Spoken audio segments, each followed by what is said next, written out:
Good morning and welcome back to all of viewers to the Single Sports Club grounds here in Colombo for the second day's play at the 118th encounter between St. Joseph's and St. Thomas's College, Mount Lavinia. The series tally is in favor of the Josephians, 25 wins to them, and St. Thomas's are 117-75 have been drawn.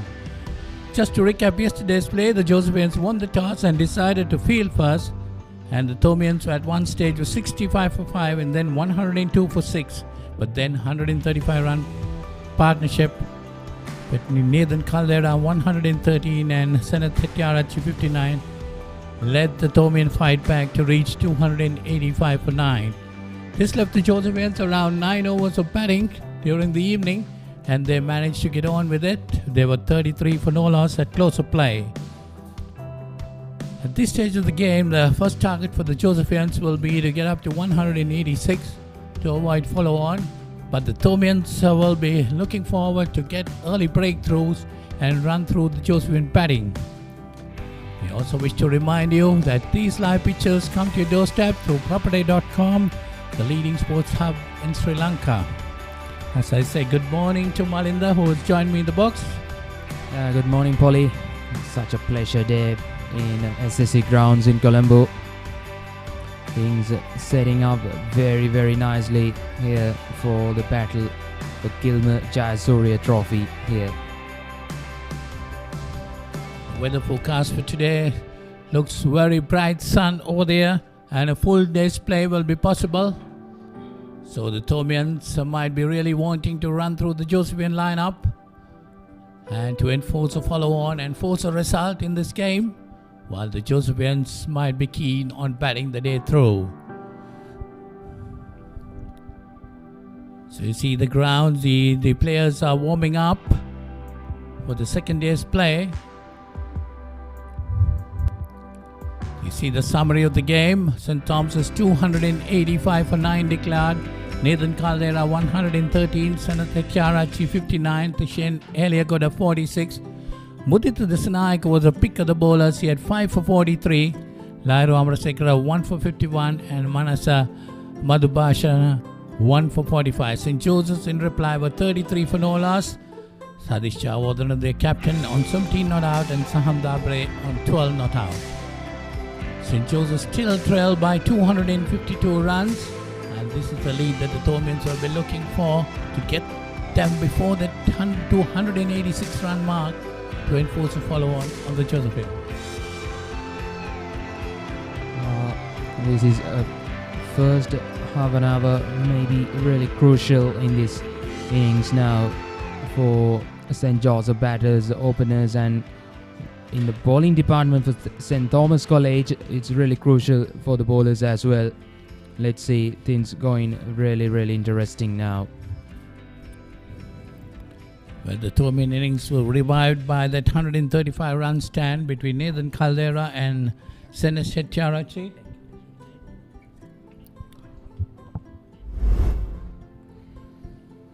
You see the players warming up there for the second day's play. That's Naren Muralidharan we see on the screen, son of great Mutaya Muralidharan.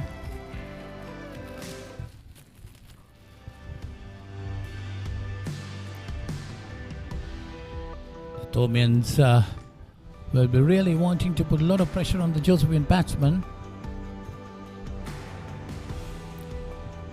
The Josephians managed to get through the 9 overs, which was left for them for batting yesterday. Sadish Chawadhan, their captain.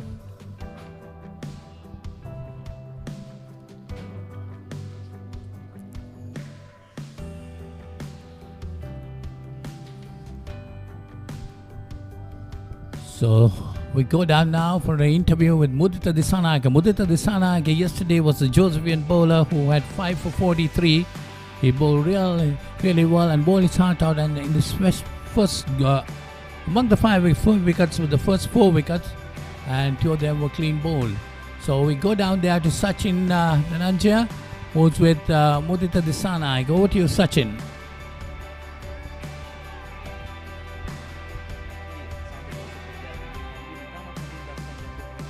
සමග දැන් සිටිනවා මුදිත දිසානායක. මුදිත මුලින්ම සුබ පතනවා කඩළු 5ක් ලබා ගැනීම සම්බන්ධව. මොකද හිතෙන්නේ ඊයේ දිනේදී කඩළු 5ක් ලබා ගැනීමට හැකියවීම ගැන? ඇත්තම සතුටුයි අයියේ කඩළු 5ක් ගත්තෙක් ගැන. සෙන්ට් තෝමස් වගේ ටීම් එකක් හොඳ ටීම් එකක් සෙන්ට් තෝමස් කියන්නේ. ඒ වගේ ස්කූල් එකකට විකට් 5ක් ගන්න හම්බෙච්ච එක ගැන මම ගොඩක් සතුටුයි. ඔයාගේ මෙවර තරඟ වාරයේ තුන්වෙනි කඩළු 5 අවස්ථාව. ඉතින් ඔයා ප්‍රැක්ටිස් වලදී නැත්තම් පුහුණු වීම වලදී කොයි වගේ දේවල්ද නිරන්තරයෙන් ඔයා පුහුණු වීම කරන්නේ? අපි දැක්කා ඔයා ගොඩක් වෙනස් කිරීම් සිදු කරමින් පන්දු යවුවා. ආම් බෝල් එක, කට බෝල් එක වගේ පන්දු යවුවා. ඔව් අයියා මම ප්‍රැක්ටිස් වලදී ගොඩක් වේරියේෂන් කරන්න ප්‍රැක්ටිස් කරනවා. මම ඒවල ප්‍රැක්ටිස් එකේදී ඒව කරලා මැච් එකේ ඒව යූස් කරනවා. මම හිතනවා ප්‍රැක්ටිස් එකේ මම ගොඩක් මහන්සි වෙන හින්දා ඒවා මට වැඩ කරනවා කියලා. දැන් සන්ත තෝමස් කණ්ඩායම ඉතාමත් හොඳ ලකුණු පූර්වයක් ලබා ගත්තා. දැන් කොහොමද ඔයගලන්ගේ සැලසුම අද දිනේදී අද තරඟයේ අවසන් දිනේ මොකක්ද ඔයගලන්ගේ සැලසුම? අපේ සැලසුම අයියේ ෆස්ට් ටීම් එක ගහන එක. ෆස්ට් ටීම් එකට තව ලකුණු 250ක් වගේ ගන්න තියෙනවා. විකට් අපේ හොඳ බැට්ස්මන්ලා ඉන්නවා. ඒකින්ද අපි ටීම් එක එකතු වෙලා කොහොම හරි ෆස්ට් ඉනින් එක ටෙස්ට් කරන්න තමයි බලාපොරොත්තු වෙන්නේ. හොඳයි මුදිත ඔබ ඇතුළු කණ්ඩායමට සුබ පතනවා. ඉතාමත් හොඳ තරගයක් ලබා දෙන්න පුළුවන් වෙන කියලා. නැවතත් අවස්ථාව විස්තර විචාරක කුටියට. Yes, that was Sachin Dhananjaya with Mudita Disanayaka. We have another performer, yesterday's great performer who got a centurion, Nathan Caldera, down there with Harita Pereira. Over to you, Harita.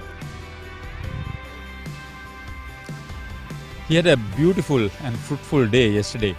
Nathan Caldera has over 50 wickets and 300 runs. So effectively, one of the leading all-rounders for St. Thomas's College, Mount Lavinia.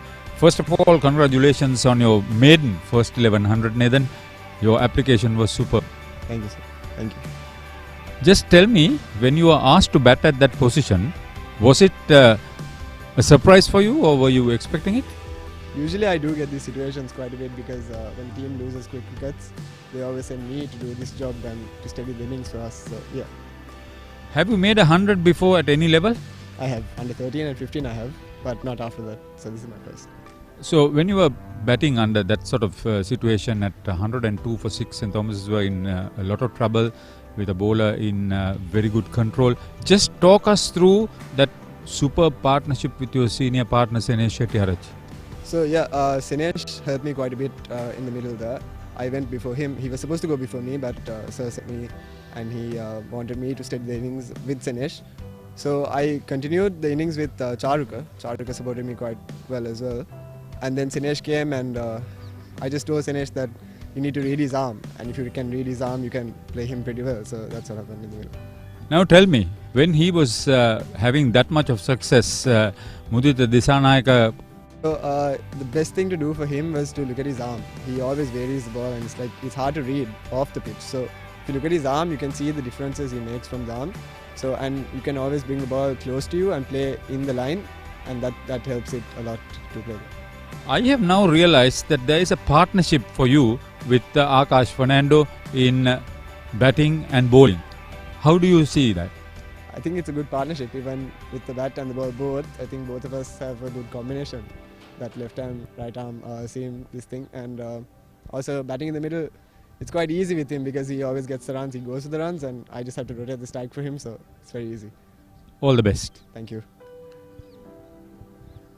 Yeah, it was Harita Pereira with Nathan Caldera, the centurion of yesterday. And now, second day's play we're about to go through. And the wicket will play a crucial role in this game now. So let's go down and see what Michael Adams have to say about the pitch. Good morning. Welcome to the SSC. I'm down here for the second day down at the pitch. Let's have the sun. It's bright and sunny like yesterday. There is no moisture on this wicket. We have had 313 runs scored, just 9 wickets been taken, and that 7 wickets by the fast bowlers, just 2 by the spinners. So let's look at this wicket for a little. Still hard, doesn't look as if it has been used. Can never say that it's a second day wicket. But 1 or 2 small cracks, but that's not going to happen. Nothing is going to happen on this. It's going to be rock hard. I'm sure the batsmen are going to have a field day on this track.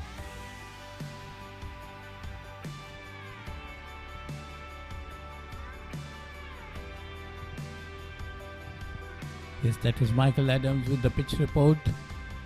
As we see the playing area of the SSC ground, beautiful looking grounds here. You see the pitch, still a little bit of grass, but still pretty dry, and a lot of runs definitely going to be produced in this wicket. The Josephian batsman will be wanting to have a good lease at the stump, at the wicket. Sadish Jayawardena, the captain who has been among the runs, will be wanting to bat through the day. We'll have to wait and see if the Thomians have other ideas. As I say good morning to Ricky Sims, who has joined me in the box. Good morning, Ricky.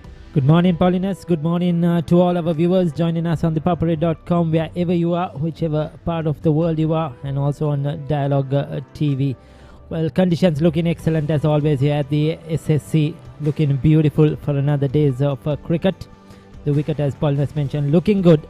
As we saw yesterday, first half an hour, there might be some assistance for the seamers if you get it in the right areas, a bit of movement, a bit of bounce, but certainly a good batting track. It's not going to be easy for the spinners. They'll have to toil hard. They'll have to use their variations really well to try and get some wickets. But overall for batting, I think it looks excellent conditions. We saw Nathan Caldera and Mudita Dasanayake in conversation with Haritha and Sachin. Two very good performances for St. Joseph's and St. Thomas's. For me, it was contrasting, because I thought Mudita Dasanayake used the conditions well, used the pitch well. He got it in the right areas. He's not that express pace, but depends on a bit of movement and swing. And after the first couple of overs, he adjusted really well and got his length right in particular, and troubled the Thomian batsman right throughout that innings. He was the chief destroyer. And on the other hand, Nathan Caldera, that was a gutty innings. He's a player with a lot of confidence and trust his own ability. He knew he could do it, and he was promoted up the order. Credit to the captain Romesh Mendis, the coach as well, for trusting his ability, promoting him, and Nathan Caldera delivering for St. Thomas. That was a fantastic 100, and it was a superb day of cricket yesterday, both with bat and ball. So we are ready for ball number 133 without loss. St. Joseph's will be looking to build on this partnership. So it's Nathan Caldera to open things for the Thomians. First delivery outside the off stump. Well, the two batters at the crease, Sadish Jayawardena, the Josephian captain, who's on 17, and Saham Dabre on 12. Two very good players, no doubt.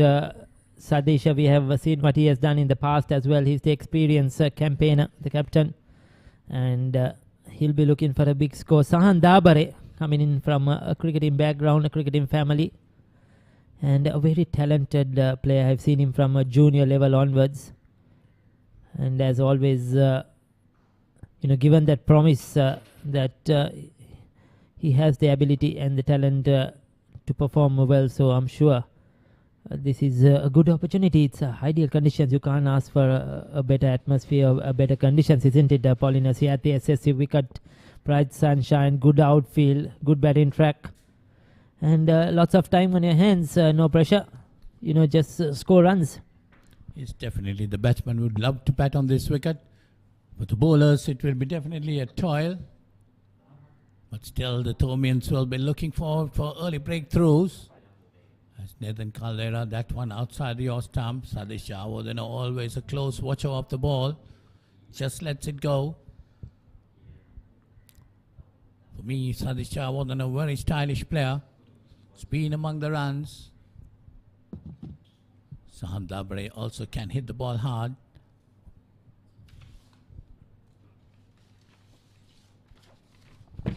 Yes, Sadish Jayawardena, 7 games, he has scored over 400 and he scored almost 300 runs. He's past that now with this innings. And well, there could be a run out there, a bit of hesitation. Well, he came back quickly, but Sadish Jayawardena, I thought, was ball watching. Sahan Dabre was running down the wicket. We'll have a replay on that. That was a close call. Yes, there was a bit of nervousness early morning, trying to get off strike, trying to get that first run for the day. That could happen. And Satish Jayawardena, just 2 half centuries this season, high score for 78. Paulinus, he'll be looking to get more runs. I think he's a much better player than what these stats tell us. So he will be looking for another good score here against a good quality opposition.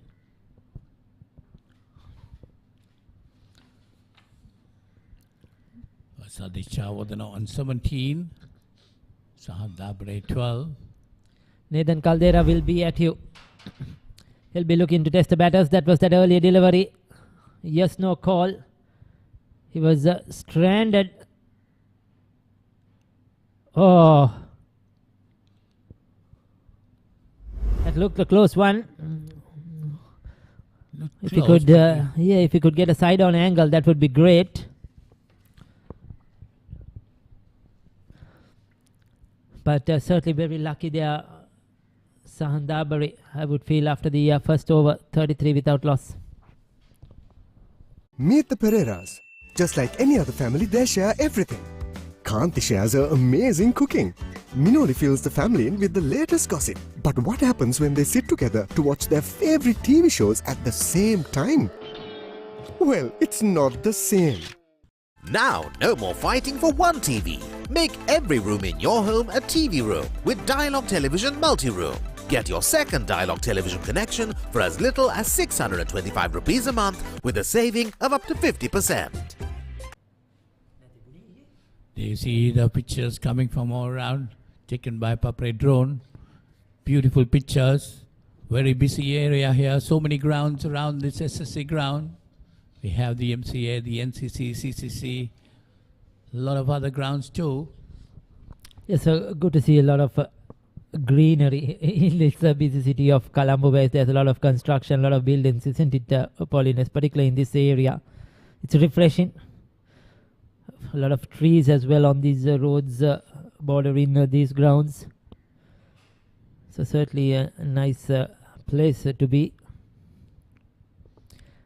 Akash Fernando, the left arm seamer. He's done well this season with the ball. He's been among the wickets as well. First delivery from Akash Fernando down the leg side. Sam Dabre getting the strike now. First over for the day being a maiden over. Yes, Akash Fernando has picked up 48 wickets in 12 games this season so far, Paulinus. And 6 for 6 is best versus Dharmapala. So he's used the new ball really well with Nathan Caldera. They have been outstanding, the fast bowlers. We don't have Kavindu Dias in this game. He has partnered them well as 2 over in this season. And they have won a few games with the ball for St. Thomas's, and it's good to see a left arm right hand combination opening the bowling, gives that added variation. Well, 48 wickets, a good amount of wickets. In 12 games, yes, certainly. And a couple of games more before the big game against Royal. Has a very good Yorker, can bowl it at will.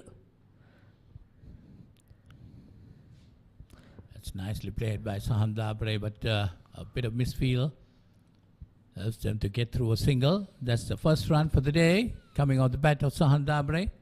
He moves on to 13 and the Josephine score goes on to 34.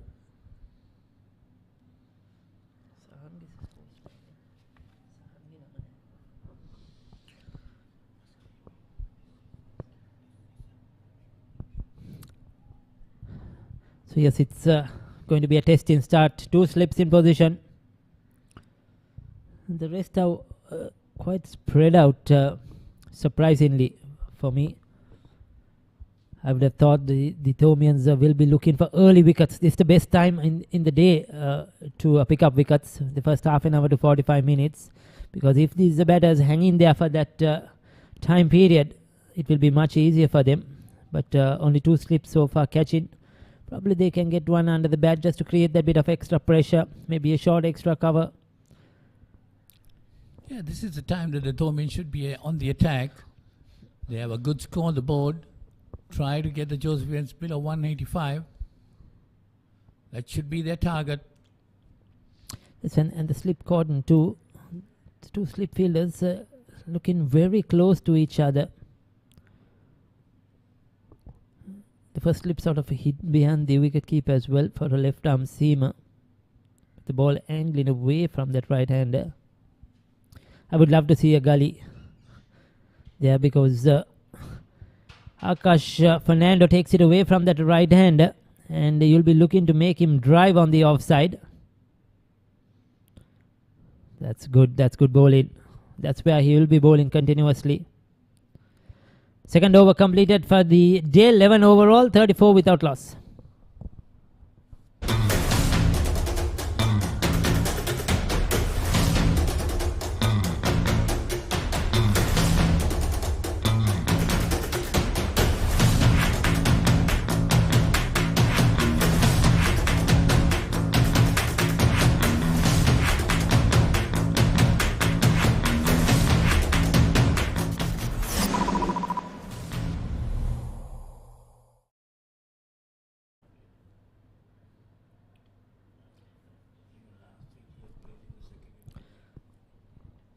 So Sadish on 17, Sahandambari on 13. Caldera will continue from the tennis court end. So now this is a much more attacking field, isn't it, Paulinus? We have, I think, 4 slips now, 3 slips and a gully to the right hand. 2 additional catches than what we saw in the last over to Akash Fernando. This is much better. This is more attacking, a test match field, looking for early wickets. Well, Nathan Caldera taking it away from the right hander. So additional slips being provided for him. The Josephians playing without 2 of their best batters this season. Gilmour Jayasuriya and Harun Kapur Bandara. Been called up for national duty, has been rested.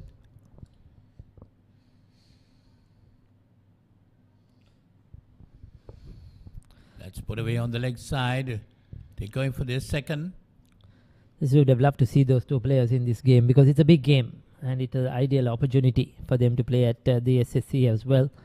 And 2 quality players, and it would have been a good matchup for them. I just hoping they're getting the rest they need and keeping injury free. But I'm sure St. Joseph's missed those 2 quality players who are being among the runs. Gilmour Jayasuriya in particular with that double 100. Kapur Bandara is a load of promise, a good young talented player. There is also Shimon Daniel, Ricky, but of course Shimon Daniel has not played any game this season. It's a dropped. Has it fallen short? I think he indicates it fell short, isn't it? But that was what they were looking for, that outside edge. That was not a very good shot by Sahandambari. We'll take a look at that one. Flew to that second slip area. I think that's Dineth Gunawardena. It just fell short of him. Fell short of him. Didn't carry. Very lucky. But this is good bowling. This is good bowling. He's bowling the right channels here with those slip cordon in action. Nathan Caldera. He has used the new ball really well over this season, picking up wickets. Nathan Caldera has got 56 wickets in 13 games. 5 for 27 versus Mahinda College Gaul, his best. So he too has had a great season with the ball, the highest wicket taker for St. Thomas's, ahead of Akash Fernando, 48. Charuk Piris, the off spinner, has picked up 37. So both these 2 fast bowlers have been among the wickets for St. Thomas's this season. Good shot though, couple of runs. Will come back for 3. So 3 comfortable runs at the end to Sahandambari.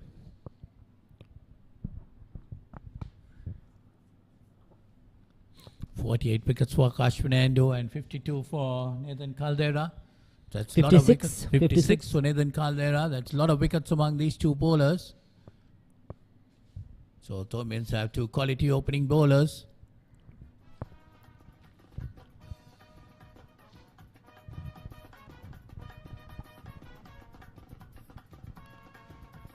definitely. They're looking for an early breakthrough here. No ball called, I think, from the umpire, overstepping, put in that bit of extra effort to get that short delivery going. You'll have to re-bowl that one.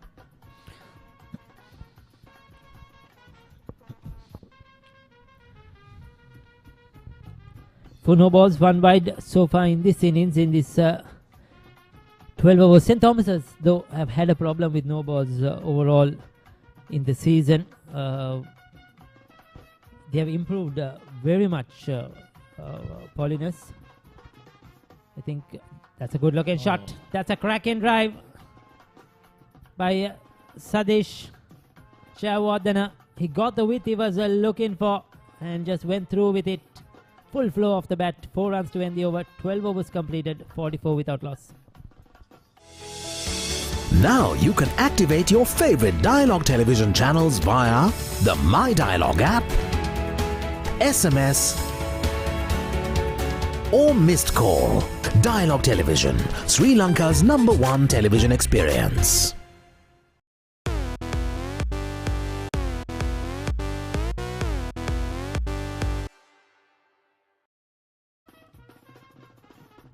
So we have more cricket coming to you 20th and 25th in a couple of days' time. Here at the SSC, Royal will be taking on Anand College. That's going to be another big battle. Royal will be looking for a comeback after being defeated by Trinity. And, during the weekend, we'll have the Supatana Thurston big match, the first among the big matches this season. Yes, that's on the 24th and 25th of February. Next Friday, Saturday, again coming to you live from the SSC. And the Papare.com, of course, will be bringing those pictures to you on the Dialog TV and all the social media networks of the Papare.com.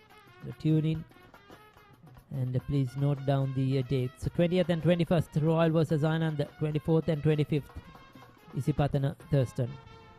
The big batch, the battle of the brothers. Those will be followed by a lot of big matches, which is going to be live telecast by Papare.com.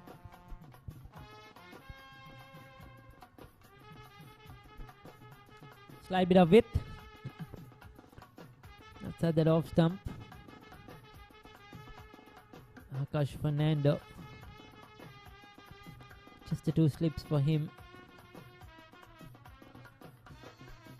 He'll be looking for that LBW. Clean ball. He'll be looking to get back. One back to swim back at the right hand.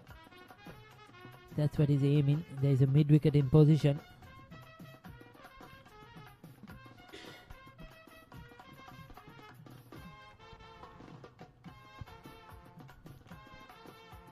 Good looking shot, but will be protected.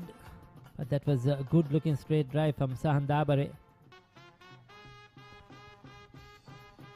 It's a good start, isn't it, for St. Joseph's 44. And Paulinus, you were mentioning that they missed a couple of players in Hiran Jayasuriya and Hirun Kapuru Bandara, but these are opportunities for these younger players, for the second 11 players who are looking to make a mark, to cement their name and try to fight for a place in this first 11 team with the big match approaching. Yes, definitely. Sahan Dabra in particular might be wanting his position established. Exactly. Was among the runs in the second 11 this season. So these are things that open the doors for younger players. We saw that with St. Thomas's when I think Sene Shettiarachi was missing for a couple of games due to his A-levels. There was opportunity for a couple of other younger players to grab that opportunity, but they could not, I would say, and didn't really deliver. So these are, while some miss out, which is unfortunate, it's opportunities for others to showcase themselves. Yes, 45 for no loss today. St. Joseph's yesterday we had the Thomins also had a very good start for the first wicket. They put on 50 runs with the first wicket. But then suddenly they lost 5 wickets. It was 65 for 5 and 102 for 6. Yes, I feel this is that sort of a surface. Once you lose a wicket, you can lose a couple of more wickets. It's difficult to get in. So because that's why once you get in, you should make it count, like Nathan Caldera did, like Sene Shettiarachi did. I thought Helio batted well for his 40 odd. Should have continued from where he was. Nicely put away by Saham Dabare to get a single. So that's the end of over number 13. It's 46 for no loss.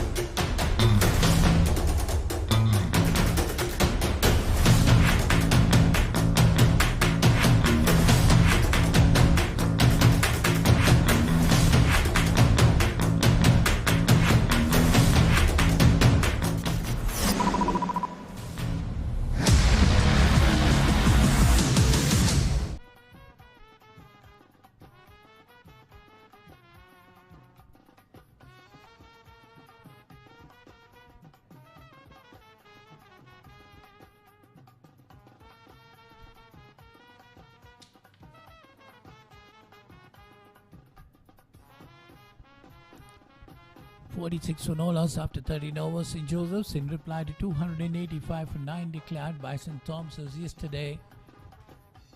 The 2 minutes innings was highlighted by 113 by Nathan Caldera and Senish Tiarachi got 59.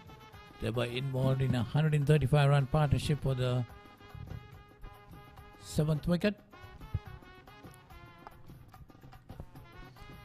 Yes, that's where I was, what I was mentioning, Apollonius. Once you get in, you need to capitalize. I think it becomes easier, like we saw in that partnership. And here too, Sadish Jayawardena and Sahan Dabare have done the hard work. You know, yesterday evening they saw some difficult overs. Today morning so far they have batted for 5 overs. So they have been through the or seen through these difficult times. So now you have to capitalize, because it won't be easy for a new batter to come in and start once again.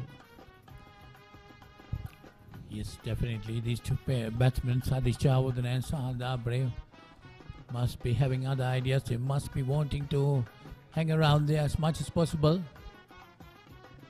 Sure, the Josephians might be looking to bat through the day, Ricky.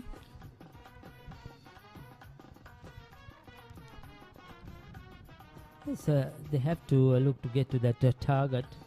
That will be on their mind. Down the leg side. Oh, that will be runs. Coming back for 2. Good running between the wickets, showing some urgency. No ball has been called. So, umpire signal. So he will have to re-bowl that delivery. 2 runs. Is it 3 runs to the total?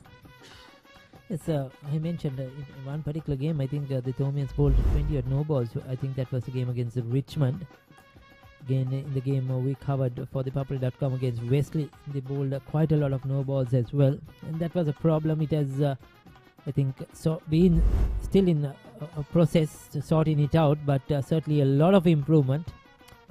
And coming to Dias, who is not playing this game, he bowled quite a lot of no balls. Unfortunately, a very good talent, good bowler. Well, up to now, the Thomians have bowled 5 no balls.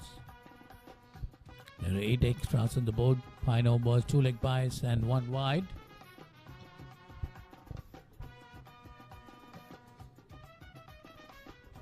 Highest individual score recorded in this game by Cleophas Lord, Ricky. We're back in 1978, 166 he has scored. That's St. Joseph's against St. Thomas's. I'm sure you would have remembered that game, or you would have watched that game probably, Paulinus. Cleophas Lord played with me in 1976. 78, he has scored this record of 166. One of Harith Pereira's good friends, Cleophas Lord, at BRC. Must have been a very good player, isn't it, to score 166? Definitely has to be a very good bat. He was a good all-rounder. He opened bowling also for St. Joseph's.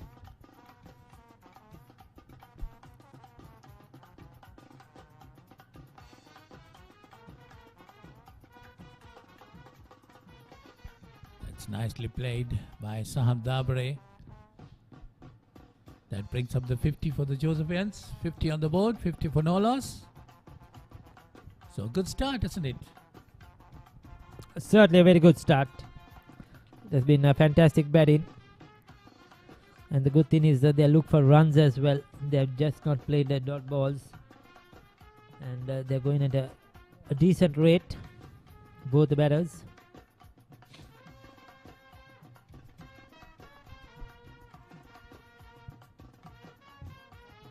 Again, nicely put away by Sadish Awadana, choose the fine leg boundary that's gone into the boundary. 4 more to the Josephian score. There's a use in the pace of Caldera. Down the leg side, all he needed was to get bat on it, and he's got the boundary to end the over. 14 completed, 55 without loss. Feel the adrenaline pumping through your veins. Witness magic bursting into life in front of your eyes. Explore the unknown and unravel the deepest mysteries of the universe. Celebrate life when you enjoy the best of entertainment in high definition with Dialog Television. Activate your favorite HD channel now. Dialog Television, Sri Lanka's #1 television experience.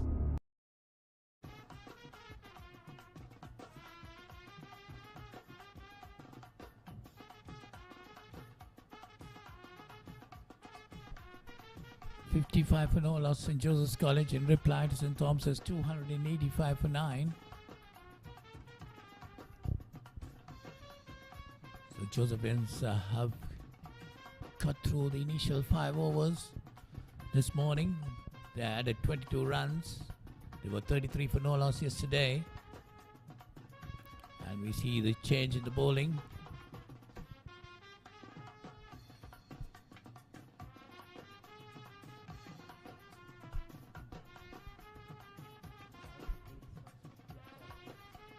So Charaka Pires has been brought in place of Akash Fernando.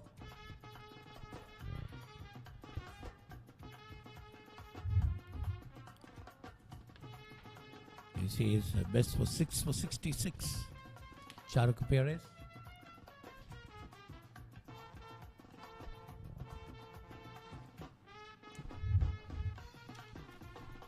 Yes, he's picked up 37 wickets this season. He's done that all-rounder's job. The right arm off spinner hasn't scored many runs with the bat, which he'll be disappointed with, but has done a good job with the ball. It's the last time this trophy was won by St. Joseph's, was way back in 2009, and the team was led by Shamira Veerasinghe, isn't it? In 2009, the brother of Damit Veerasinghe, who is here with us in the commentary box, head in the sports of the Papare.com. So I'm sure Shamira Veerasinghe will be proud of that record, still holding it for St. Joseph's. And 1995 it was the last time St. Thomas's won under Nilanka Pires. The St. Joseph's captain was Asela Pathirana, who is a big name in St. Joseph's cricket, involved as the coach of Indo cricket now for a long time. In fact, Asela's son is also in the Josephian squad. Oh, that's good news indeed. It's good to see cricket running in the family. Pathirana, he played in the Josephian P-Trade last year. Still 15-year-old.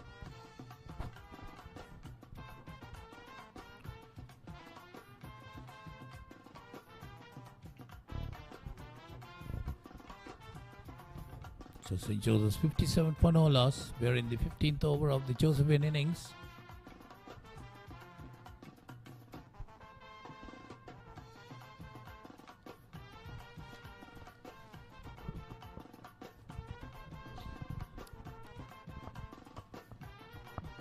Josephians definitely will want Sadish Jawardhan to put up a good score. Just 2 half centuries, as you mentioned, Ricky, in the season. Back in 1995 when St. Thomas's won, I would say they had a crack inside in that year, or those couple of years, St. Thomas's, led by Nilanka Pires. They were really good. They had the late Upeka Fernando, who was one of the dominant players in school cricket during that time. 15 overs completed, 57 without loss.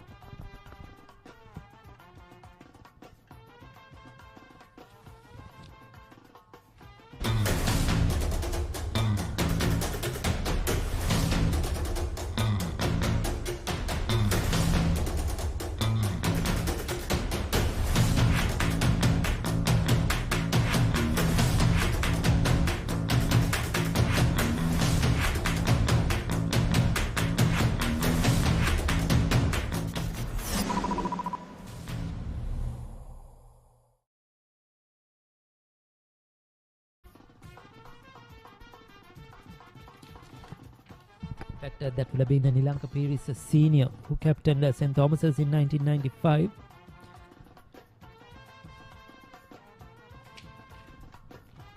Well, Ricky, have you heard of this name? Dan Pearshaw.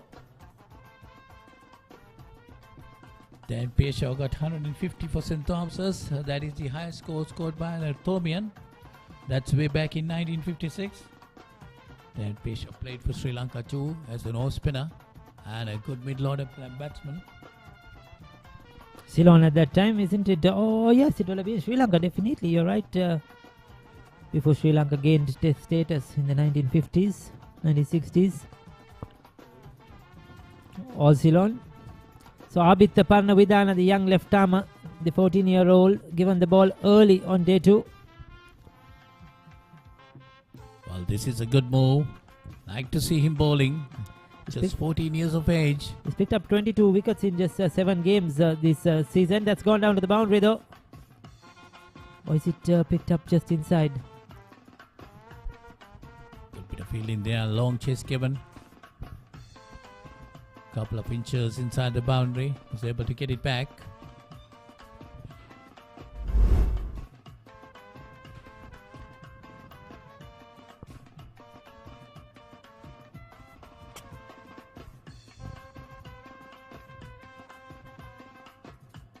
Now that's gone into the boundary.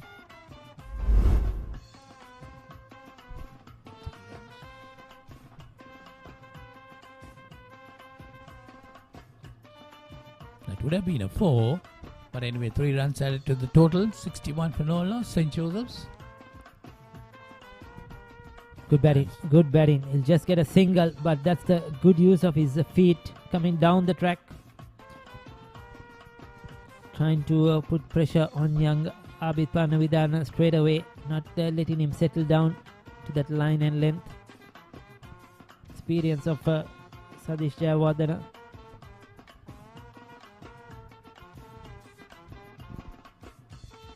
St. Thomas's have produced great players in the past, like Michael Tissera, Sanat Senimaratna, Anu Tenakun.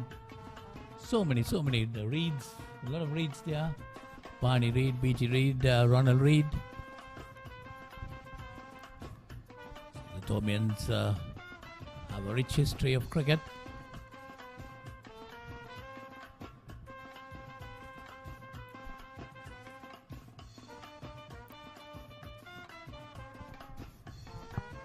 That's the end of the first over for the day for Abid Parnavidana. So it's 16 overs gone, 62 for no loss, St. Joseph's. Want to watch that exciting moment again? Simply rewind on your Dialog Television ViU Hub.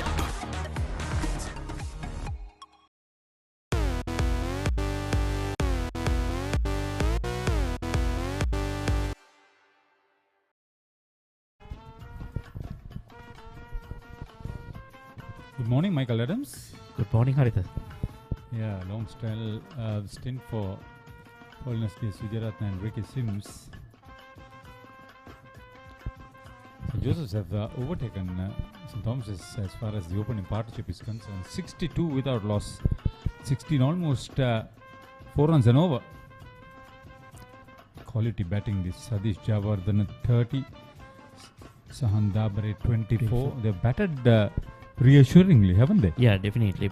Batted really well. Even yesterday, 8 overs, negotiated it well. And today... Where were you when the 9th over was being bowled? There was 9 overs bowled. 9 overs, sir. I thought it was 8. Your imagination may have been just popped out for a little. Charuka bowling his second. Well, yeah, the Thomians opening pair got 51. I think they got it in about 10 overs, Haritha. Much faster than the Josephians did it.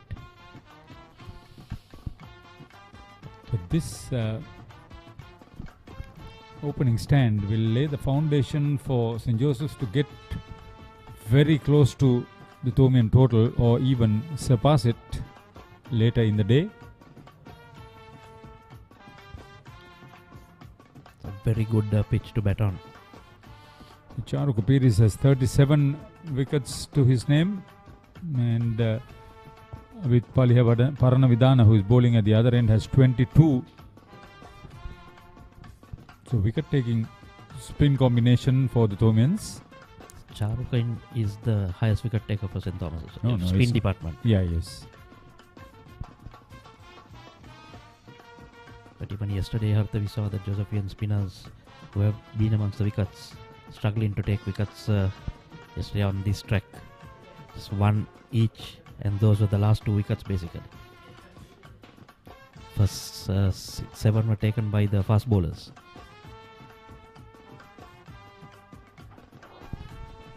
There we go. First one down.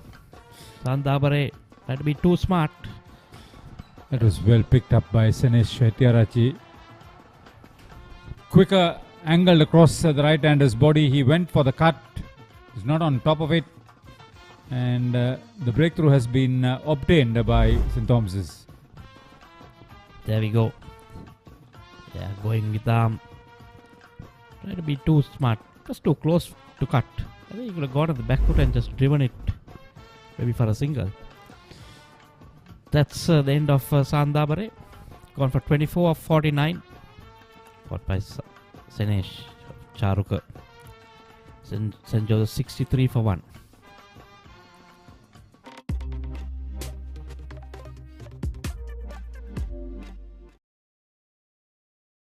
Want to watch that exciting moment again? Simply rewind on your Dialog Television ViU Hub.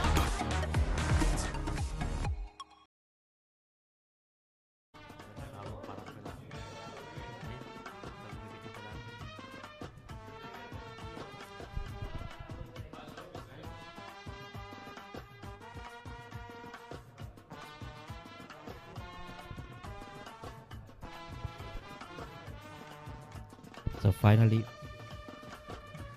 a wicket for St. Thomas's. Harith all smiles. I will enjoy a good game of cricket. Very good, yeah. Always nice to see. I liked that fight back yesterday from 60 odd for 5 or 6 to get to 285. That was a superb the famous Thomian grit, Naren Muralidharan. Top score of 131 for the 17-year-old. That was against Ananda College. We were doing that. Good match, numbers. Average 66, strike rate 58.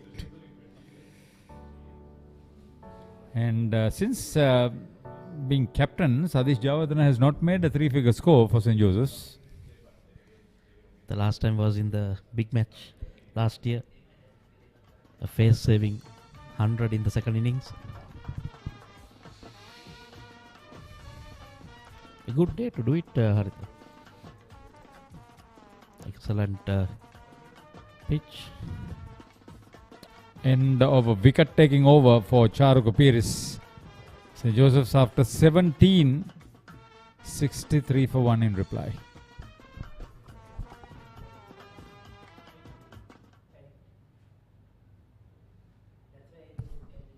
Yeah, game day pulse check. Take a look at this. Thanks for being with us. How many runs will St. Joseph's add to their total in the morning session? Cast your vote now on the Papare YouTube or the Papare Cricket Facebook. I think we must get Ricky Sims to sit here and then tell all this. Anyway, that's the message. How many runs they will add to the 33 they made yesterday? That's what we need to mention. Morning session, yeah. So about 30 odd overs in the session. Won't be more than that. It's a 2.5 hour session. So looking at about 36, 37 overs. 35 overs minimum. Will be interesting. Yeah, will be. Nathan Caldera, I know he made his first 100 in first 11 cricket, but he is in this side to pick up wickets as the new ball bowler. That's yes, he's been the highest wicket taker for St. Thomas's with 56. Certainly can handle the bat, Haritha, pretty well. He was promoted in the batting order yesterday. And didn't disappoint his coach. Yeah, I was having a chat with Dinesh Kumarasinghe, the head coach, this morning, and I asked him whether he didn't send Senesh Shettyarachchi because he was not match fit because of the exam. He said no. Do you remember the 99 big match? I sent the lower order batters when the wicket was a little bit wet, and the batters then played on a dried up wicket. Meshar Piris got 100. He said that was the reason why I sent the lower order batters on top. He said he should have pulled back Mahit Pereira because the bowler was on a roll. You can't give reasons to Dinesh Kumarasinghe also. He is such an experienced chap. No, the thing is, you have to have confidence in your players to do that. You know, if you don't, he does it. Earlier, when I was asking him, he said Charuk Piris is the better bat than Nathan Caldera. Okay. But over the season, I think Caldera has outscored Piris. And sometimes there are players that can come in there when you're back's to the wall. You've been assistant coach for St. Joseph's. You know how this works. You know when you're with the players, you know how they think. You know how they Now, there are some guys when they're going good, they are all happy to go out there, right? But they would like to take a back seat when they're not going so well. That was a tremendous recovery. That 7th wicket partnership, according to Tushar Kure, who is the statistician and scorer, that was the highest 7th wicket partnership for the season. Incidentally, Satashivam Ravindran is the scorer for St. Joseph's College. Dilan Ramanayaka, head coach of St. Joseph's. Dinesh Kumarasinghe, the head coach of St. Thomas's. Kanishka Vijayasundara and Danushka Pereira are the officiating umpires. I was lucky to see an inning like that while I was coach at St. Joseph's. So beautiful delivery. Hurried on to Jayawardena. He was going after it. He was lucky not to edge it.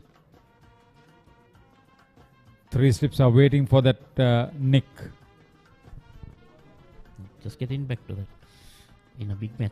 Yeah, we'll just mention about Sri Lanka winning the toss and electing to bat against England. See that Shettyarachchi knows he was close to getting an edge. Beautiful. That's the second unofficial one-day international at Kettarama. So Sadira Samaravikrama has won the toss. The second time.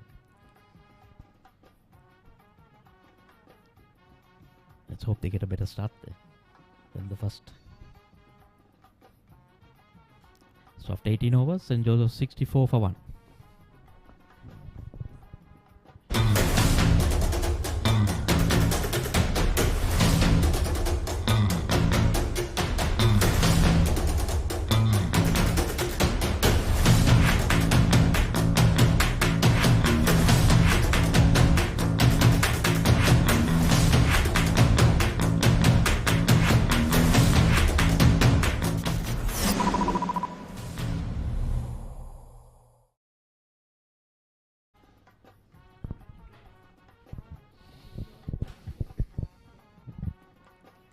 Charu to continue. Naren Mullidharan still to open his account. Sadish going well on 32.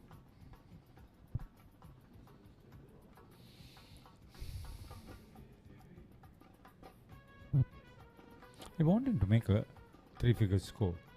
He's capable of doing that. Sadish Jayawardena. I enjoy his batting. He's a wonderful player when he gets going. Stylish.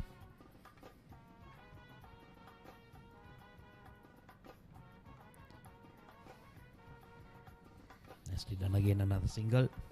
Yeah, you know, the strategist that he is, Harun Mawjood, has agreed to do commentaries today just to analyze the Thomians. And he'll have to do a whole lot of analysis before that Anand game, I'll tell you that much.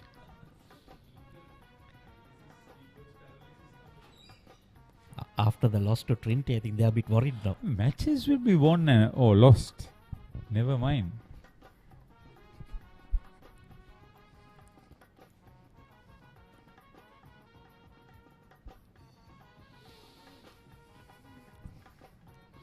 I think Charukku Peris would love to bowl to Naren Muralidharan.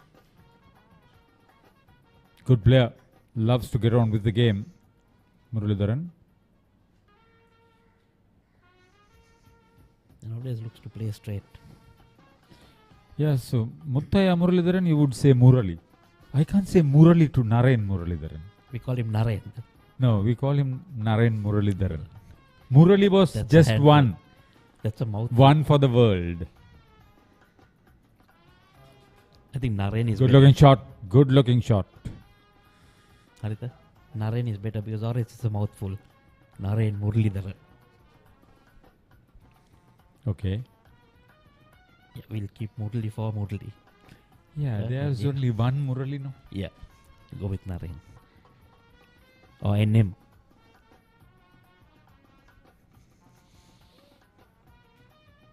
Making the batter play very well bowled.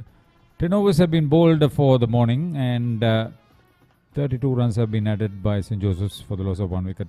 65 for 1 after 19. This is Dialog Television ViU Mini. Wow! Live TV channels. Down the ground he goes! It's an endless movie time. I can talk to my remote. Yes, go, go, go! The screen just got bigger. Change the way you watch TV with Dialog Television ViU Mini, powered by Android TV.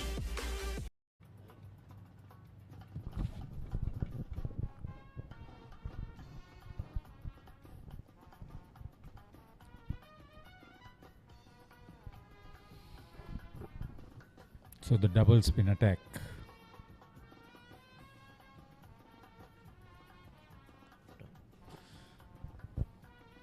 Abhi. 3 overs. Parnavidana, they say bowlers hunt in pairs as far as the wicket taking is concerned.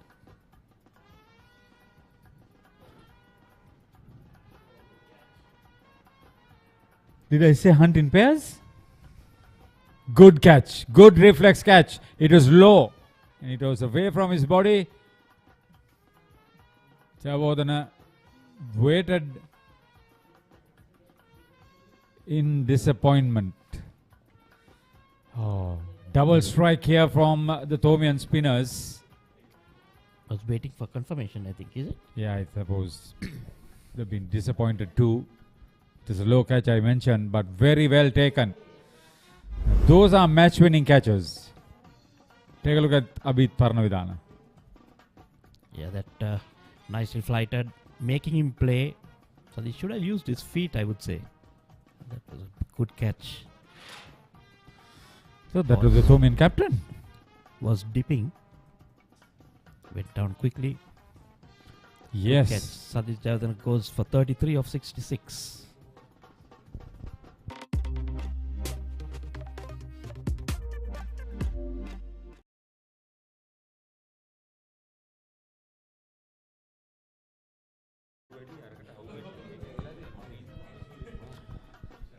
So this is good stuff by the Thomian spinners. yes, Putting a lot of and, pressure on the very good move on the part of Romesh Mendis, and he himself held on to a very good catch. That's very good reflexes. This is Avin Alves, isn't it? Yeah. He's doing the opening batting for some of the matches. Now come at the fall of the second wicket. Just 19 years, 261 runs, highest score of 60, the average of 32. Good bet.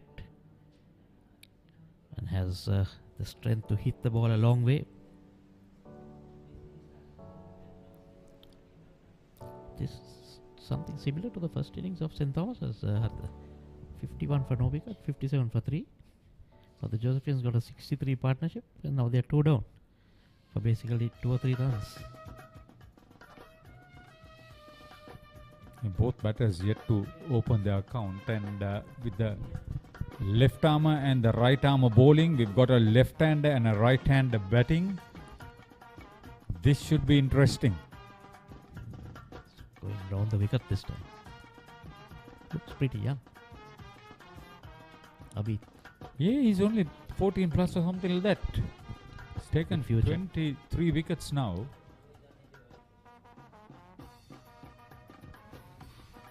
Nicely played into the covers. Confident start by the Alvis. Losing the captain. He looked confident. He was batting well. He was middling his shots. He was running between wickets confidently. He was not to the pitch of the ball. He had to push his bat out. Yeah, must give credit to Paranavidana. Yes. He was angling the ball ever so slightly, flighting it a little bit. And there was a little bit of purchase off the wicket. And Sadish had to put his bat out. Yeah, he had to play. These are bowlers' foot marks here and there. Not a lot. Just that little bit. Ask Harun Mawjood, but he would do with a little bit of a scratch. Never mind mark. He has got closer to the playing area. By lunchtime, he'll be out in the middle. I'm sure he has a small camera recording things as well. No, he's not from ZTV, I'll tell you that much. Very well played. Took it on the full. What the Joes need to do now is play positive. Not reckless, but you see? away from his body. Away from his body. Little bit. But he had to play, mind you. Just used his feet. Just driven it down the ground. He was just pushing at it. There was nothing short. Yeah, if you're confident, Beautiful you will delivery. still leave the ball when it's pitched there. You would expect him to do, Sri Lanka youth player. But a little bit of encouragement, advice from the captain to the youngster.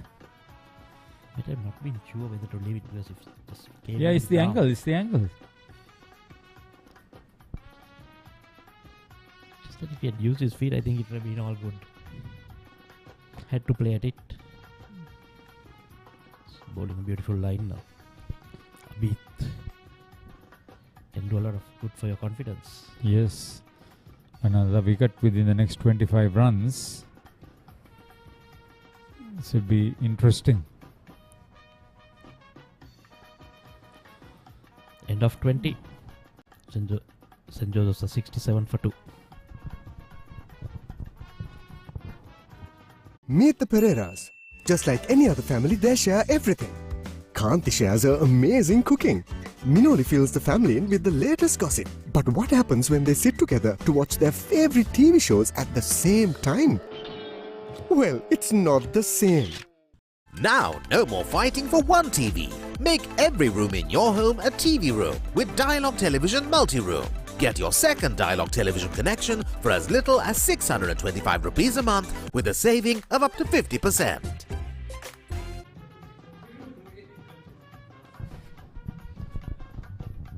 Brilliant structure that Bandaranaike Memorial International Conference Hall was used for the non-aligned summit in 1976.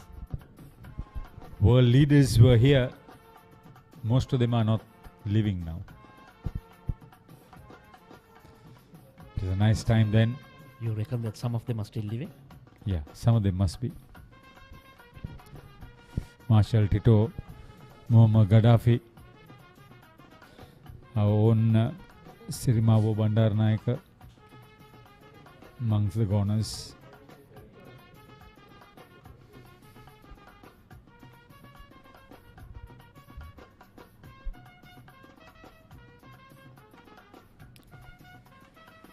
Peer is opting to bowl round the wicket. Right arm off spinner. Tell you that will be about pitching on a scratch.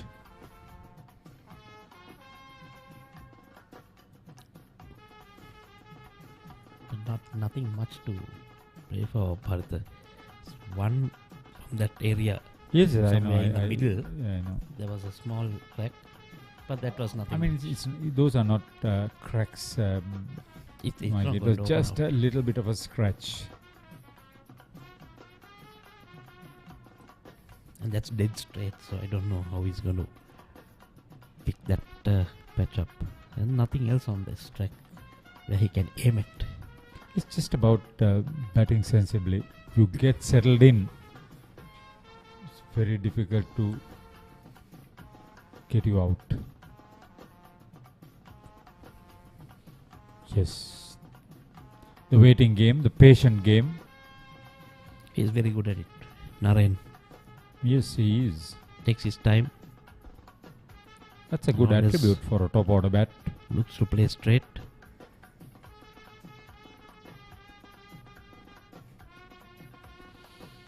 He's confident on his front foot. End of 21 overs. 67 for 2, St. Joseph's in reply. Season 1, Danuma. Season 2, Charitavaliya. Season 3, Krida Viplava.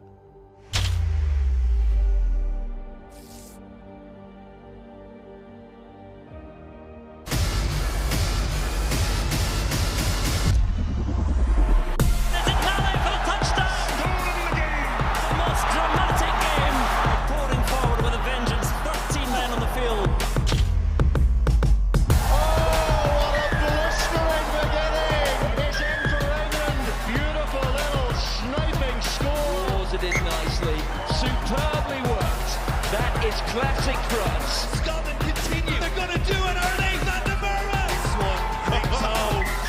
And here comes the try. And Kiko's the Moynos magician.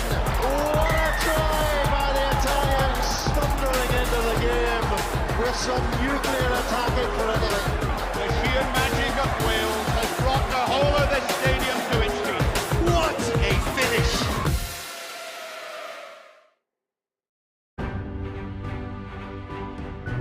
When it comes to big matches, every year there's something to remember. But there are two key games that always comes to my mind when it comes to the big match season. First, it's the 2006 Joe Pete limited over game, where St. Joseph's had quite a number of national stars, and St. Peter's was all out for 153, and at one stage the Europeans were 50 without loss. Lakshan Rodrigo and Hans Fernando just turned the game, and the Peterites won by 40 runs. After about still closer to 20 years, still that's the game that comes to my mind. And apart from that, the 2010, 2012 and 2016 big match wins will always be a fond memory.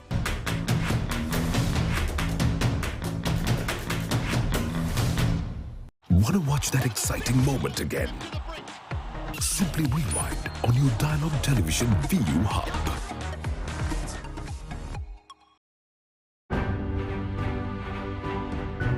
Big matches kuhama big matches කියන්නේම මතක ගොන්න. ඒ අතරිනුත් මට මතක් වෙනවා 2016 වසරේ තරඟය. තුන්වෙනි දවසේ කොහොමද තරඟය රාජකීය විද්‍යාලය පැත්තට හැරුණේ කියලා. 2016 ඇත්තටම මගේ බිග් මැචස් ඉතිහාසයේ අමතක නොවන තරඟයක් කියන්න පුළුවන්. ඒ වගේම 2013 අවසාන සෙෂන් එකේදී කොහොමද තරඟය රාජකීය පැත්තට හැරුණේ කියන එක අමතක නොවන මතකයක් විදිහට මට මතක් කරන්න පුළුවන් මේ බිග් මැච් ඉතිහාසයේ. ඒ වගේම ජය පරාජය මොනවා වුණත් බිග් මැචස් කියන්නේ අවුරුද්දකට සැරයක් යාළුවෝ එකතු වෙලා සතුටින් සමාදානයෙන් ඉන්න කාලයක්. ඒ නිසා හැම බිග් මැච් එකක්ම අමතක නොවන මතකයක් තමයි.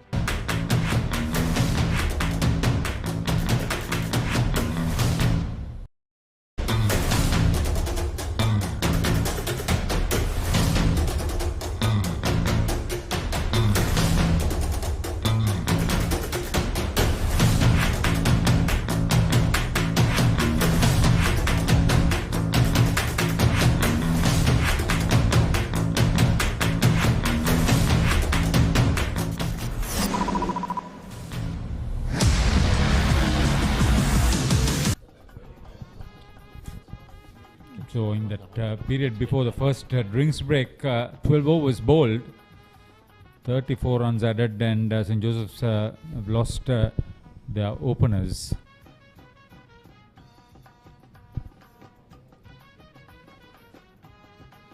St. Thomas is keen to pick up another wicket before they get to 100, which would put them under some sort of pressure.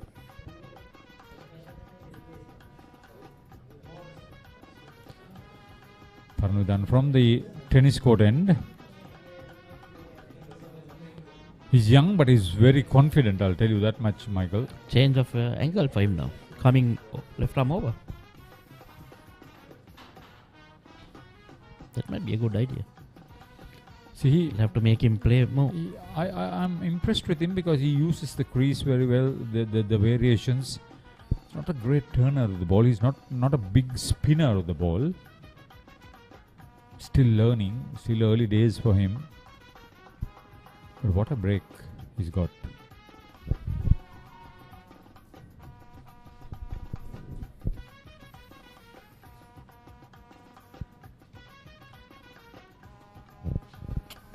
See how the left-hander handles him. Good to see the forward short leg. He's got it all covered up, Romesh Mendis. He's got a short mid-wicket and a short extra cover. That's very good. You wouldn't know whether to drive it or to play just defensively. Especially coming on the front foot. Yeah. The ball just holds up, doesn't need to turn and gets the bat. That man is going to come into play. And he's nicely placed in front of him, not on the side. Remember how Tisen Ahaliaguda was dismissed? This is something that I didn't see when the Josephians were attacking.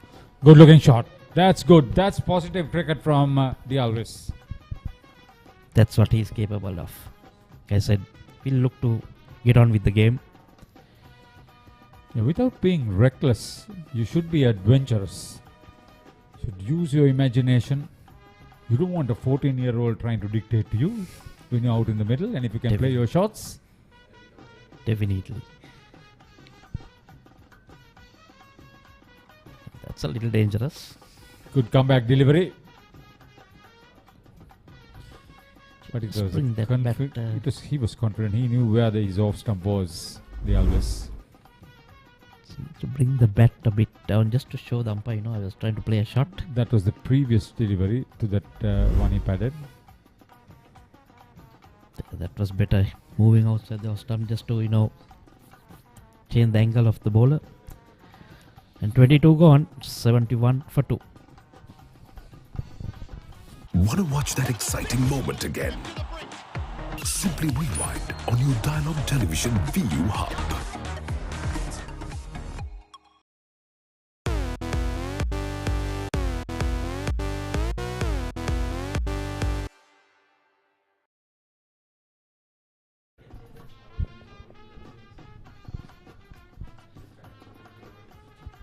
$71 for 2, St. Joseph's College.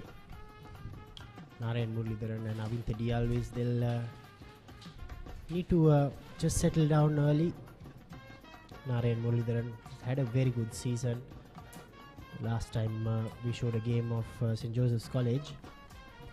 Narayan Muralidharan scored a brilliant 100 against Ananda College. Dineth Gunawardana, not known to be a frontline bowler, but he's getting the job done. As I welcome Harun Maujud to the commentary box. Harun, a very good morning to you. Two of your most friendliest rivals, I would say, when you were playing. Now you get to commentate St. Thomas's and St. Joseph's. Yeah, absolutely. I think it's good to be here as a neutral stakeholder, I would say. Like you said, two tough opponents, even back in the day. Always fielded good cricket sides and always very competitive in the middles. It's been a good start by both schools, I would, especially taking the Thomians. They have been on the attack. Somewhat a sedate progress has been shown by the Josephian Muralidharan, trying to hold fort in one end. Avintha, we saw him trying to take the left arm on, which is kind of the way to go, because the wicket, there seems to be no demons whatsoever. Looks very good for batting, and it's going to be an interesting task to see how the Thomian bowlers will put these batsmen under pressure.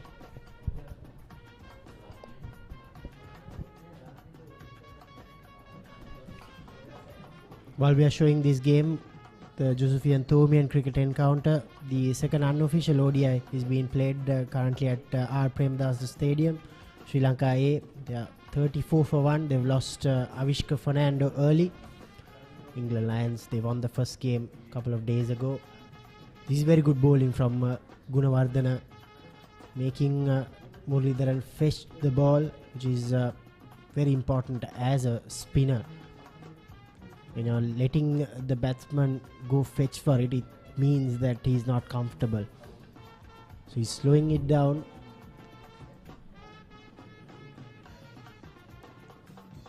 That's a poor delivery, but Muralidharan couldn't bisect the gap. 23 completed, 71 for 2.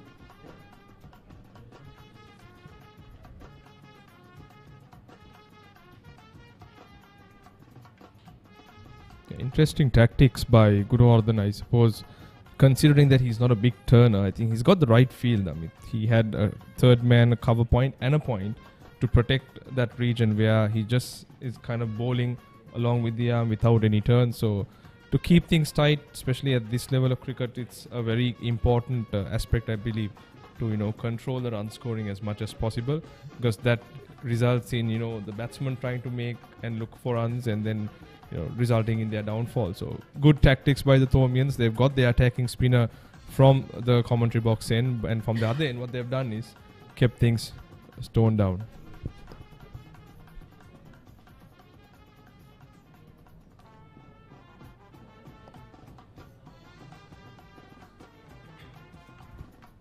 I think one of the main reasons for St. Thomas's College to play at this venue is to give these guys a run before the big match on how to operate at this venue. Avintha Dialvis, he's a very free-flowing batsman.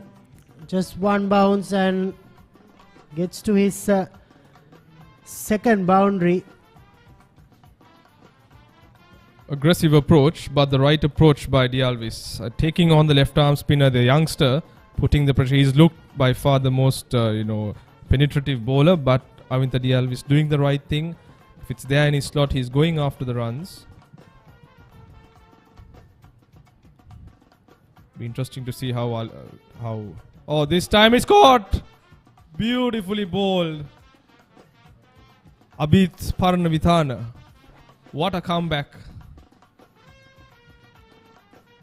Shouldering a very mature head on those tiny little shoulders. Excellent comeback delivery by Paranavithana. Yeah, just 14 years old, Paranavithana, probably playing his first game here at SSC Grounds. He has picked up his second wicket. Return catches are never easy for any bowler, and it was hit very hard. Avintha Dialvis, a little cameo from him. He departs for 9. St. Joseph's in a spot of bother, 75 for 3.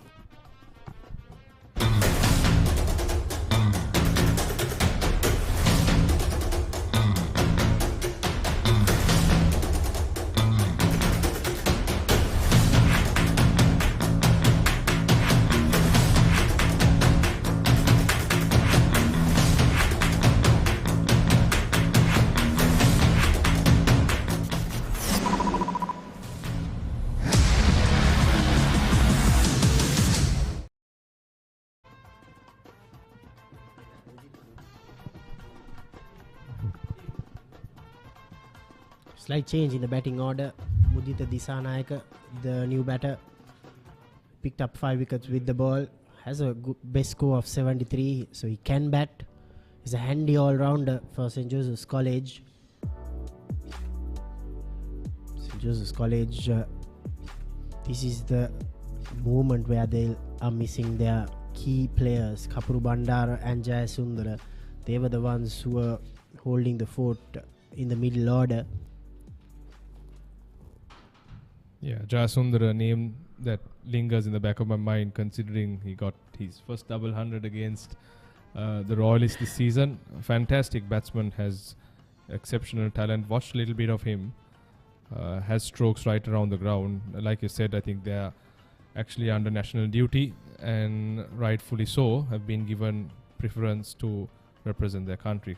Having said that, Abid Paranavithana, just 14 years old, but showing so much of promise and maturity in the way he's bowling. He was not afraid to flight the ball for the second time, and that's a good start. Came on in with the arm, a faster delivery. So the hero with the ball for the Josephians yesterday, Disanayaka. What will he have in store for you guys? Mr. Veerasinghe, what do you think? Yeah, he's a handy all-round, as I said earlier, but at this moment, they need a partnership. There was 63 for no loss. Here's that last wicket. It was hit hard. Don't think it hit the middle of the bat. Didn't adjust the bounce Avintha Dialways, but nevertheless, St. Thomas's have come back very strongly today. A successful over from Paranavithana, 75 for 3 St. Joseph's. Now you can activate your favorite Dialog television channels via the My Dialog app, SMS, or missed call. Dialog Television, Sri Lanka's #1 television experience.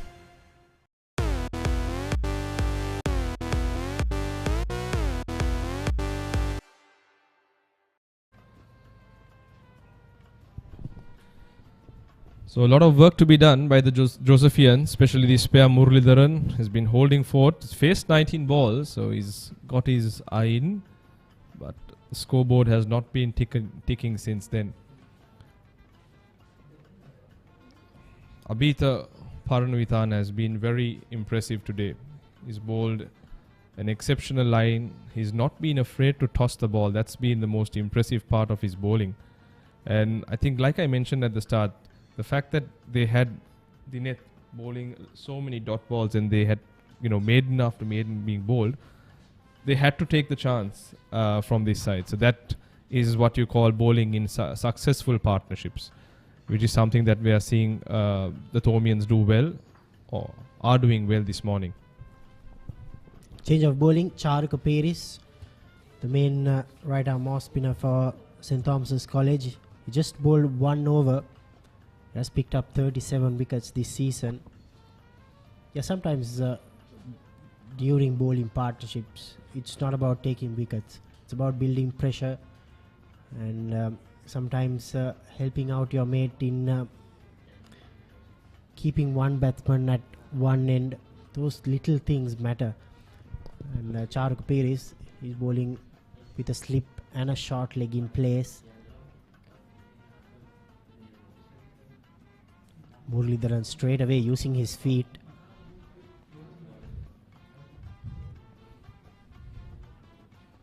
If you are just joining in on this live coverage, this is the Josephian Thomian cricket encounter played for the Gilmour Jayasuriya Memorial Trophy, live from SSC Grounds in Colombo. St. Thomas's College, after being asked to bat first, made 285 yesterday. St. Joseph's now in reply, 75 for 3. Nathan Caldera, the star for St. Thomas's, with a brilliant 100, maiden 100 for Caldera. Mudita Disanayaka picked up 5 wickets. Charka Piris is bowling in with a good speed, Harun. Being your spinner yourself, the speed, the variation, the flight matters a lot. Correct. He's very, very vastly different to how Dinet Kunwardhan was bowling. He's giving it a lot of air. There's a nice guile when he releases the ball, and we see that dip. Muralidharan trying to come down the track a couple of times, realized that the ball was dipping and falling short, hence had to drop a dead bat. That's very impressive, and it's good kind of variety for the Thomian skipper to have in his armory as well. So I've been very impressed the way all the spinners have been bowling. They have pretty much stuck to their plan. I think each one has been given a role, and that role is being successfully played by their spin trio.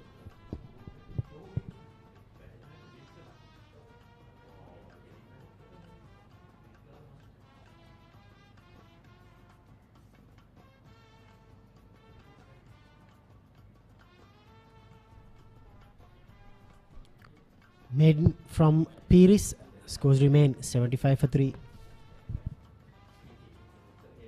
This is Dialog Television ViU Mini. Wow! Live TV channels. Down the ground he goes! It's an endless movie time. I can talk to my remote. Yes, go, go, go! The screen just got bigger. Change the way you watch TV with Dialog Television ViU Mini, powered by Android TV.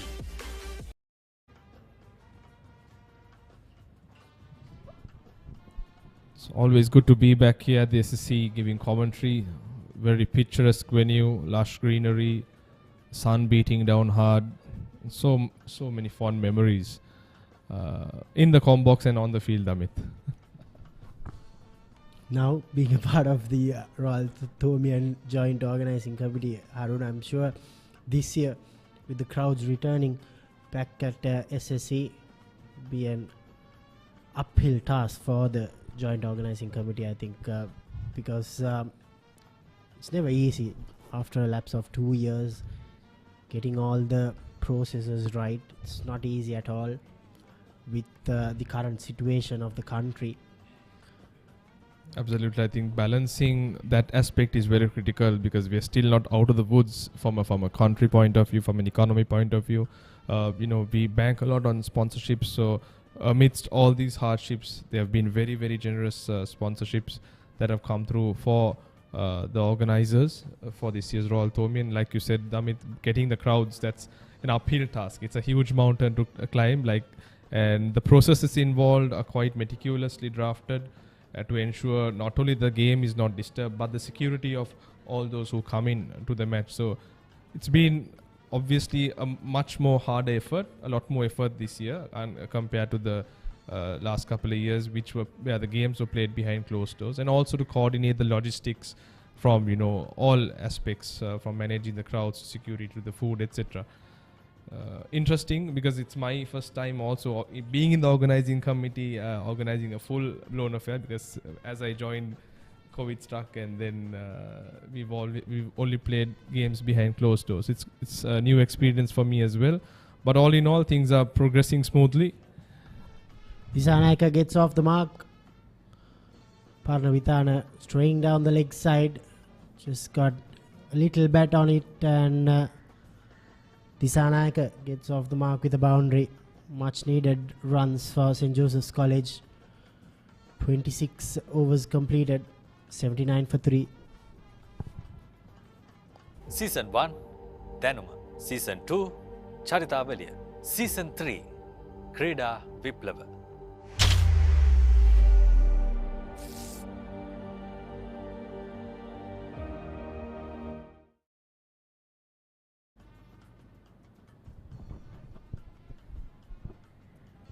Coming back to the topic of the organizing, I think one of the biggest challenges is coordination, especially if you take the Royal Thomian.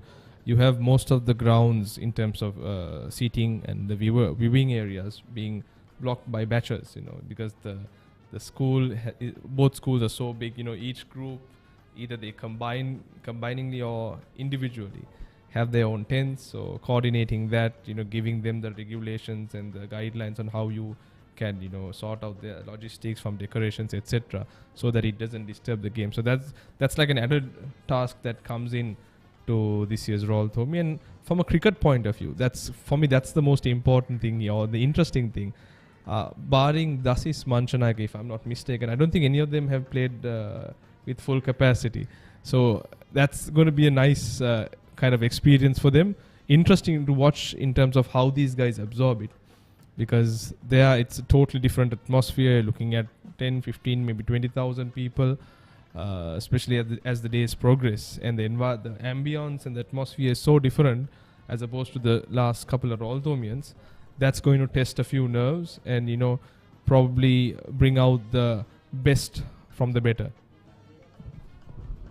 Yeah, indeed, that's what makes the big matches special, playing in front of big crowds. Most of the national players, when they go on to represent the country later on, they always value that experience of playing in front of big crowds, at a teenage level.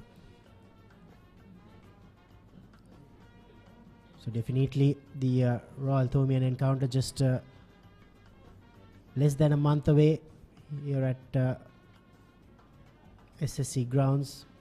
We've got the confirmation that the Josephian Pre-Tried will be played on the 28th, 29th of April, followed by the limited overs on the 30th. So all the Thomians, Josephians watching, the March Madness is upon us.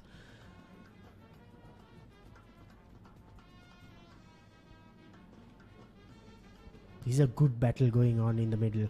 Muralidharan against Charuk Paris. He's looking to take him on. Like I said, this is excellent off-spin bowling by Peiris. He's giving it a good rip. We see the ball getting good dip. Like I mentioned about the guile. From the release, you just can say that, it's going to pitch on the spot, not giving too much of room. Narain has tried to kind of smother the spin, use his feet and, negate.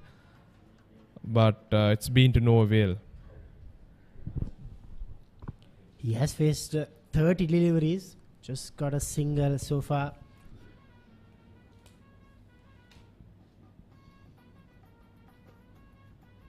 He's a good player with a big temperament, Muralidharan. It doesn't look phased at all as we speak. He gets another single. 27 completed. St. Joseph's College, 80 for 3.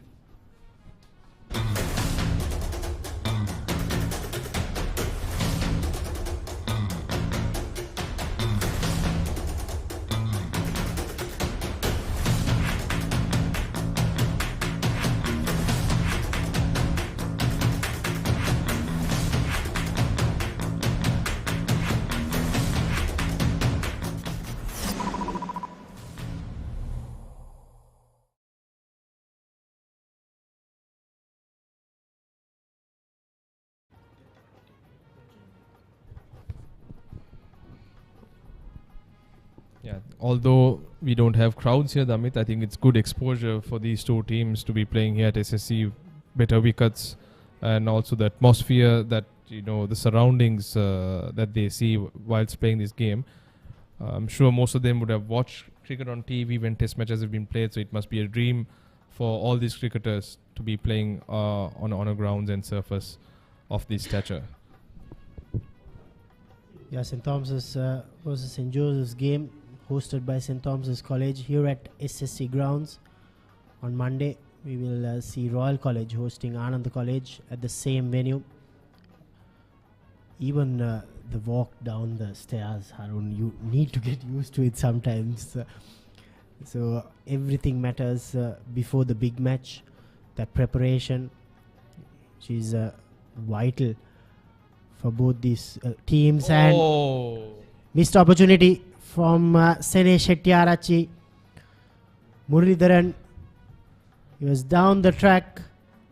The ball went on with the arm. I think he took the inside edge, Damit. The umpire signaled it as a boundary. So my guess is that he took the inside edge. We'll only know once we watch the replay. Oh, yes, it did. Indeed. Yes, it did. Lucky escape for Narayan Muralidharan. Getting that inside edge saved him, Harun. If it wasn't for the inside edge, I think Senesh would have collected and would have been curtains for him.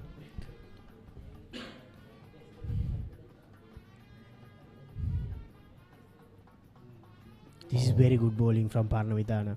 He's 14 years old. Harun, you being a royalist and being in the royal side of things, I'm sure this guy will be a big headache in the coming years as well. Yeah, he looks very threatening, and the fact that he's been able to bowl on one spot consistently in time and time again, he's been troubling one of the top batsmen of the Josephian lineup. We saw him get the wicket of the skipper as well. So, like I mentioned, for a young guy who's only 14 years old, he's holding a very mature head. And he's thinking smart. That's the beauty. The two balls that we saw, the first one went on with the arm. The next took a bit of turn. So likewise, we see that this young guy is a thinking cricketer. So, like they say, age is just a number, but the way he's kind of, understood his game and the way he's bowling has been very impressive, especially on a wicket like SSC.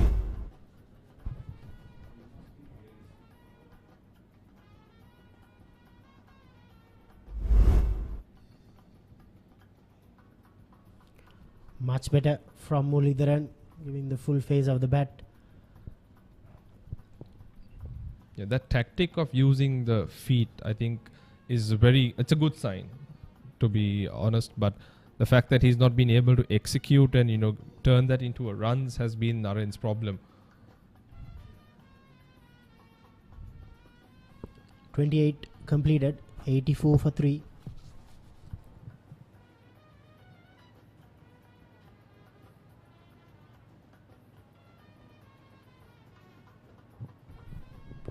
So 37 deliveries for Naren Muralidharan. So I guess these are the list of matches, Damit. You will be a very busy man, I suppose, over the next month or so. Yeah, the March Madness after a lapse of 2 years. Yeah, starting off with the Battle of the Brothers. Thurston College versus Isipatana College next weekend here at SSC. Then we will have the Anand and Nalanda, the Battle of the Maroons on the 4th and 5th of March, followed by the one-day encounter of Anand and Nalanda on the 12th. When we get to the big one, the Battle of the Blues. We will have the Lovers Quarrel also happening at the same weekend in Gaul. And then we get to the ODI of the Royal and St. Thomas's. Plenty of cricket. I think the Hill Country Battle of the Blues this year, if weather permits, should be a very good game, because both the schools, Trinity and St. Anthony's, they have very good teams this season. Loud appeal and given. Beautifully bowled. The pressure mounted for 3-4 overs. Disanayaka, crucial all-rounder. He's not had strike for some time. Exceptional bowling by Peiris. He's troubled both batsmen. He's been very penetrative, bowled tight lines, and richly deserved this wicket. Excellent bowling by Charuka Peiris.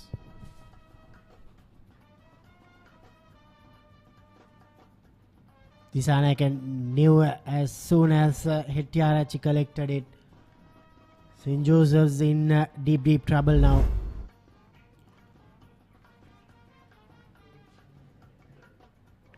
Doesn't do much with the bat this time, Disanayaka. 84 for 4, St. Joseph's College. Want to watch that exciting moment again? Simply rewind on your Dialog Television ViU Hub.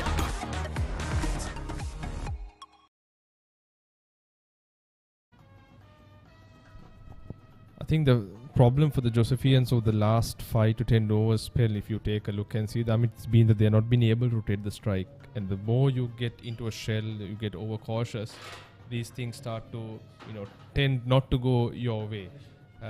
They've been, in this rut in terms of, being somewhere around 75 to 80 runs for the last 4-5 overs, not seen the scoreboard ticking.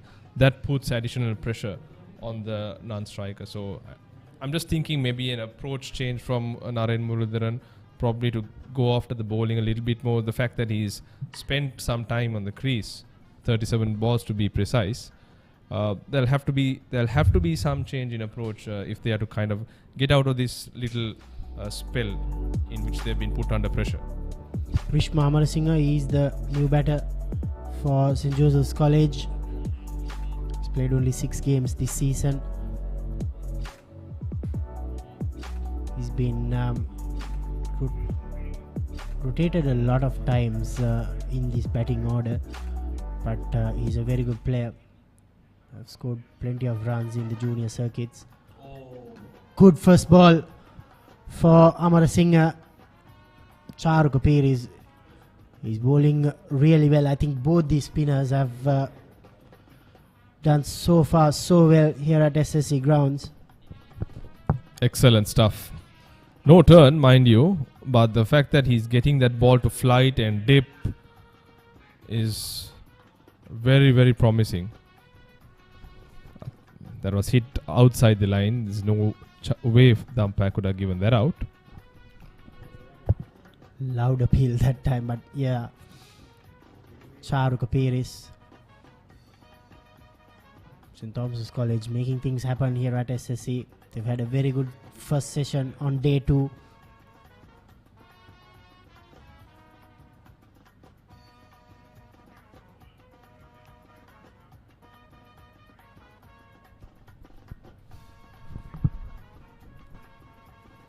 Straight away, little conversation from Hettiarachchi, maybe to adjust the speed, the line or the length. Or maybe even a bluff dummy. We all know how Shane Warne used to do these things. Just to create that little bit of doubt in the batsman's head. Like you said, it's all the pressure. It's all about the pressure that has been imparted to the Josephians, especially by the spin trio. Started off with the partnership of Dinesh Gunawardene and Abhita Paranavithana from the commentary box end, but now Piris, he's taken the mantle and he's put a lot of pressure. But as we speak, taking on the bowler, Rishma Amarasinghe, young Amarasinghe, sweeping that quite convincingly for 4. Good approach to start his account. End of over 29 for the Josephians, 88 for 4.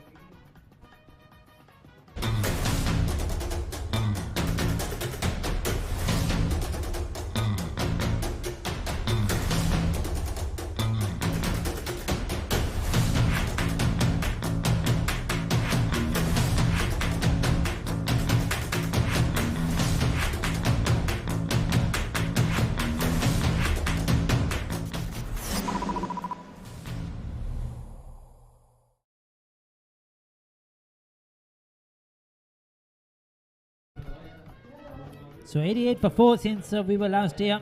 29 overs completed. Naren Muralidharan taking his time. 37 deliveries for his 6. Wickets have fallen at the other end. So he's been watching from the non-strikers end. Rishma 4 of 5. A good start so far, picking up a boundary. Charuka Paris picked up that last wicket to fall of Mudita Dissanayaka for 4. Going at a reasonable run rate, but it's just that there's 4 wickets that have fallen. Will worry the Josephian dugout. That was that last boundary, well swept by Rishma. St. Joseph's 88 for 4. Ricky, the target of 186 must be on their minds. That is their first target. The Thomians will be wanting to get them out below that to enforce the follow on. Thomians will be looking for a morale boosting victory over the Josephians before the Royal Thomian. As we know, the Royals have lost their game to Trinity a couple of days ago.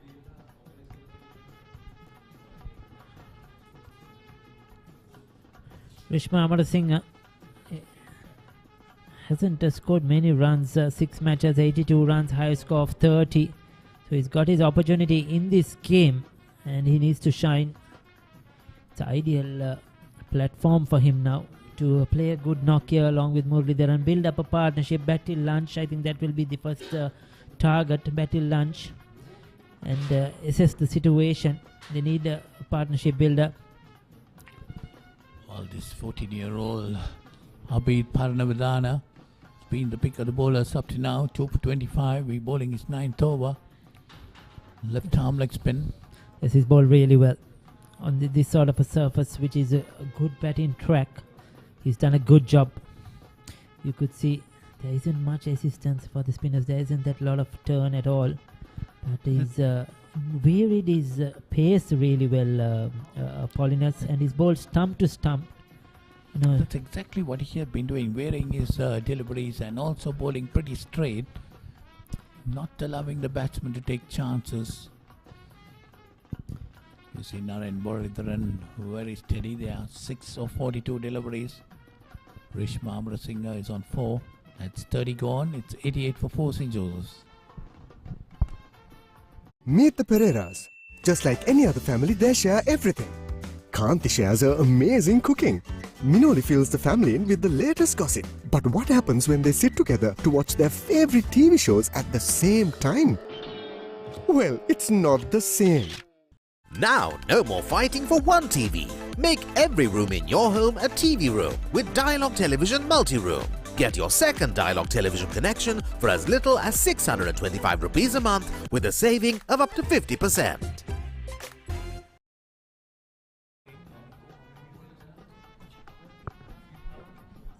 Oh. 88 for 4. So Charu Kapirisa will continue with his right arm off spinners. Picked up 37 wickets before this game, so he's done a good job with the ball, I must tell you. Playing that all-rounders role, we'd expect a lot more runs from him than he did like he did last year. Hasn't got the runs with the bat, but his off spinners have come in really in handy for St. Thomas's. He's done that controlling job as well when they need to stop the run flow. He's come in and bowled and got those partnership breakers. So he's been an important cog of this St. Thomas's bowling lineup. Well, batting too, I think Ricky Charuka was involved in a 37-run partnership with Nathan Caldera for the 6th wicket.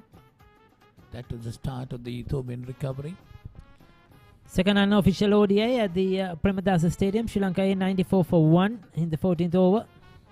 Good start after winning the toss and electing to bat first, with Cruzpool and Nooni Fernando at the crease. Here at the SSC, St. Joseph's 88 for 4 after 30 overs. Lost the wickets of Sadish Jawardena for 33, Sahan Dabre for 24, Avanti Dialvis 9 and Mudita Disanaika for 4. Narayan Boridharan and Rish Mahamrasinghe, the batsman at the wickets.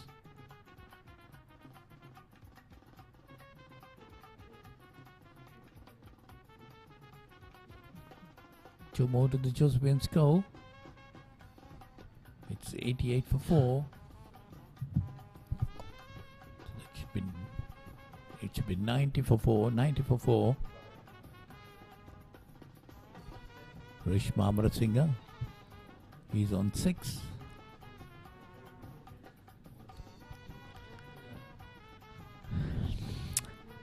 Yes, badly need a good partnership here for this 5th wicket. Same like St. Thomas's did. They were in a much deeper situation at 65 for 5. St. Joseph's in a much better position, we could call it, but the middle and latter order of St. Thomas's came good. But of course, Ricky, the Josephians are -2 of their best middle order batters in Hiran Jayasuriya and Harun Kapur Bandara. That's an advantage for the Thomians, but taking that out, the Thomian bowlers have really bowled well this morning. Put the Josephians on the back foot. Josephians still trail by 195 runs. Their main target should be to get 186 on the board to avoid being asked to follow on. Yes, certainly I think that's a nudge and a single. That's good batting, very good batting. Keep rotating the strike, keep hitting the gaps. 31 completed, 91 for 4.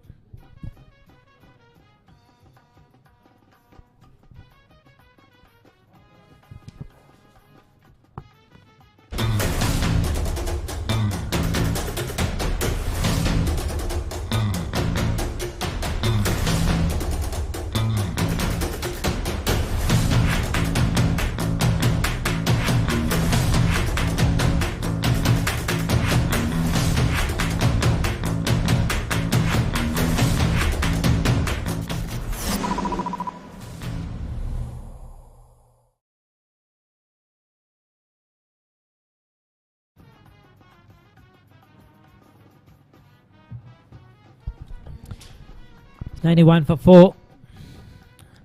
St. Thomas's continuing with their 2 spinners who have done a very good job. Young Panavidhan, he's been outstanding. Charu Kapir is giving him that supporting role. Naren Muralidharan and Rishma Amarasinghe trying to build up a partnership here. Naren Muralidharan, just 4 games and he scored 200 runs with a high score of 131 out of the 200. So majority of the runs coming in just 1 innings. They got 131 against Ananda College. The last game they played at Dani Road. That was a good innings. So I'm sure it was a good innings. We're talking about Anand. If you take the last couple of years, a lot of these individual big scores by opposing schools have come against Anand, isn't it? Paulinus, the decline in cricket in Anand is very unfortunate, who have produced some of the greatest cricketers Sri Lanka have produced. That's a good sweep shot though. Good attempt on the boundary. Good commitment. 4 runs. That's well played by Rishma Abesingh. Well in control. Yeah, talking about Anand, Ricky, yes, I saw last 4 or 5 games they have lost outright completely. Royal will be playing them. That will be a relief for Royal College as well after being beaten by Trinity. So they'll be playing them in 2 days' time here at the SSC. And Royal will be looking to get that momentum back. They might be wanting to beat Ananda. Definitely. They want a morale boosting victory.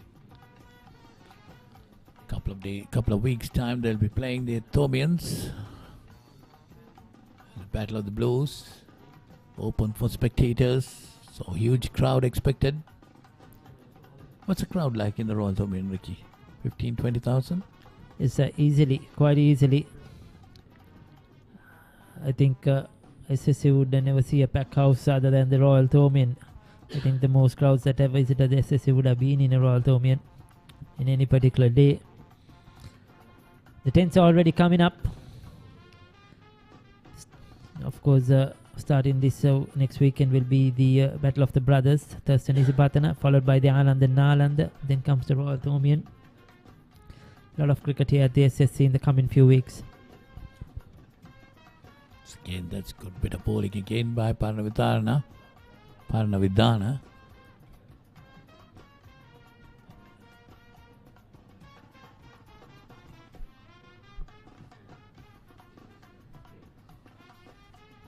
Narayan Muralidharan 6 of 44 deliveries.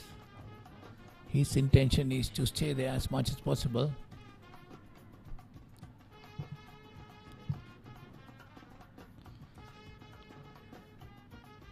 So that's the end of the 32nd over of the Josephian innings. St. Joseph's 96 for 4. This is Dialog Television ViU Mini. Wow! Live TV channels. Down the ground he goes! It's an endless movie time. I can talk to my remote. Yes, go, go, go! The screen just got bigger. Change the way you watch TV with Dialog Television ViU Mini, powered by Android TV. 32 overs completed, 96 for 4. Pictures coming to you live from the Papare.com. Beautiful camera work, some videography. The surrounding buildings, homes of the Colombo city.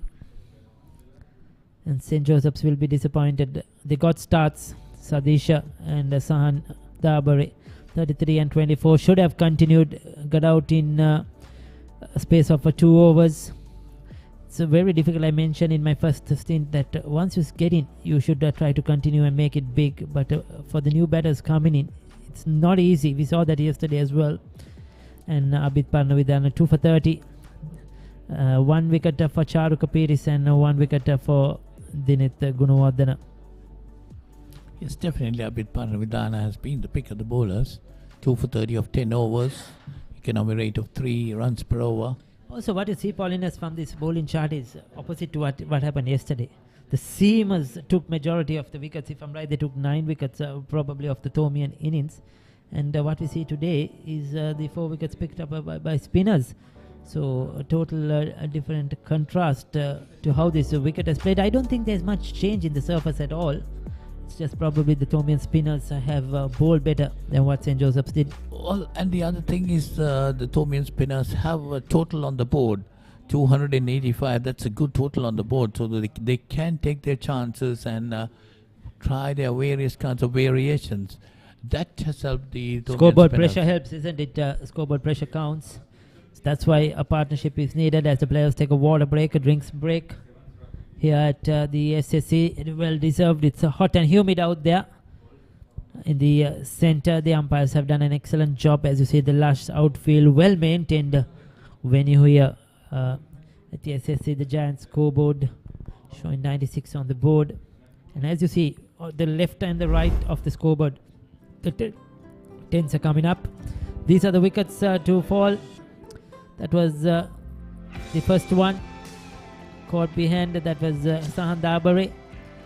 And then we had that wicket of Sadish Jayawardena, caught in the slips, beautifully bowled, well flighted, tees in line by Parnavidana. Then he came back with that excellent caught and ball. That travelled quickly. That was a good catch. That was hit hard by the left hand. Well, there, Ricky, you saw him getting ready for the catch. That's what is important of that. The last one by Charu Kapir is a caught behind. Good catch by Hettiya Rachi as well, behind the stumps. Good anticipation. So 4 wickets to the spinners.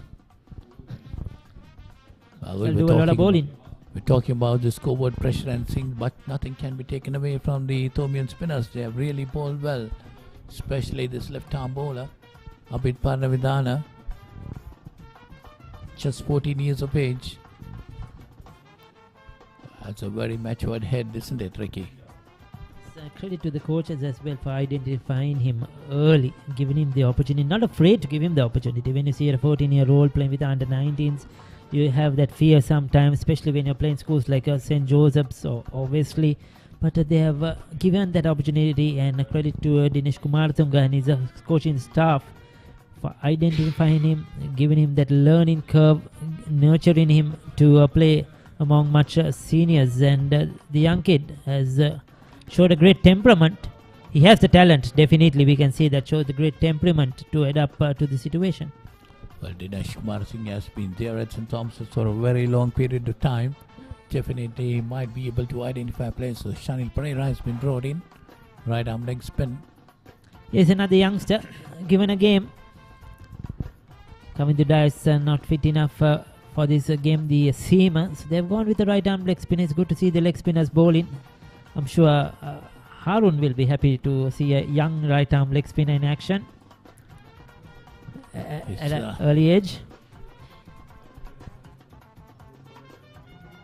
Leg spinners, to see leg spinners bowling, anyone would prefer to like to see the leg spinners bowling. They're wearing the deliveries, flighting it well, making the batsman play at it. The batsman will also want to come down the track to meet the ball. And he has a score on the board, so he can try a few variations. He can afford to go for a few runs if he can pick up some wickets. Now that is what a leg spinner needs, that a bit of a cushion when you're bowling. If you have a big score, you can try all your tricks, give the ball a bit of invite the batter to go down the track. It doesn't mind if he hits you a few boundaries if you can buy that wicket. So ideal opportunity. Yes, that's exactly. We were talking about the scoreboard pressure. St. Thomas got a good score, 285, and then the Josephians put under pressure right now. Josephians have Abhishek Javed to follow in. After that, it will be the bowlers to follow. So a long way to go for St. Joseph's. They need to get 186 to make St. Thomas's bat again.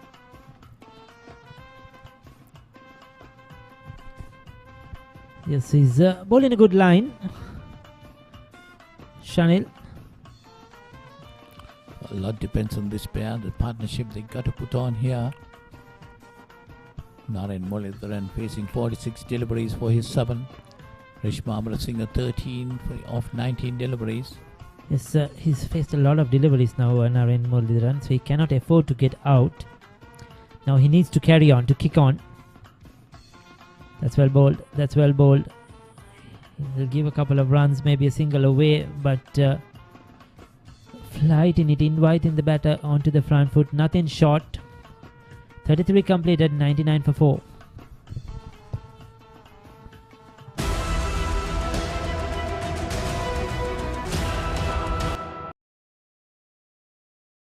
Season 1, Danuma.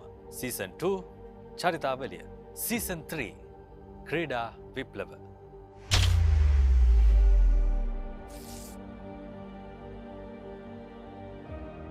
Want to watch that exciting moment again? Simply rewind on your Dialog Television ViU hub.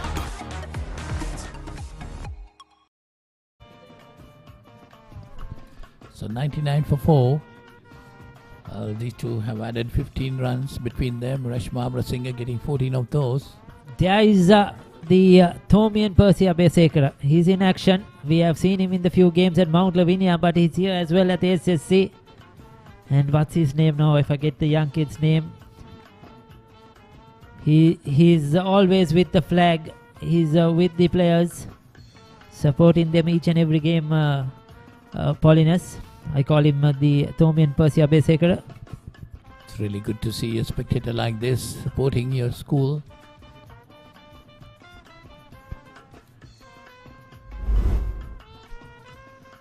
There you see the replay of that. There was a loud appeal by the wicketkeeper and the close-in fielders.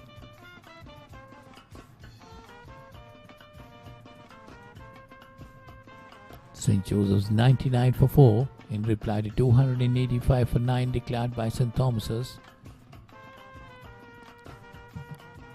Thomian spinners really dictating terms for the Josephians. Young Abid Paranavidana 2 for 30. His bowling is 11th over. Varied the ball well.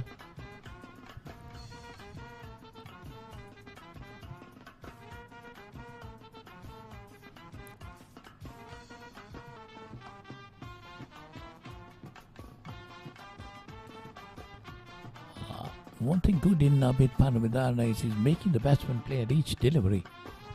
Bowling pretty straight. No freebies. Keeping the batters on their toes. Giving it a bit of I would love to see another close-in fielder probably. St. Thomas is coming upon lunch, closing upon lunch, Try to get one under the bat because runs aren't flowing. Naren Muldiran is looking to block, to defend. He's not playing any fancy cricketing shots. Rishma at the other end has scored a bit more fluently. 34 completed, 99 for 4.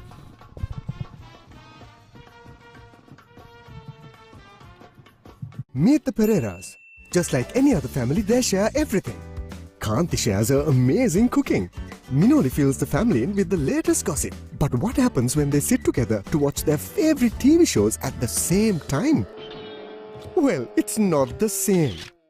Now, no more fighting for one TV. Make every room in your home a TV room with Dialog Television Multi-Room. Get your second Dialog Television connection for as little as 625 rupees a month with a saving of up to 50%.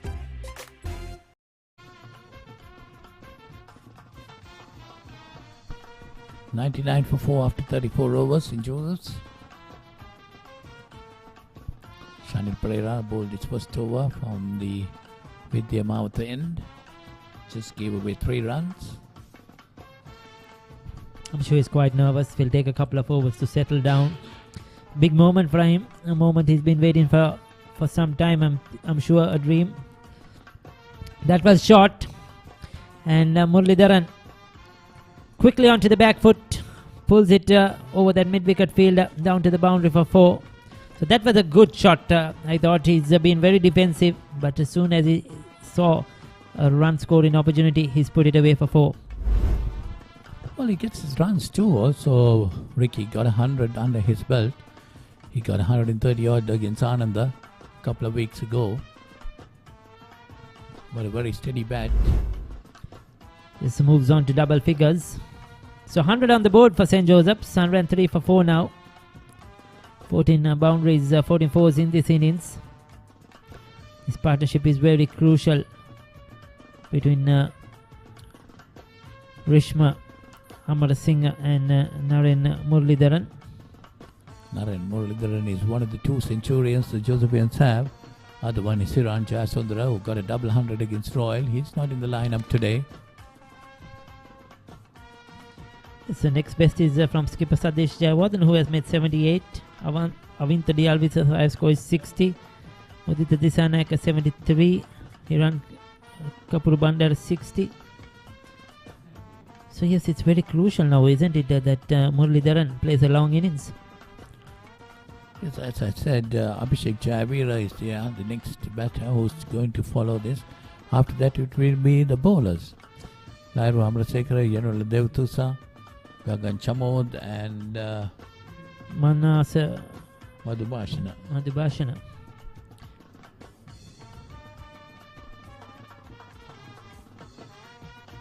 Well bowled, beautifully done. Enticing the batter to come down the track. Deceived him in the flight. Good adjustment by Muralidharan at the end. This is good cricket. Two young spinners operating in tandem.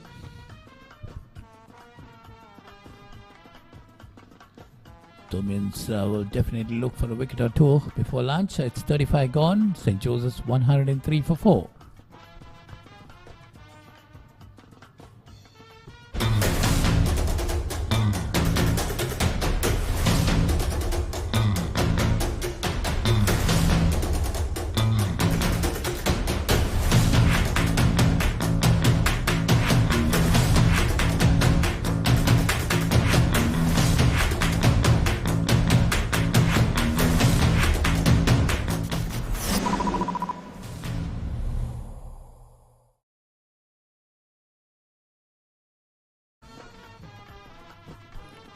A lot of big matches to follow in the coming weeks. First big match will be Superton Thurston, which is to be played next weekend at the SSC. Then the Anand Nalanda, followed by the Royal Tomian. Choosman Pete tried a long time more to go for it towards the end of April.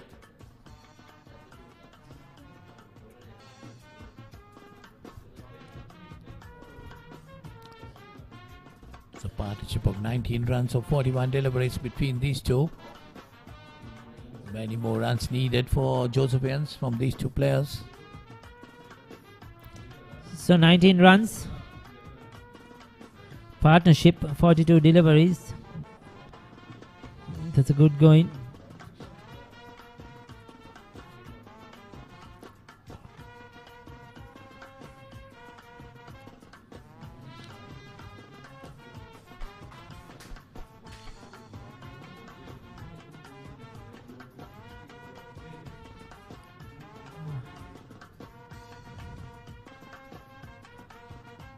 Abhita Panavidana continuing with his agility, keeping things tight. Well, the Josephian batsmen also not taking any chances at this stage of the game. They need to put up a good partnership. A similar kind of partnership which Hettiarachi and Caldera did yesterday for St. Thomas's.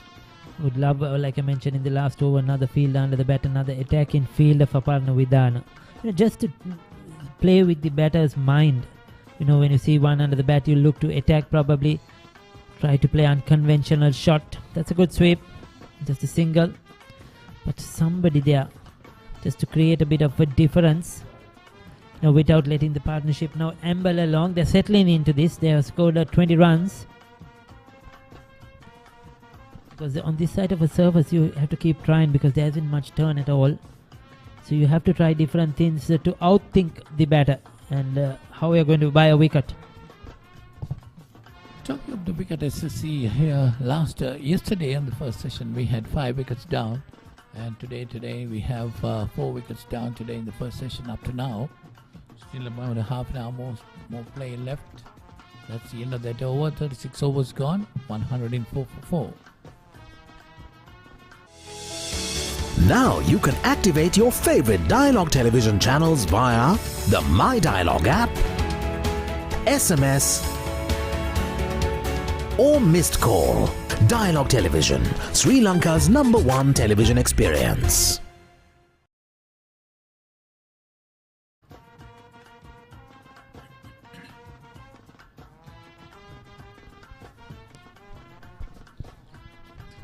Parents coming in to watch this game, giving support to both teams. That's encouraging signs. This is what you want to see.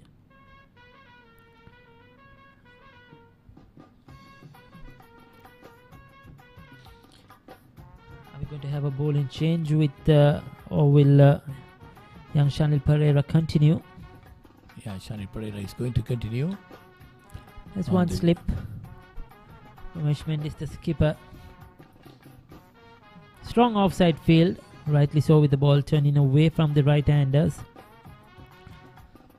That's good, that's well bowled, beautifully bowled. Classical delivery for the leg spinner. Very lucky now to get a touch onto that one. Vishma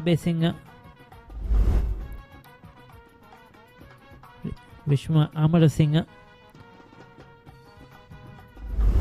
Was beaten outside the off stump that time.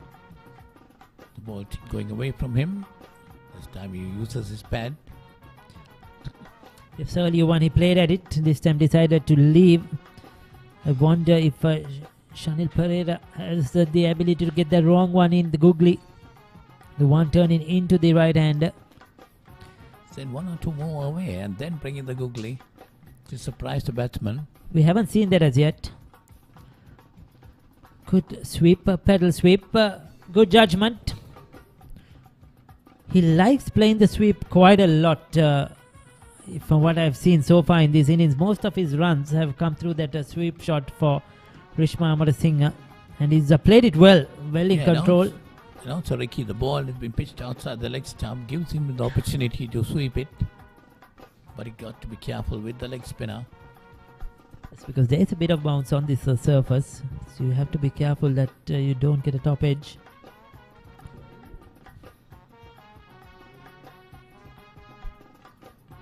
Second unofficial ODI between Sri Lanka A and the English Lions. Sri Lanka A 132 for 1. Again, very effective. This could be 4. Very well played by Amarasinghe. Well in control. And this is why I thought the Thomians needed another close-in fielder, maybe a short leg, a leg slipper probably. You know, just to try something different, to make the batter do something different. At the moment, he's looking comfortable with that sweep and he's putting pressure on young Shanil Pereira. Yeah, exactly. If you have a close-in fielder close to the bat on the leg side, he might be in two minds whether to go for the sweep or not. So that's good bit of thinking of the Thomian skipper has to think a bit. Now they're brought in a short fine leg change in the field, Paulinus. So short fine has come in to protect that boundary. They've taken one from the offside. Mid-wicket is open, so there is a lot of space. There is only one at a deep square leg, so a lot of space on the onside. A mid-on, a deep square leg, and a short fine leg. Nobody in this circle. Okay, there is one coming in now to that mid-wicket region. So a lot of changes since those two sweep shots. But we would expect the Thomians to be on the more attack. They want to look for a wicket rather than to save runs. There you go. He's bowled him, isn't it? Around his pads. He played it once again. I thought that was a mistake because Ramesh Mendis put in a short fine leg, changed his field around, and credit to Shanil Pereira. He bowled the same length, inviting him to go for that sweep again. Played over it, missed it completely, and the midland leg has been knocked back. Beautifully bowled. Good temperament showed by the youngster. He didn't waver from what he was doing after being hit for a boundary and two sweep shots. Just stuck to that line, stuck to the length, and he's got his rewards. Sarika was just telling he has to be careful with the sweep with the leg spinner. Just pitched out just outside the leg stump and turning in towards he was bowled around his legs. So that is the thing. When you go to sweep, if you miss it, you can be. Season 1, Danuma. Season 2, Charitavaliya. Season 3, Krida Viplava.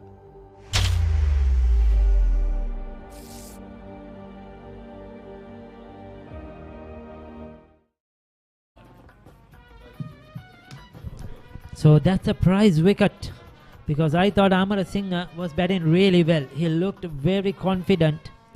And Shanil Pereira against the run of play, when you thought that they were looking good, has got a wicket. So Abhishek Jayasuriya, highest score of just 24. He's just 17 years of old.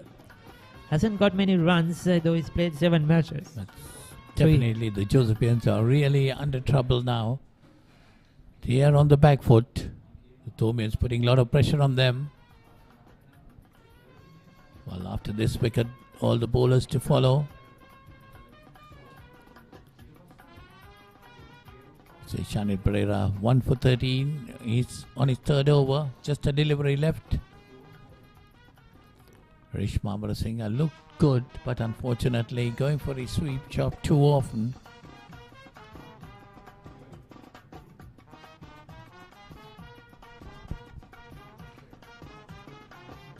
St. Joseph's needing at least another 76 runs to make St. Thomas's bat again. 5 batsmen back in the pavilion at the moment.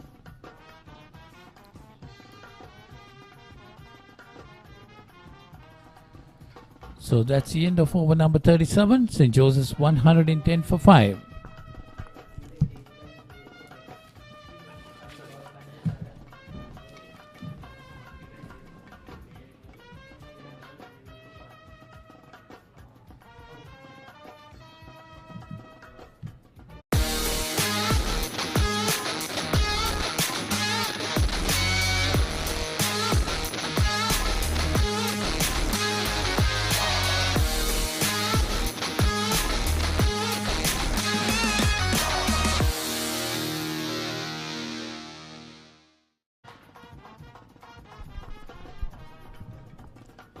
For 5, St. Joseph's College. These young 14-year-olds, Shanil Pereira and Abit Parnavidana, they've done well, isn't it, Haritha? Especially likes of Shanil was playing his first game. And then Parnavidana, he's been ever impressive. Great opportunity for them playing at SSC when you're 14, been televised and streamed all over the world. Massive exposure for these youngsters. Here's Parnavidana. Muralidharan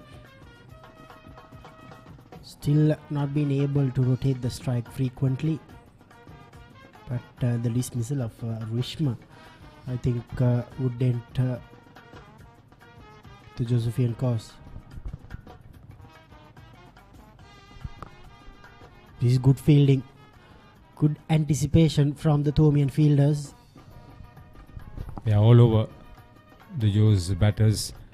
See, unlike the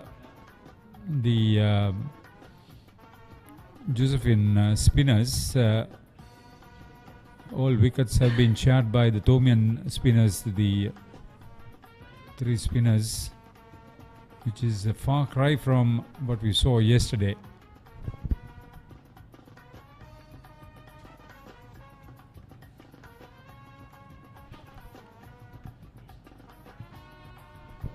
Three of them have been caught behind the wicket, 2 by the wicketkeeper, 1 by the first slip.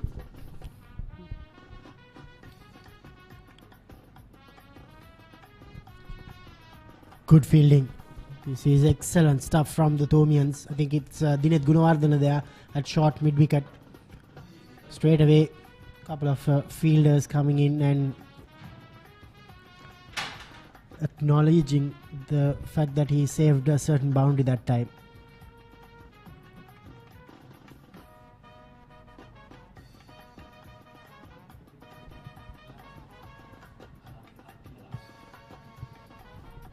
It's a testing time and a learning experience for Narayan Muralidharan under pressure.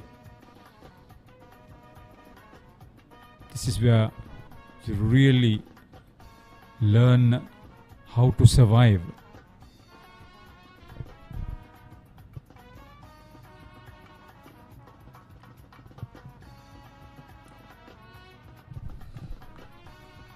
A maiden from Abit, 110 for 5.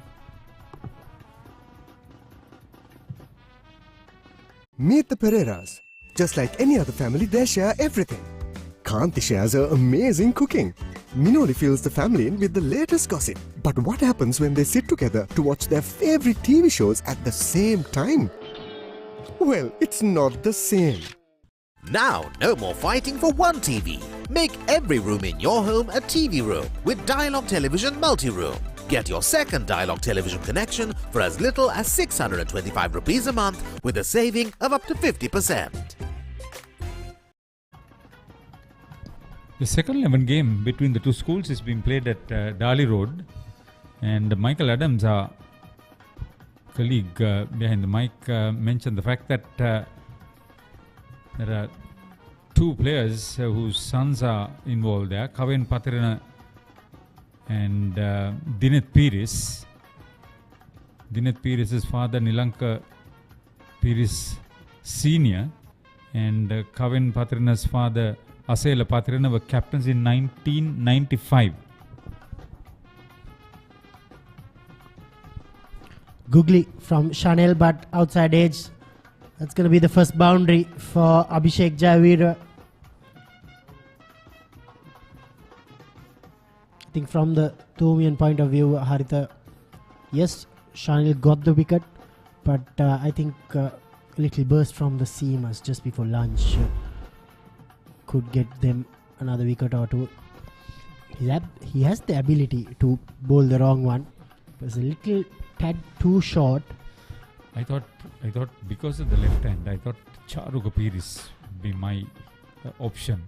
I know what you're trying to think, but I would get Charu Kapiris in and get the seamer from where Abhith is bowling. Yeah, we are still 20 minutes away from lunch. I think maybe the two seamers could put in a 2-over burst.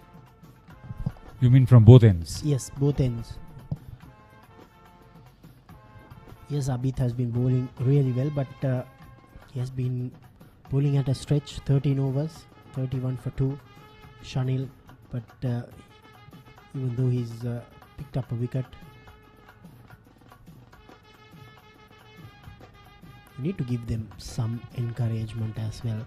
That's why the continuity in bowling, even though it's a left-hander, sometimes it's the norm that it should be an off-spinner bowling to a left-hander, leg spinner bowling to a right-hander, but especially in two-day cricket, doesn't matter much, Haritha. The difference with Charu Kapiris is very good with the quicker delivery.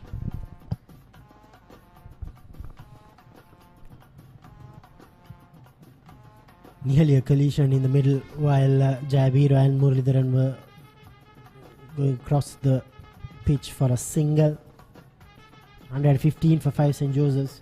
They still have Lahiru Amarasekara, Manasa Madhubhashana, Gagan Chamod and Yenula Devthusa to follow. But this pair should bat deep. Good opportunity for the likes of Muralidharan. He's well set now. Now it's all about capitalizing and going for a big one. He's been deprived to rotate the strike. That's a credit to the Thomian fielders.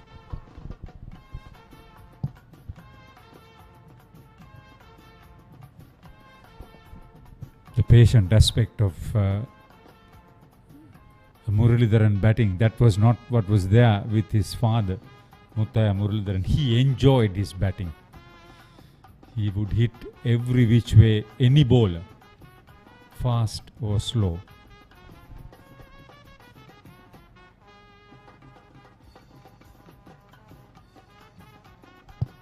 Apart from his exploits for the national team, he played mercantile cricket for a famous group and enjoyed his batting. Came into bat at number 3. Scored a 50. What are you laughing for? Hit us all round the park. 39 completed, 116 for 5.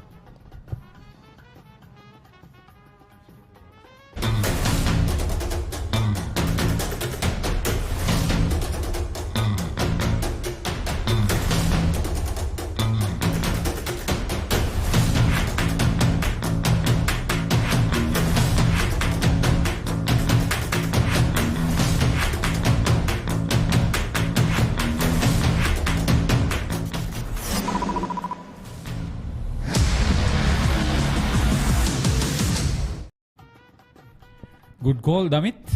The pace is introduced. Nathan Caldera from the end where Abhith Parnavidana was bowling. Yeah, you are in the right mood. You are preparing for that important mercantile match.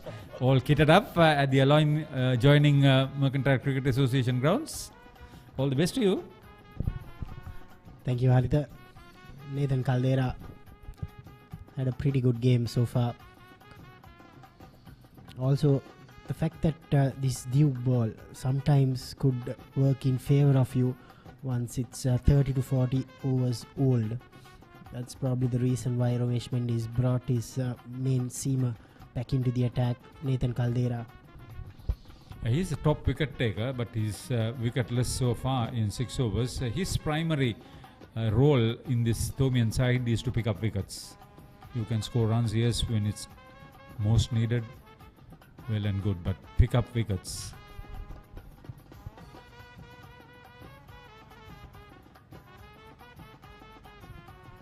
I would have loved to see somebody right underneath the eyes of the batter,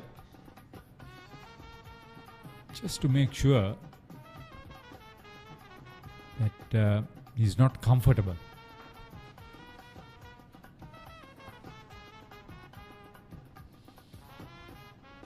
A slip and a gully. Defensive field, not exactly saving the run. Yeah, but the square leg fielder, if you just noticed on the screen, just went a little behind the umpire, allowing that single for Muralidharan.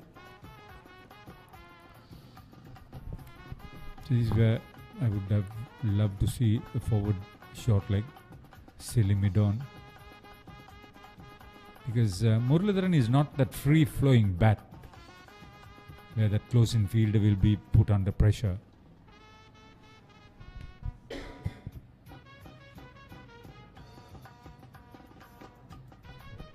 Abhishek Jayavira, it's a different situation altogether, although the field is pretty much the same. The left hand, right hand combination will probably cause a few problems for the bowlers as far as their line and length is concerned. St. Joseph still trailing by 168 runs. They need to score another 69 runs to avoid the follow-on. Much better. I think Nathan loves bowling to the left hand. From what I've noticed over the past few games, what we've live streamed on the Papare, Nathan Caldera has that ability to get the ball away from the left hand and get it back in towards the left hand as well.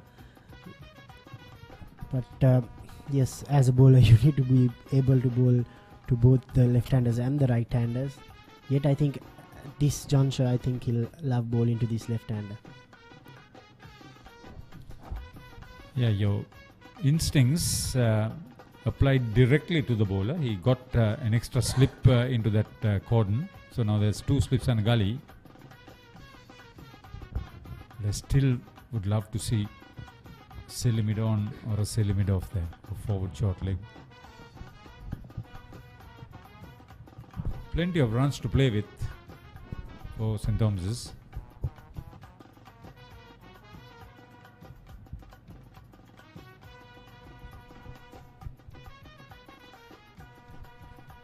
Interesting passage here at SSC Grounds just before lunch. St. Joseph's 118 for 5 at the end of 40 overs. No, one more ball remaining. 117 for 5. Want to watch that exciting moment again? Simply rewind on your Dialog Television ViU Hub.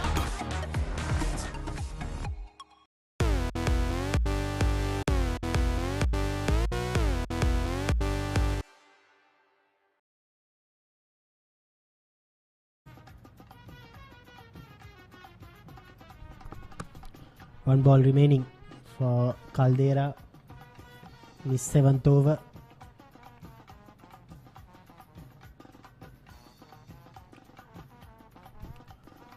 Beautifully pulled away from Muralidharan. That's his 3rd boundary.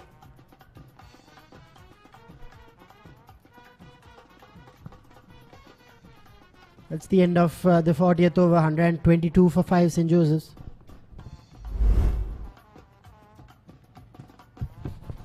Take a look at this placid track. Thank you very much. Beautiful transfer of weight,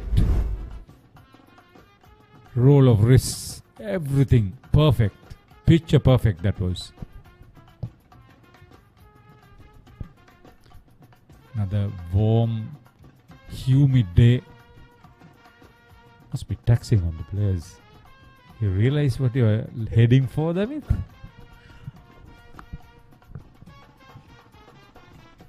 I'm just playing 25 over games, Haritha. But for these players, they've played consecutively, week in, week out, 2-day cricket. Never easy. You know how I figure out the 50 overs? For you to open and bat through the 25 overs and then field through the 25 overs. Bowling change from the Vidya Mouth end. Charko Piris. Just like what Haritha you expected. For the left-hander, Charko Piris. Yeah, this is going to be a very interesting phase. Charko Piris attacking the left-hander while Nathan Caldera bowling from the tennis court end. Maximum of, I think, about 3 overs before lunch remaining. Much better. He gets that natural bounce of this SSC track, Charko Piris. He's not a tall lad. It's just that his angle of delivery and the variation of pace.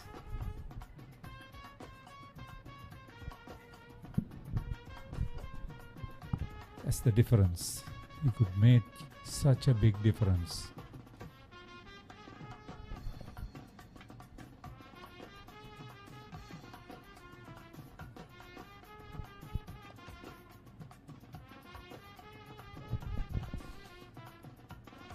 Dennis Gunwardhan had also picked up a wicket, so I was short of saying that only 3 bowlers have picked up wickets, 4 spinners have picked up 5 wickets.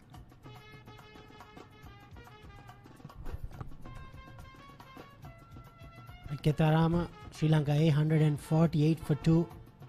Lasit Cruz Pulle with a brilliant 70.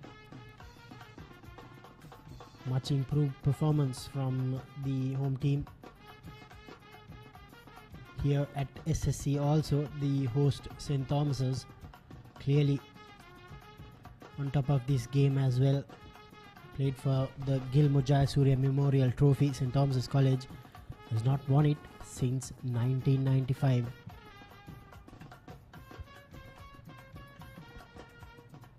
St. Really? Joseph. No outright win? St. Joseph's last one in 2009. 122 for 5 at the end of 41. This is Dialog Television ViU Mini. Wow! Live TV channels. Down the ground he goes! It's an endless movie time. I can talk to my remote.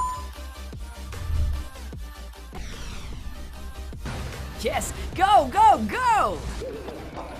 The screen just got bigger. Change the way you watch TV with Dialog Television ViU Mini, powered by Android TV.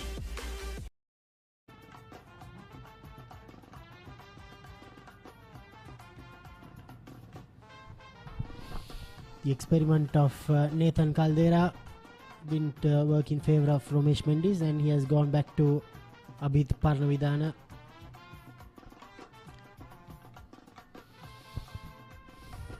Why isn't he trusting Akash Fernando?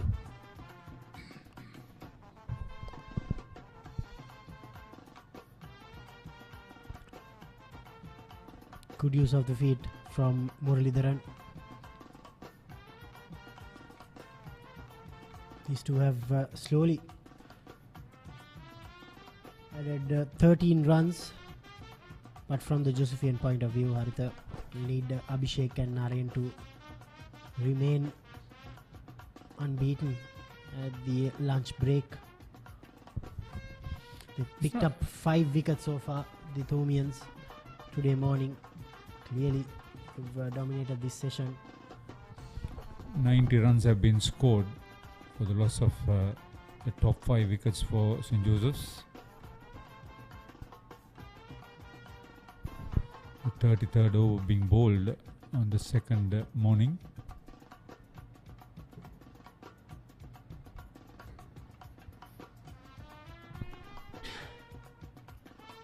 Crucial runs for St. Joseph's.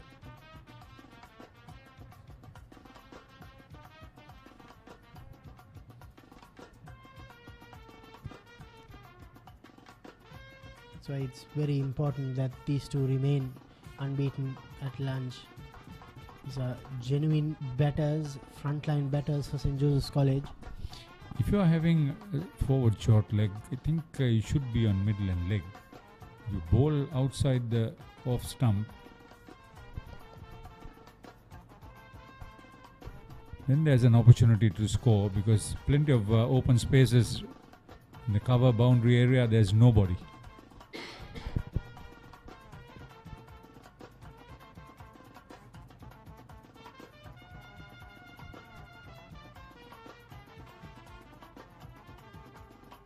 Dinet Gunordana is a tall lad.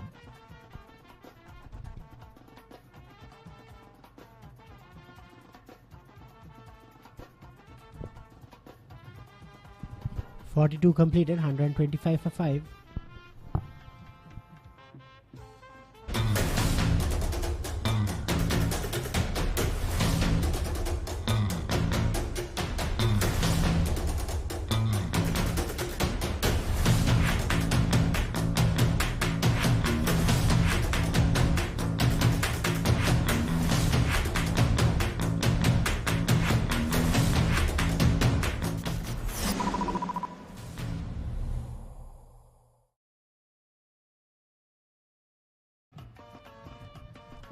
The under 23 major clubs 2-day tournament also begins today.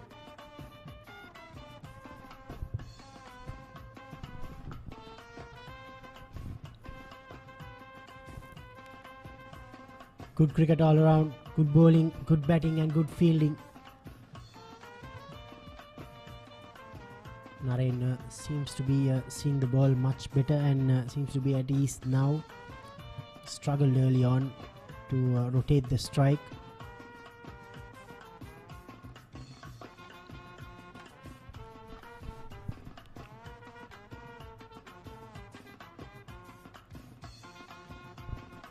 Whenever a left hand right hand combination is in the middle, if you are rotating the strike, it's never easy for the fielding team.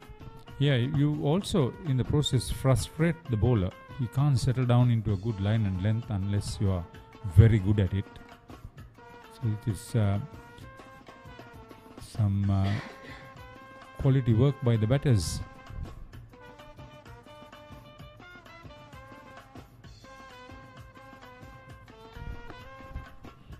Dear oh dear,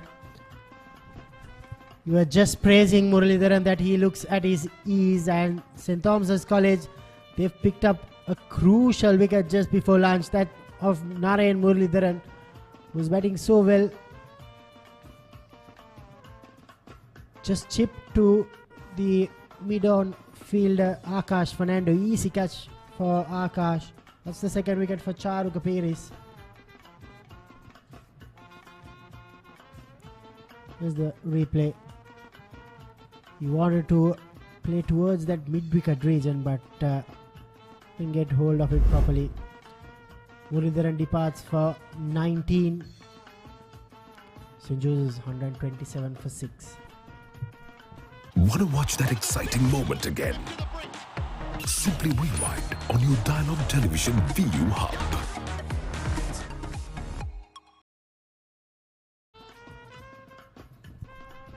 The new batter, Lahiru Amarasekara, the vice captain of St. Joseph's College.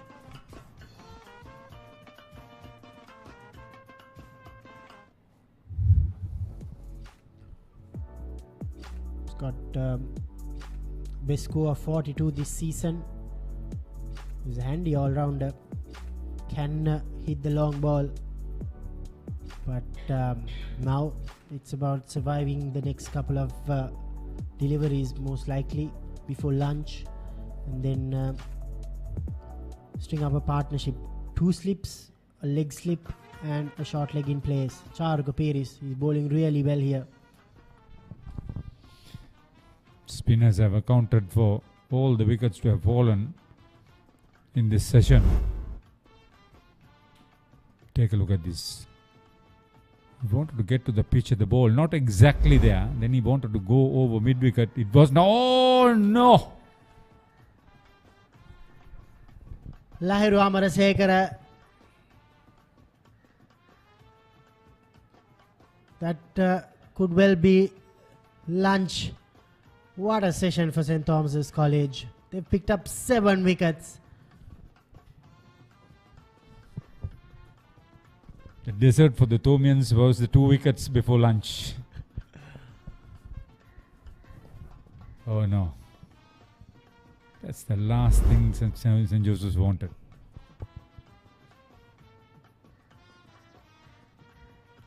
He didn't need to go for an expansive drive like that.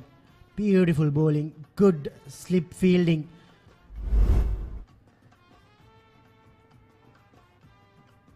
It was a tricky period for St. Joseph's College and they failed it. Amarasekara, he takes the long walk back without trouble in the scores. It's lunch here at SSC Grounds on day 2. St. Thomas's College have picked up 7 wickets in the first session. Clearly, they are on top of this 118th Josephian Thomian annual cricket encounter played for the Gilmour Jayasuriya Memorial Trophy. 127 for 7.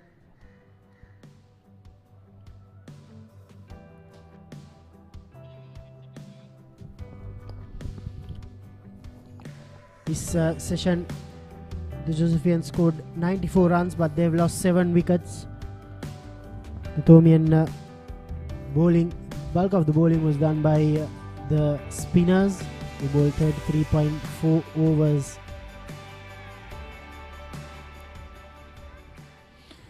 So the introduction of Charu Kapiris was very effective. Sadish Jayawardena made 33. Sahan Dabare, he was the first to be dismissed for 24.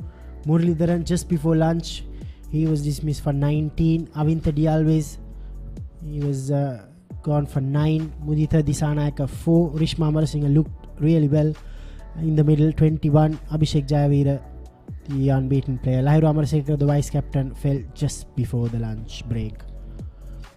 The first wicket partnership was 63, and then thereafter lost 7 wickets for the addition of another 64 runs. Thomian bowling was spot on. Good bowling changes by Romesh Mendis. Abid Paranavithana picked up 2 wickets, but Charu Kapiris, he stands out with 3 for 11. Still bowling his 7th over. 127 for 7 St. Joseph's. They were at one stage 110 for 4. Here are the highlights of the first session on day 2. Sadish Jayawardena and Sahan Dabare looked promising early on against the seamers. Not much trouble was caused until this happened. That was Sahan Dabare, neatly picked up by Hettiarachi, then Abid Paranavithana, Thomian captain, holding on to a good catch to see the back of the St. Joseph's skipper. Avintha Dialways wanted to take on the bowling, scored 2 boundaries before this happened. Good neat catch by Paranavithana, his 2nd wicket, young 14-year-old, straight after getting hit for a boundary. Muralidharan struggled early on. That was Mudita Disanayaka. Charu Kapiris was bowling really well. Rishma Amarasinghe and Muralidharan, he added 26 runs. Yes, 26 runs for the fifth wicket. Rishma, out of 26, made 21 before becoming the first wicket of Shanil Pereira, the debutant. He was tried on. He tried a few googlies, didn't work. This was a very well played shot by Muralidharan, and then this happened. Caught by Akash Fernando. Charuka Piris. Then got Lahiru Amarasekar a couple of balls later. 118th Josephian Thomian cricket encounter played for the Gilmour Jayasuriya Memorial Trophy, St. Joseph's College, trailing by 158 runs. St. Thomas's at the back of Nathan Caldera's brilliant 113 made 285 for 9 declared yesterday. Today in the first session, St. Joseph's have lost 7 wickets and they are in deep trouble at 127 for 7.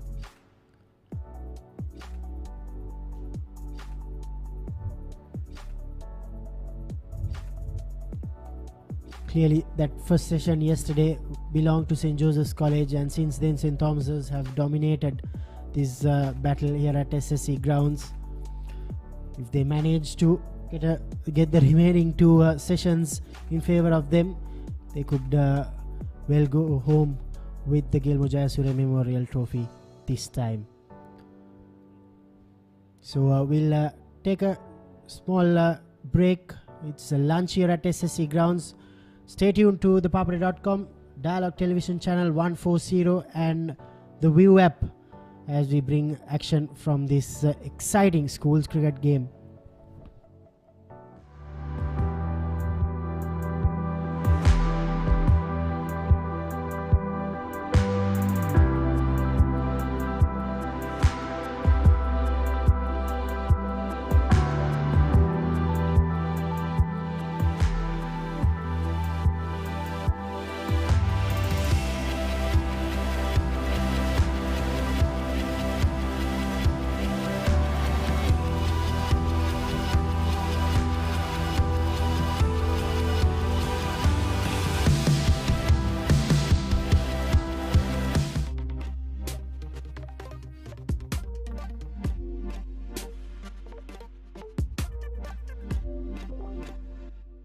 Meet the Pereiras. Just like any other family, they share everything. Kanti shares her amazing cooking. Minoli fills the family in with the latest gossip. But what happens when they sit together to watch their favorite TV shows at the same time? Well, it's not the same.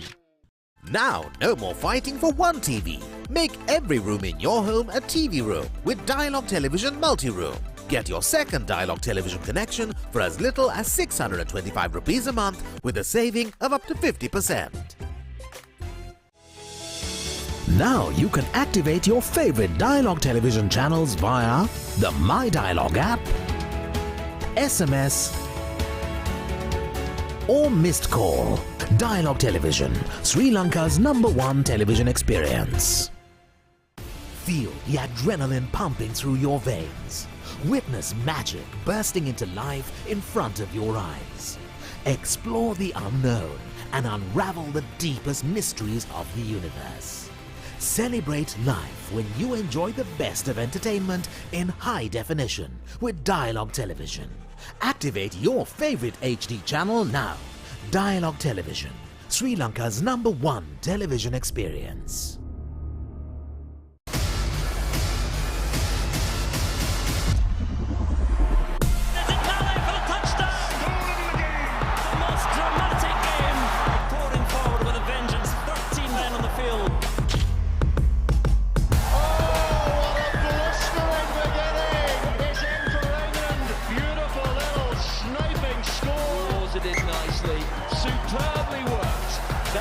Classic France. Scotland continue. They're going to do it, are they? Van der Merwe. This one takes out. And here comes the try. And Kiko's the Moiros magician. What a try by the Italians. Thundering into the game with some nuclear attacking for Italy.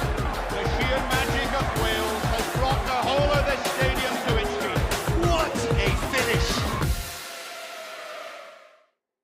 Want to watch that exciting moment again?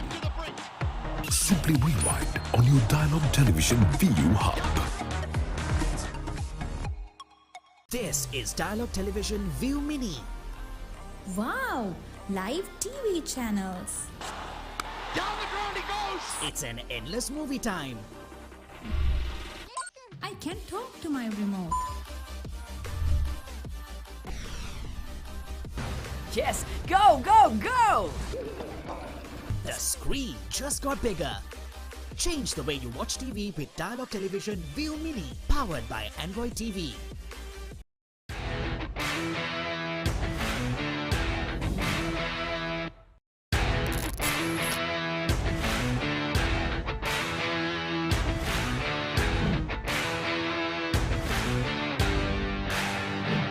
මම සාන්ත සෙබස්සියන් විදුහලේදී grade 3 වලදී තමයි මේ මුලින්ම මාව ඇකඩමියකට තෝරගත්තේ. ඇකඩමි එකේදී කියන්නේ අපි මුලින්ම ටෙනිස් බෝලෙන් තමයි පටන් ගන්න. ඊට පස්සේ තමයි ලෙදර් බෝල් එකට යන්නේ. ටෙනිස් බෝලේ හොඳට කරගෙන ගියාට පස්සේ ග්‍රේඩ් 3 එකේ ලාස්ට් ටර්ම් වෙද්දී මාව 13C ටීම් එකට තෝරගත්තා. එතනදී අපිට එහෙම ලොකු මැච් තිබුණේ නැහැ. ඉතින් ඒ දවස්වල ඊට පස්සේ එතනින් පස්සේ මාව 13A ටීම් එකට තමයි ගත්තේ. එතනදී අපිට මැචස් 5ක් ගහන්න තිබ්බ.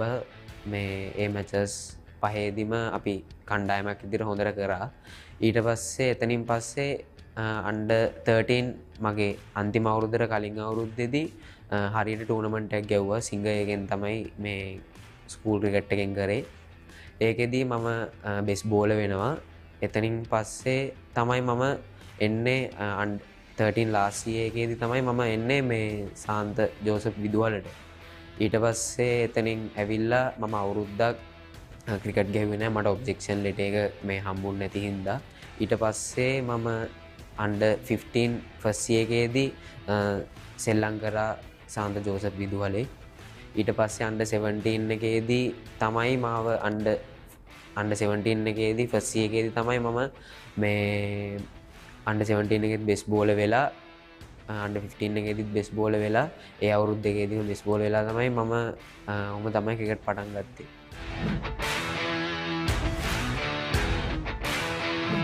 මුලින්ම කියන්න ඕනේ මම මුලින්ම ක්‍රිකට් වලට ආවේ අන්ඩර් 13 එකේදී ෆාස්ට් බෝලර් විදියට. අන්ඩර් 13 එකේදී එතකොට මං හරි පොඩි ඒකේ හින්දා මොහන්ස කිව්වා ස්පින් අපි ස්පින් වම් අතින් බෝල් ගන්න හින්දා ලෙෆ්ට් ආම් ස්පින් එක දාලා බලමු කියලා. ඊට පස්සේ අත් එක්ක වැඩ කරලා තමයි ලෙෆ්ට් ආම් ස්පිනර් උනේ. ඊට පස්සේ 13A ටීම් එකේදී මට හම්බුණා රෂාන් සර්ව.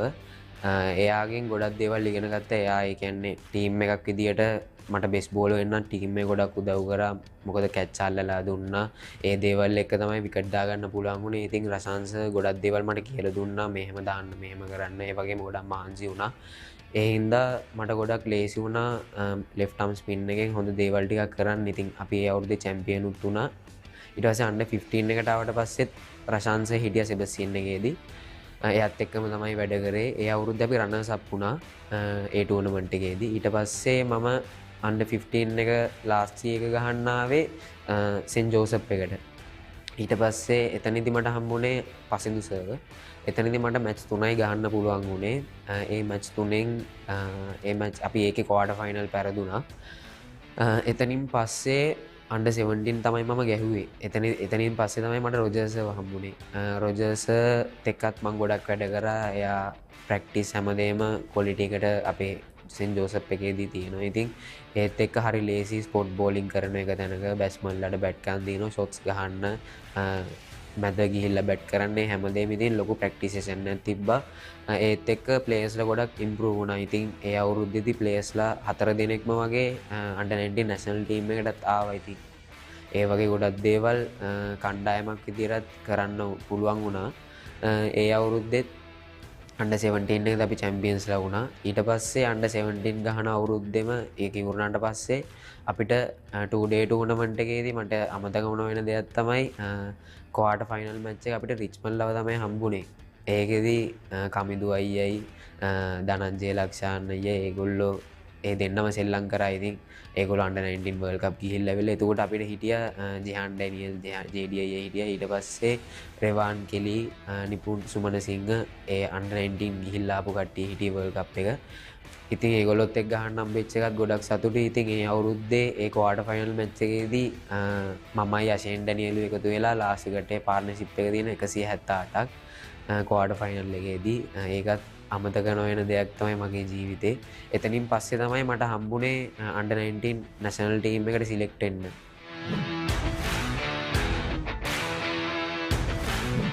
මට බිග් මැච් 4යි සෙල්ලම් කරන්න පුළුවන් වුණේ. ඊට කලින් මතක් කරන්න ඕනේ මගේ පළවෙනි බිග් මැච් එක ඇත්තරම ගොඩක් වටිනවා මට.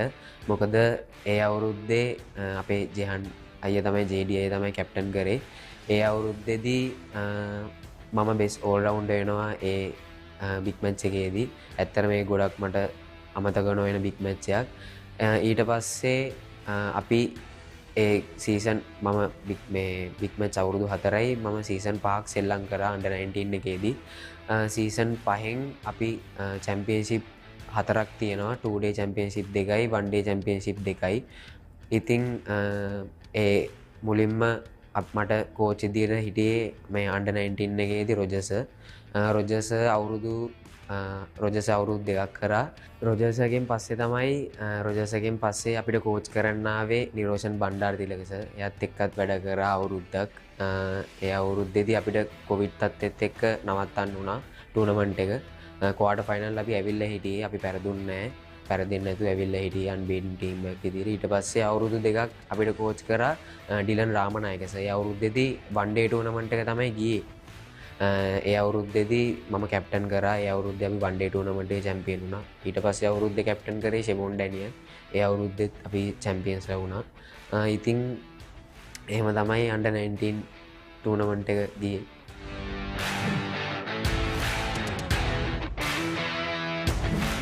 ඇත්තරම මුලින්ම මම අවුරුදු 15 වෙදි තමයි මාව මුලින්ම ඉන්දියන් 2 එකට තෝරගන්නේ under 19. එතනදී අපේ හෙඩ් කෝච් විදියට හිටියේ හෂාන් තිලකරත්න සර්. ඊට පස්සේ ඇසිස්ටන්ට් කෝච් විදියට හිටියේ චමින්ද වාස් සර්. බෝලිං කෝච් විදියට හිටියේ චමිල ගමගේ සර් හිටියා. ඒ වගේම හිටියා Sachith Pathirana sir spin bowling coach විදියට. ඒගොල්ලොත් එක්ක තමයි අපි වැඩ කරේ ඒ කෝචස්ත් එක්ක. ඉතින් ඒගොල්ලොන්ගෙන් ලොකු සපෝට් එකක් හම්බුණා මට වගේම මගේ කණ්ඩායමටත්. මම ඉන්දියන් ටුවර් එකේ මට පළවෙනි ටෙස්ට් මැච් එකේදී තුන්වෙනි දවසේ මගේ බෝල වැදිලා ඇඟිල්ල පල්ල ගියා. ඊට පස්සේ මම වන් ඩේ වලටත් හිටියා. ටෙස්ට් මැච් 4 ඩේ වලටත් හිටියා. මම පළවෙනි 4 ඩේ එකෙන් පස්සේ මම ඉන්ජර්ඩ් වෙච්ච හින්දා මම ගෙදර ගිහිල්ලා ආයෙත් වන් ඩේ වලට ආවා. වන් ඩේ වලදීත් පළවෙනි වන් ඩේ මැච් එක ගැහුවට පස්සේ ප්‍රැක්ටිස් දෙවෙනි ප්‍රැක්ටිස් එකට යද්දී මේ ආයෙත් බෝල වැදිලා ඒ ඇඟිල්ලම ආයෙත් මේ වෙනවා. තුවාල වෙනවා. ඊට පස්සේ මං ආයෙත් එන්නේ ඒෂියා කප් එකට. ඊට පස්සේ අපිට ඉන්දියන් ටුවර් එකෙන් පස්සේ තිබ්බ ඒෂියා කප් එක. ඒකෙදී අපි රන්නර්ස් අප් වෙනවා. කැප්ටන් කරේ නිපුන් ධනංජය. එයාගේ යටතේ තමයි සෙල්ලම් කරේ. ඉතින් ඒගොල්ලොන්ගෙනුත් ලොකු සපෝට් එකක් හම්බුණා. ඊට පස්සේ මම මැච් අවුරුදු 2ක් ගියා වර්ල්ඩ් කප් එක වෙනකම්ම. මට වර්ල්ඩ් කප් එක යන්න බැරි වුණා. මම මැචස් 13ක් සෙල්ලම් කරා under 19 එකේදී. ඊට පස්සේ එතනින් පස්සේ තමයි මම කැප්ටන් කරන්නේ. ඒකෙදී මට තිබුණ පළවෙනි ටුවර් එක තමයි බංග්ලාදේශ් ටුවර් එක. අපේ හෙඩ් කෝච් විදියට හිටියේ එතකොට Avishka Gunawardena sir. Assistant coach විදියට හිටියේ සචිත් පතිරණ සර්. එයා තමයි ස්පින් බෝලිංగ్ කෝච් විදියටත් හිටියේ. චමිල ගමගේ සර් හිටියා. ෆීල්ඩින් කෝච් විදියට හිටියේ උපුල් චන්දන සර්. ඉතින් ඒ හැම කෝච් කෙනෙක්ගෙම ලොකු සපෝට් එකක් හම්බුණා. ගොඩක් බැටිං පැත්ත දියුණු වුණා. මගේ වගේම ගොඩක් අපේ ටීම් එකට ප්ලේයර්ස්ලාගේ අවිෂක ගුණවර්ධනත් එක්ක තමයි වැඩ කරේ. ඒ වගේම ස්පිනර්ස්ලාට ලොකු සපෝට් එකක් හම්බුණා. මට වගේම ස්පිනර්ස්ලාට සචිත් පතිරණ සර් ගොඩක් උදව් කරා ඇත්තටම. ඊට පස්සේ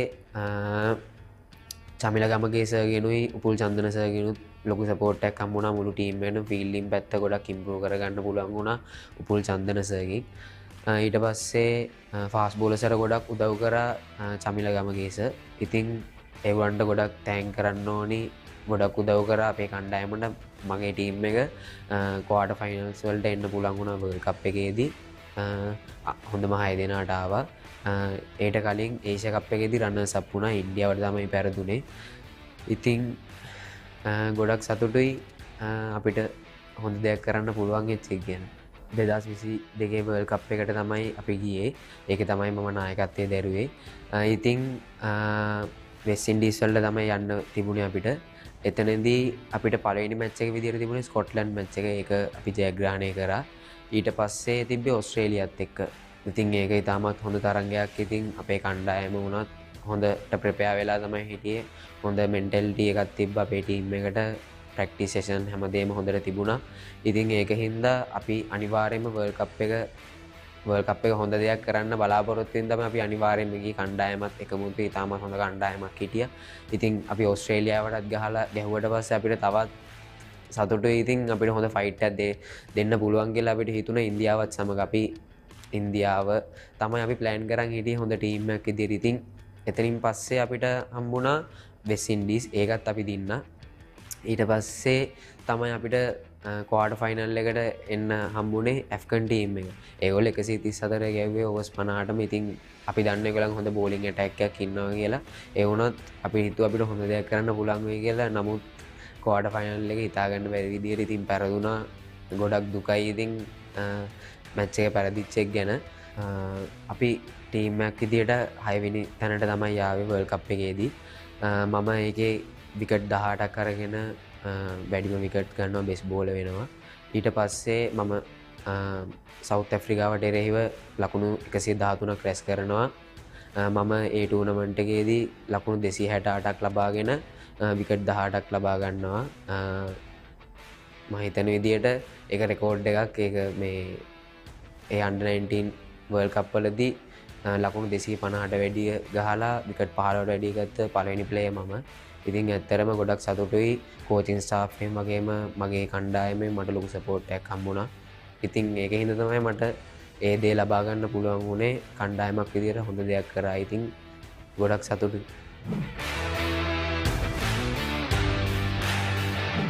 අන්ඩර් 19 වර්ල්ඩ් කප් එකට තමයි මහෙලස ආවේ. එතකොට එයාගෙන් අපේ ටීම් එකට වගේම ලොකු සපෝට් එකක් හම්බුණා හැම සියලු දෙනාටම. ඉතින් ඒක විශේෂයක්. ඒක මතක් කරන්න ඕනේ අනිවාර්යයෙන්ම. ඉතින් එයත් එක්ක වැඩ කරා. ඒ වගේම අපේ හැම ප්ලේයර් කෙනෙක්ම එයත් එක්ක කතා කරනවා. අපේ අවිස්ක කුණවර්ධන සර් තමයි හෙඩ් කෝච් ඉදිරියේ හිටියේ. එයත් එක්ක කතා කරනවා. ඉතින් ඒගොල්ලොන්ගෙන් ගොඩක් දේවල් අපේ ජීවිතේට ඇත්තරම ක්‍රීඩාවට ක්‍රිකට් ක්‍රීඩාවට ගොඩක් ලැබුණා. ඉතින් ඒගොල්ලෝ ගහලා දෙන ක්‍රිකට් එකත් එක්ක අපිට ගොඩක් දේවල් එකතු වෙච්ච හින්දා අපේ මෙන්ටැලිටි වගේම ඒ ගේම් එකට ගියාම කරන්න ඕනේ දේවල් හරි ලේසියෙන් අපි ඒ දේවල් කරා ටීම් එකක් විදියට. ඉතින් එතනින් ගොඩක් දේවල් ඉගෙනගෙන තමයි වර්ල්ඩ් කප් එකේදී අපි 6 වෙනි තැන අරගෙන මට බෙස් බෝලර් වැඩිම විකට් අරගෙන බෙස් බෝලර් වෙන්න පුළුවන් වෙලා මේ ඊට පස්සේ එතනින් පස්සේ තමයි මේ මාව තෝරගන්නේ NSL එකට සුපර් ප්‍රොවින්ෂියල් එකට. එතනදි මම ජැෆ්නා ටීම් එකට තමයි මම තෝරගත්තේ. ලංකාවට ආවත් එක්කම මට අනිත් පැත්තට යන්න වුණා. වන් ඩේ ටූර්නමන්ට් එක තිබ්බා. මැචස් 3ක් ගහන්න තිබ්බා. ඒ මැචස් 3 කෝච් කරේ කණ්ඩම් විසර තමයි හෙඩ් කෝච් ඉදිරියේ ජැෆ්නා ටීම් එකේ. අපි වන් ඩේ ටූර්නමන්ට් එක චැම්පියන් වෙනවා. ඒකේ මම ෆයිනල් එකේ මෑන් ඔෆ් ද මැච් වෙනවා ලකුණු 74ක් ගහලා. ඊට පස්සේ අපිට එනවා ඉමර්ජින් ටූර් එක. එතනදී අපිට ඉංග්ලන්ඩ් යන්න තමයි තියෙන්නේ. 4 day match 3ක් ගහන්න T20 match 2ක් ගහන්න තිබ්බා. ඒකේ අපිට හෙඩ් කෝච් ඉදිරියේ හිටියේ රුවන් කල්පකේස. ඊට පස්සේ එතන 4 day matches ටික ඉවරුනට පස්සේ ඇත්තටම ඉංග්ලන්ඩ් ගිහිල්ලා ගන්න හම්බෙච්ච ලොකු එක්ස්පීරියන්ස් එකක්. මොකද ඒ තියෙන වෙදේ එකයි ඒ කන්ඩිෂන් වලට ඉක්මනට හැඩ ගැහෙන්න ඕනේ. මොකද ගිහිල්ලා දවස් 3ක් වගේ ගියාට පස්සේ අපිට අනිත් පැත්තට 4 day match එක පටන් ගන්න තිබ්බා. එතනදී මම ගිහිල්ලා විකට් 5කුත් ගන්නවා. විකට් 5කුත් අරගන්නවා 4 day tournament එකේදී අන්තිම 4 day tournament අන්තිම 4 day match එකේදී. ඊට පස්සේ T20 matches වල මම match 3ක් ගහලා විකට් 5ක් ගන්නවා. ඉතින් එතනින් පස්සේ තමයි මාව A team Australia A team එකේ one day matches දෙකට select උන්නේ. එතනදී අපි පළවෙනි match එක පරදිනවා. ඒත් අපි ලකුණු 300ක් ගහලා තමයි පළවෙනි match එක පරදින්නේ. ඊට පස්සේ දෙවෙනි match එක අපිට 315ක් ඒගොල්ලෝ ගහලා අපිට ඒක chase කරන්න තියෙනවා. එතනදී අපි විකට් 5යි යන්නේ. කොහොම හරි අන්තිමේදී අෂේන් බණ්ඩාර ඒ වෙද්දී නොදෙවි ලකුණු 80ක් විතර ගහලා තිබ්බේ. එයාට මොකද එයා පැත්තක් අල්ලන් එයා ගහගෙන දිහාට මාන්සි ඊට පස්සේ මම එයාත් එක්ක සෙට් වෙලා කොහොමද ලකුණු 20 ගාණක් පය ගහන්න තිබ්බේ බෝල අඩු ගානකට. ඉතින් ඒ වෙලාවේ එයාට ගොඩක් මහන්සි අෂෙන් බණ්ඩාර ටිකක් මහන්සිලා තිබ්බේ. ඉතින් ඒ වෙලාවේ මං ගෝ මට අරන් දෙන්න මොකද එයාව තියා ගන්න ඕනේ. එයා හොඳට ගහලා හිටියේ ඒ වෙලාවේ.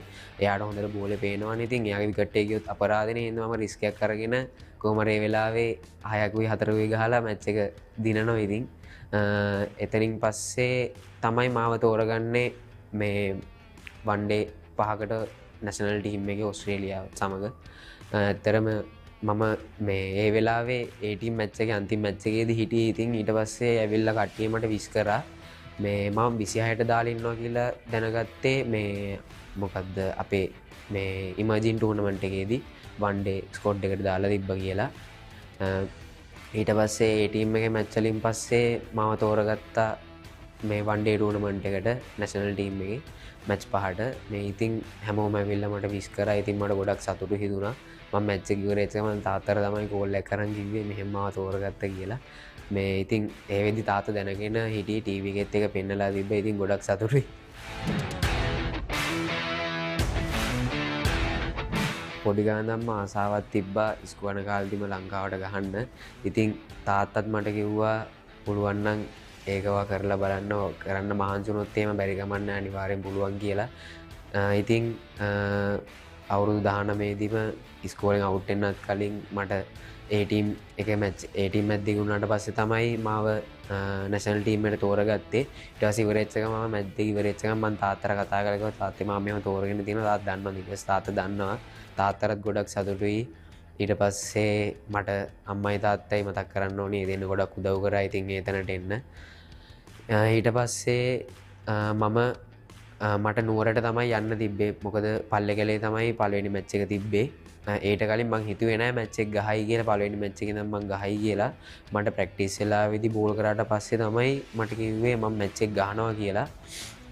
ඉතින් ලොකු ප්ලේයර්ස්ත් එක්ක ඇත්තරම මොකද මතක් කරන්න ඕනේ මොරටුවෙන් ආවා අවිස්ක ෆර්නෑන්ඩෝ කුසල් මෙන්ඩිස් ඒ දෙන්න මොරටුවේ ඉඳන් ආවේ. ඉතින් ලොකු ආසාවක් තිබ්බා ඒ දෙන්නත් එක්ක ගන්න. මොකද අවිස්ක අයියා මේ සෙබස්ටින් එකේ තමයි හිටියේ. ඉතින් එතකොට මං ගොඩක් පොඩි.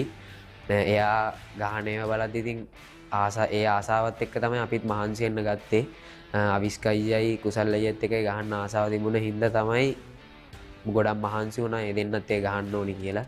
ඉතින් ඒ දෙන්නත් ඒ ගහන්න හම්බෙච්ච එක ගැන ගොඩක් සතුටු වෙනවා. ඒ වගේම මට වන් ඩේ කැප් එක දුන්නේ වනිදු වසරංග. එයා T20 නම්බර් 1 බෝලර්. ඉතින් එයාගේ අතින් කැප් එක හම්බෙච්ච එක ගැන ගොඩක් සතුටු වෙනවා. ඊට පස්සේ අපි වන් ඩේ ටූර්නමන්ට් එක ඕස්ට්‍රේලියාවත් එක්ක තිබි. ඉතින් ලොකු ප්ලේයර්ස් නම්බර් 1 බැට්ස්මන්ලා නම්බර් 1 බෝලර්ස්ලා මිචෙල් ස්ටාර්ක් බැට්ස්මන්ලාගෙන් ඩේවිඩ් වෝනර් ස්මිත් ඒ වගේ ගොඩක් ලොකු හොඳ ප්ලේයර්ස්ත් එක්ක තමයි සෙල්ලම් කරන්න හම්බුනේ.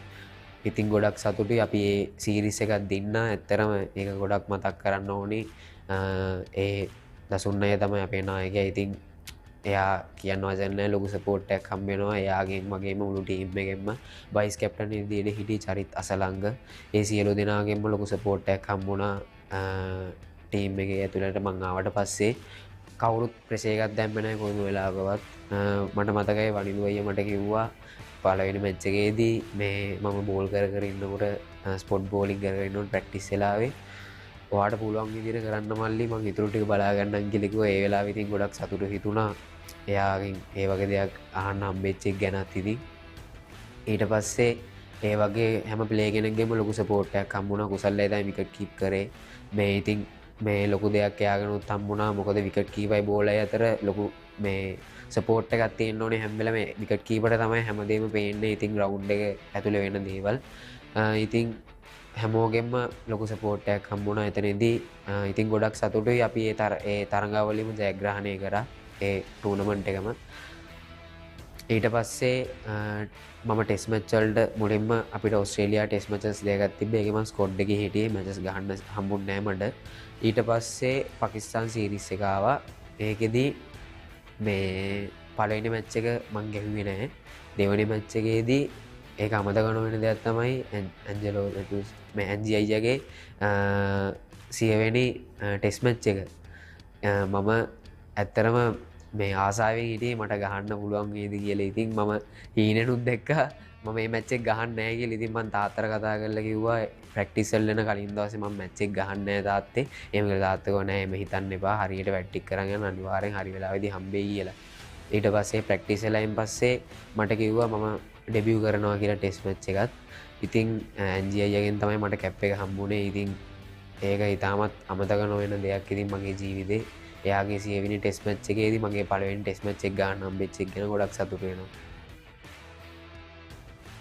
මම ඔස්ට්‍රේලියා මැචස් පාම සෙල්ලම් කරලා කඩලු 9ක් ලබාගෙන වැඩිම විකට් ගන්නවා. වැඩිම විකට් ලාභියා වෙනවා.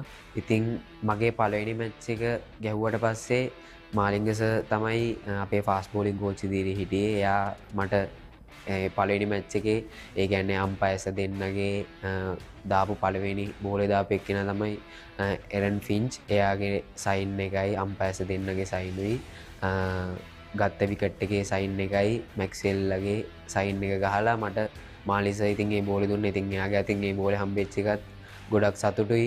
ඇත්තට මේ ගොඩක් ඒ වටින බෝලයක් මට ඒක. ඊට පස්සේ දැන් අපේ දෙසැම්බර් වලට තියෙනවා දෙසැම්බර් 6 පටන් ගන්නවා LPL එක. ඒකෙදි මම ජැෆ්න කණ්ඩායමට තමයි ක්‍රීඩා කරන්න බලාපොරොත්තු වෙන්නේ.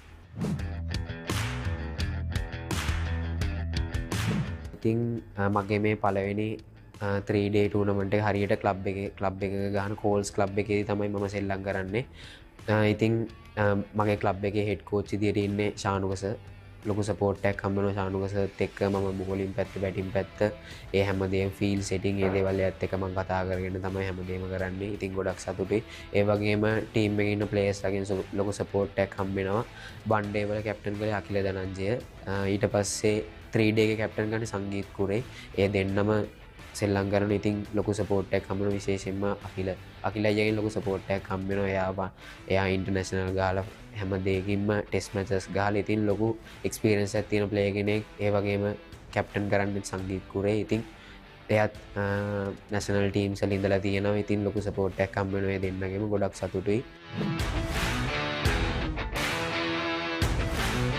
අනාගත බලාපොරොත්තුව තමයි මම ඉස්සරහට බලාපොරොත්තු වෙන්නේ. ඉස්සරහට නිත්‍ය සමාජිකයෙක් විදියට නැෂනල් ටීම් එකේ නිත්‍ය සමාජිකයෙක් වෙලා රට වෙනුවෙන් හොඳ දෙයක් කරලා අනිවාර්යයෙන්ම රට දිනවන එක තමයි පොඩි ගානා මම බලාපොරොත්තු වෙච්ච දේ. මං ගහන ටීම් එක අනිවාර්යෙන් දිනන එක තමයි මගේ බලාපොරොත්තුව. ඉතින් ඒක ඉදිරියටත් මම මගේ කණ්ඩායම වගේම මගේ රට දිනවන්න මම බලාපොරොත්තු වෙනවා.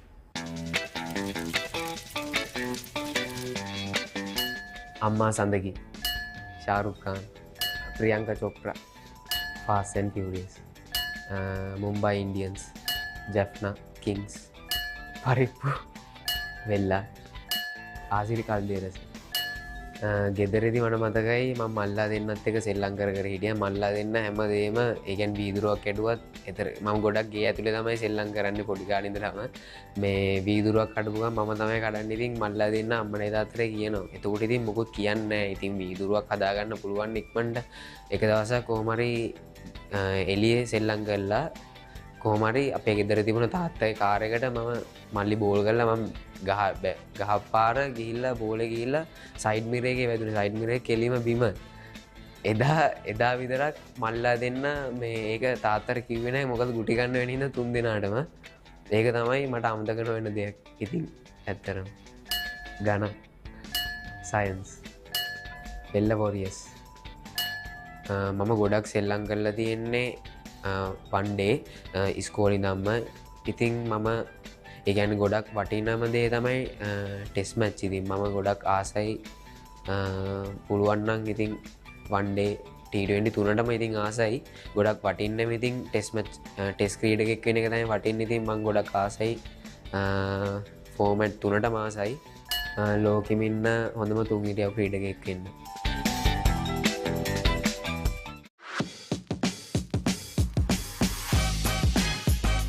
iOS, Instagram, mobile games, Netflix, YouTube, Jadeja, Virat Kohli, Lakno 300, IPL, Cover Drive, Arm Ball, Hindi.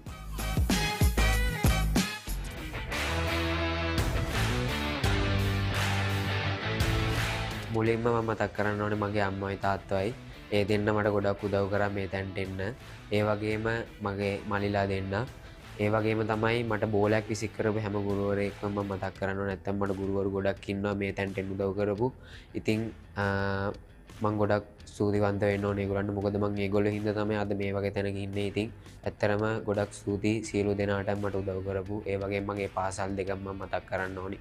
සාන්ත සෙබස්තියන් විදුහල වගේම සාන්ත ජෝසප් විදුහලේ පාසල් දෙකෙන් මට ලොකු සපෝට් එකක් හම්බුණා මේ වගේ තැනකට එන්න. ඉතින් ඇත්තට මේගොල්ලෝ මාව අඳුරගත්ත මගේ පාසල මාව අඳුරගත්ත හින්දා තමයි අද මට රට වෙනුවෙන් මගේ පාසල් දෙක වෙනුවෙන් හොඳ දෙයක් කරන්න පුළුවන් වෙලා තියෙන්නේ. ඉතින් ගොඩක් ස්තුතිවන්ත වෙනවා. ඒ වගේම ක්‍රිකට් බෝඩ් එකෙනුත් සියලුම ක්‍රීඩකයන්ට වගේම ක්‍රීඩා කරන හැම ක්‍රීඩකයන්ට ලොකු ක්‍රිකට් ක්‍රීඩා කරන හැම ක්‍රීඩකයන්ට ලොකු සපෝට් එකක් හම්බ වෙනවා. ඉතින් ඒ සියලු දෙනාටම ගොඩක් ස්තුතිවන්ත වෙන්න ඕනි.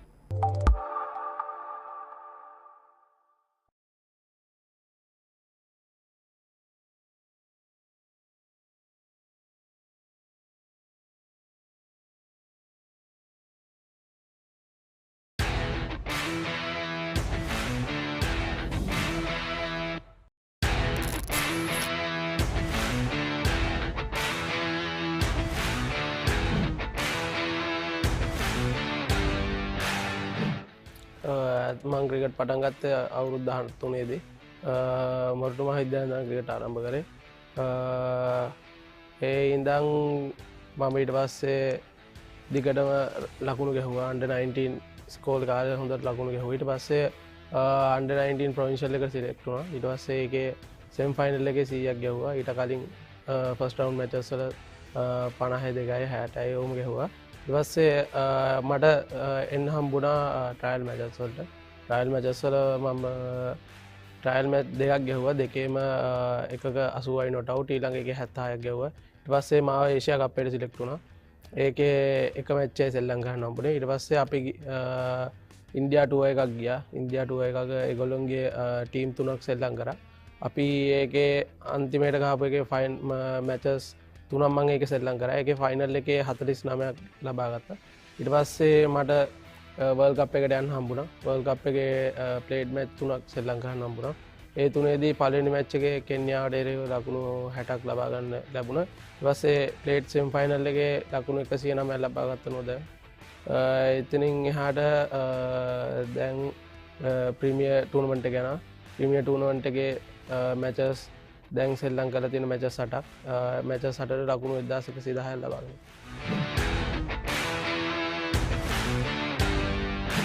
මම සෙල්ලම් වයස අවුරුදු 19 පාර සෙල්ලම් කරද්දී අන්තිම අවුරුදු දෙකේ මට 10 දෙයක් ලබා ගන්න ලැබුණා. ඒකයි සිම්බා මේ නිව්සීලන්ඩ් ගිහිල්ලා ප්ලේට් සෙමි ෆයිනල් එකේ 100 ගහපු එකයි එංගලන්තේ අපි ඉමර්ජින් ටුවර් එකක් ගියා. ඉමර්ජින් ටුවර් එකේ ලකුණු 269ක් ලබා ගන්න මේ ලැබුණා. ඒ ටික මට කියන්නේ අමතක නොවන සිදුවීමක් හැටියට මට සඳහන් කරනවා.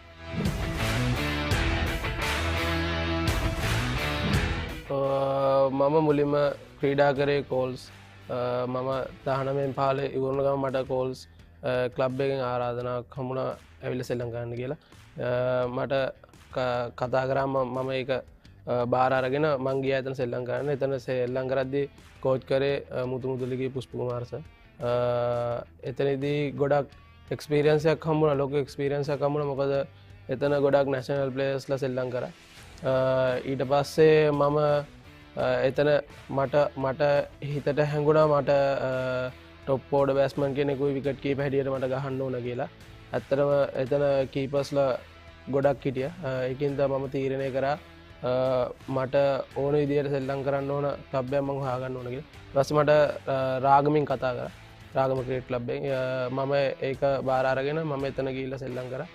ඇත්තටම ලොකු සපෝට් එකක් දුන්න ක්ලබ් එකේ. ක්ලබ් එකෙන් ලොකු සපෝට් එකක් දුන්නා. ඉතින් මට මේ දැනට එන්න ඒක තමයි ගොඩක්ම ඉමහලුනේ.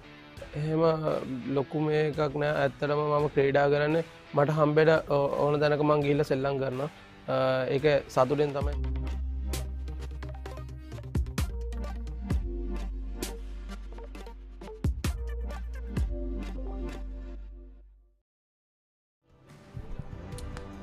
So welcome back to the SSC Grounds here in Colombo for the Gilmour Jayasuriya Memorial Trophy. Day 2, St. Thomas's College versus St. Joseph's College, and we have had some fantastic cricket yesterday, and today's morning session has been really good. St. Thomas's in control at the moment as the umpires walk out to the centre to commence play for session 2 on day 2.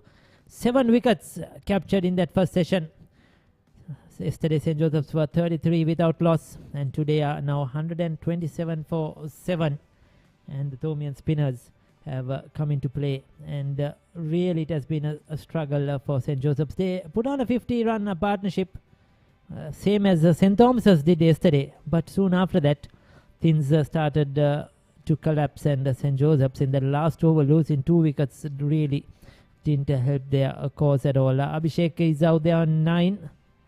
We'll have to wait for the new batter to see who is out there in the centre. Charu Kapir is 3 for 11.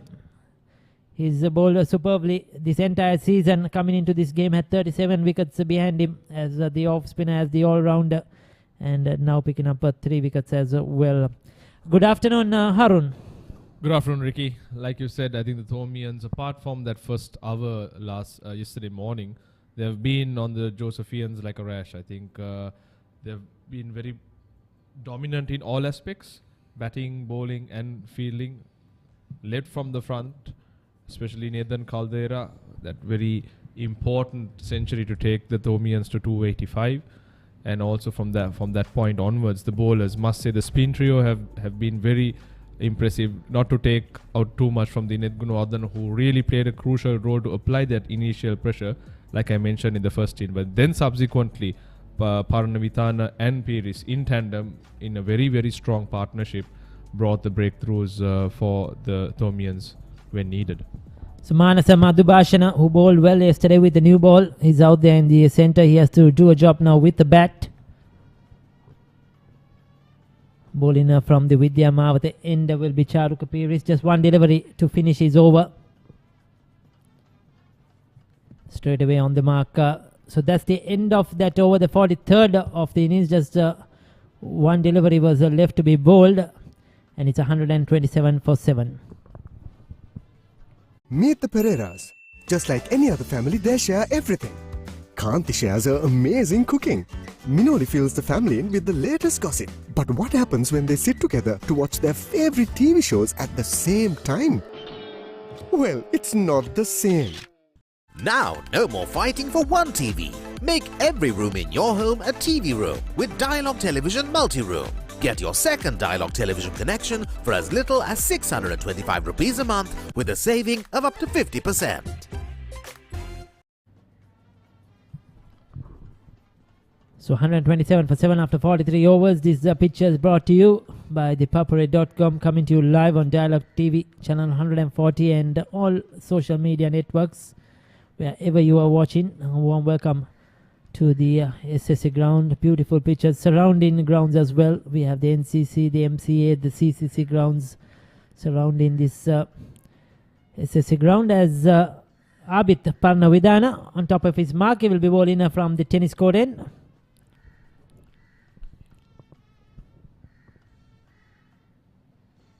As a youngster, he's looked very impressive, Ricky. From the start, from the get-go, he's been on one spot. Very rarely have we seen him bowl a loose delivery, and for that age, playing a match of this touch, especially for a trophy against the Josephians, he showed a lot of promise. Yes, and the good thing is, Arun, there hasn't been much really assistance for the spinners. It's not that it's a turn-in wicket and or anything like that, but he has adapted well. He's changed his lines, lengths, his speeds in particular, his variation has been good, and he's outthought the batters of the Josephian side. Oh, beautifully flighted, taking the outside edge that should run away to the boundary. Streakish, but nevertheless valuable 4 runs to the Josephians. Yes, that's a welcome boundary. Abhishek moving into double figures. He's the recognized batter out there. Hasn't scored big runs this season, just 24, his highest before this innings in 7 games. He's got the opportunity because of a couple of the senior players are missing from this lineup. So he'll have to contribute, try to bat as long as possible, try to get to that follow-on target. That will be their number one task.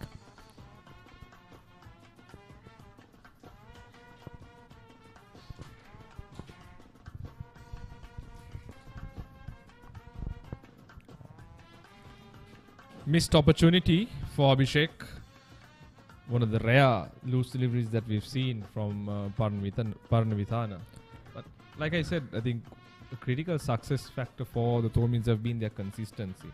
To keep it in, one line in length, not give too much of room, and they've pegged down the scoring as much as possible, which in return has, implied pressure to the batting, to the batters, and as a result, brought down their downfall. Yes, and two young spinners, Abid Paranavithana, just 14. Shanil Pereira playing his first game. He's very young as well. And so it's a big opportunity for both of them. And they're adjusted well. They showed good temperament. And well guided by the seniors. Charuka Piris has been consistent this season. 44 completed, 132 for 7.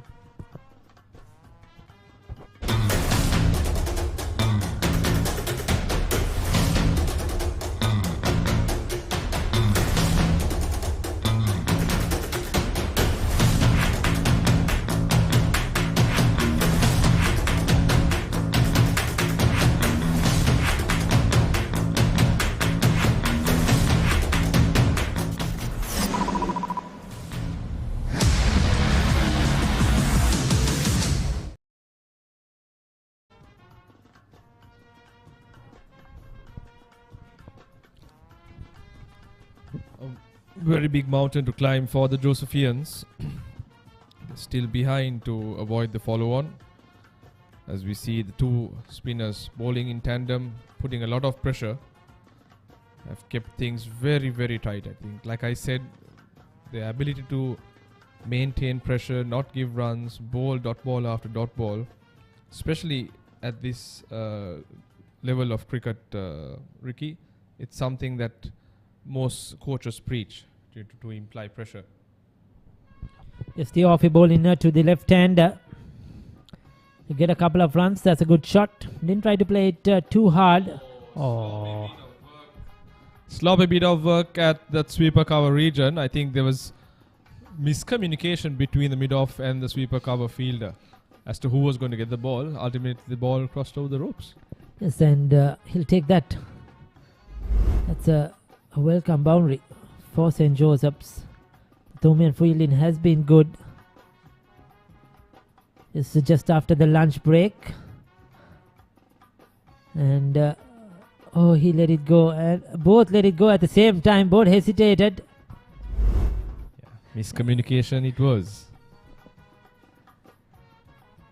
So Joseph's board minded. All they need is the runs. They still need to get 50 more to avoid that follow-on. That will be their main target with 3 wickets in hand.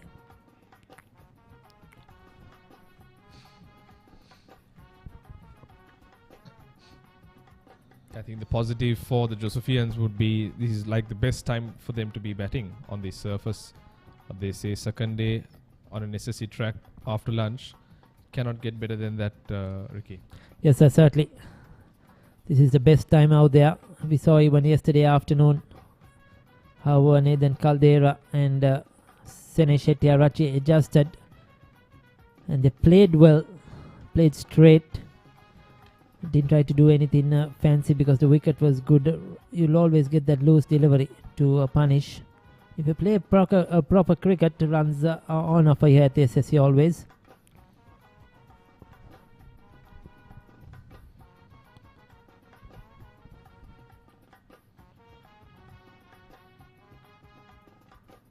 Oh, that's close. And did he get some bat on it? Bat on it. Yes, so that's the question. I think the umpire would have thought he got some sort of bat on to pad, maybe because he was deep in his crease. It's an interesting shout by Charuka Piris. We'll take a look at that one. Hard to see from here. That certainly rushed him. Kept a bit low as well.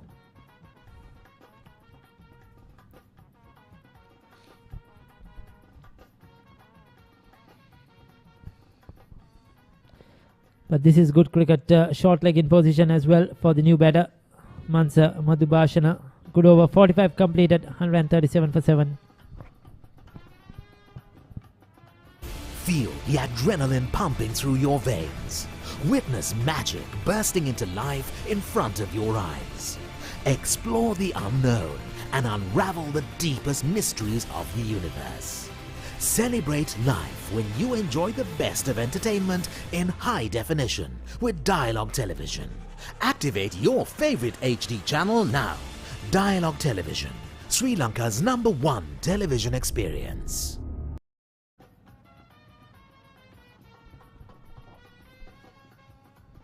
137 for 7. 49 more runs for the Josephians to get. They are to avoid the follow-on. It's been an excellent first session for the Thomians. 96 runs were scored, but 7 wickets, 7 very important wickets were taken by the Thomians. Coming from their spinners, something that we generally don't expect on a track like this, but the spinners, both Parnavithana and Piris, have looked ever so promising. Yes, the 2 slips now to the left-hander. So Ramesh Mendis, the skipper, attacking. We need to do this straight after the lunch break.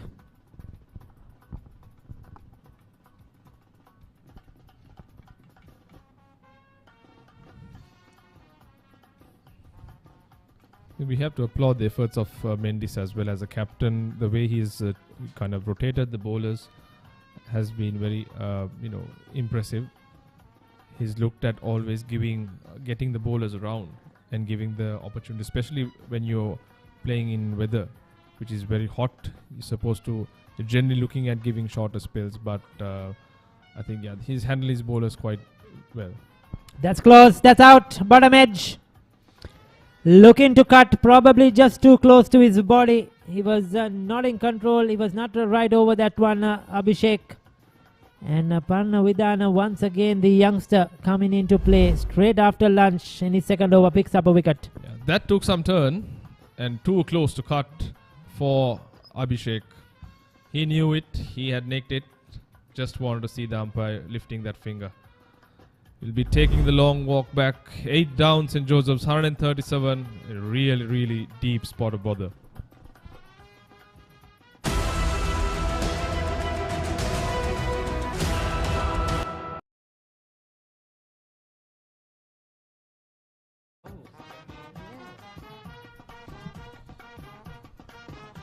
So the Thomians in a huddle there.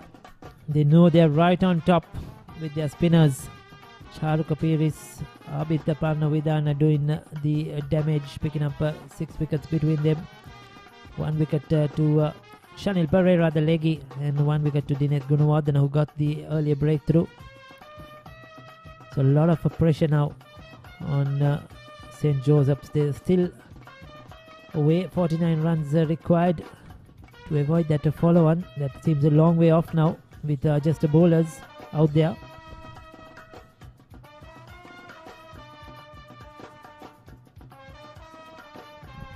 So Yenula Dev Tusa, the left arm spinner, is out there. High score for 29. Not much with the bat. The 67 runs in 7 games, 5 innings. Yeah, the tail will have to wag for the Josephians if they are to come out of danger. It's an uphill task because I think the bowlers, their tails are up. So in this sort of a situation, when you don't have a recognized batsman, Harun, what would they do? Will they just try to keep blocking out, or try to play a few shots and try to get to that target to avoid the follow-on? It's a sort of a mixed situation for them, isn't it? Absolutely. I think it's a lot to ask because these guys, the tail enders, not much can be expected. But then again, if you take the current brand of cricket, even the tail can bat. So I think Manasa, Yenula will have to try and place a bit of smart cricket. Obviously, like you said, you can't be prodding on one end, but probably trying to use the feet and start milking those singles. I think that's something we've not seen from the Josephians. Yes, that's what I thought earlier on also when they were trying to build up a partnership for that 4th wicket when we had Muralidharan out there. I thought that they just missed a trick by not trying to rotate the score a bit more, trying to pick up the ones and twos and keep the scoreboard moving. That is something the Thomians did well yesterday in that partnership when Hetiarachi and Caldera were batting. We'll get back to that. 46 completed, 137 for 8.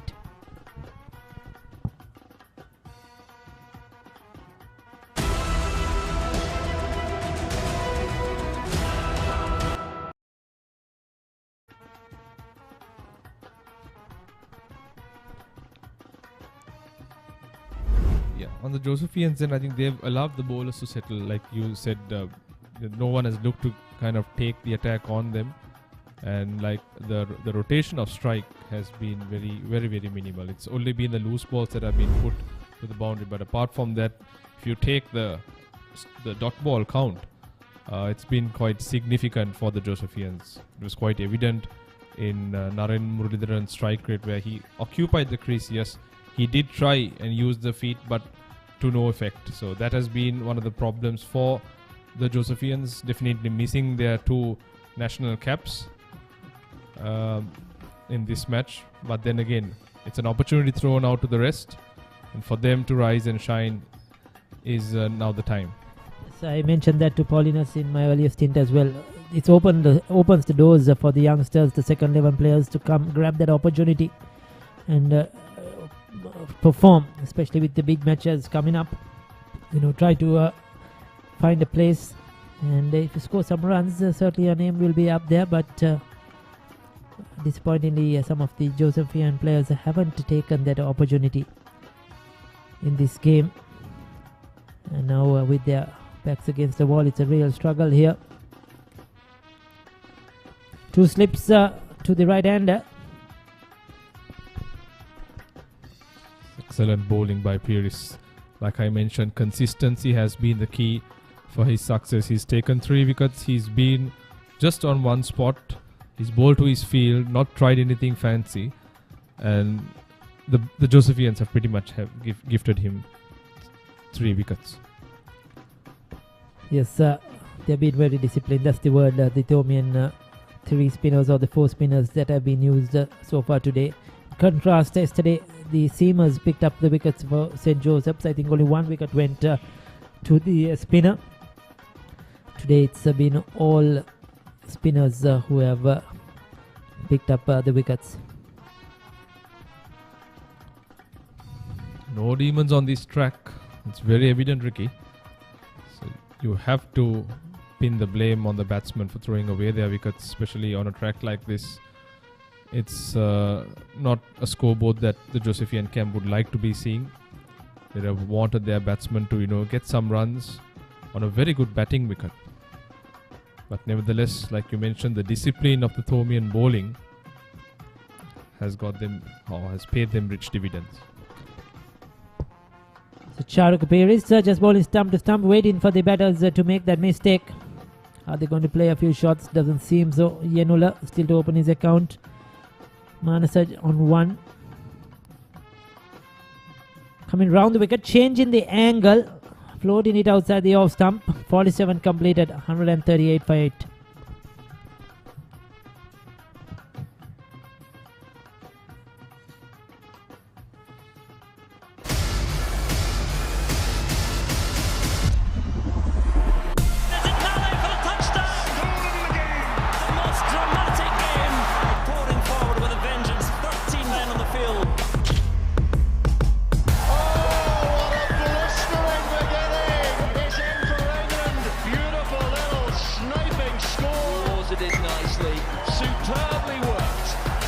Classic France. Scotland continue. They're going to do it, are they? Thunderborough. This one comes home.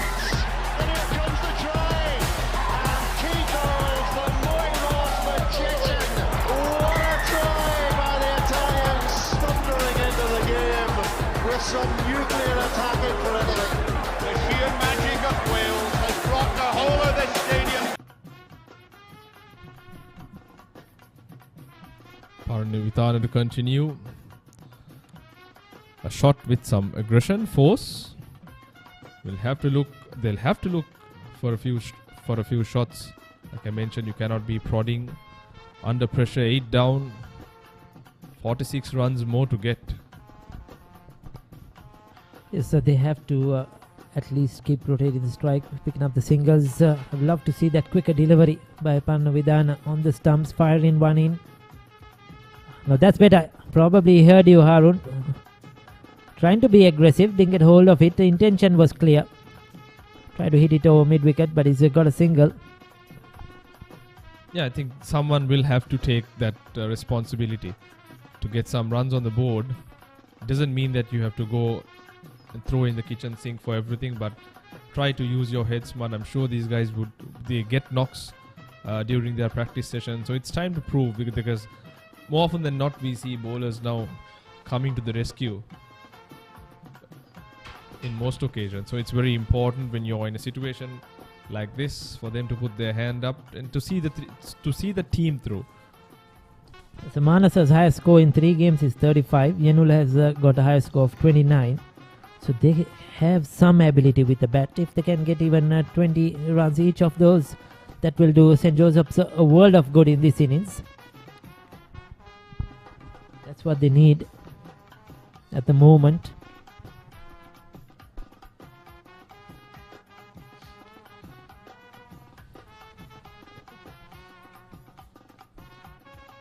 Good consistent bowling by Parnavithana. One thing that I would like to see is if we can get a silly point too, because you got 8 down. There is plenty more runs to play with for the Thomian captain. Getting one man more under that helmet, under the bat, would really increase those butterflies in the stomach of the Josephian batsman. 48 gone, 139 for 8.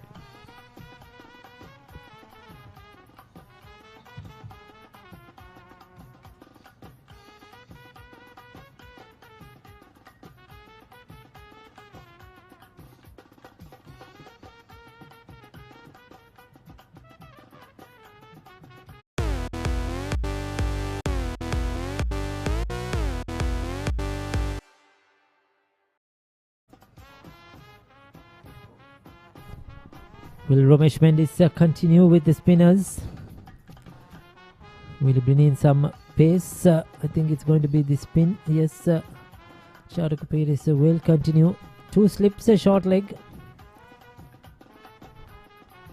Waiting for the batter to make a mistake. With Manasa Madhubhashan on strike, I think the Thomians will probably think we have a better chance of getting a wicket, because he's looking to score some runs. There you go again. He's looking to play some shots. That's a good cricket. Just knocking it down the ground, picking up a single. And they tactfully have that fielder in the onside dropped right at the boundary. Akash Fernando patrolling that long on region, probably looking for that big hit. But as you said, Ricky, probably bringing in either Akash Fernando or Nathan Caldera with 8 down to really bring in some kind of variety or change. Yes, I would like to see Akash Fernando bowl, in fact, because with the ball older, he likes to bowl those Yorkers. And he has good control, bowls it consistently well. We saw it in the games we covered at Mount Lavinia against Wesleyans and Sebastians.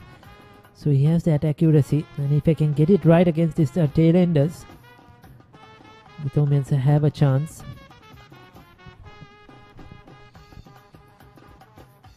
And beautifully bowled, Pires. This is fantastic bowling. That one was slowed up, gave it a bit more air. It dipped, invited the batsman Yenulu to drive, took the outside edge, and very well held at first slip by skipper Mendis. Yes, that earlier one, Harun, he fired it in. The bat was on the back foot, deep in his crease. Like you mentioned, the next one just gave it a bit of air, floated it outside the off stump, drive me through the offside, and it's coming round the wicket. With that angle, it just went straight through. And a good catch. Never easy, these slip catchers. Good low catch, diving towards his right. And another wicket for Charuka Pires. Excellent execution of plan. He knew what he wanted to do, bowled it, ball went along with the arm, invited the batsman, taken at slips. Yenula Devtasa didn't trouble the scorers. 140 for 9 St. Joseph's. Want to watch that exciting moment again? Simply rewind on your Dialog Television ViU Hub.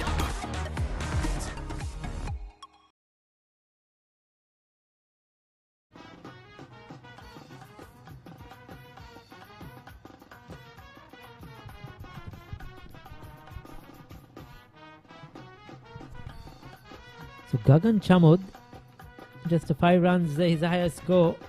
Not renowned with the bat, coming in at number 11. It's going to be a tough task for him here. Thomians are all over the Josephians at the moment. It's been the spinners, Parnavidana and Charuka Piris, that have done most of the damage. 1 wicket to Pereira and Gunawardena.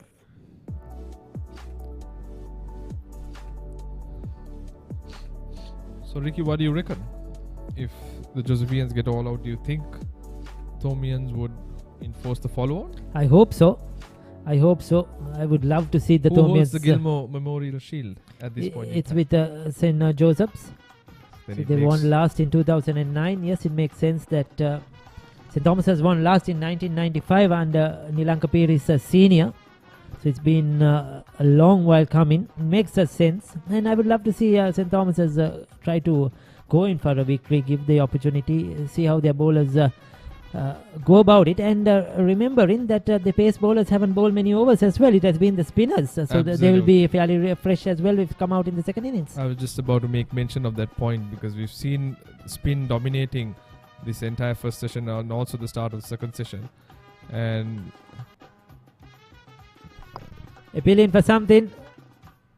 The ball got stuck in the keeper's pads. And Ramesh Mendis thought there was some edge on to that one. It's all happening, a smile on the umpire's face as well. Yeah, not much of work done by the fast bowlers. So I presume Akash and Nathan Caldera, they have that energy to really give it a crack or give it another go. Yes, and I'm sure the spinners, they won't mind the bowling. That was the last wicket. Good catch by Ramesh Mendis, the skipper. Loose outside the off stump was Yenula, but a deserving wicket to Charuka Piris. We'll be looking for that 5. He really deserves it. No doubt about that. 49 completed. It's 140 for 9.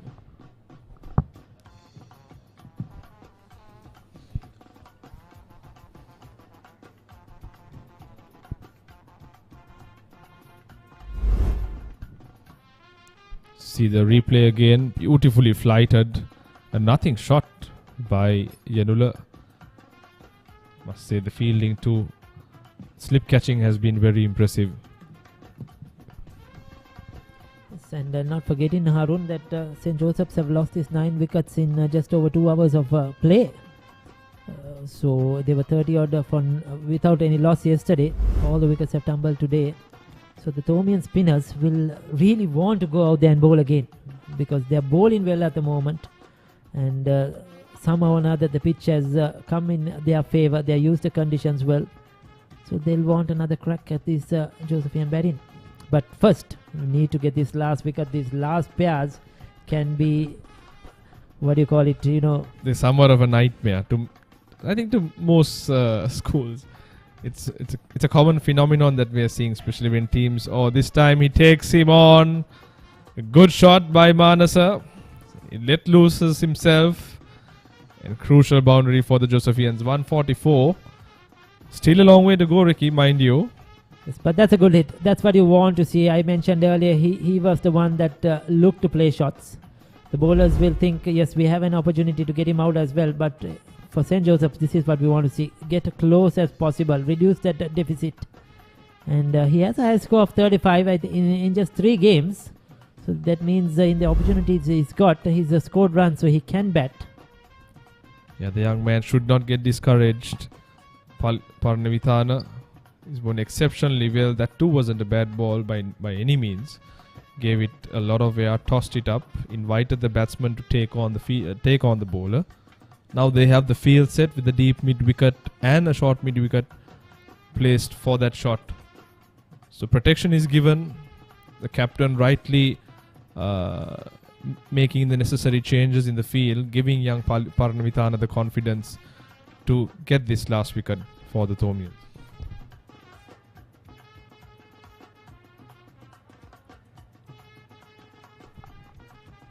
Changing the field as well after that boundary, so they have some protection now on the line. At the deep mid wicket, deep square leg. 5 on the offside. There you go, coming down the track. inviting him. Good bowling. Beautifully bowled. Good battle between bat and ball.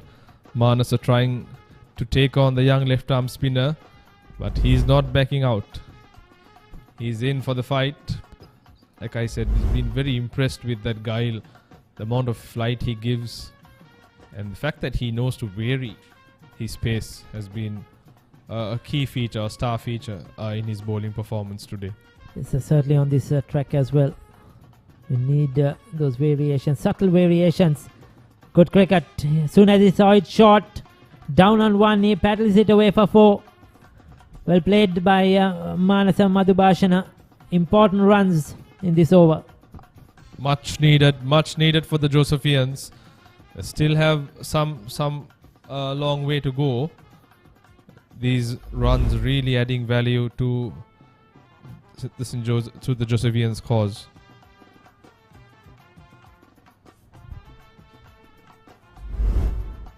Cheeky but very valuable runs.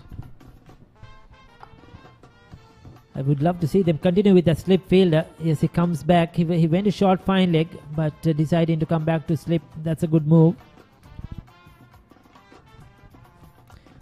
Slight hesitation. They get through for the single. He keeps strike. St. Thomas's didn't want that, but a good single for St. Joseph's. 50 completed, 149 for 9.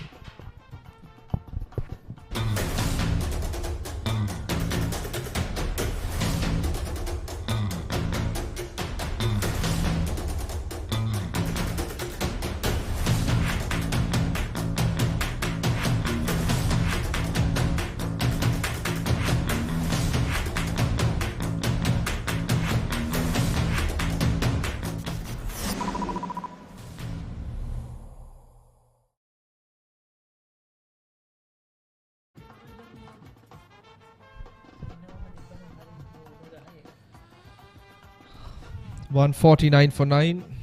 Thomians 1 wicket away from having the option of enforcing the follow-on or having another knock. We are about to see that. But first, like Ricky said, they'll have to get this 1 wicket. Yes, and I feel that something may happen in this over. The way Manasa Madhubhashana is batting, he might probably get a couple of boundaries, might hit one in the air. Opportunity for Charu Kapiris to get that 5 wickets. He richly deserves it. He's been so accurate. 10 overs, 4 for 18. He's been outstanding. He's going to bowl round the wicket. He has a long on in position, long off, deep mid wicket. Square leg on the boundary.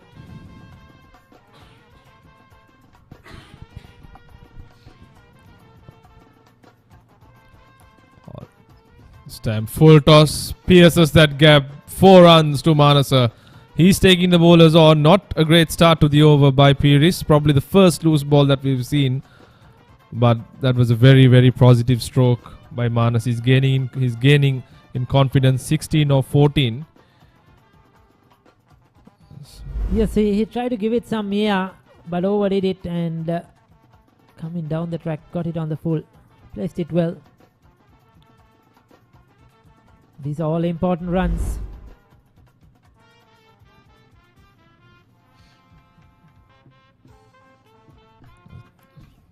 Once again, gets a single. So this will bring Gajan on strike now. Now I think this is where the Thomians have to tighten things up. Bring that field up. Not give him to get off strike. Build the pressure. Yeah. I feel that mid-on should probably come up. And cut that single off and try to tie down Gajan. Yes, the change in the field around. Second slip in position now. I understand the long on in the deep mid wicket, but long off is something that I cannot comprehend, especially for the new batsman. Last man, don't think he will take that risk and try to take on the bowler. This is not great field placing. Yes, indeed. He got off strike quite easily, which the Thomians didn't want. Easy single. So they didn't want Gajan back on strike. I beg your pardon, Manasa back on strike because he's hitting the boundaries. You need your number 11 on strike to try and get him out. So that was not too good thinking. But we'll see what Manas is going to do now.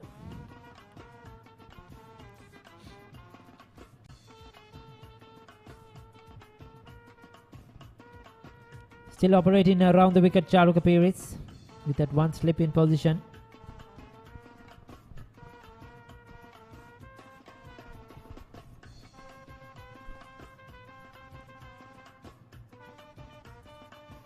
It's a 2 deliveries to go, Harun. Now he'll be looking to get a single so that he could keep strike for the next over. That has to be his intention. We're seeing the reverse sweep being pulled out, missed it completely. So Manasa does not look to be a muck with the bat. Certainly not if you're playing those shots, if you're willing to take that risk. I think he's also trying to prove his worth and show the dugout, the dressing room, that I could bat. Probably get a Promotion up in the the order. batting order, yes.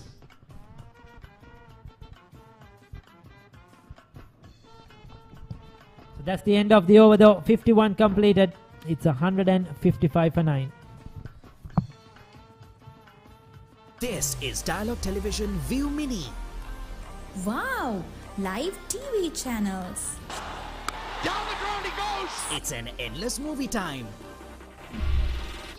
I can talk to my remote.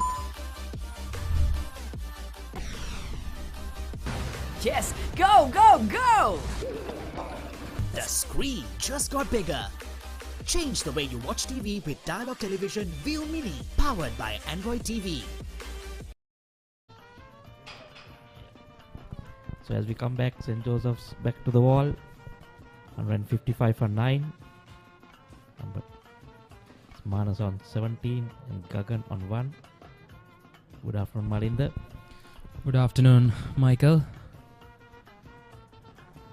In a very precarious situation. Josephians have started off very well, just losing the plot. Very bad batting, I would say. They're just throwing their wickets away.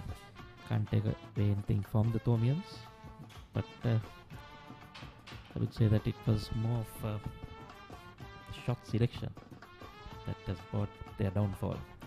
The interesting decision earlier that Ricky and Harun were talking about. Will the Thomians enforce the follow-on? I think they should. But like you said, this last wicket can be a bit of a problem always. Yeah, maybe another 30 runs short of a void to follow on. Manas' role is really crucial now. Bowling change, Shanil brought back in the leg spinner, who got a wicket already in 4 overs for 19 runs. The Thomians have a good balance. They have a left armer, they have off spinner, and they have a right arm leg spinner. They can go to either one. Must play it down the ground. I don't think that's what they wanted, giving him a single. It's pretty easy. Nothing wrong with the pitch.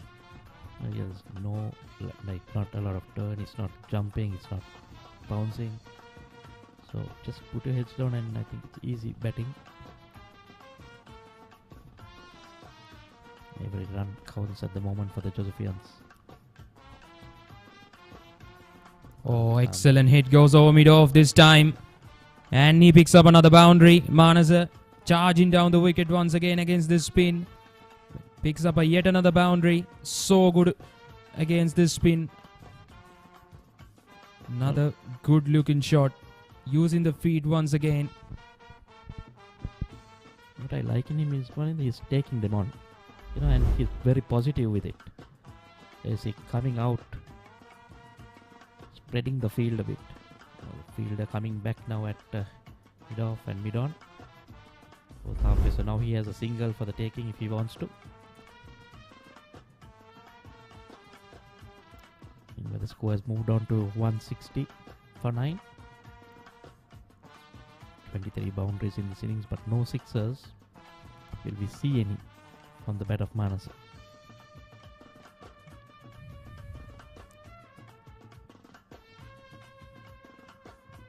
You see, now he just has to place it down for a single.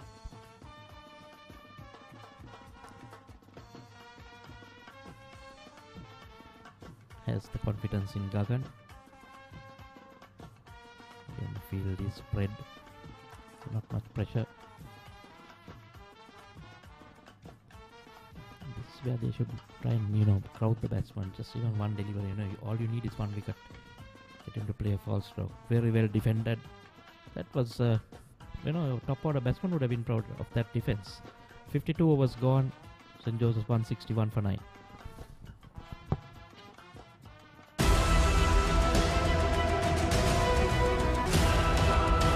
Want to watch that exciting moment again? Simply rewind on your Dialog Television ViU hub.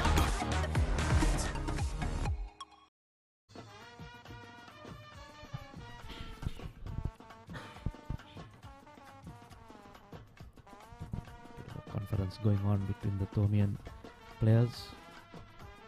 Know whether to make any changes. Maybe a pace from one end and spin from one might get the batsman have to think differently. Now it seems to be spin.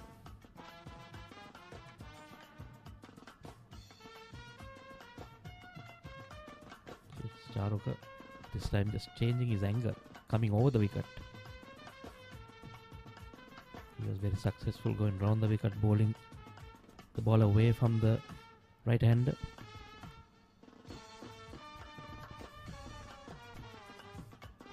Now trying something different. I think that's a good idea.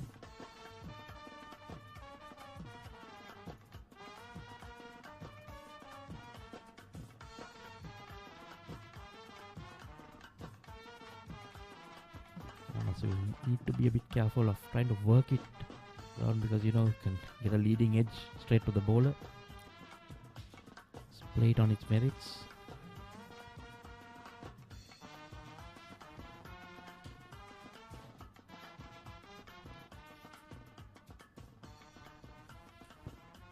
Nicely driven and nicely fielded.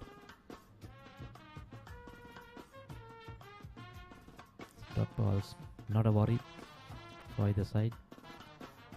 Thomian just need one wicket to end this innings. Josephian's looking at getting up to that 185 mark just to avoid the follow-on.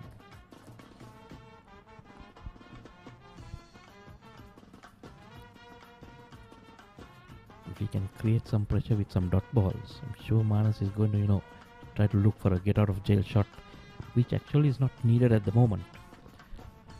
Two fielders in the deep. This is much better field set as well. Mid wickets there, square leg is there, and a short mid wicket in the circle as well. And a quick single this time it's taken. Close call as well. It's a tricky period. You need to get to that 185. You don't want to, you will just have one wicket left. So you have to be careful also. You can't take those runs. You say he was diving for a crease. That throw was a little better. Might have been even closer. Talking about Charuka bowling his 12th over as 4 for 25. Love to have a 5-er.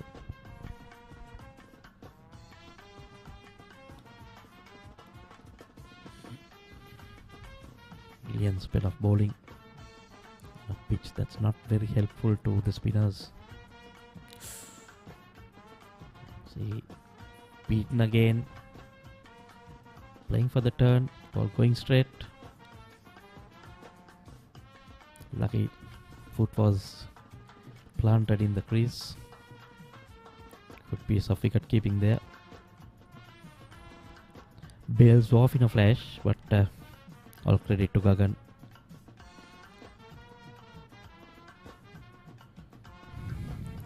So many times seen today, passing the outside edge. The beautiful delivery from the off spinner Charuka. End of another over. 53 gone. St. Joseph's 162 for 9.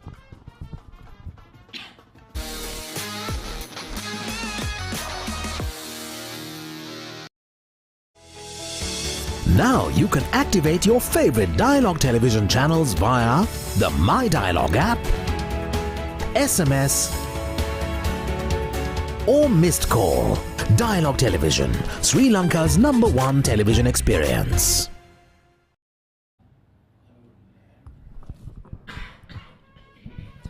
Manas on 23 of 25. Gagan 2 of 9. The last pair for St. Joseph's. Trying to see out, trying to get to that 185.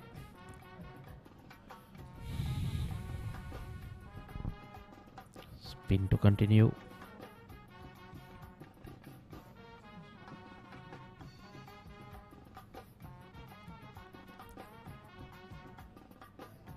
We have a new bowler.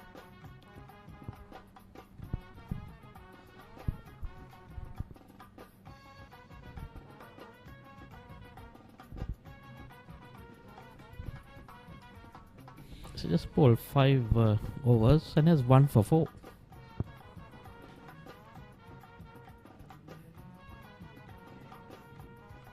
Yes, who got the wicket of Sahan Dabare. And then Gunawardena brought back into the attack. They're searching for this final breakthrough. So he's the man who started the rut for St. Joseph's. They're going on smoothly at 63 for no wicket when he came on and got that edge. Piece of keeping there by the wicket keeper to hang on to that.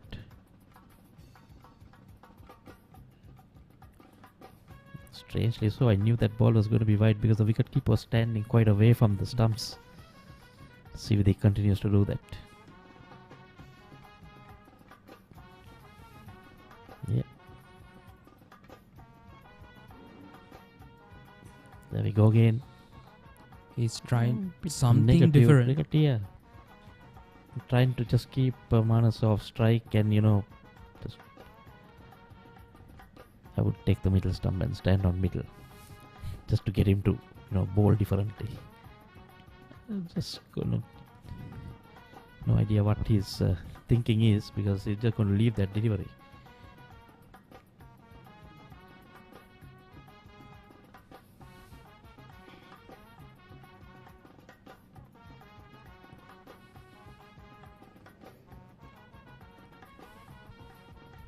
Maybe wanting Gagan on the other end for Charuka to finish him off.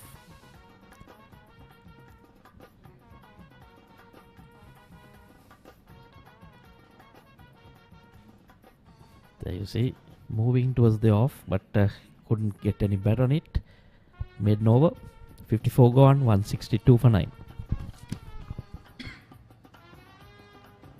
Season 1, Danuma. Season 2, Charitavaliya. Season 3, Krida Viplava.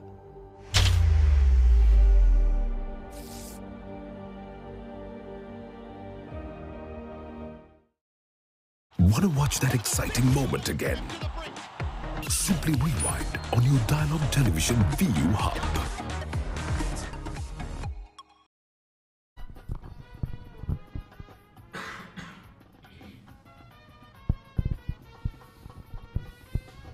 .62 for 9 of 54.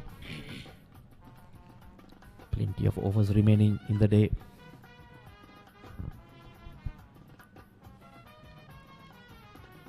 How quickly can they get this wicket?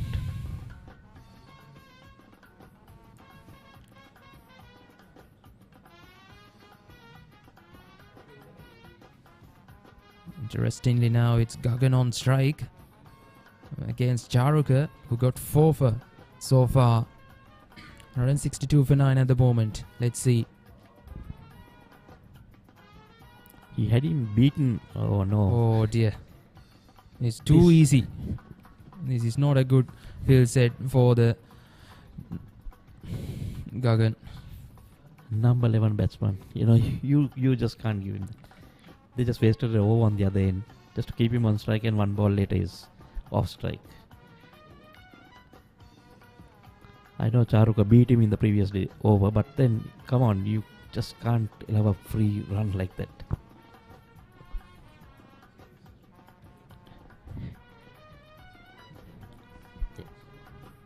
Just the use of having a deep cover for the off spinner to the number 11. He just plays it to that fellow and basically walks the single. So Gagan coming down the track just to have a chat to him. Get his thinking right. No hurry there, mate. Just wait. But that was in line with the stump, so you don't want to miss those. It's reverse sweeping his pitch outside the off stump. That's much better. Stretching out.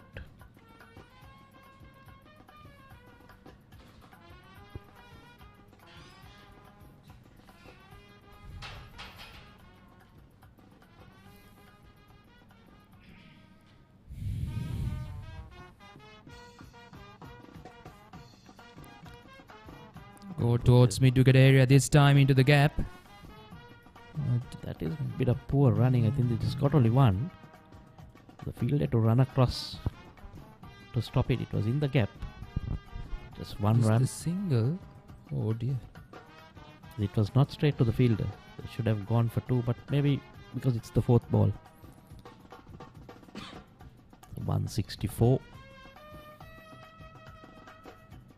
for 9. Kalkan on strike this time again. Nicely played, well defended.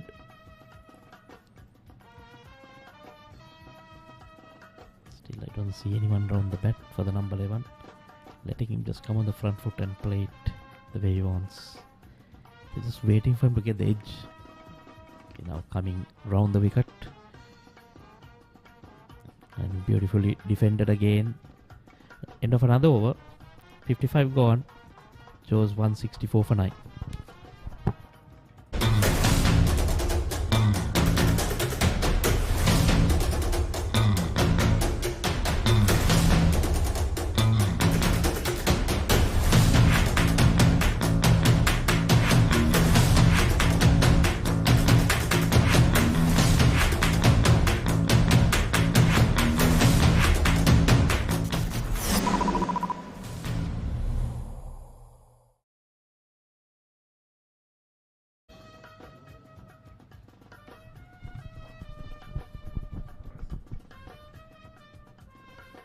Continuing with the net.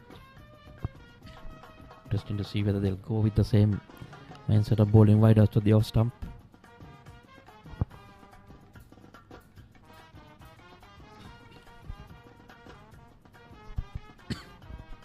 Six on the off, going round the wicket.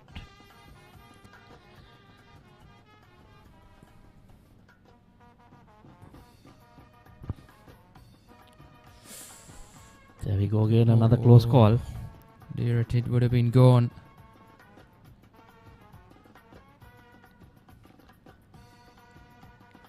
Now then, 5 deliveries remaining for Gagan. What he gotta go? Very good piece of fielding of his own bowling. Definitely a goner if it was directed, but it was away from the stumps. That's not the line to bowl to that number 11. He's just going to leave it all day. Another 20 runs needed for the Josephians to make St. Thomas's bet again.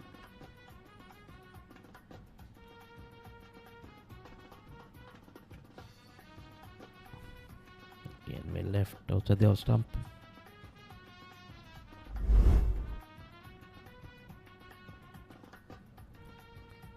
This is the previous first ball. What happened? Oh, he was off balance on the ground, so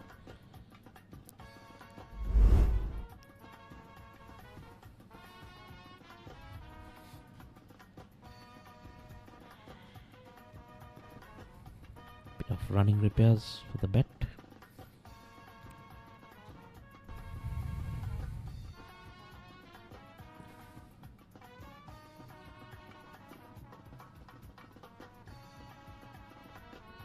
Binding has come out.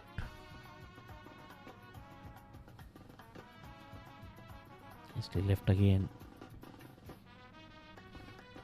Gagan just has one idea, just to support. You do all that run making. I'll just hang in there.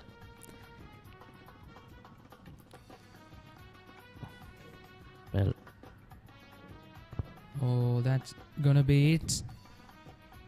Is it? Yes, done. Leg umpire given it out, I think. Been stumped, is it?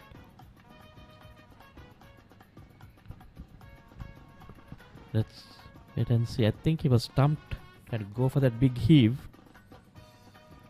So got his leg out of the crease. Yes, it's out, and it's St. Joseph College is bowled out for 165 there. And Gagan, the final batsman, dismissed for 3, and this is the dismissal. Looking for a big hoik, completely missed that one. Yes, way behind. Out of the crease. Out of the crease, and that's it. There we go. And Dinet has his man finally.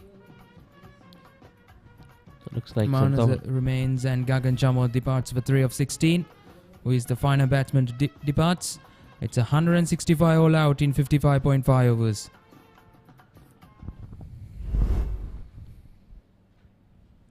Part of the crowd that is here, small spectator crowd. Looks like St. Thomas's have enforced the follow-on because saw the batsman indicating to the umpire that it was a light roller. Let's wait and see for that confirmation. 165 all out by St. Joseph's. Manas 25 not out from 35 deliveries.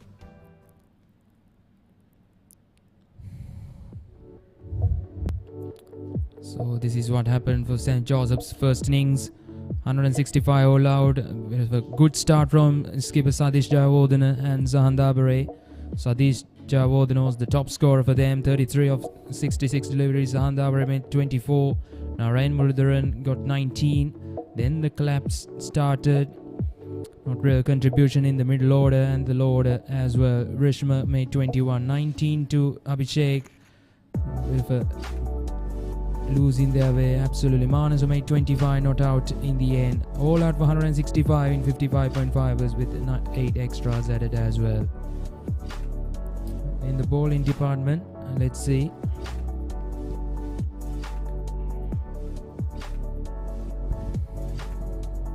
St. Thomas bowlers has been exceptional with the ball, especially Charvaka. 13 overs, couple of maidens, 4 for 27. Has been superb. Abid as well, 18 overs, 5 maidens, 3 for 49. Dinet bowled just 6.5ers, 2 for 5, and Chanel and 1 for 25 as well. 165 all out. Just look at that. First wicket fallen for 63, then losing their way. Losing the wickets in regular intervals. Then let's see highlights of the wickets of St. Joseph College. There we see Zahan Dabare, the first wicket, trying to cut a ball too close, and then Sadish not to the pitch, trying to guide it down. Good catch by the skipper there. That slip diving forward. And that was a brilliant cotton ball by the youngster. Just be hit for a boundary before that delivery. There we go, another beautiful delivery by Charuka. Caught behind. Reshma going and to sweep one, ball round his legs. Muralidharan just holding out before lunch. And this was the wicket. The vice captain. 3 minutes to go for lunch. Then plays a shot wide out of there. And here it was after lunch. 8th wicket.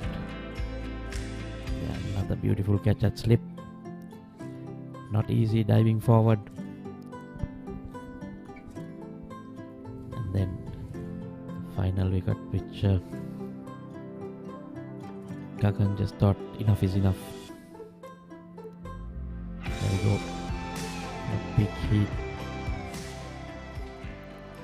forgot to keep his leg behind the line. That was it.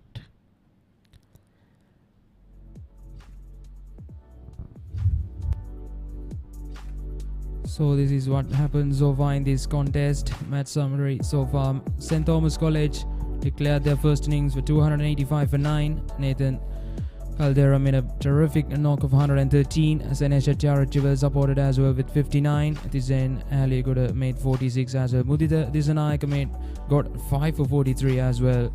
St. Joseph College in reply bowled out for 165 a while ago. Satish Jayawardena made 33 while Manasa got not out on 25.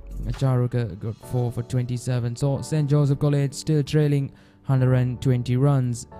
So we will be back shortly in the match in a short while now.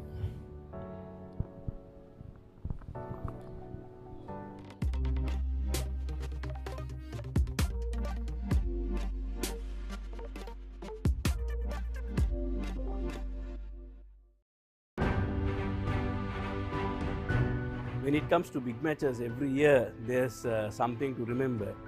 But there are two key games that always comes to my mind when it comes to the big match season.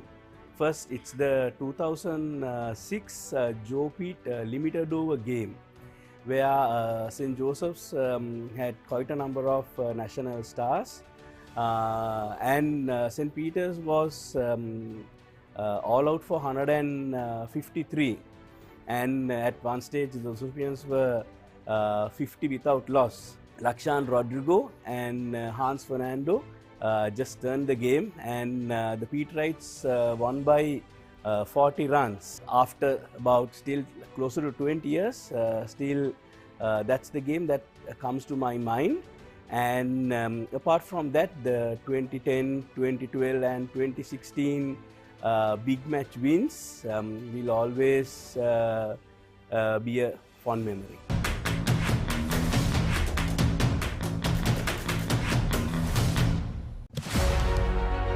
Catch the excitement real time. Be up to date with it all. Let us capture your milestones. Get it sizzling hot off the turf. Hear the experts break it down. Dig deep into the nitty-gritties. Be inspired by their greatness. Relive all the scintillating action.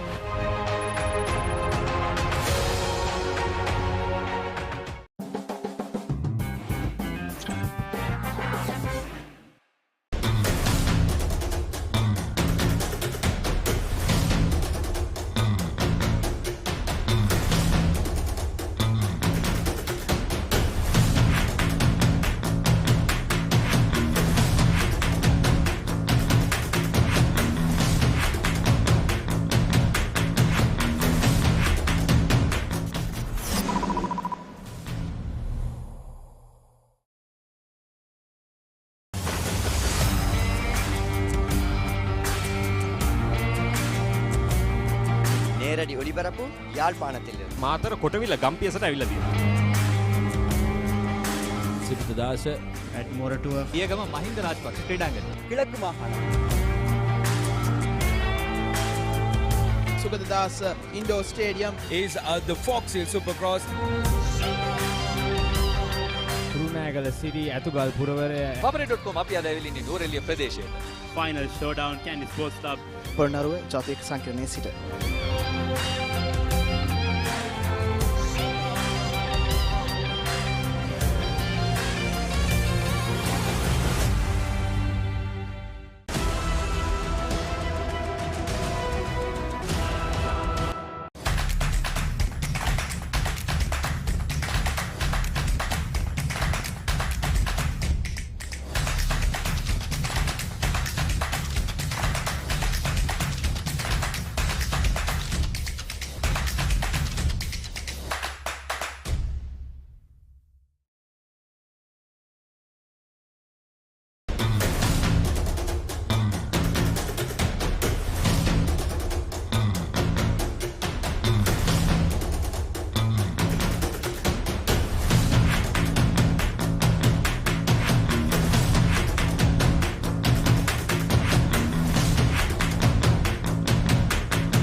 Welcome back. We are live from the Singley Sports Club ground here in Colombo. The second session of the second day's play, the 118th Gilmour Jayasuriya Memorial Trophy game between St. Thomas's College, Mount Lavinia and St. Joseph's College, Colombo.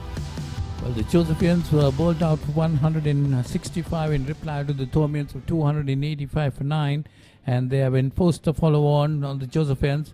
So it will be a hard task for the Josephians. They're 120 runs behind, and the Thomians definitely going to add a lot of pressure on the Josephian batsmen. Haritha, we saw some of the wickets, they were just gifted away, I thought, on the Josephian batting side.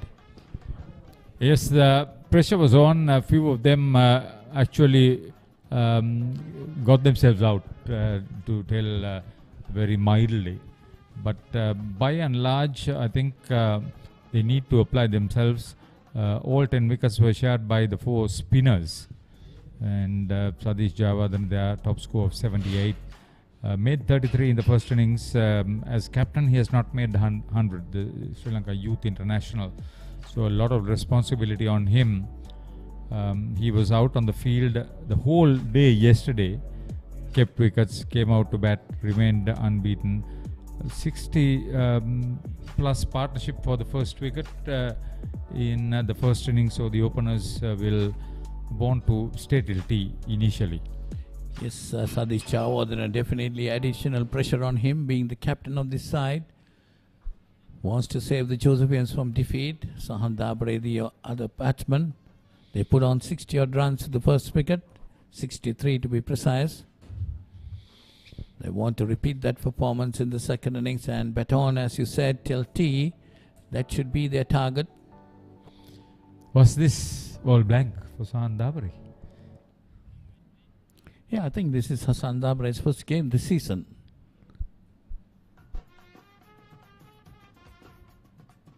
So Takash Fernando's first delivery wide outside the off stump. Call wide. He's a much better bowler than that. The umpire Kanishka Vijayasundara is now at the tennis court end from where Akash is bowling. Yes, Akash Fernando has 48 wickets this season, Haritha. So definitely a much better bowler.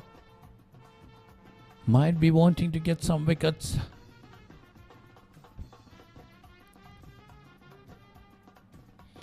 Three slips employed by Romesh Mendis. Close catching was efficient. There were 3 victims for Senesh Hettiarachchi, the wicketkeeper. Romesh Mendis himself held on to 2 good catches that were low. 6 for 6 against Dharmpal, his best. 48 wickets. He's bowled well. Able to move the ball, swing the ball in the air and off the track. Definitely, if you talk about the first innings, credit should be given to the captain, who handled the bowlers well. The spinners, of course, Josephians batted badly, but of course not taking anything away from the Thomian spinners, and they were fully backed up by their fielders, especially the close-in fielders, Haritha. Yes, it's still a tough ask for the Thomians to pick up the second innings wickets for St. Joseph's, because it's a good batting track. And when you have somebody in the caliber of Sadish Jayawardene, he could propel the side. Yeah, that is a wicket the Thomians will be looking forward for to get as quickly as possible. If they can get rid of Sadish Jayawardene, additional pressure will be on the Josephians, because the Josephians too will be looking forward for a good innings from him. And Thomians last winning this game in 1985 will be wanting to have this trophy in their cupboards. Last win in 1985 or 95? 95.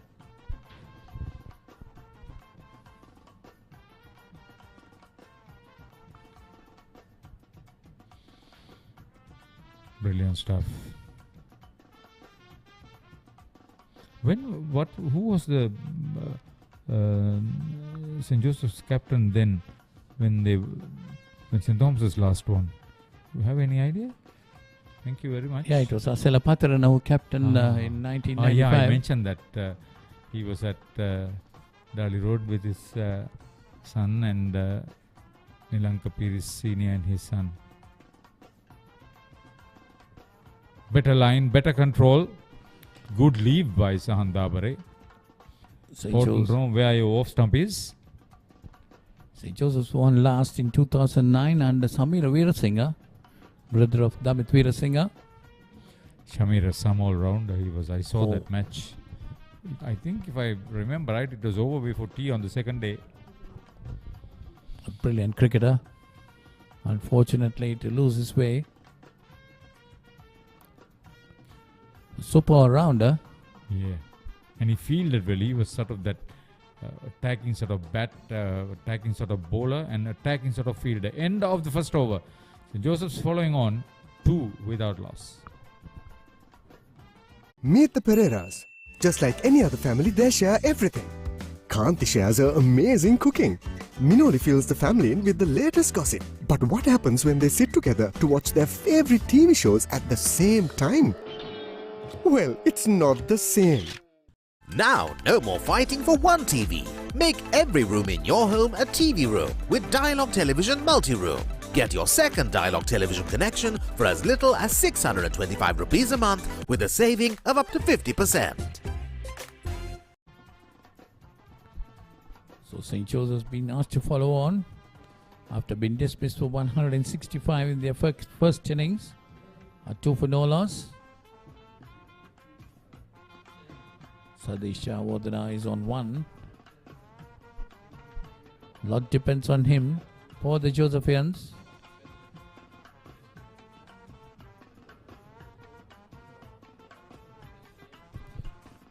The 2 bowlers were used from the opposite ends in the first innings. And then Caldera, he wants to get amongst the wickets. These are the 2 highest wicket takers for the Thomians. But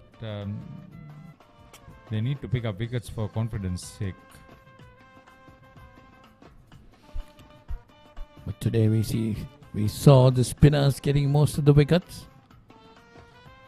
The paces didn't get any wicket at all. Steered, beautifully played all along the ground. 4.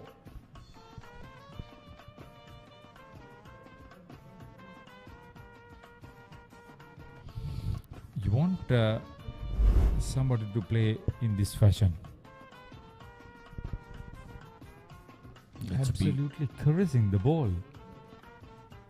It was a lovely shot. Sadish Jayawardena is the batsman who is capable of producing good shots. Very stylish sometimes.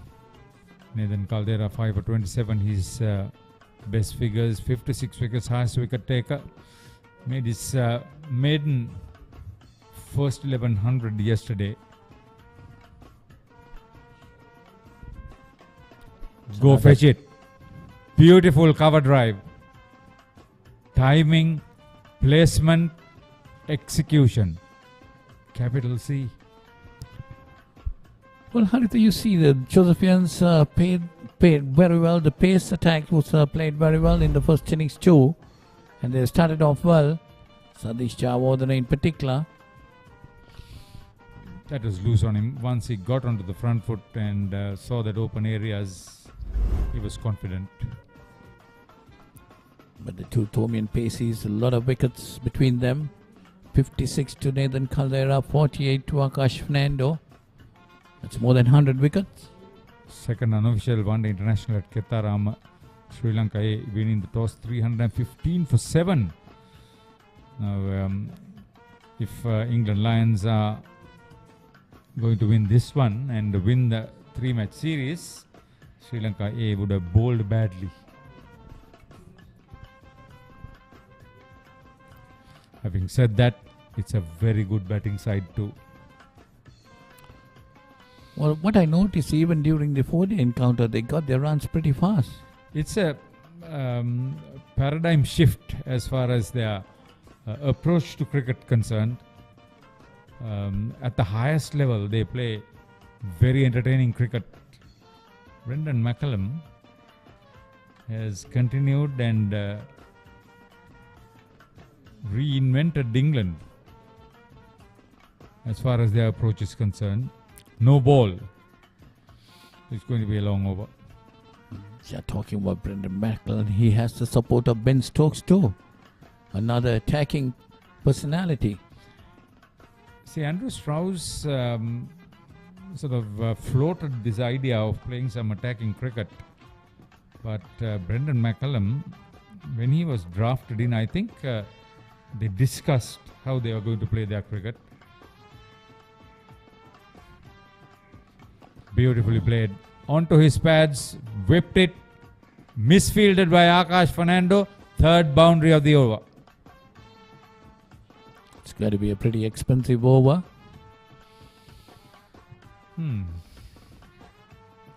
13 runs coming off it. End of 2, 15 without Los Angeles following on.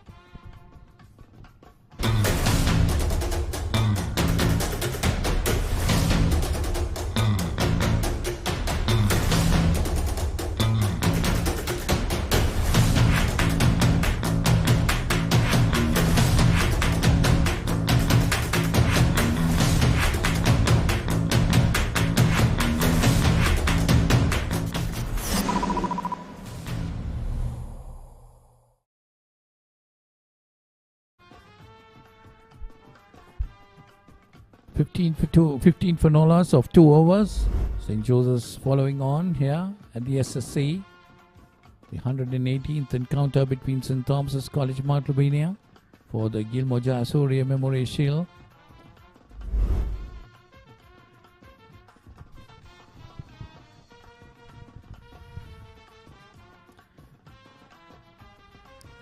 Akash Fernando, left arm over the wicket. Shortish and pulled away nicely this time. That's very well timed. Full toss all right. Sahan Dabare. Beautiful execution. They want to get to tee, wiping off as many runs as possible. That could have been hit anywhere. Full delivery, asking for it. So no option for Ramesh Mendes. Have to take the slip fielders off. The way things are going, we might see the spinners coming on very soon. Yeah, because they're not bowling well either. It will be some respite for Dylan Ramanayaka, the St. Joseph's coach, if these two can survive the hour's batting. 51 overs is a lot on day 2. Have to survive 1.5 sessions. And also a lot of pressure will be put on them by the Thormians.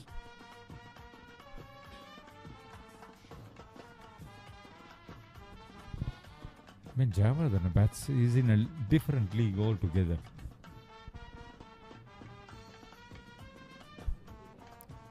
Good start to him. He should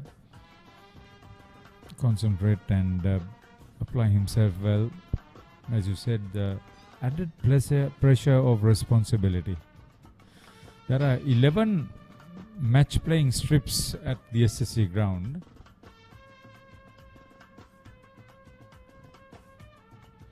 This is the second strip from the corner strip towards the cricket board end. Cricket board headquarters end. Haritha, most of them will be used during the next 1.5 months. Yeah, I'm sure the 6 pitchers in the middle will be used. That's leaving out, or maybe the 5, leaving out 3 from either side. The cricket pitches, there are practice pitches also there, out in the middle. He's bowling everywhere. A lot of games lined up for the SSC in the next 1.5 months. So many big matches. Yeah, Papare.com calls it the March Madness.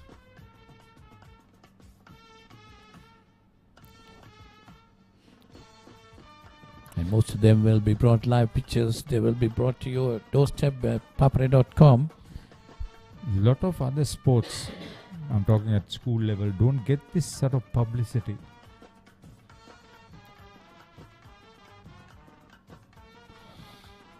Again, nicely driven by Sadish Chawadana. That's gone to the boundary. 4 more to him. He moves on to 18 and the Josephian score moves on to 26. 3 overs gone, 26 for no loss after being asked to follow on St. Joseph's College. Now you can activate your favorite Dialog television channels via the My Dialog app, SMS or missed call. Dialog Television, Sri Lanka's #1 television experience.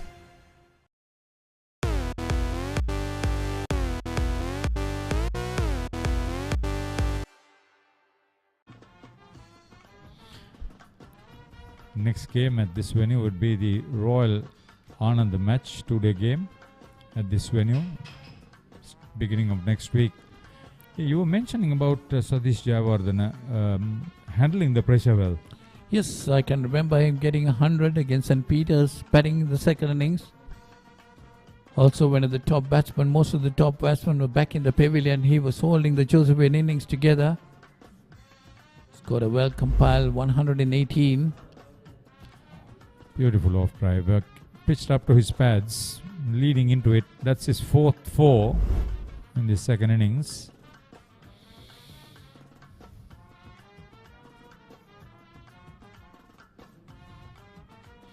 Tournament captain is at Gully.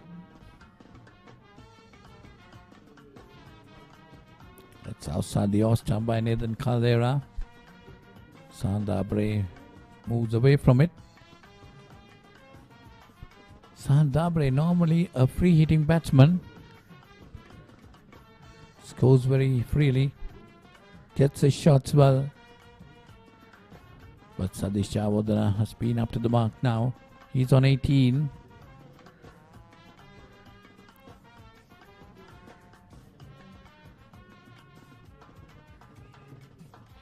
Neatly played off his pads. Good run in between wickets. 3 fielders after it. Vacant area. Batters complete 3.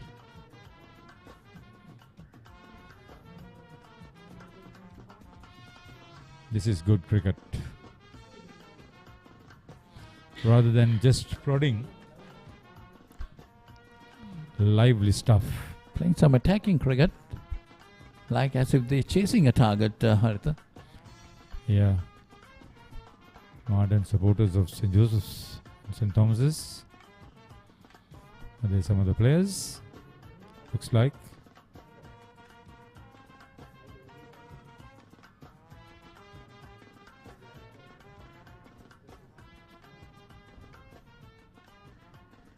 Again, nicely driven, but this time straight to the extra cover fielder.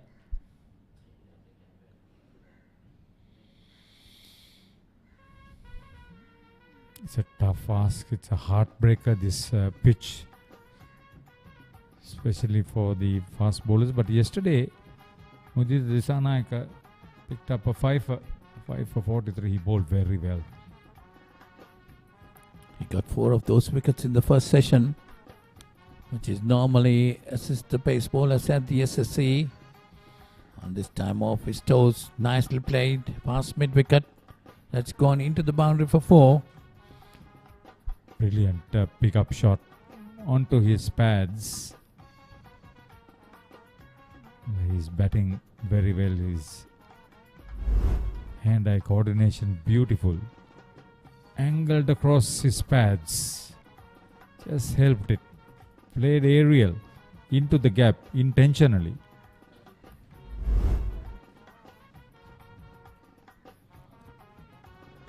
What a good start.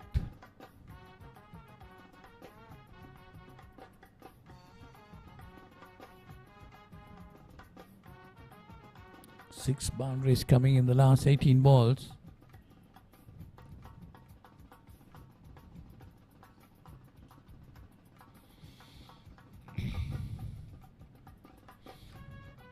The way they are batting, bring them on, bring them on.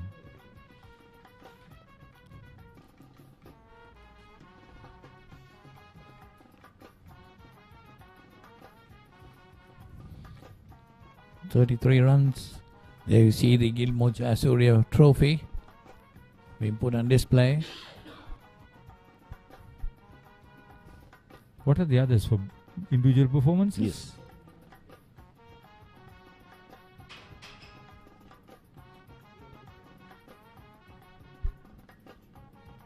So end of over number 4, it's 34 for no loss. St. Joseph's asked to follow on.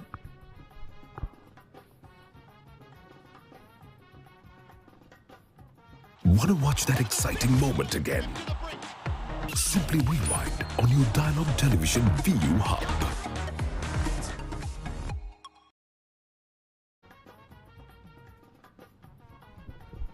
Beautiful facility, one of the better sporting facilities in the country.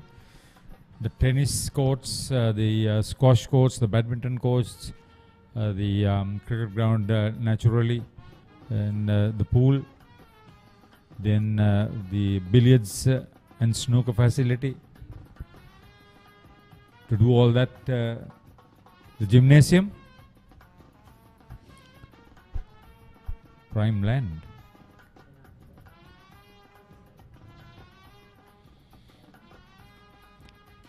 Well, the Tomians have gone for spin.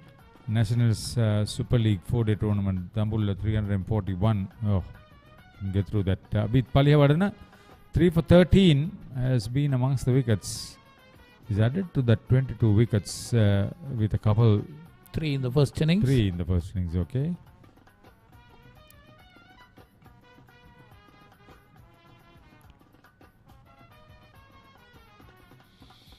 This is a challenge that St. Joseph wanted. Okay, you spinners, you picked up all 10 wickets. Come back and bowl to us in this second essay. You see the run rate, Haritha, 8.40. Never mind. 90 for 4 double in their second innings after Colombo were restricted to 257. So that's a good game thereupon.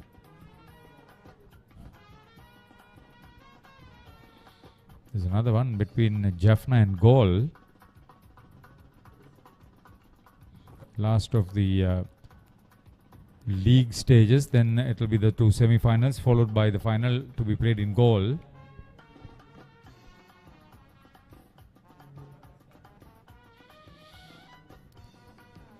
Neat cricket this.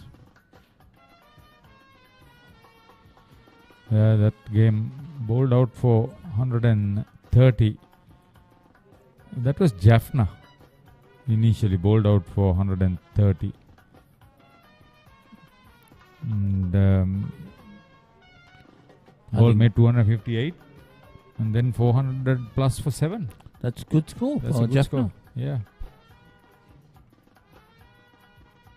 Even I think last week in the game, Jaffna in the second innings put up a very good score after being dismissed for a smaller total in the first innings.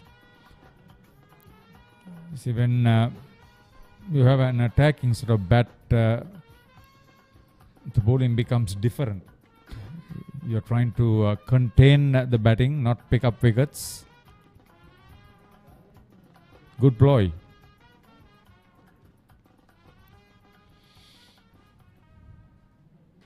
Joseph, openers are on course to put another half century opening stand. We would want to improve on that. Yes, if they bat till tea, definitely they'll improve on that.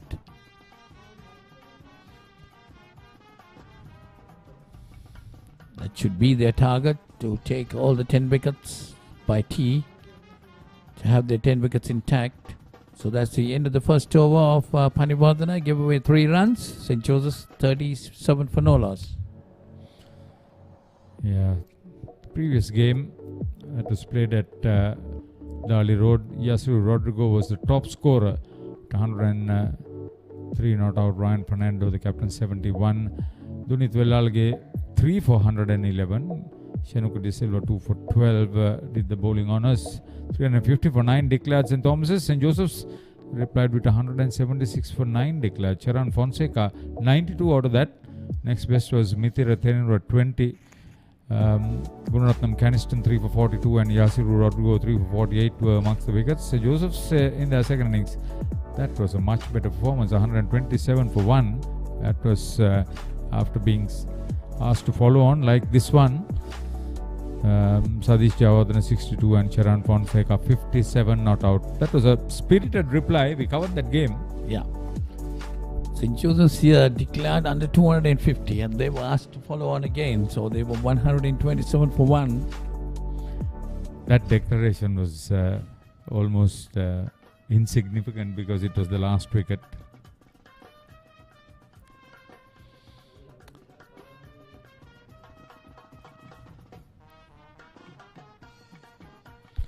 Bowling change. Now the spinner is back in contention. Dinet Gunordana.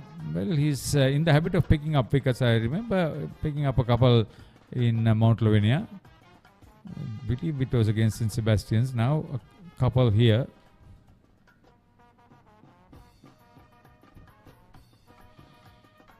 He's not the leading off spinner though.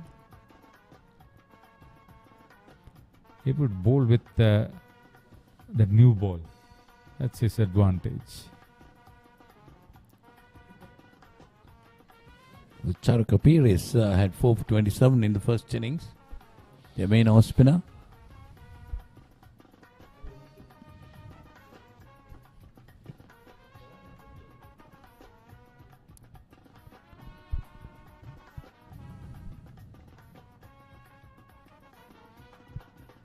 Angling across the batter. Half an hour to go for tea on the second day of this game.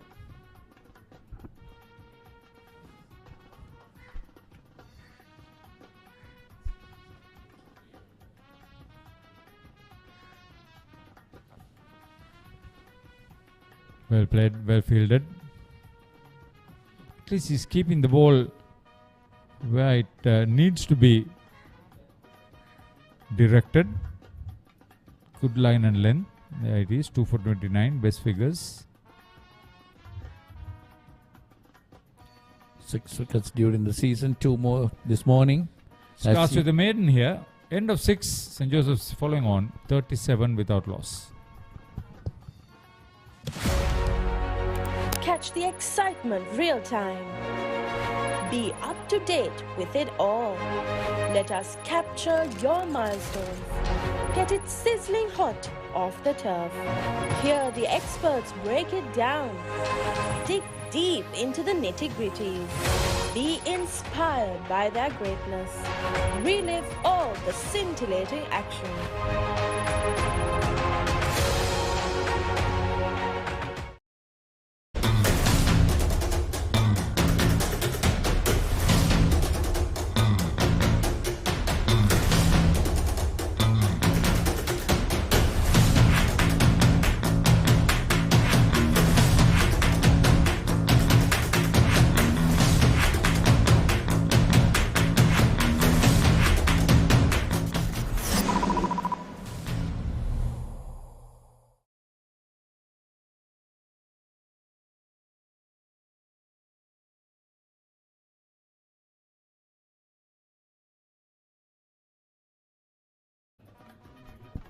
So St. Joseph's 37 for no loss, following on after just 6 overs. Sadish on 25 and San on 9. Abhita bowling his second over. Good afternoon, Malinder. Good afternoon, Michael Adams. So St. Joseph's batting again. So far so good, like they did in the first innings. Not lost a wicket. Quite a hefty bit of scoring. Run rate going at 5.8 at the moment.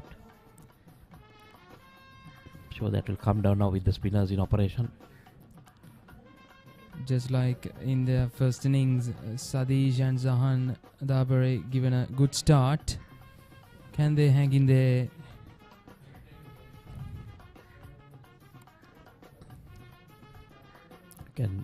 If you look at the field, the impression I get is St. Joseph's made mistakes in the first innings. I think St. Thomas is expecting them to make the mistakes in the second innings. There's just one slip, no one round the bat. no pressure for the batsman. Just bat normal, you know, nothing to achieve. Skip batting. I would have liked to see a few more attacking fielders just to, you know, play around with the mind of the batsman, get them to do something different. Faster delivery, going down the leg side, lucky not to get a touch. And another over gone, 7 gone. St. Joe's 37 for no wicket. This is Dialog Television ViU Mini. Wow, live TV channels. Down the ground he goes! It's an endless movie time. I can talk to my remote. Yes, go, go, go! The screen just got bigger. Change the way you watch TV with Dialog Television ViU Mini, powered by Android TV.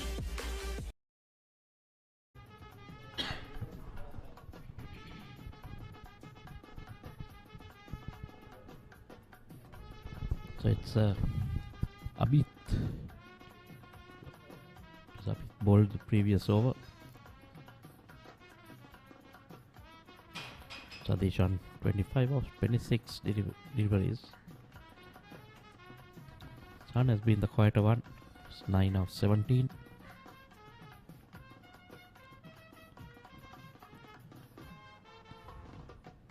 Charuka. Dinet, sorry. Bowling his second.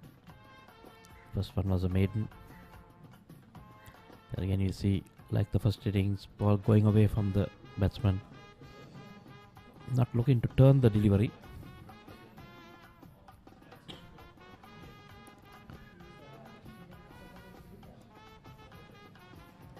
Well, just playing on the patience of the batsman, Malinda. Trying to make them, you know, go into a false shot.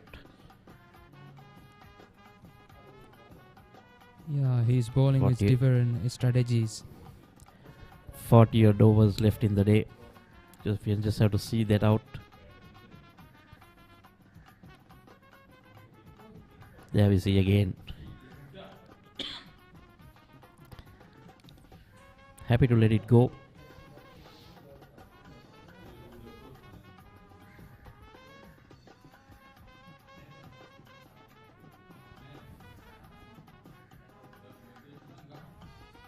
Cut away nicely. Just for a single, man in the deep.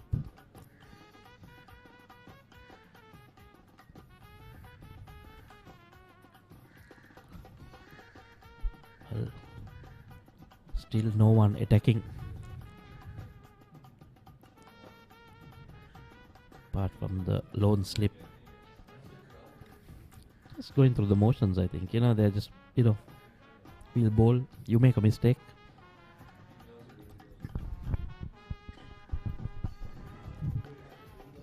Bowling the overs quite quickly.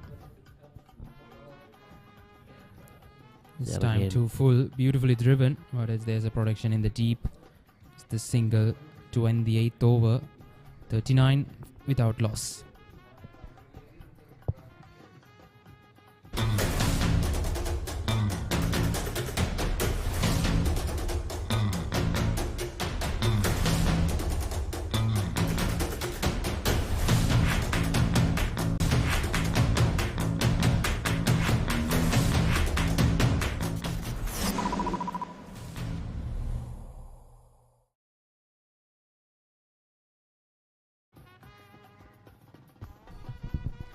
So after 8:39 for no loss. Can be the left armour to continue. Abid.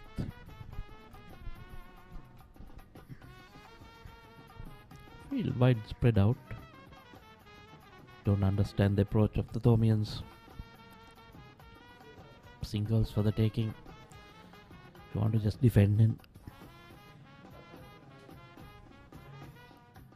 There we go.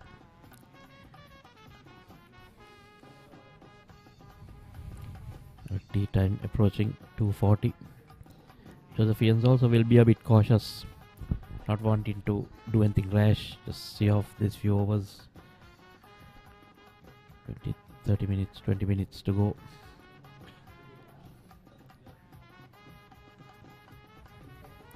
Even the fielders look flat for me.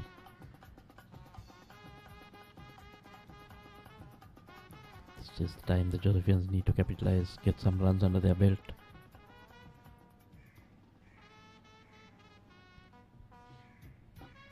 Have a good look on this pitch.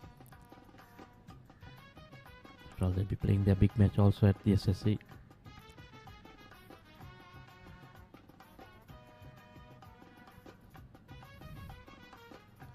Time down the ground to long on for easy single. Papare. Total moves on to 40s now.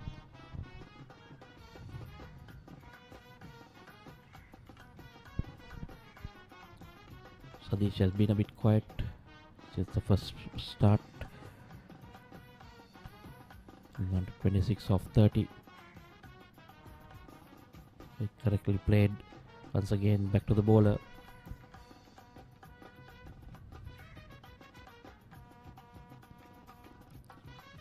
Doesn't seem to have any intent by the Thormians, to pick up wickets.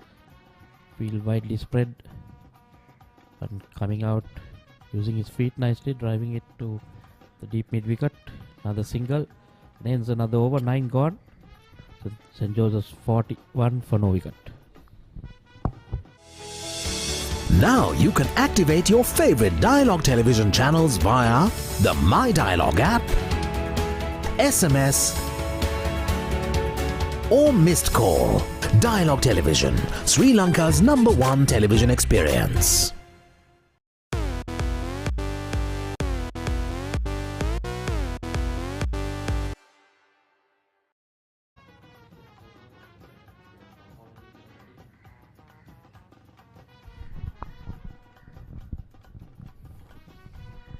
You can see fielders taking their time.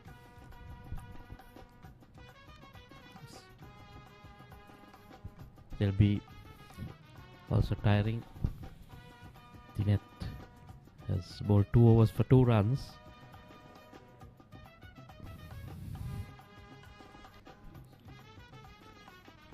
Comes again round the wicket. Sajesh is happy to play it back to the bowler. Why they haven't tried to put pressure on the batters? Another 1 or 2 fielders in around the batter, or a silly mid-off and short leg fielder in. Not seen Charuka still. Like to see Charuka bowl a few more overs before tea.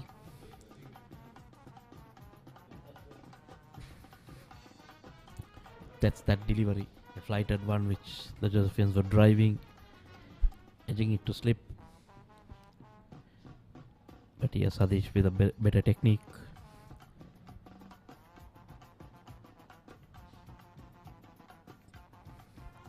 And played off the pads for a single.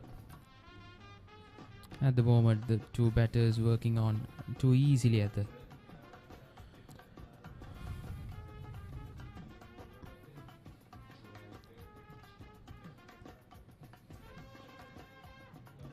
very easy for the batsman this time.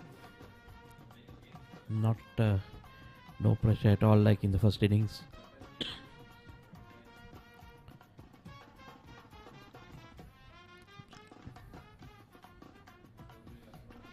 Okay, nicely driven to the gap. There again it's just 1.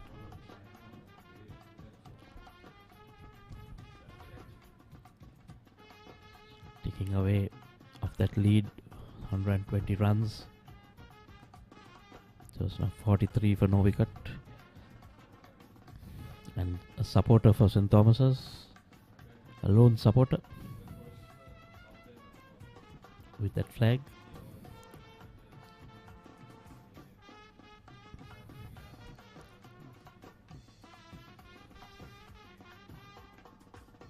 And again white outside the off stump. Sadish lets it go. And after 10 overs in the second innings, St. Joseph's 43 for no wicket. Meet the Pereiras. Just like any other family, they share everything. Kanti shares her amazing cooking. Minoli fills the family in with the latest gossip. But what happens when they sit together to watch their favorite TV shows at the same time? Well, it's not the same. Now, no more fighting for one TV. Make every room in your home a TV room with Dialog Television Multi-Room. Get your second Dialog Television connection for as little as 625 rupees a month with a saving of up to 50%.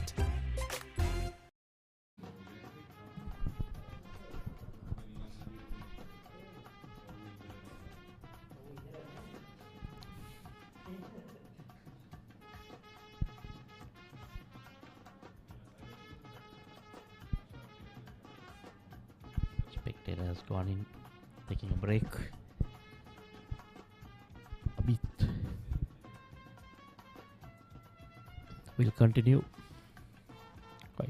Keeping it quiet. Okay. So now we see a fielder coming in close. Under the helmet. Little bit more better. Might be a bit more interesting now. Can't just come on their front foot.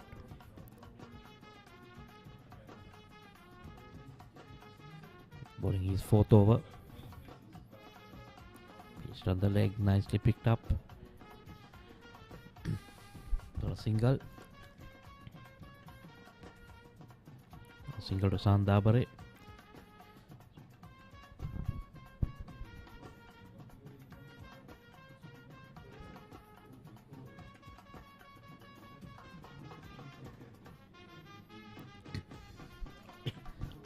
A little bit of better field now. The short mid wicket also in. Not giving a easy single. And a short leg slip. And a bit. So this coming forward. Dead bat. Getting to the pitch. That was much better than his first innings. First innings, that similar shot just a little outside the off stump. Hung his bat out. Was not to the reach of the ball. There again, beautifully bowled. Try to get him to play that, get that edge.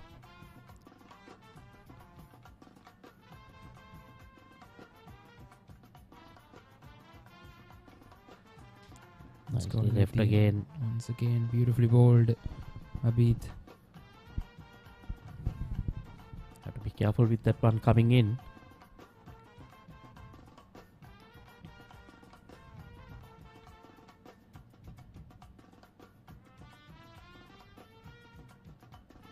Split on the stumps, making the batsman play.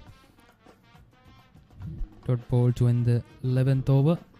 It's 44 for no loss.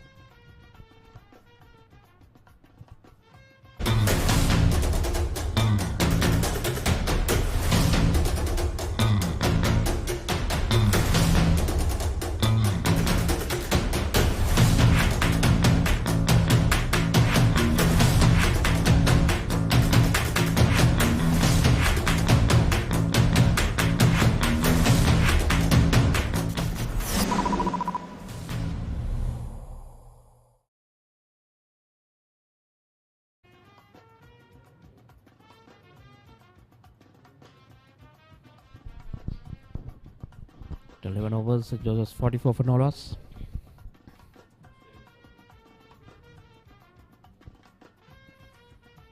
Seeing a new bowler, or is it Dinet?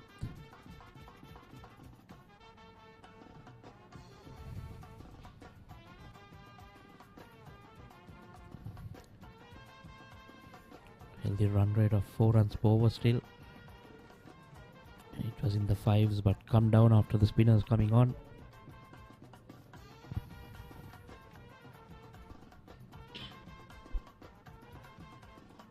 So Mahit, another off spinner, beautifully bowled again. First delivery, beating the bat.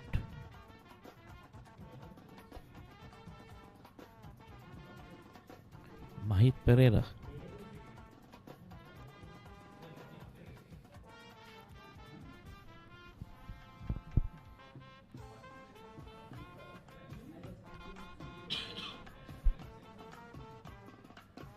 Mahit Pereira.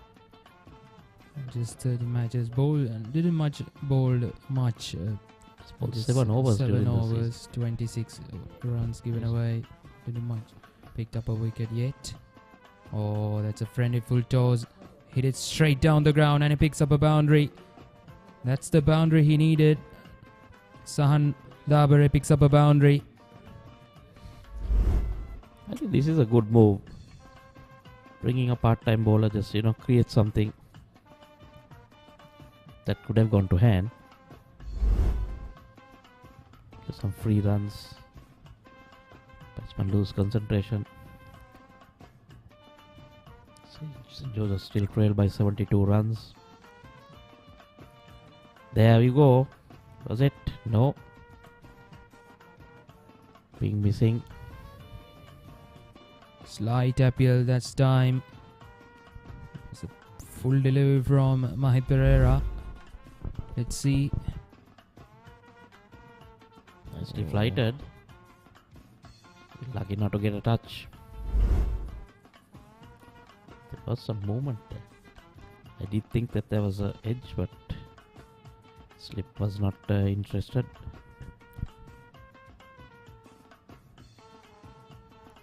Will be Mahit Pereira to bring that Once wicket. again. Oh, beautifully bowled again.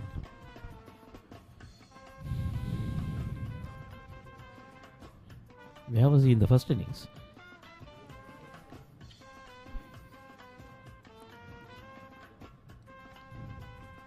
Mahit creating problems.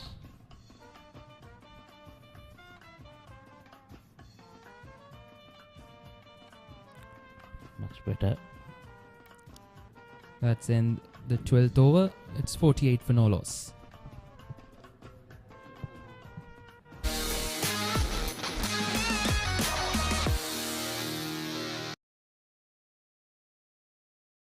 Want to watch that exciting moment again? Simply rewind on your Dialog Television ViU Hub.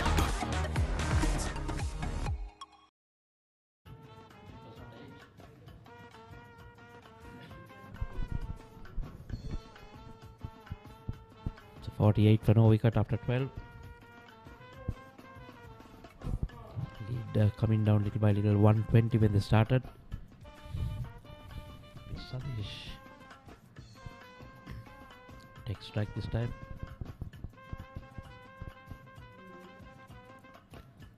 Sadish Jayawardene and Sahan Dabare closing on a back-to-back 50-run stand.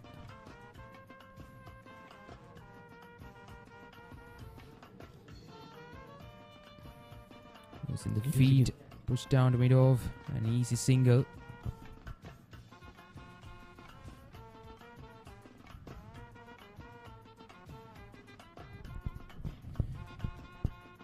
Sadish happy to just push it down and go on to the other side. Watch his partner face the music. And nicely played on the back foot. Just for a single. And that brings up the 50-run stand. Sadish Jayawardene and Sahan Dabare back-to-back 50-run stands in this test match.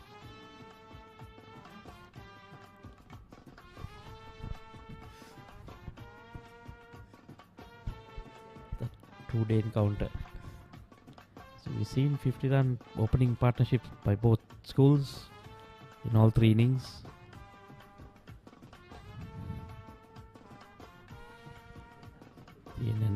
And Colombo started off.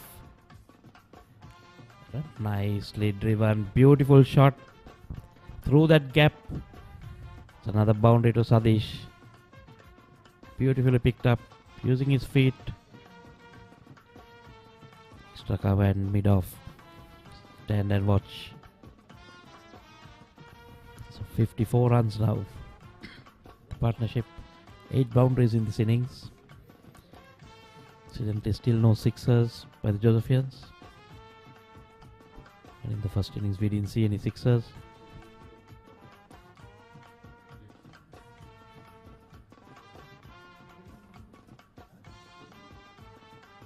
Shortish cutaway. The man on the boundary, another single to Sadish. Moving on to 34. bit expensive this over.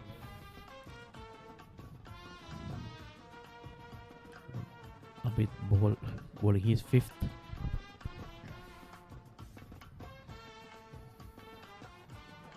Paced up. Once again into the gap. A good fielding from mid-off fieldsman. That's in the 13th over. 56 for no loss in St. Joseph College.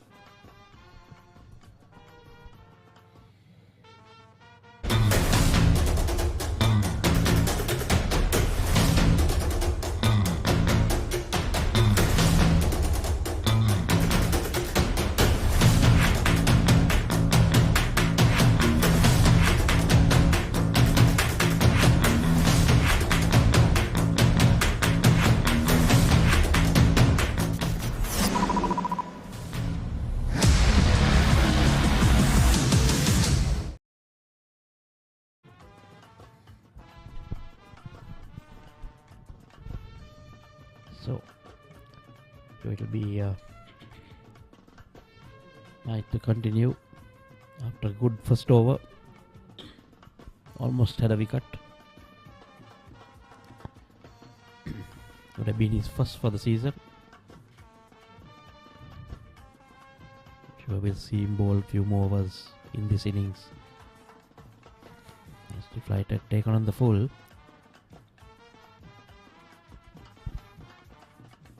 So Papare couldn't put it away. You see that mid-on fielder being pushed a bit straighter than a normal mid-on fielder would be. There's a big gap there on the leg side.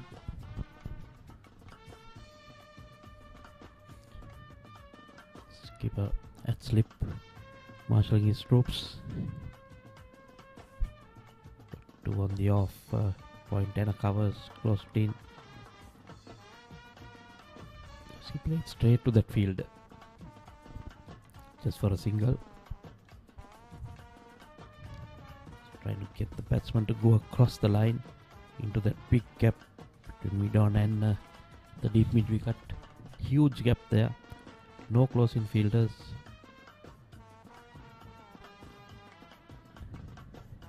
Bowling outside the off stump. That's a good plan. Just showing the batsman, if you want to go across the line, can take a chance. 13 runs has been scored in the last 18 deliveries.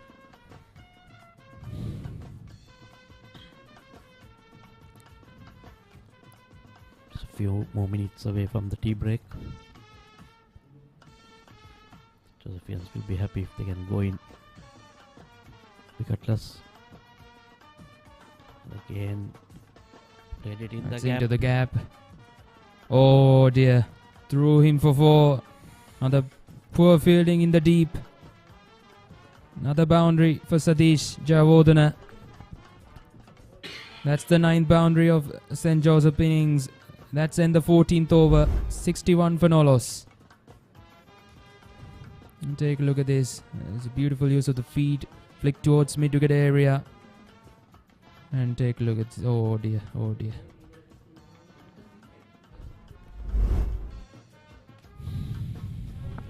It was a pathetic bit of fielding. He had all the time to get behind it. And then just let it go through him. Easy runs for the Josephians. Sadish now moves to 38 of 49. And San on 20 of 36. 2 minutes taking their time. Don't seem to be in any hurry. It's 1 more over to go before the tea break. Going to be another bowling change. Looks like the left arm spin is going to operate. No, I think we are going to see a leg spin. The leg spinner. Shanil Pereira. Had 1 wicket in the first innings. Yes. Another good move. Bring a change. Bringing that man in front. I'm sure the batsman would just want to defend these overs, these few balls, and then go in for tea. Nice to see that fielder being, right in his face. Here we go. Shani Pereira introduce. Silly point in place.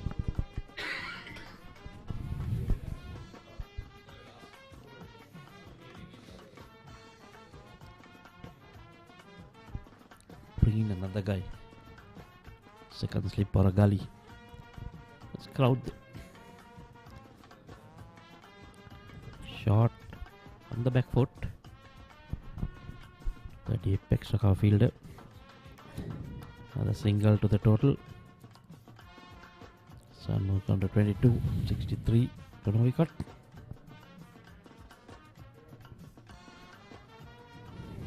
Probably the last over before tea break on day 2. Left it alone this time. Sadish Jayawardena, who is on 38. Looking good at the moment. Given a good start to his side. Once again, together with Sahan Dabare. That's well bowled. Flighting it, Sadish coming out. Bring straight to the bowler. Just 2 more deliveries.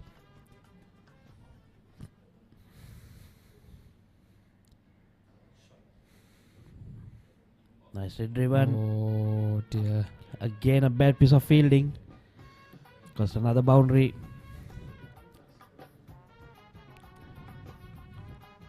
For going through him. Sadish helps himself to another boundary. 42 now.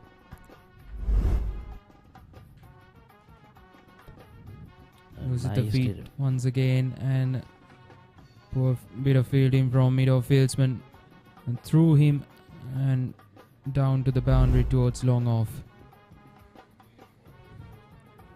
Shot off the edge, down to third man this time. That runs away once again. Another boundary, and he moves on to 46. That ends the 15th over. 70 for Nolo St. Joseph's College. And that will do it. T on the second day. Gilmour Jayasuriya Trophy. 70 for Nolas. Following on. Another 50 runs in arrears. Gilmour Jayasuriya Trophy, as you see. T on day 2. Batted really well. Skip on 46. And San on 21. You can see the fielders walking back.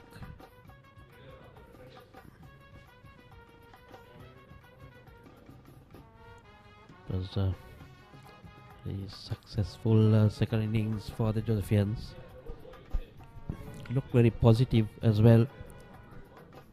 Not going to just defend. Both batted well in both innings as well. They have done better. It was 63 in the first innings, the partnership. Now they are 70 and unbroken. The lone support of the Tomian team. Few other spectators. You can see that beautiful ground of the SSC.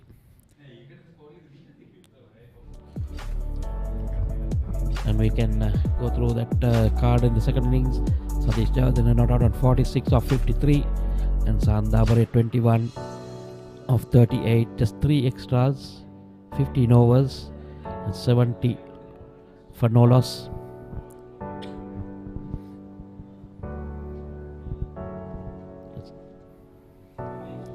Yeah, we can see the bowling because 6 bowlers used. No one has got the wicket, so Akash going for 12 of 2, Nathan 21 of 2, very expensive. Abid 14 of 5, most economical I would say. Dinet 4 of 3, well, nothing much there to talk about, just 3 extras, 1 wide, 1 by and a no ball, so 70 at T. So 1 more session to go. I will take a break. We'll look at the highlights of this innings. This is what happened in this session from Joseph batters. It started in a hurry. There are lots of boundaries going around, especially Caldera taken to the cleaners. And the second innings, the Thomians have been let down on their field. Few boundaries going through the fielders. A beautiful drive by Sadish.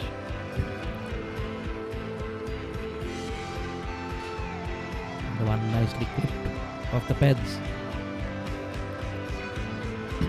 Beautiful toss over the bowler's head. Again, nicely driven. Satish Javadana, very beautiful driving. And again, using his feet, working it onto the leg. Oh boy, that was not very pretty. And another one. It was like highlights of Ethiopian misfielding.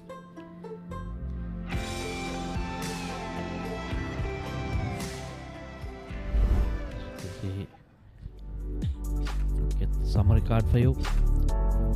The innings, St. Thomas has won the toss. St. Joe's won the toss and elected to field first. St. Thomas's first innings 285 for 9. And then Caldera superb 113, and then Senesh 59. Nodita Sanayaka 5 for 43. St. Joseph Siddhartha at 165 all out. Satish Javadana keeper 33, and Manasa 25 not out. Charuk and Abid, the main wicket takers, 4 and 3 wickets each. And then following on, St. Joseph's 70 for no wicket with Sadish unbeaten on 46 and San unbeaten on 21. So St. Joseph's trailed by 50 runs, and it's tea. We'll just take a look at the session. Finally, yes, session this time the session shared to both teams after previous 3 sessions belongs to St. Thomas College. This session shared finally for both teams. So we will back shortly after the tea break for the final session of this day 2.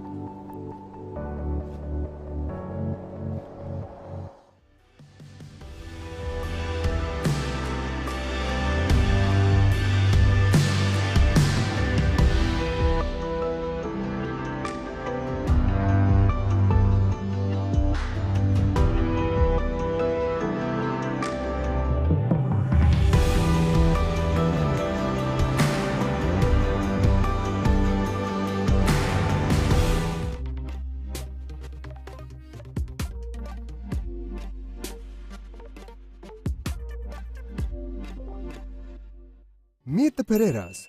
Just like any other family, they share everything. Kanti shares her amazing cooking. Minoli fills the family in with the latest gossip. But what happens when they sit together to watch their favorite TV shows at the same time? Well, it's not the same. Now, no more fighting for one TV. Make every room in your home a TV room with Dialog Television Multi-Room. Get your second Dialog television connection for as little as 625 rupees a month with a saving of up to 50%. Now you can activate your favorite Dialog television channels via the My Dialog app, SMS or missed call. Dialog Television, Sri Lanka's #1 television experience. Feel the adrenaline pumping through your veins. Witness magic bursting into life in front of your eyes. Explore the unknown and unravel the deepest mysteries of the universe. Celebrate life when you enjoy the best of entertainment in high definition with Dialog Television. Activate your favorite HD channel now. Dialog Television, Sri Lanka's #1 television experience.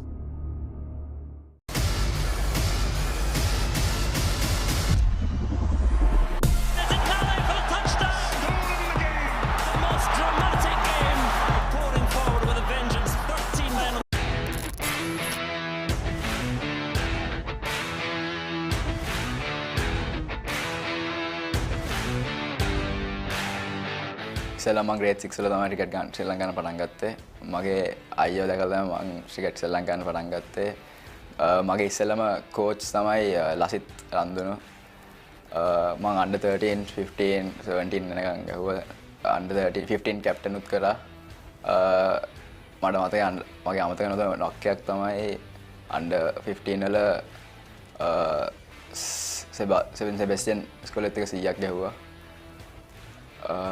ඉතින් ඊට පස්සේ මම football ගහන්න පටන් ගත්තා. Football ගහන ගමන් මම ශ්‍රී ලංකා නැෂනල් තියුණා under 17 ටූර්ස් දෙකක් ගියා. SAF games උයි Asian games උයි. ඒකත් එක්ක පොඩක් ක්‍රිකට් එක ක්ලෑෂ් වුණා. හැබැයි ආයි කොවිඩ් එකෙන් පස්සේ අපි ක්‍රිකට් ආරම්භ කරා. ඊට පස්සේ ආයි 2020 under 19 ටෝර්නමන්ට් එක පටන් ගත්තා. ඊට පස්සේ ඉතින් ඉඳන් අද වෙනකන් ඉතින් ක්‍රිකට් තමයි ශ්‍රී ලංකාවේ. මම මගේ පළවෙනි අවුරුද්ද ගැහුවේ ශලින් ඩිමල්ගේ කැප්ටන් අවුරුද්දේ. පොඩ නර්වස් පළවෙනි අවුරුද්ද ගැහුවාට පස්සේ හැබැයි දෙවෙනි අවුරුද්ද නම් මුකුත් තිබ්බේ නැහැ. බැට්ස්මන් කෙනෙක් හැටියට ගැහුවේ. හැබැයි ගැහුව පළවෙනි අවුරුද්දේ වැස්සා. ඒකින්ද ලොකු දෙයක් කරන්න බැරි වුණා. හැබැයි ඒ චීල් එක අපි ගාව තියෙන්නේ. තව අවුරුදු දෙකක් ගහන්න පුළුවන්. ඉතින් ලොකු දෙයක් කරන්න බලාපොරොත්තු වෙනවා.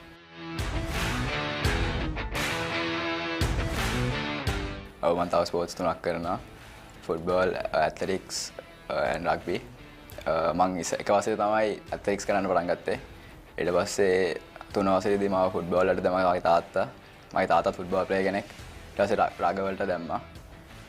එදා ඉඳන් අද වෙනකන් ඉතින් ස්පෝර්ට්ස් හතරම බැලන්ස් කරගෙන යනවා.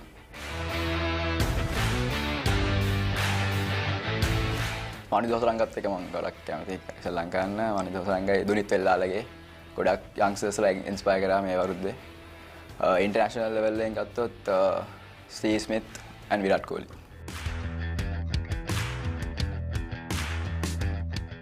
වන් ඩේ එකේ ප්‍රී-කෝඩ් එකක් හරි සෙමියක් ඇවිල්ලා චැම්පියන්ෂිප් එකක් ගහන්න තමයි බලාපොරොත්තු වෙන්නේ. හැබැයි ස්ටෙප් බයි ස්ටෙප් යන්න ඕනේ.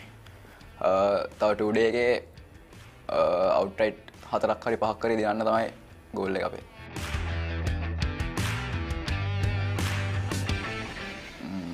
හිතන්නේ අපේ මේ අවුරුද්දේ වන් ඩේ එකේ තමයි අපි කැලප් සැක් වෙලා ඉද්දී මං ගිහිල්ලා අල්ලන් 50ක් ගැහුවේ තමයි මට අමතක නොදුනා.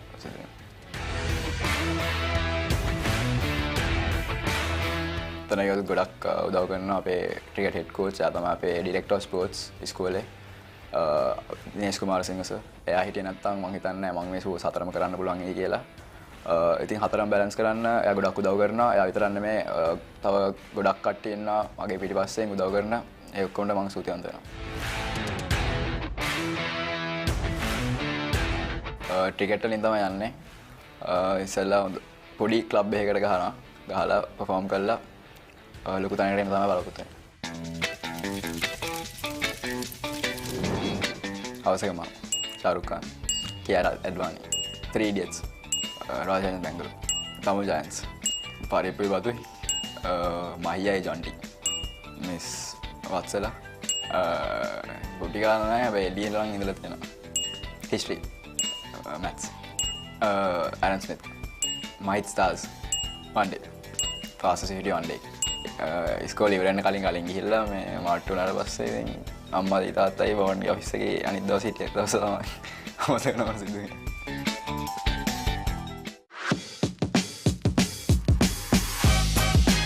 iOS, Instagram, mobile games, Netflix, YouTube, Virat Kohli, TM Vision, Lakuru 301 IPL, Cover Drive, Hindi movies.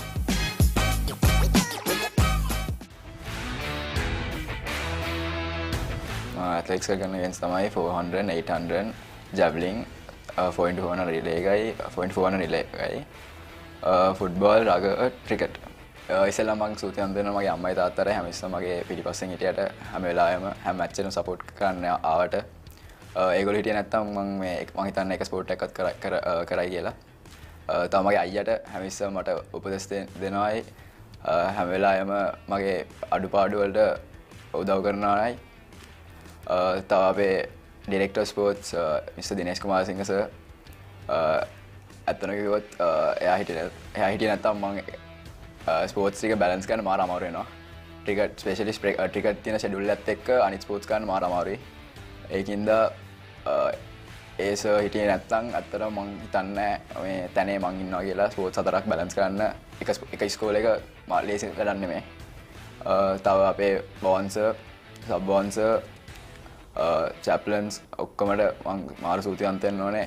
හැමතිස්සෙම මට අවශ්‍ය දේවල් දුන්නට තව ටීචර්ස් ලට තව සූතිවන්ත වෙන්න ඕනේ. මට හැමතිස්සෙම හරි වෙලා ඉස්කෝල ඉවෙල්ලත් උගන්නුවට මේ තත්ත්වයට එන්න ස්පෝර්ට්ස් විතරක් නෙමෙයි ස්ටඩීස් උත් බැලන්ස් කරන්න ඕනේ, කරගෙන යන්න ඕනේ. තව මගේ කෝචස්ලට ස්පෙෂලි ස්පෝර්ට්ස් හතරෙම නම් වශයෙන් ගත්තොත් ක්‍රිකට් වල දිල්ෂාන් සර්, ලසිත් සර්, නඩා සර්, මේ ඔය NIC සර් ඔක්කොම සර්ලට මම සූතිවන්ත වෙනවා. මම මේ තත්ත්වයේ ඉන්නේ ඔය සර්ලා හින්දා. ෆුට්බෝල් වල ස්පෙෂලි ගත්තොත් සුනිල් සර් මේ මම මට මතකයි මම අnder මේ පොඩි කාලෙද්දී මම නිකන් ග්‍රවුන්ඩ් එකේ ෆුට්බෝල් ගහලා ඉද්දී සර් මට ෆුට්බෝල් ගහන්න එන්න කිව්වට මම මාර සූතිවන්ත වෙනවා. මම අද ඉස්කෝලේ කැප්ටන් ගන්නේ සර්ගේ කෝචින් මේ අන්දින්ද මම මාර සතුටුයි ඒකින්ද. රග වලත් චම්ලි සර්, ඩිලාන් සර් මං සූතිවන්ත වෙනවා මේ ඔයගොල්ලෝ ඔක්කොම සපෝට් එකට. ඇත්ලටික්ස් වලත් සුසිබාල සර් හැමතිස්සම උදව් කරාට මගේ ෆිට්නස් එක හැමතිස්සම මේ කරාට කොහොමද සූතිවන්ත වෙනයි.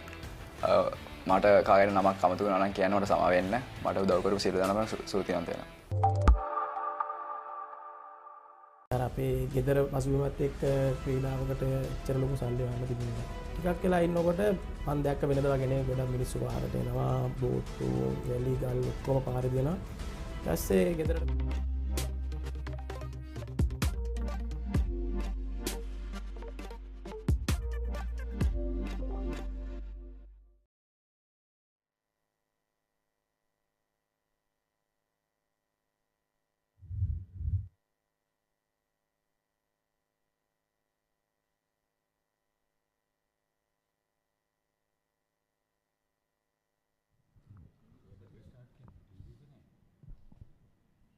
hello අපේ TV එක වැඩ නෑ.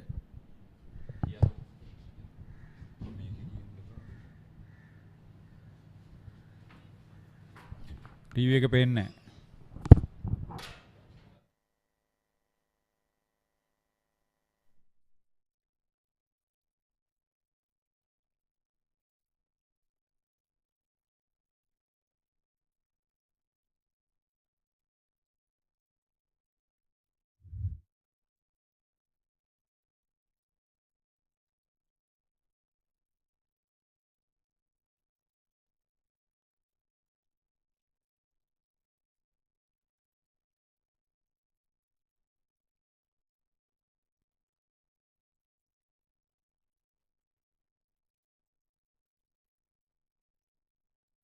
The deficit is covered quickly as we welcome Harun Maujud on commentary. Good evening. Very good evening, Haritha. I think considering that they were they enforced the follow-on, don't think the Thormians would have been too happy with how they went about. But on the other hand, we've seen some wonderful batting by both Jayawardene and Papare. Took the bowling, especially the pacers, they took them on, scored runs very aggressively, and always look to rotate the strike, I think, which was a feature which they missed in that first innings. Mahit Pereira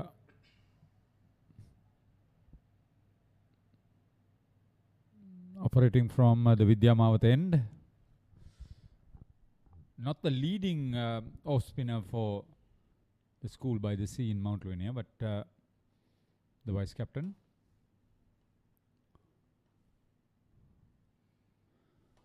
Jayawardene enjoying his stay out in the middle. What's been disappointing to see from the Thormian side is that they've not had that field. The field setup has not been right. The intent, where ideally would have loved to see two close-in fielders with a lot more pressure being put, especially with the team following on. It's been totally the opposite, where they've got in their part-timers and pretty much made run scoring very easy for the opposition. So So the intent behind the follow-on, the objective, it's not very clear to me, Haritha.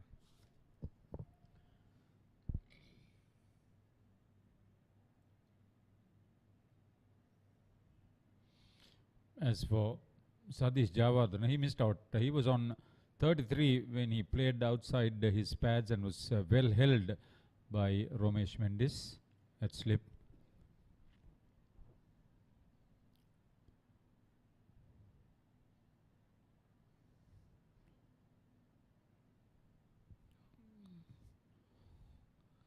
Juicy full toss.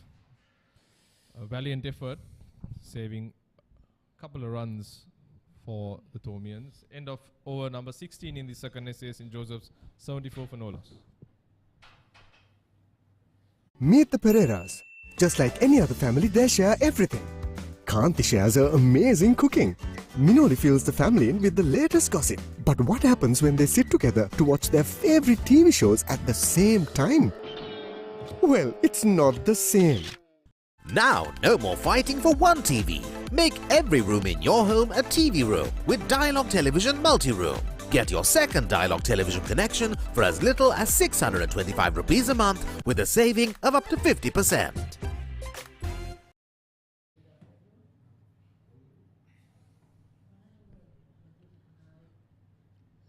So the leg spinner will operate from the commentary box end. Shanil Pereira, very impressive for someone who's playing his first 11 encounter. Told he's only 16 years of age. So young shoulders, but has shown a lot of bravery and courage to toss that ball up. Been relatively consistent with his line and length. Something that I always adore seeing young leg spinners bowling. A lot of thought this was the dying breed, but today there is a lot of this type of bowlers right around the circuit.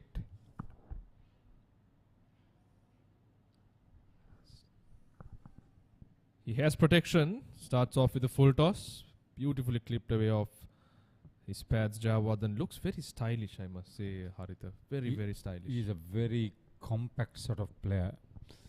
Glimpses of Mahela Jayawardhan to me sometimes. Spot on. They share the same surname. Likewise, the batting style too looks alike. Slow starter usually. Not in this innings. Lions 79 for 2, chasing 316 to win. This should be a good game. Oh, beautiful. Magnificent delivery there. A conventional leg spin. Taking the outside edge. I thought that took the glove, hence failing to reach the captain Mendis, who's at slip. Look at this. Look at the flight. This was not the delivery. We'll take a look at it after this. This time flighted. This is good bowling. Young Pereira not scared to throw that ball up in the air. He's gone for a few runs, but that wouldn't discourage the captain nor the bowler. Look at this replay. Falling short, didn't take the edge quite convincingly, probably brushed off the glove. Slip was standing quite deep too on that occasion. But the trajectory at which he's bowling is also very, I would say, penetrative, where the batsman is caught in two minds whether to go front or back.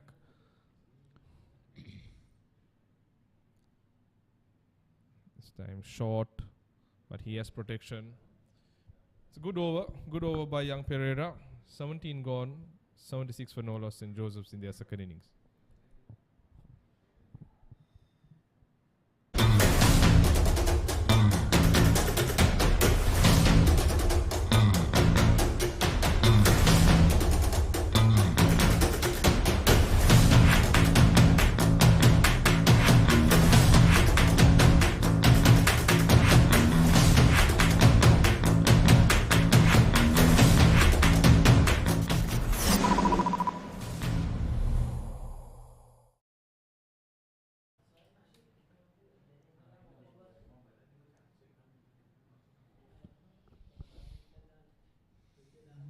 it'll be all spin, I would believe, in this session. 36 overs to be bowled. Tushara Kure and Satasivan Ravindran for St. Thomas's and St. Joseph's at the scoreboard. Digital scoreboard at the SSC. Danishka Pereira and Kanishka Vijayasundara, the officiating umpires. Dilan Ramanayaka for St. Joseph's and Dinesh Kumar Singh for St. Thomas's, the head coach. Job performed well through the season. 120 runs behind when they were asked to bat a second time. So change in bowling. It's Dinesh Gunwardana, who quite expectedly comes around the wicket. That's how he's gone about when he's bowling. He's bowled around the wicket, angling it away from the batsman. He's got protection. He's got a short third in a cover point and a sweeper cover protecting that region. So, like we saw in the first innings, Harit, I think he played that role of curtaining and stopping the run scoring, which he did quite successfully, which helped Paranavithana and Piris to make inroads into the Josephian lineup. So maybe that's a tactic that they're looking at to dry up the run scoring and look at getting the wickets from the other end.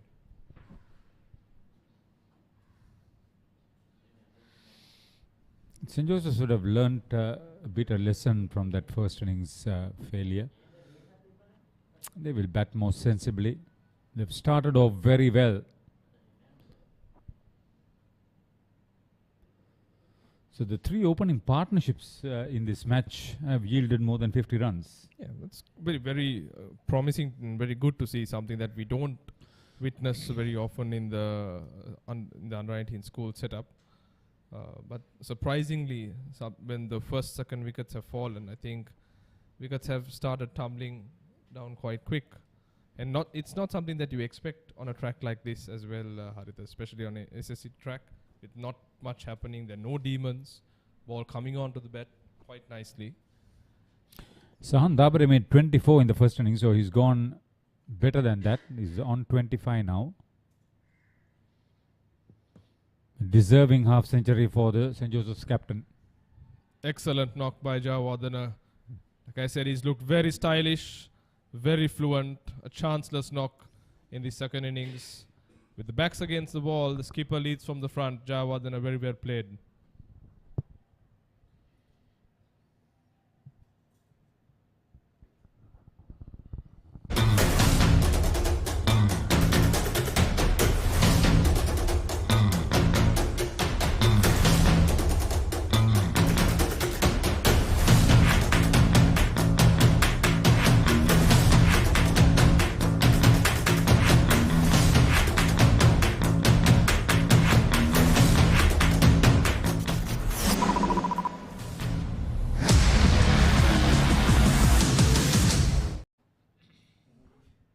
If he is still batting at the end of the day's play, good possibility that he may have reached that three-figure mark, which is capable of. Very, very possible that, Haritha. Oh, this is beautifully driven. Very well fielded by the mid-on fielder. That's Akash Fernando. Yes, good stop.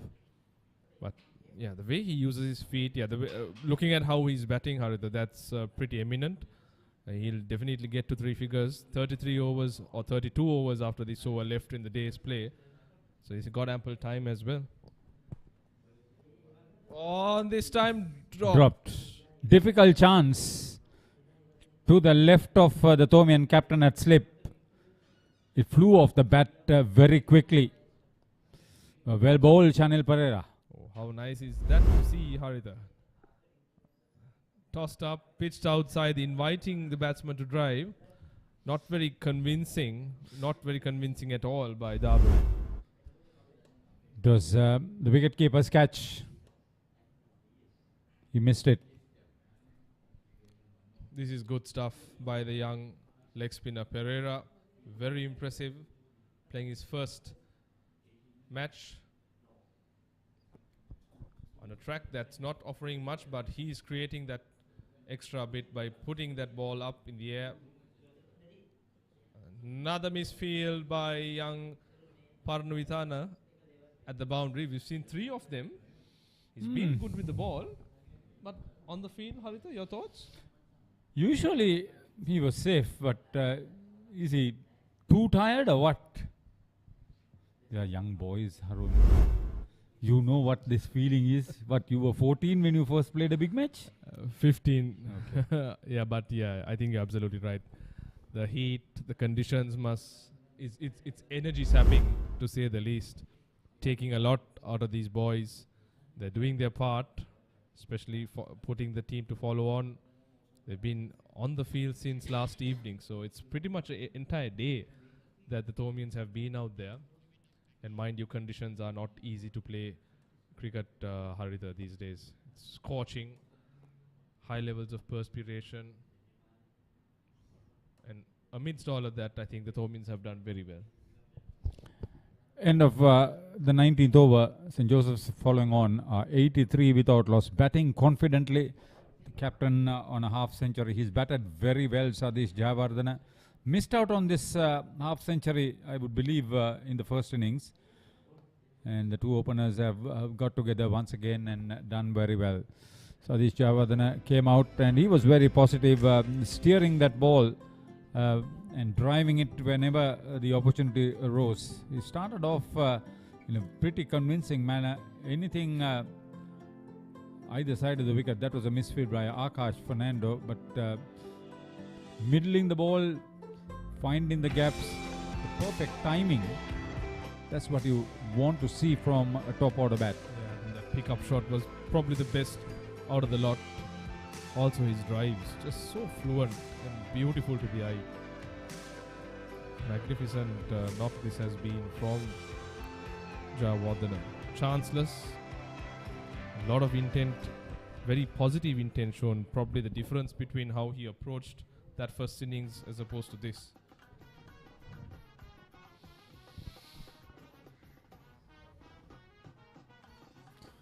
It's all class stamped on this knock by Jayawardena.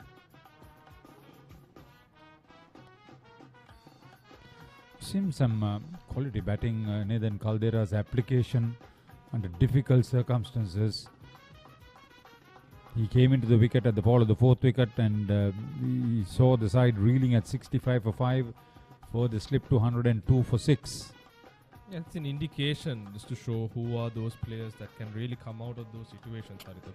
Time and time again, you will be tested, and the better players out of the lot will put their hands up and grab those opportunities to really make a mark. And Senesh Hettiarachchi coming back to the cricket after the examination.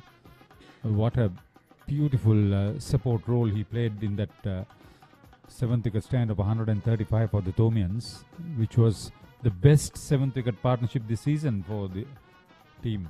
Hettiarachchi, he's that gritty, gutty cricketer that we've all witnessed over the last 2 years. And his application levels are excellent. He grinds it out there. He's not the most elegant of batsmen, but nevertheless he has stats to prove that he's effective. He's scoring runs, which is the most important thing at the end. He's been good behind the stumps too. 3 victims in the first innings.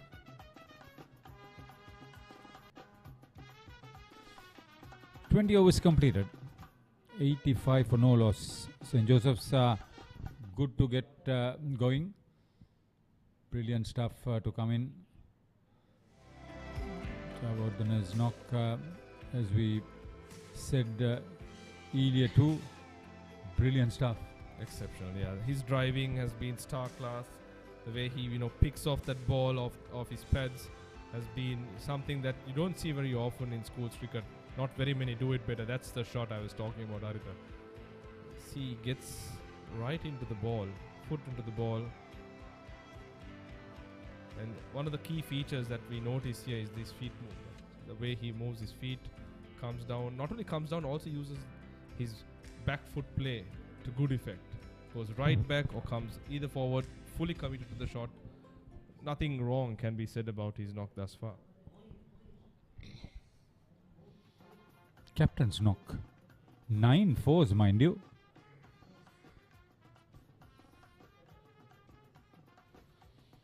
Shanil Pereira given an extended spell by the captain. So Dinesh Kumar Singh wants to give this youngster ample confidence. He's a investment for the future in the mind of Dinesh Kumar Singh. That's the right word, Haritha, investment. Especially with young talent like this, exposing them in a game of this nature, this magnitude, at a venue of this nature. I think a good call by the Thomian management to play this young boy. He's showing a lot of promise.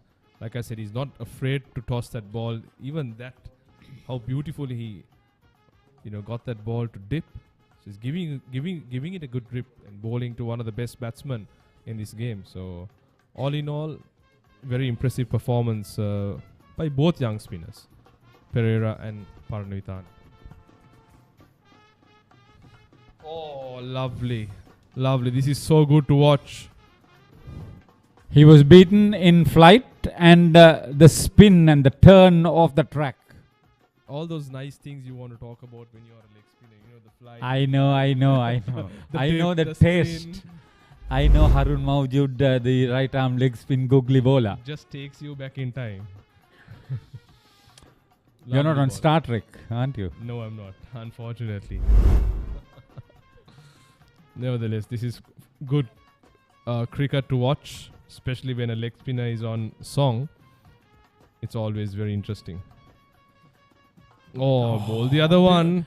So he used the crease very well. That's a thinking cricketer. I'm wondering whether they'll give a few selection headaches, Haritha. Not likely. To the Thomian camp. Not likely, but yes. You never know. That's a googly. Oh, beautiful. Lovely. It's a no ball, but nevertheless, the line and length, beautiful. Well done. The thing is, had it not been Jawardhan, any other batsman would have got foxed for the previous delivery that he bowled, because it's not something that's very readable. And that one turned a lot.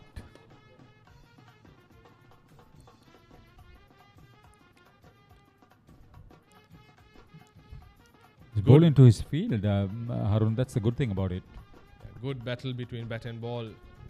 Young Pereira taking on the mighty Josephian captain, who was raced to 52, but he too seems to be troubled by young Pereira, who is operating quite confidently from the commentary box end. 21 gone, 88 for Nola St. Joseph's.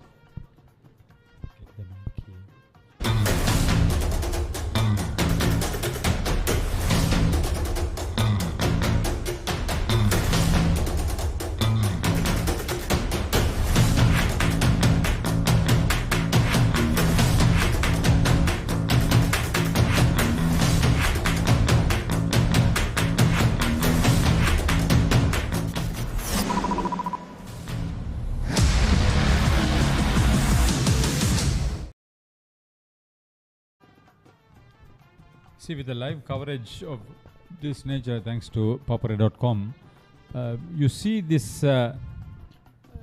skillful talent in the form of Shanil Pereira and a few others, like the Nathan Caldera application. Yeah, would have loved to have this back then, Haritha. Unfortunately, we weren't blessed with the features of technology that most of these young boys enjoy now. To have clips, images of all the games that they have played. I think Papare, courtesy Dialog, has done so much, not only for cricket but many other sports in the country. So kudos to them for taking the sport wide and wide, and not only wide and wide, to the globe as well. Good game between Jaffna and Gaul. Jaffna hitting back with that huge total. If they can get to 550, that would be a good game tomorrow, last day of that NSL 4-day.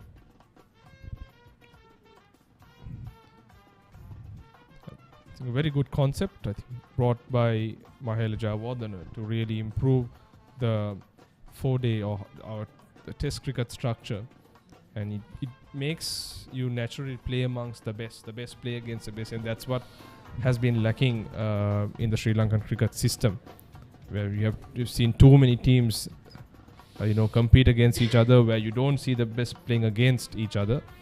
this has really brought about a change, and we would see the results maybe not in the immediate future, but as we go along, sustainable benefits would definitely come in. Yeah, another youngster who's done well today, 6-wicket haul for Lahiru Samarakon.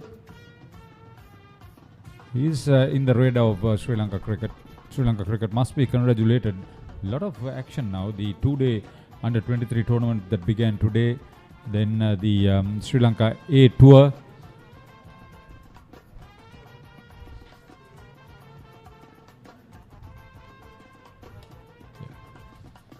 Quicker through there. End of 22. St. Joseph's 89 without loss. Want to watch that exciting moment again? Simply rewind on your Dialog Television ViU Hub.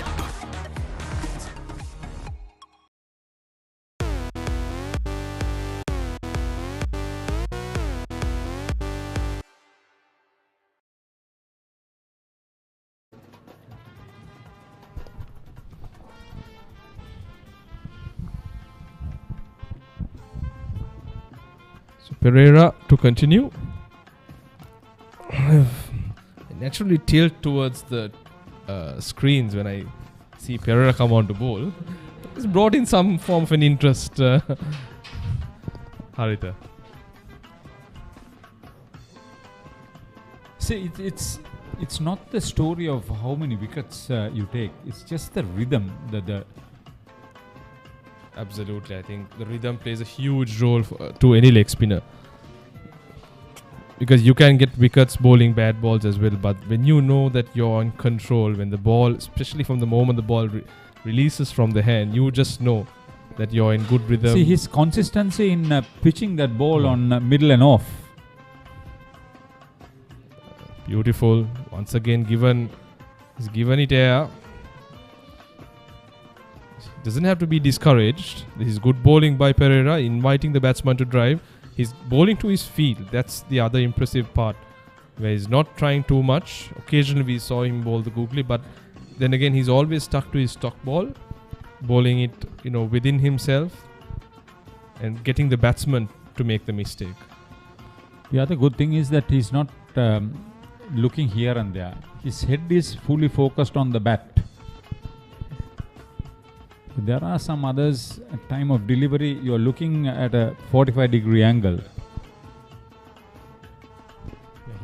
He has a somewhat of an open-chested action, but nevertheless, at the point of delivery, we see that he gives it a good rip from the square. I think I believe he is from the Thomin Cricket Academy. So kudos to all those coaches. Beautiful rip. That's lovely bowling by Pereira.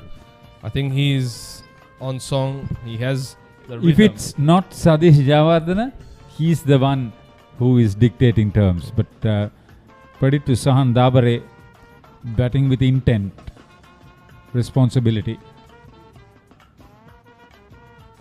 Lovely bowling. This is very good to watch from young Pereira. He's not afraid to throw that ball up. Giving it a good rip. The ball is dipping. The other game, Dambulla 341 and 143 for 4 against Colombo 257. So that's an even contest. They'll need another 150 runs. Yeah, 150 just to runs. be in the safe side.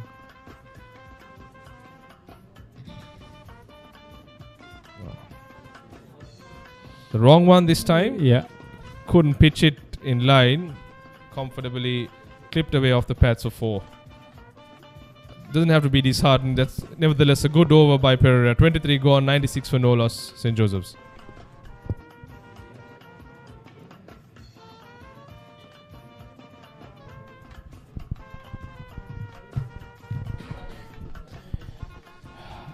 Game day pulse check. Which side will be happier by the end of this match? What? It's a no-brainer, I suppose, Haritha. Cast your vote now on the Papare YouTube or the Papare Cricket Facebook. Thank you very much for your engagement with us. Who do you reckon, Haritha? I think you wouldn't even bat an eyelid to say it's St. Thomas's. I'm You're giving me that cheeky smile. I'm I'm supposed to. What do we have here? Archers. Wow. Archers. The young ones. Something that it's an Olympic sport that I really enjoy watching. Yeah. See, Japan, Korea, Thailand, and India for that matter as well. The Asian Games, world records. Been fortunate to see most of them over the last decade or so. This is the one. Oh, he turned. It did. But he did well, Papare. Cover the line and clip it.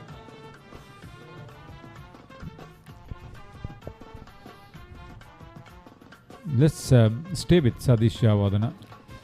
Surprisingly, it's only after 23 overs we're seeing Pires coming to the attack. Especially after putting the Josephians or getting them to follow on. Just can't comprehend what the thinking pattern would have been. Any guesses for you, Harita? Do you think they're trying to not to tax him too much? Okay. That's what I would believe. Not to tax him too much. He can't be the only bowling option for St. Thomas's. I know one time that was the case with you. No, it wasn't. And you bowled every which way. 6 for 66. 37 wickets. He's the leading spinner with the facts to support him. But do you think in terms of a concern or an issue from this match, the fast bowlers would be a bit of a question that the Thomian camp would want to kind of address? Yeah, statistically they have picked up wickets, but on a flat track, the moment he comes in, he creates that sense of uncertainty. Yeah, because it's very evident the way he's bowling. He gives it a good tweak. The ball dips. The batsman, although they expect the ball to be fuller, you see they take that stride forward, but it dips. There you see, completely beaten. Yeah, most of the players involved in this game, their fathers have been old Thomians.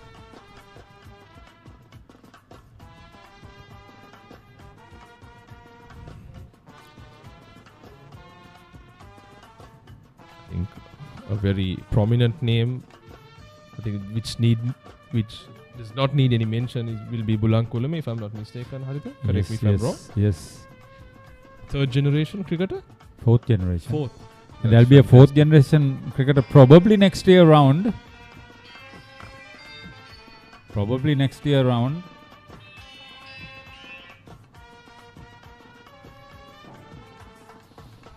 That's you remember HSM Pires, Mevan Pires. Yes. Then his father played. His son Nilanka Pires Senior. His son is playing the second 11 game at Dali Road. Okay. Dinit Pires. So that is the end of 24 overs. St. Joseph's following on 97 without loss, 23 runs to erase the deficit in the first innings.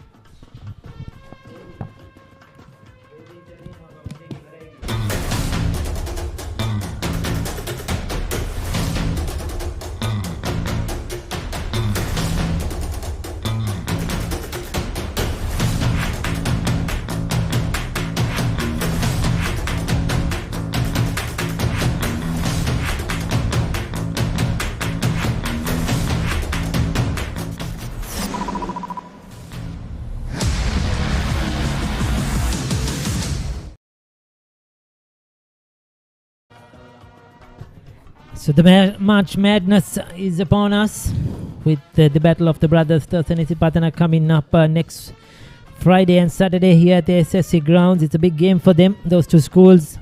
They have been playing under closed doors as well for the last couple of years. So once again, the crowds, the supporters, the schoolboys will be able to support Isipatana and Thurston, and the game will come to you live from the papare.com next Friday and Saturday. In the meantime, here it's 97 without loss.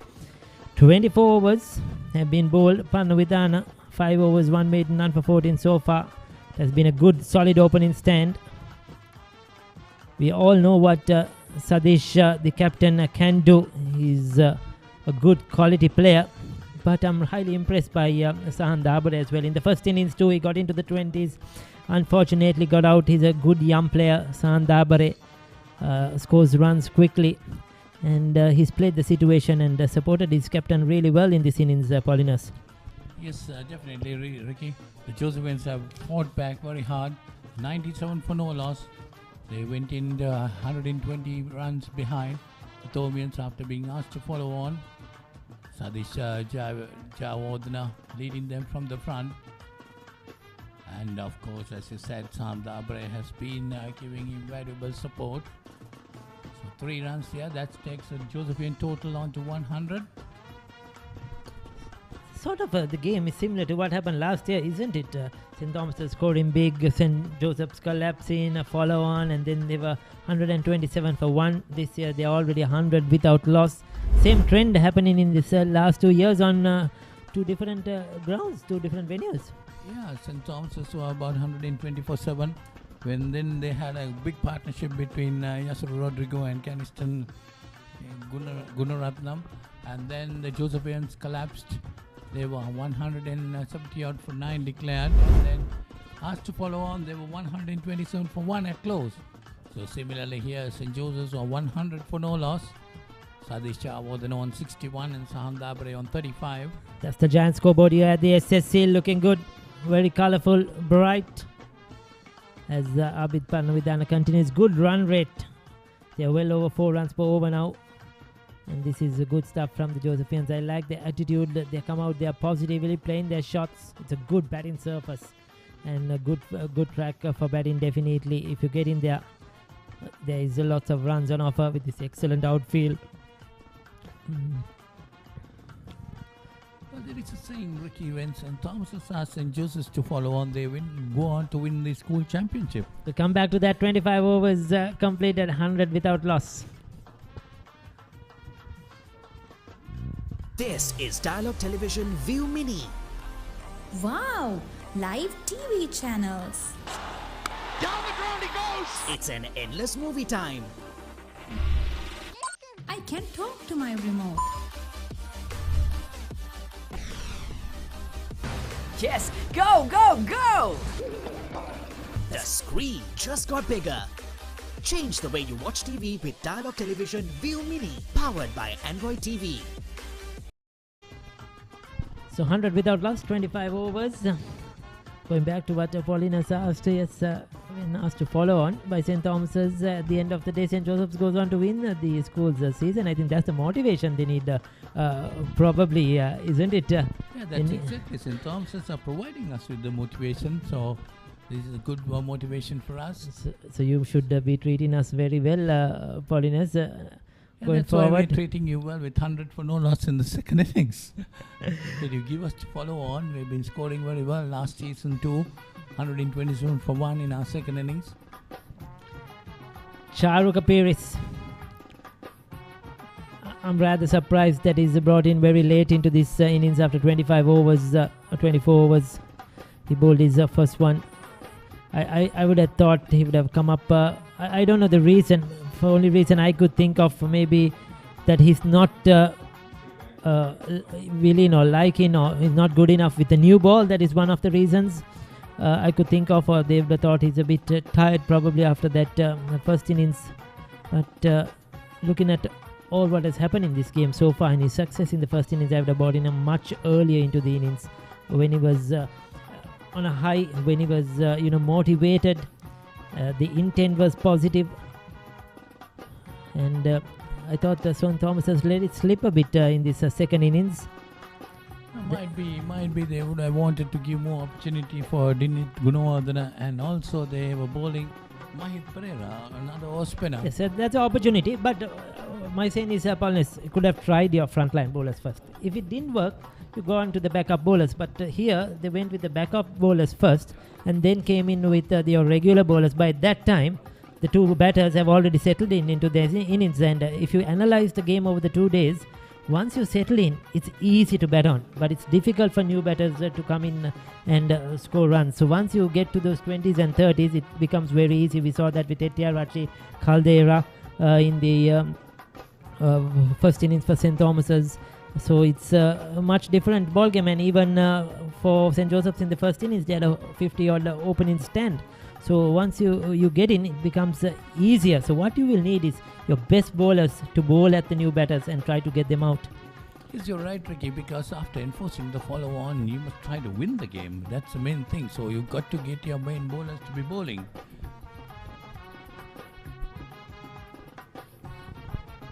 Charuka Pires, but once again on the dot. You could see in his first 2 overs, just the 2 runs, 26 completed, 101 without loss.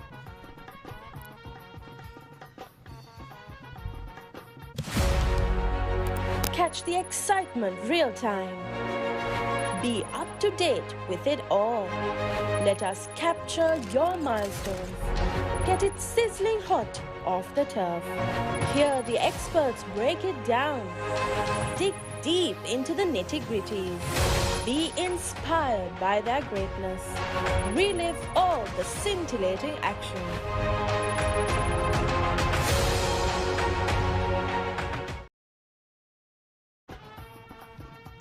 The players deservingly have a water break. We have been told that it's 40 degrees out there in the center.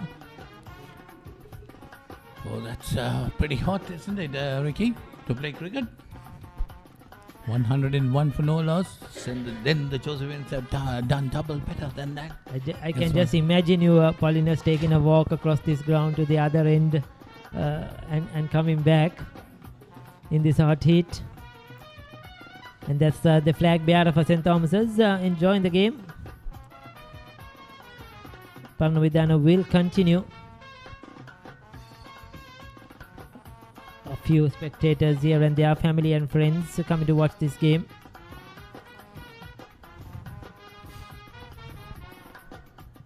The lone supporter of St. Thomas's walking around the grounds.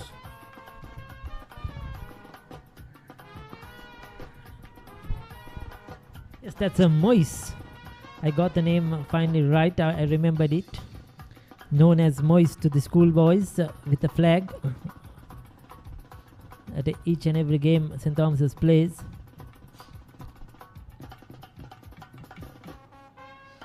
St. Joseph's 101 for no loss in their second innings. Been asked to follow on, but yesterday we saw the Thomians been put into bat.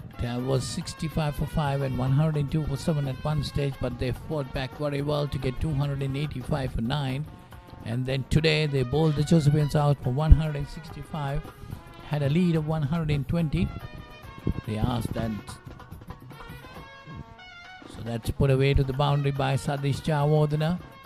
He's at ease at the crease at the moment. Sadish Jayawardena. It's looking very easy for him. Beautifully played, beautiful hands. Well, Ricky, I start to think whether Sadish Jayawardena is a better batsman under pressure, because I can remember him getting 100 against St. Peter's in the big match, and that came too. Josephians were staring at defeat when he came up with that 100. So that's a determination, isn't it? And he's the captain now, the captain, the skipper. So determination to prove himself, to bat long, get a big score. He's, as I mentioned earlier in the first innings, his highest score this season was 74, and for me, he's a much better player than that. And there you go. Beautiful. Put away. That's into the boundary. 4 more to Jayawardena. This is a much better one than the earlier boundary. I thought he got a bit of an inside edge, but this one was well controlled. Good sweep shot, correctly played, right in front of his eyes. And well in control, keeps it along the ground as well. So the Thomian bowlers are under pressure. Now how would they deliver? How would they stand up? Now this is the questions that would be asked. You know, under pressure, how your bowlers are going to operate, how are they going to stop this run flow? It's over 4 runs per over. I think that will be the main idea. First, stop the run flow. Try to get a partnership breaker here. Get a new batter in. This is the test for the young Thomian spinners. Well, overall, the Thomians might be disappointed with their paces, but of course, we got to understand those two paces have got more than 100 wickets between them. That's the end of the 27th over. It's 109 for no loss. Want to watch that exciting moment again? Simply rewind on your Dialog Television ViU hub.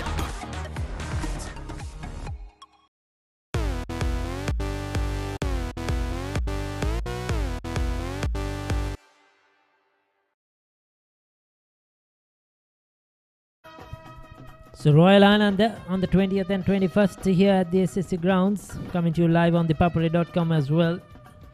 Could catch that game on Dialog TV too.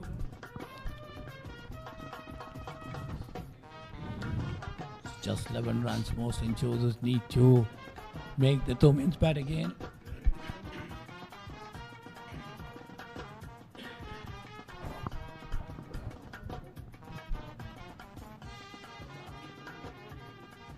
That's another. Sadish Chawandana went in for a sweep, got the outside edge, blew over extra cover.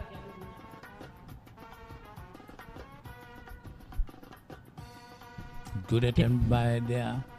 Oh, yes, that was a difficult chance. It was in the air for a while. I'd love to take a look at that one. Going for that sweep. The top edge. Coming down from the blue skies. Oh, he got there. He did all the hard work, isn't it?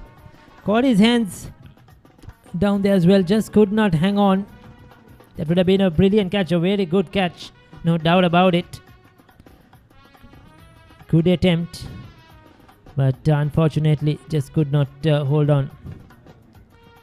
But what you see is, once again, Charuka Pires is creating those opportunities, isn't it? Soon as he's come, he's just in his third over. There's something happening out there on this flat wicket. It's definitely a good right-arm off spinner, Charuka Pires. Got 4 wickets in the first innings. But as I said earlier, the two paces have not got any wickets, so the Thomins might be disappointed of that. But still then, right throughout the season, they have been among the wickets. More than 100 wickets between them. That's a good amount of wickets.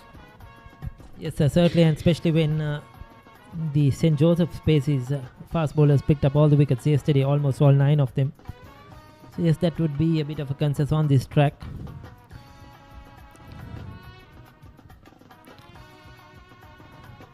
That's nicely played off the back foot. This time it's Sahan Dabare that's going into the boundary. Valiant attempt, but 4 runs. No stopping that one. Good punishing shot off the back foot from Dabare. Quick to judge the length of that delivery. Rocked back deep in his crease. And the placement absolutely perfect. We hope he's not injured, the fielder. He sort of twisted his leg, is it, at the last moment, trying to cut that off. We hope he's okay. It's 115. A bit of treatment from the physio. The players are around him as well. I wonder who that is. You see the replay of that. Sam Dabare up the back foot and punching it beautifully. It's a long chase.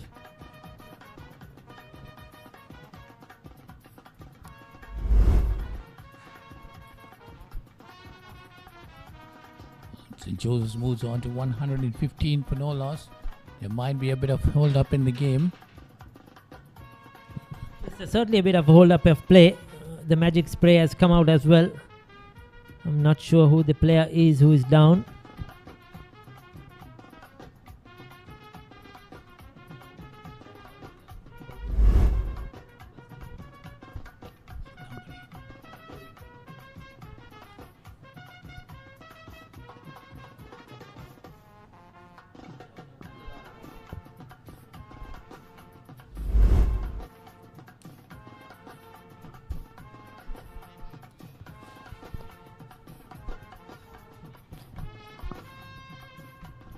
So it's 115 for no loss. Yes, we have a couple of big matches coming on here at the SSC. The next week it will be Isapatana versus Thurston giving the start. A lot of big matches following on. The 89th Battle of the Saints will be held on the 28th and 29th of April. So probably that will be the last big match. It's the 28th of and 29th of April, 2 months away, isn't it? That looks a long way off.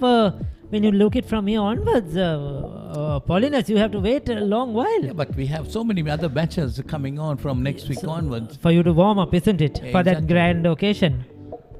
St. Joseph's versus St. Peter's, the best match in the country. And that will be after the Lent season, so you will be ready for that Paulinus, when it comes end of Yeah, April? definitely. If it will be soon after Easter Sunday, the following weekend, so it will be a good weekend.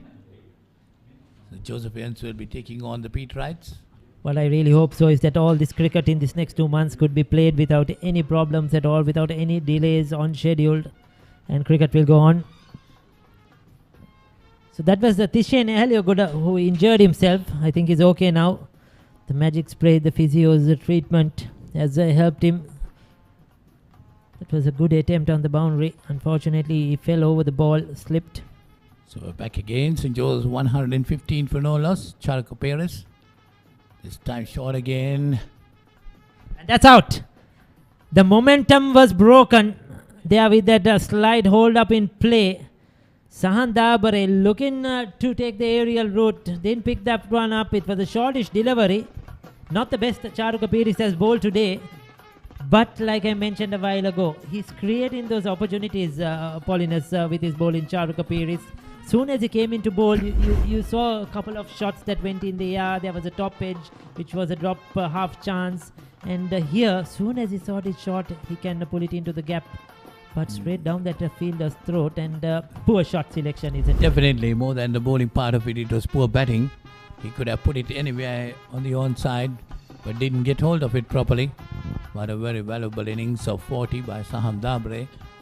Put on a good partnership of 115 for the first wicket with captain Sadish Jawardena, who is still there. Good catch by Dinesh Gunawardena. Safe hands. He's out for 40 of 77, 115 for 1 at the end of the 28th over. Now you can activate your favorite Dialog television channels via the My Dialog app, SMS, or missed call. Dialog Television, Sri Lanka's #1 television experience.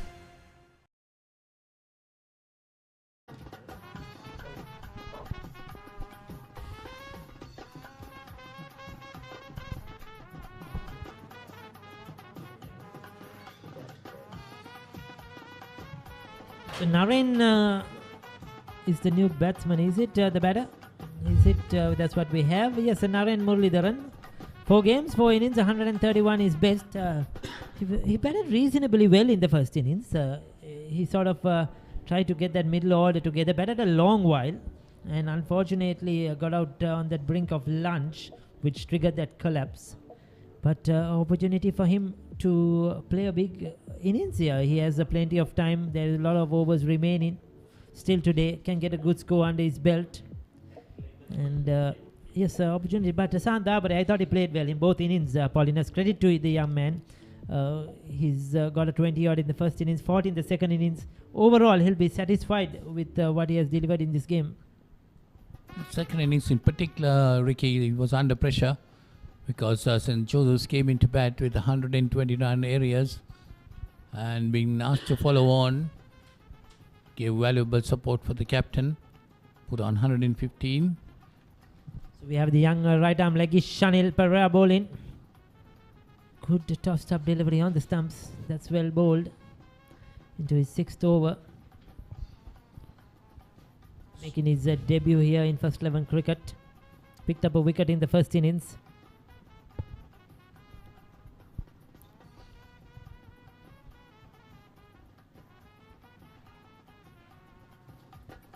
Sadish Jawardena stroking the ball well. He's on 71. He's really getting on with the game, looking for runs each and every ball. You could see that positive mindset in Sadish Jawardena. He's quick to come onto the front foot. He's quick to go onto the back foot. Good footwork. You can trust the bounce here at this SSC surface. Must be really wanting to get 100, Sadish Jawardena. He deserves it. He Which richly has deserves eluded it. him during the season. Couple of half centuries, but not been able to reach that 3-figure mark. Muralidharan batted very well in the first innings, got 19. Number 3 batter for St. Joseph's. Comes down the wicket and drives it firmly, but straight down towards mid-off. See, Murugaran is not scared to come down the wicket and meet the ball, isn't it? One thing is for sure, this batting practice or the coaching was definitely not given by the big man at his home to young Naren. That is for certain. The way he's batting out there in the centre. I don't agree with you, Ricky, because 29 completed, 116 for one. Paulinus, we'll get back to that.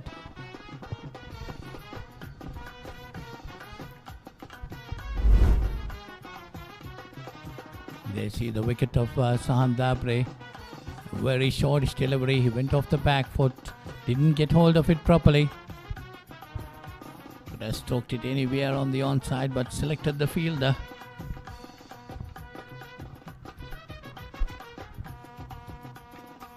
And a good catch taken there. So Charaka Perez was able to break the partnership.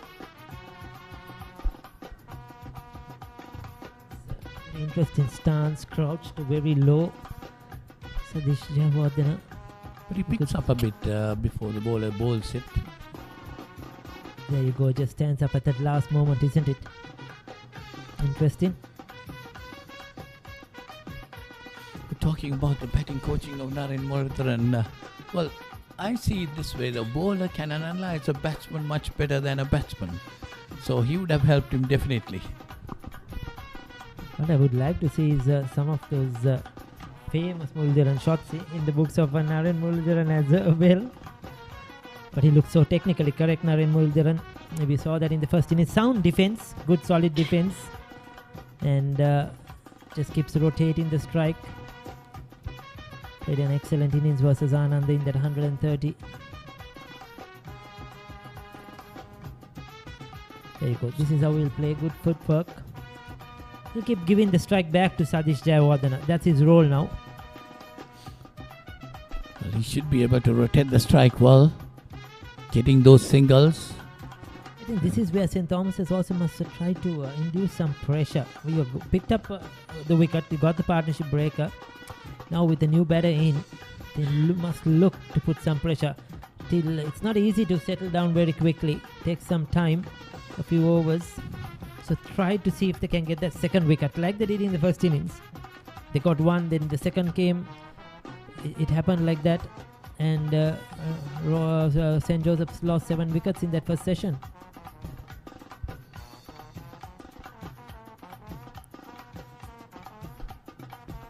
Nicely put away that time. Well, 5 on wickets. both the days, Ricky, first session provided the wickets. St. Thomas's lost 5 wickets in the first session yesterday. And today the Josephians lost 7 wickets in the first session. That is usual, I think, at the SSC. Yes, you don't expect to lose 5 wickets or 7 wickets, but a couple of wickets, 2 to 3 wickets generally happens. And the best batting time is in the second session between lunch and tea, and then tea thereafter, like they're batting out now. The wicket is a good batting track. Excellent time for batting. So that's where I think St. Joseph's now have to capitalize, like St. Thomas's did yesterday afternoon and into that evening session. Is that the end of the over? One delivery left for Charuka Perez.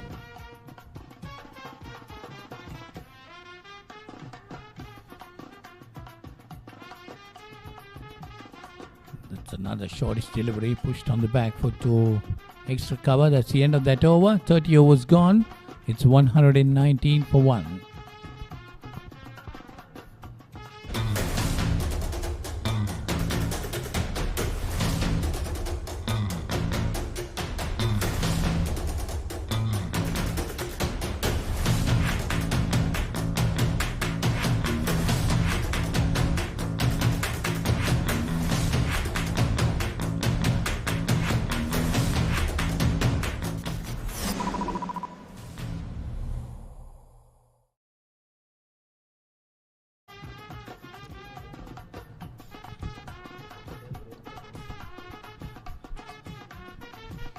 $119 for 1. St. Joseph being asked to follow on in their second innings. Captain Sadish Jayawardena leading from the front. He's on 74. Got valuable support from Sahan Dabre, who was dismissed a couple of overs ago for 40. They put on 115 runs for the first wicket. 4 short of his highest score this season, which is 78. He'll be looking to get their 100 deliveries he's faced. Schoolboys, St. Thomas's come to support their team with the parents as well of some of the players. Well, all three innings, Ricky, we have had good first wicket partnerships. St. Thomas's got 51, St. Joseph's got 63, and now in the second innings they got 115. So when you analyze the two innings, that's a surprise, isn't it? Generally, at SSC you feel you lose early wickets, especially with the new ball on the surface. But in all three innings, the wickets fell thereafter. So it's a turn of events on this SSC wicket. So must be expecting another turn now. Definitely. That's what I mentioned earlier. As soon as the new batter came in, the Thomaians should try to exert some pressure. Try to pick up another wicket here, breakthrough. Then there will be additional pressure on the skipper Sadish Jayawardene as well. Sadish Jayawardene on 75. Must be really wanting to get his 100. Going to that 3-figure mark. St. Joseph's now on top of the Thomaians. 1 run ahead of them.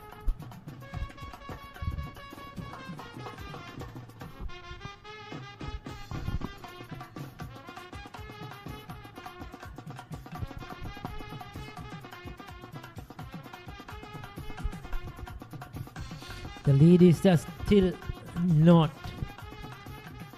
They got the first one. Yes, it is. 166 plus 122. Now 21 is 2 runs lead.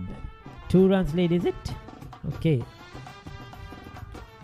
So Josephines on top now. They have made Paulinus is always sharp in his accounting and finances and his numbers.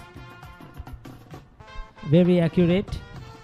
Josephines have taken the lead. So St. Thomas's, if they want to win this game, they got to bat again. So they got to get 9 wickets first for that.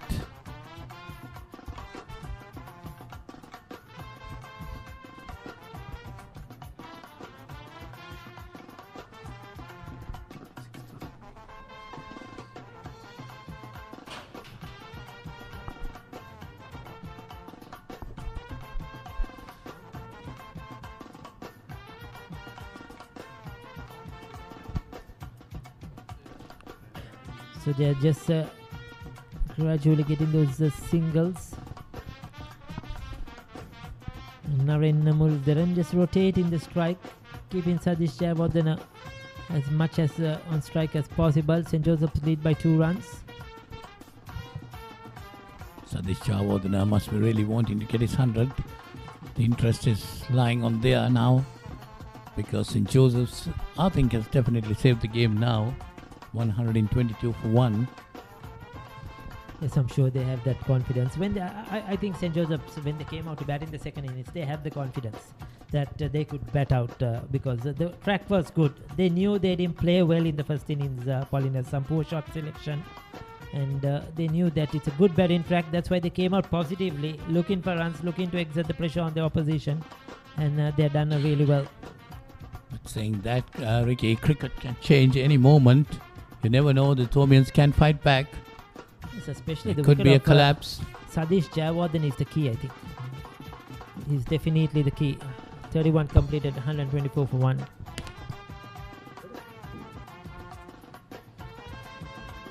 Feel the adrenaline pumping through your veins. Witness magic bursting into life in front of your eyes. Explore the unknown and unravel the deepest mysteries of the universe. Celebrate life when you enjoy the best of entertainment in high definition with Dialog Television. Activate your favorite HD channel now. Dialog Television, Sri Lanka's #1 television experience. So St. Joseph's 124 for 1 after 31 overs. Lead by 4. Sadish Jayawardene on 77. Naren Muralidharan on 3. Good evening, Harun. Very good evening, Michael. Another 20 overs to go. There is definitely a possibility for Jayawardene to get to the 3-figure mark. I was having a chat with Haritha in my previous stint, and we were talking about the possibility of that happening today. He's looked very profound in his stroke play. He's not let anything go begging, especially when the ball has been there to hit. he's given it all. He's a nice player to watch. Unfortunately, not being able to score 100 this season. Would love to do it here. Cannot ask for a better surface, or even in terms of conditions. You have this big ground, ample gaps, what you call a super fast outfield, and we don't see any demons at all in this wicket. The ball is coming onto the bat so beautifully. It's just bread and butter for Jayawardene if he just applies himself and bat the rest of the day. You should easily see him get to that 3-figure mark. I think he would have been really disappointed the way he got out in the first inning. Just hung his bat out, didn't get to the pitch of the ball. He's a much better player than that. I wanted to get that at least at 15 that first innings, but unfortunately couldn't make it. But he has time to do it, like you said. Okay. One thing we've witnessed in this game is that on both days in that first session, we've seen majority of the wickets fall. Yeah. So that's an interesting observation that I had, just to see there's some kind of liveliness on the pitch and something on offer for the bowlers. So very important thing to keep in mind coming into playing any affair at the SSC. But there again, Harun, it's a bit different, because on the first day St. George's winning the toss, bowling first, picking up 5 wickets, all done by the paces. And today, St. Thomas picked up 7 wickets, all done by the spinners. True. So it's not that to do with the surface, but I don't know, for me today the mindset, the Josephines were just not prepared to bat on a pitch like this. You need to bat straight. Correct. You don't need to go sideways, and you see most of them were just throwing their bats. Yeah, I think I partly agree on the fact that it was lack of application, predominantly due to the reason that the Thomians were very consistent. They were very disciplined in their lines, and especially Paranavithana and Peiris. They really pegged the batsman from both ends, not giving any room or loose balls. So this is ball him. He's played a loose one. That looked a very lazy, complacent stroke by Jayawardene. So it's not going to happen, Michael, like we spoke. He had 3 figures written on the cards had he batted the rest of the day. But nevertheless, 78 is all what Jayawardene could amass. He equaled his highest score. Maybe that's some consolation.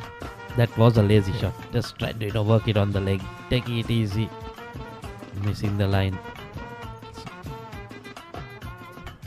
Peiris, his 5th wicket or 6th wicket of the match.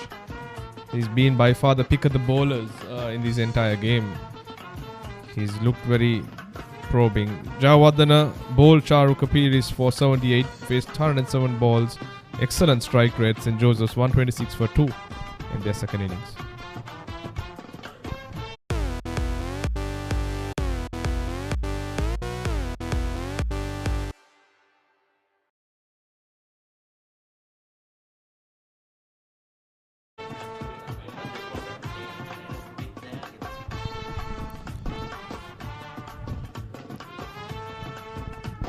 Be kicking himself, Jayawardene. He had a very good opportunity to get to 3 figures on a very good batting wicket. There was no demons at all, like I just mentioned earlier. Just had to go about batting the rest of the 20 overs remaining for the day. Nevertheless, deserved wicket for Peiris, who's been exceptional in this game, especially with the ball. He's been by far the best off spinner that we've seen in this encounter. Yeah, definitely. And having Alvis, the new batsman, a score of 60, 261 runs in 7 matches and 10 innings with an average of 32. Like to better that average, just bat out the few overs, get some runs under belt, remain not out. Can have some fun. Well, the Thomians are trying to put some pressure now. Bringing a field in front. The leg spinner that will once again come on to the attack. Very good call, very good move by the Thomian captain Mendis, bringing the bowler who's looked by far the most penetrative in the second innings. He's not been afraid to toss that ball up. He's got turn, beat the bat more than once. Not a great start. He's coming in for a new spell. Obviously, more likely to see looseness of that nature, especially when you're playing cricket at this level. But this is a good time to bring him in. They've lost a wicket. Muralidharan on just 4 runs, so that couldn't take advantage of the full toss. A couple of wickets from here would really, it'll look good for the Thomian morale as well. Just to know that the fact that they've put the Josephians in for the second time, it'll make more sense in terms of why they did that. Yeah, correct. Or else it'll be, 126 for 2 at the moment is like, it's a repeat of last season. But like you said, Shanil would like to, get among the wickets. He needs a bit of a long ball. A leg spinner would need to bowl to get his rhythm. You're the best person to describe that. Correct. I think the Thomians have runs to play with. And, we're heading towards the last hour of play. It's a very good opportunity for Pereira to really showcase his skill, talent, and probably get a couple of wickets. Correct. Which would do a whole lot of difference to his confidence and morale. I was told that they're playing Prince of Wales on Monday and Tuesday. So that would help him as well, some confidence. Yeah, mind you, these boys are playing a lot of cricket. Conditions very hot, scorching heat in Colombo. That's a lovely delivery. Googly. It took the inside edge of the batsman. Didn't deserve 4. Didn't deserve 4 for sure. Completely misread that one. Naren Muralidharan took the inside edge, went through his legs to the boundary. Spun a lot, the Googly. Very impressive bowling by Pereira. The wrong one, yes, it did take turn. If he just slightly adjusts that line, tilting it bit towards outside the off stump, he's going to be asking a lot of questions from the right-handed batsman. And it was a tad bit short, so Muralidharan had the time to go on the back foot and he read it well and placed it through his legs. Correct. You'll ideally want to get that ball just above the batsman's eyelid, and that's what he did. Correct. So same length, same line. If you can land the googly, it'll be asking a lot of questions from the batsman.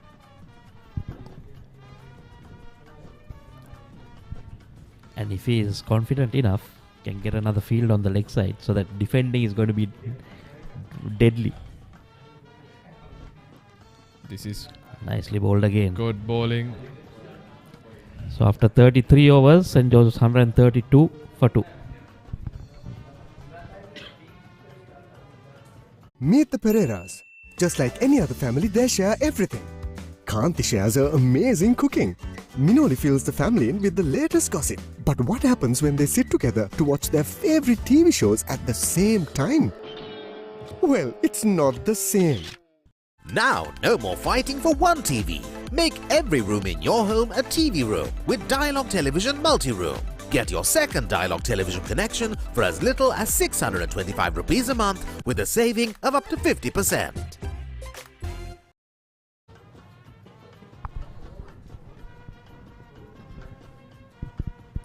So a bit of archery going around SSC practices. Oh yes. Very interesting sport that I fondly watch, especially during Olympics, Commonwealth Games, Asian Games. It needs a lot of focus, concentration, precision. It's a very a game that involves a lot of skill. Have you tried it? No, never tried. Would love to. Would definitely love to. But it's a game that I enjoy watching. Charu Kapiris, the main wreck for the Josephians in the first innings, now has taken 2 more. He's been by far the best bowler for the Thomians. I would say the best spinner in this overall match, in this match. Doesn't turn the ball a lot, but uses that ball that goes away from the right end.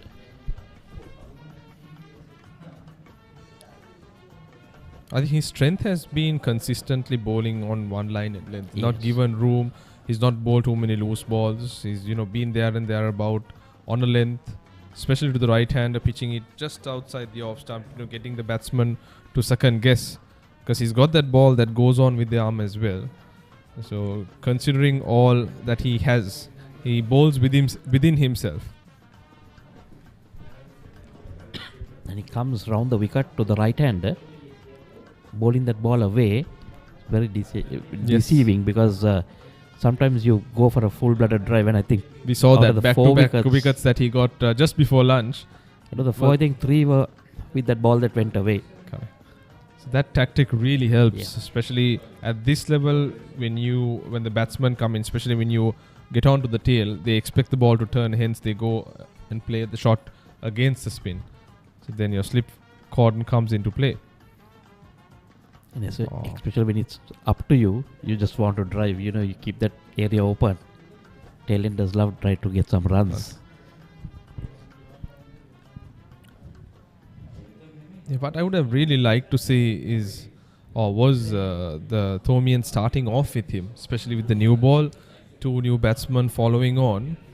They had ample runs to also play with at the time. So ideally with the fast bowler on one end and then Pires from the other, but he would have been the best option for them. Quite late, because you see his bowled only 6 It was overs only in after the 23rd over. So maybe doesn't like the new ball, or Probably if I'd must be taken a 4 tactical wickets. move by the Thomians just to get the other bowlers also, or give them a chance or a go. But We saw like you Mahit said, Pereira bowling. If he started off few overs and not working, then you take him off, because if they had got a wicket or 2, it would have been a totally different equation. You're just You're right. putting a lot of pressure on the Josephians to try and save the match. Yeah, I mentioned this to Haritha as well in terms of how I didn't understand the intent or the Correct. objective behind the follow-on, because the strategy used didn't correlate to their decision in terms of enforcing the follow-on. 34 gone in the second innings of the Josephian SA, 134 for 2.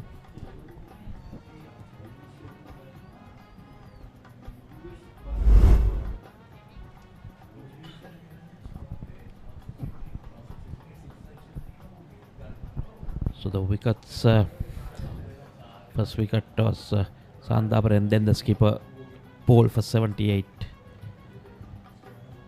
Just a wrong shot, nothing wrong with the delivery, didn't keep low. Lonesome fan walking around the ground. We've got a good group of youngsters from St. Thomas's that have come to support their team. But this guy, this young boy, I think we've he seen was him there the for entire morning. day. Yeah. Walking And around the ground with the Thomian flag, probably the prefects of St. Thomas's that's here to cheer their team. With less than a month to go for the Royal Thomian, I'm sure a lot of work, a lot of preparation is going on these days in the lead up to the big one. Like you said in the previous over, getting back to that, the intent of the Thomians, once they put the Josephians in, was not that the body It's language. quite confusing to any viewer what you expect, especially when you put a team in. You Correct. want to add more pressure, get the early breakthrough, couple of wickets, and then put the team under a lot of pressure. But that's not what we saw. Yes, the fast bowlers did leak out a few runs, but then again, when they got the spinners in, it was the difference. We saw the spinner, field widely spread. No closing catches. Just it the really lone skip, confused. yeah. In terms of the objective of why they would have put them in. Yeah, even I was worried, wondering, shouldn't they have batted? The top order didn't get many runs. Maybe, good pitch to bat on, try to get some runs. Yeah, that would have been a confidence boost to the top 5, especially those who departed early yesterday.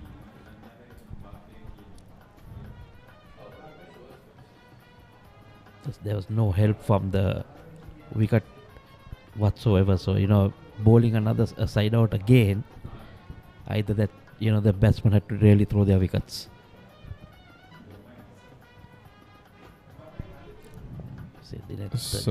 Up and down stuff by Gunawardena, not a big turn off the ball. The ball just going on with the arm. Avinta Dialvis, he was quite aggressive in his short stay in that first innings.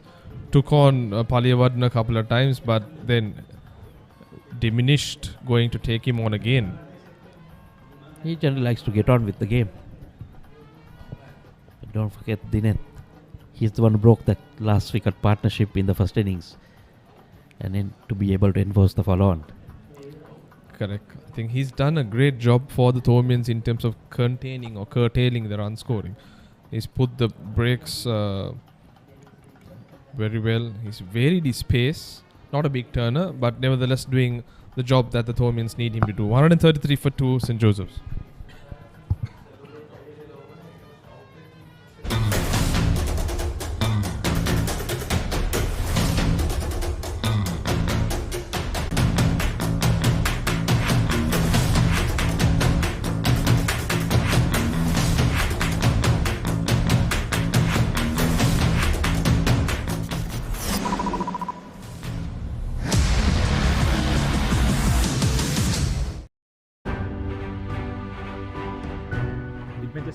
Big matches කියන්නේම මතක ගොන්න.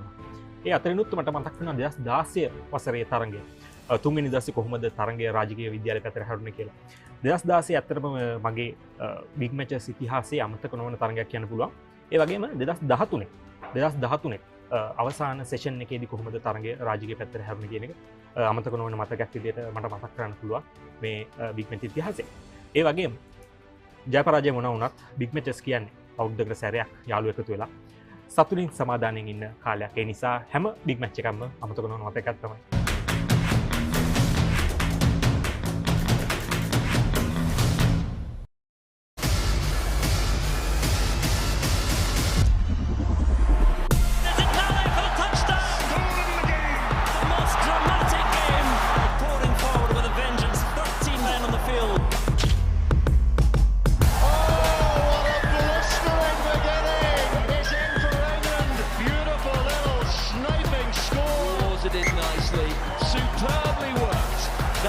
Classic France. Scotland continue. They're going to do it, are they? Van der Merwe. This one rings home.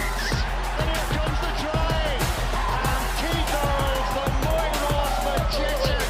What a try by the Italians. Thundering into the game with some nuclear attacking for Italy.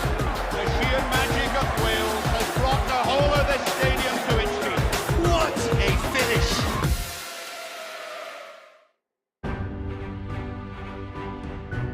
When it comes to big matches, every year there's something to remember.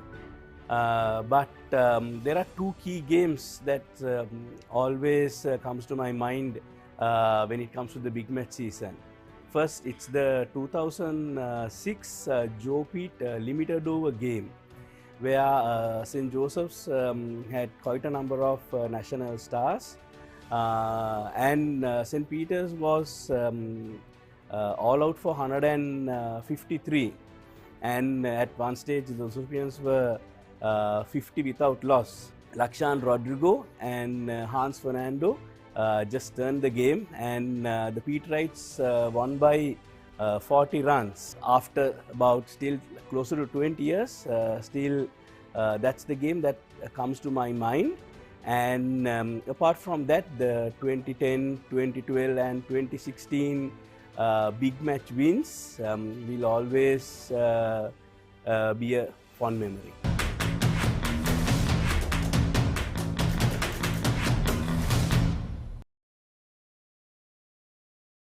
Want to watch that exciting moment again? Simply rewind on your Dialog Television ViU Hub.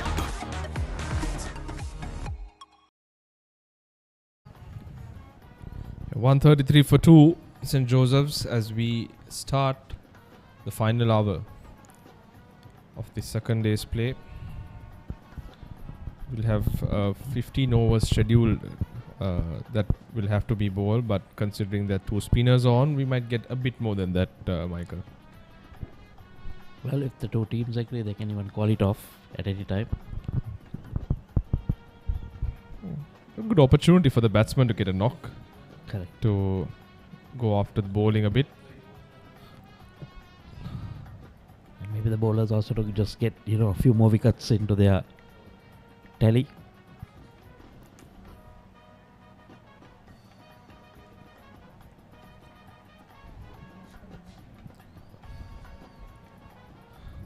Paris has been like a bowling machine. Been very consistent with his line and length. Like you said, Adams not a great turner, but he's asking a lot of questions from the batsman, especially that line and length that he's bowling, because all he needs is the ball to go on with the arm to get that slip in play. So if he can intentionally vary that the spin versus what he wants to kind of go on with the arm, he'll be a very potent force.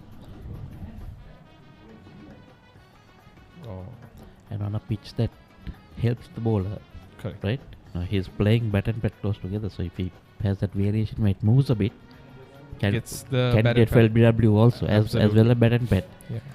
So either way, he has the chance going to slip as well as. It's a ploy that I've always been kind of fond or advocated, especially for an off spin to come right arm round to the right-handed batsman, because you bring many more options into play. Correct.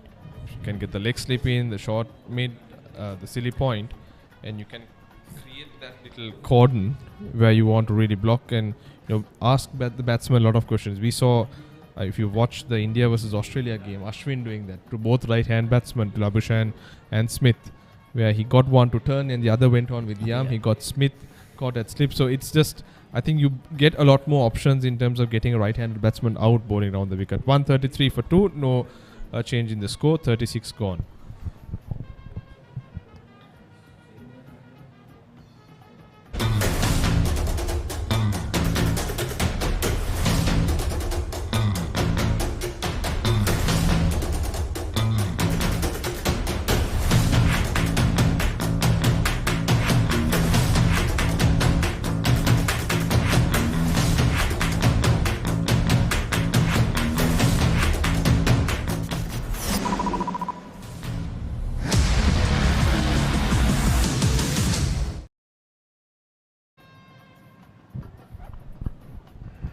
So up 33 for 2 after 36.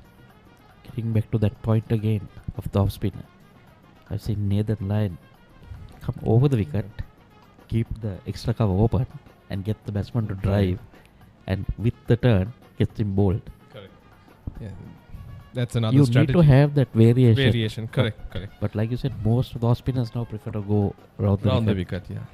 I think it's been somewhat stereotypical for off spinners to, for some bowl over the wicket and look at, beating the batsman in that gap, inviting them drive. But for most of them, it's to come round the wicket and create that chance of LBW or, caught at slip. Especially if you have a very good arm ball. Correct. If you can send that ball with the arm, not on a turning track, that's when you really ask a lot of questions and you bring that chance of various elements in terms of getting wickets.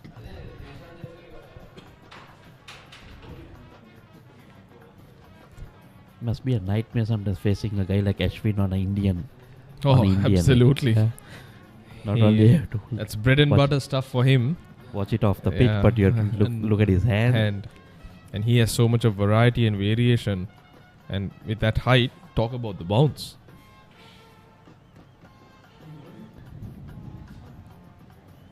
So, pretty much just play going on with the flow. I think both teams playing out these remaining 15 overs. Just the formalities now. Yeah. Not a lot of pressure by either side. I think the Thomians can afford to take the initiative and put a bit more pressure. Pick up maybe 2 to 3 wickets more, which will do a lot more confidence. No, that was going down the leg.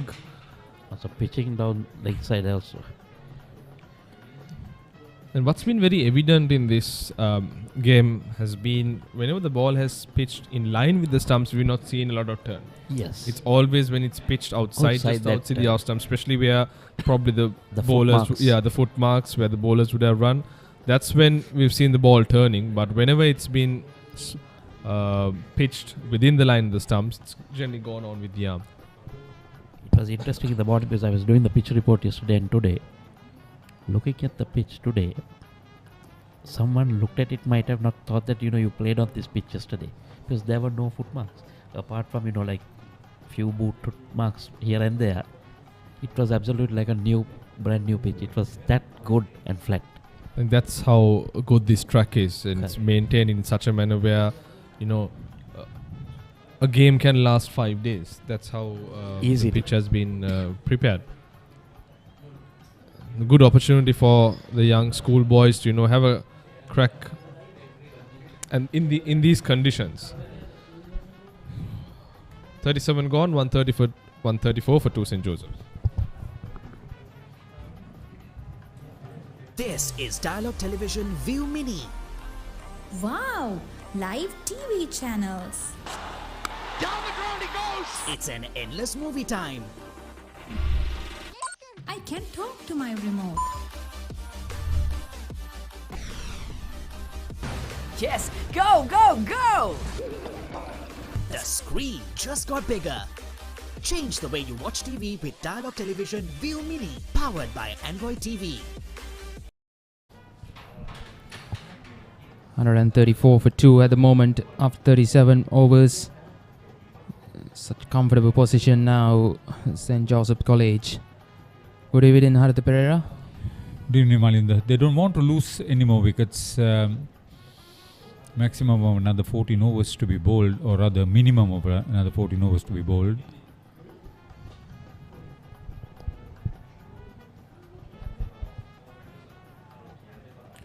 Off spinner continues.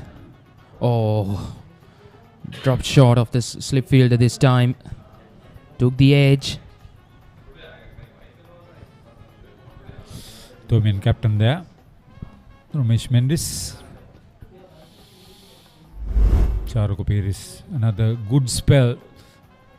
Well flighted. Travelled quickly.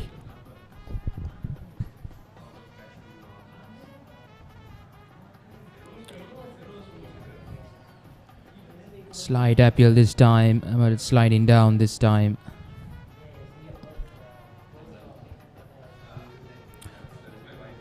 Charu Kapir is the only only successful bowler so far in this innings. 2 for 14 in 8 overs. Came to bowl late.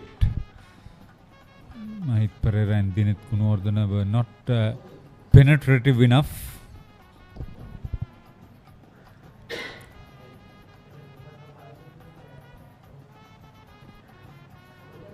He's picked up 6 wickets so far for the game.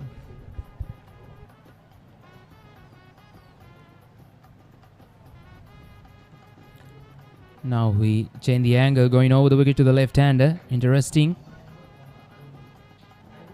That's much quicker as well. I would want him to bowl over the wicket to the left-handed Dialvis.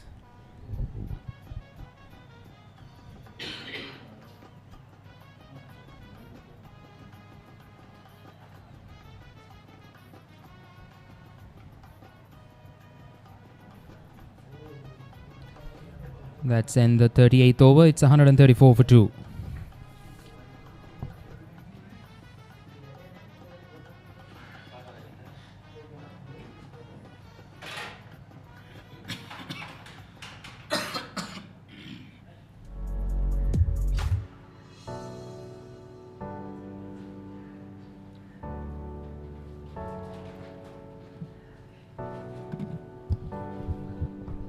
That's the big game between Royal and St. Thomas's, the Battle of the Blues, 144th, middle of March, postponed by a week because of the expected scheduled local government elections at this venue.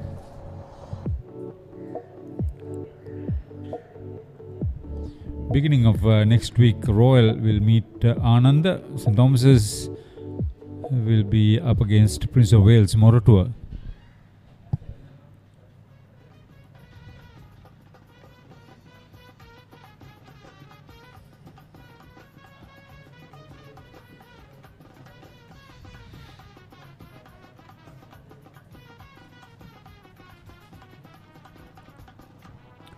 Crashing through the offside. Oh, that's through him. Another poor fielding in the deep and runs away for a boundary. Very well timed and even better placed off drive from the right-handed Naren Muralidharan. He's played some good shots in both innings. Take a look at this. 1, 2. Could have stopped it.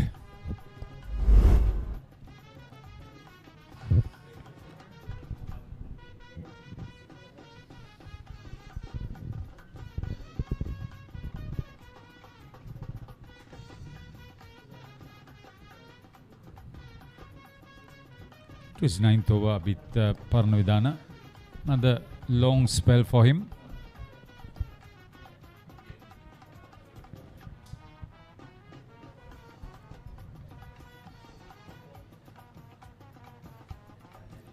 That's much better from Abid. They want to finish on a positive note, St. Joseph's, after that century opening stand.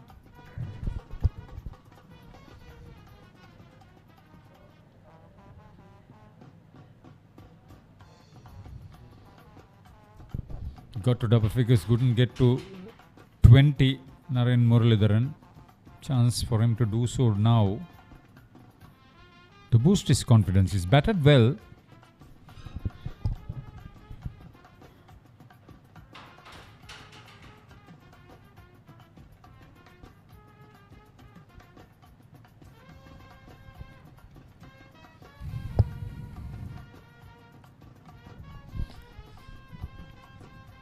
Paliyavadana Parnavidana rather.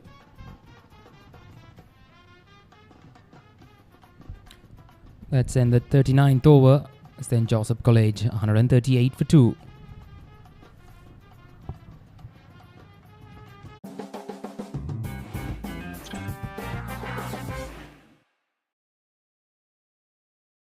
Want to watch that exciting moment again?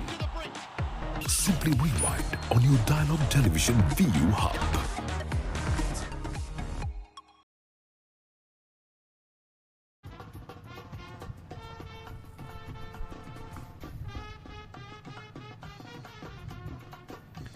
Naren Muralidharan throw his wicket away in the first innings, just chipped to mid-on in the first innings. This time he's got a start, need to be hanging there.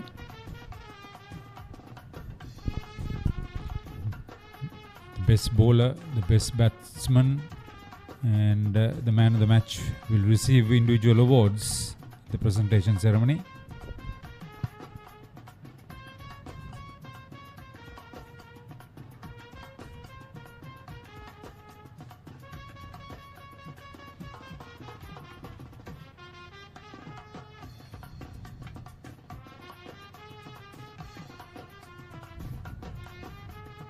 On the other hand, oh, that's straight through the gate. Brilliant stuff. He is a different type of a bowler. No questions about it. Charu Kapir is getting through the defense of Avinta de Alves. What a delivery. I'm just trying to talk about Avinta de Alves as a solid, but this time it's just straight through his gate. He departs for 2 of 21 deliveries. Charuga gets his 3rd. All the 3 wickets belongs to him. That's it, 138 for 3, St. Joseph's College.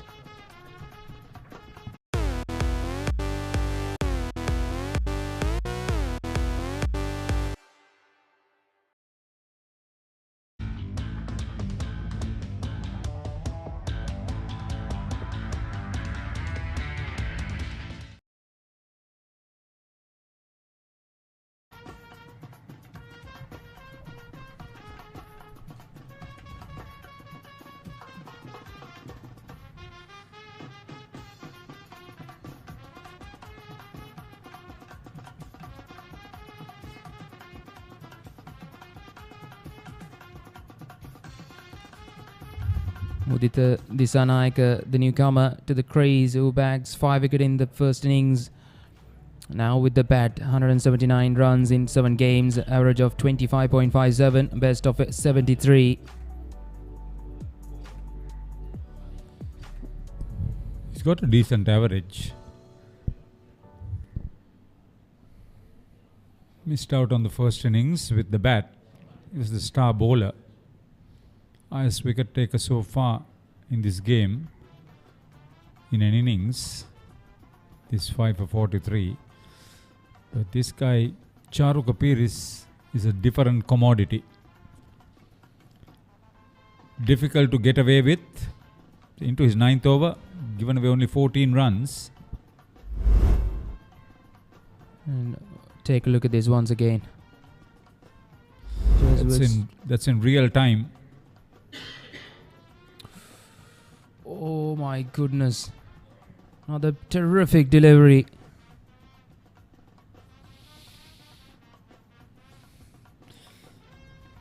Huge effort on the part of Senesh Hettiarachi.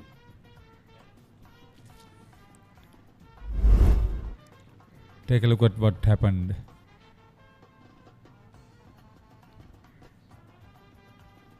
Thought he got a catch out of that one.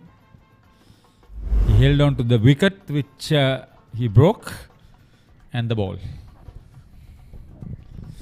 Good effort, good effort.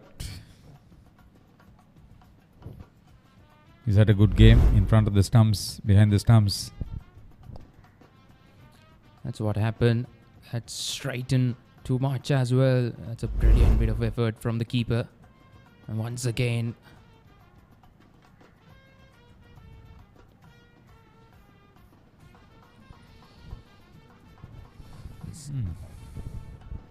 St. Joseph's don't want to slide down in their second innings.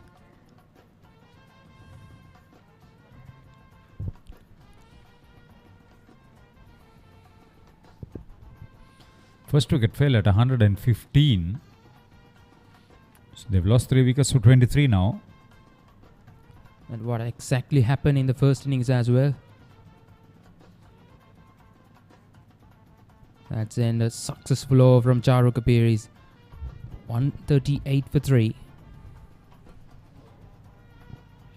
Meet the Pereiras. Just like any other family, they share everything. Kanti shares her amazing cooking. Minoli fills the family in with the latest gossip. But what happens when they sit together to watch their favorite TV shows at the same time? Well, it's not the same.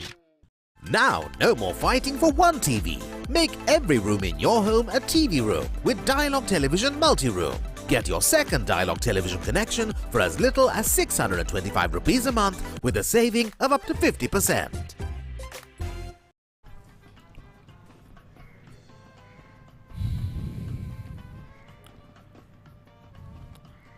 Here's some live scores from the second unofficial ODI between Sri Lanka A and England Lions. Sri Lanka A got on to 315 for 7. England Lions on reply in some trouble, 220 for 8 at the moment. Still record another 96 runs in 2 wickets in hand. It's a must-win game for Sri Lanka, this 3-match series. Yeah, that would open up terrific game next Tuesday at Kettarama for the series decider. Provided, of course, Sri Lanka win this game, which is the most likely decision as the match stands now.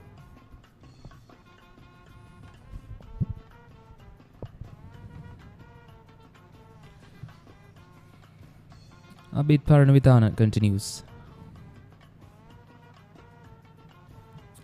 Crash in drive.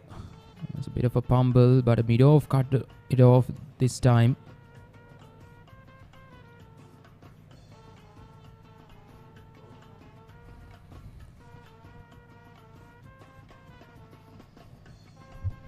Good aspect of Naren Muralidharan's batting is that he's not afraid to come down the pitch, get to the pitch of the ball, leave his crease.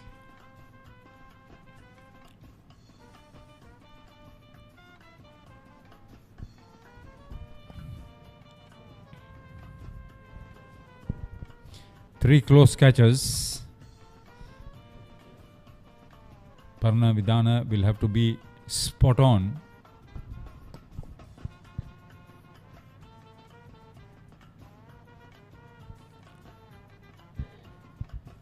Not give too many of deliveries like that.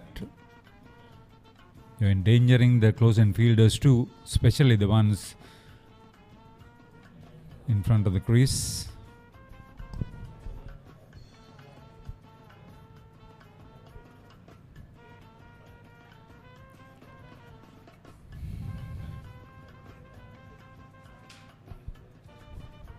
This is what they done should have earlier in the innings.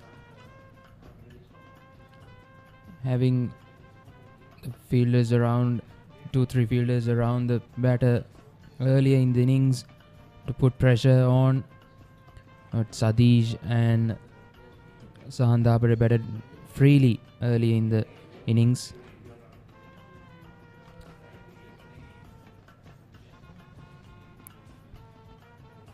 Exactly what I was trying to tell about the safety of the close-in fielders.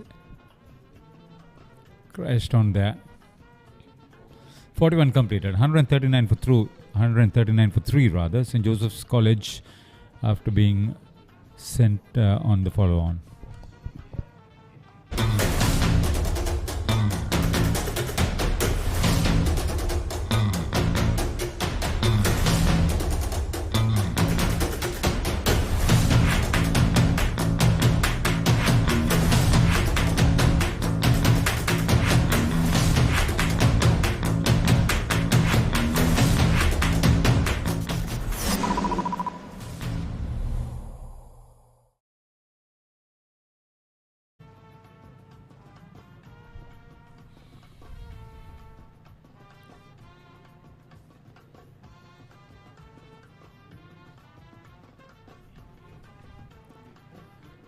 Live from SSC Grounds in Colombo.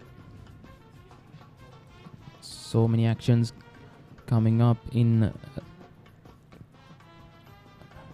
upcoming weeks as well. Some fans loving here.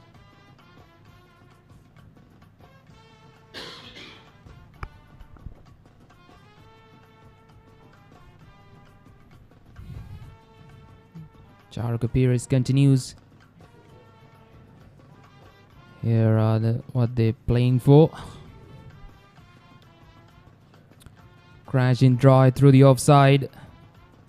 That runs away for a boundary. Narayan Murudaran picks up another boundary through the offside once again. And the classic example of what I was indicating earlier. To get to the pitch of the ball, he's not afraid to leave his crease. Well played, Muralidharan.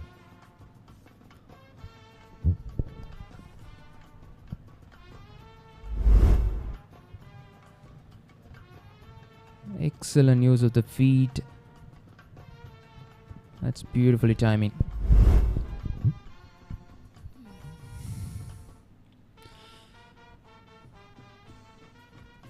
Timing, placement, intention, execution, all beautifully done.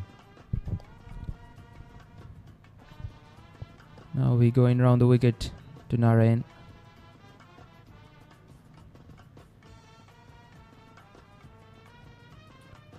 Too full again. Bit of a misfield. Through mid off. And another boundary. Oh, he's feasting. Well played, Narayan Muralidharan. Yeah, when you get the opportunity, make the maximum use out of it. This is what you want. 4 boundaries so far.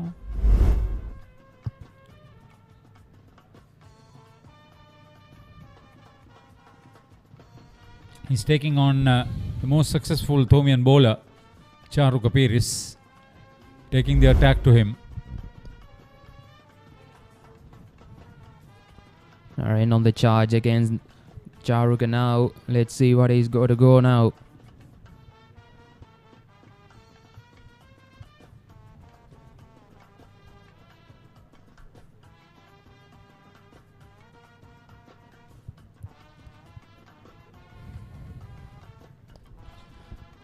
Tired legs, tired minds. The Thomians have been on the field for 3.5 sessions.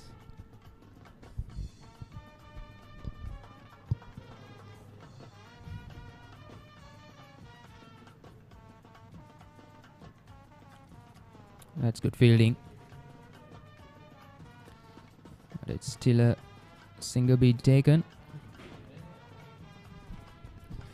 So 1 wicket away from victory. Sri Lanka A against England Lions. Well done, boys.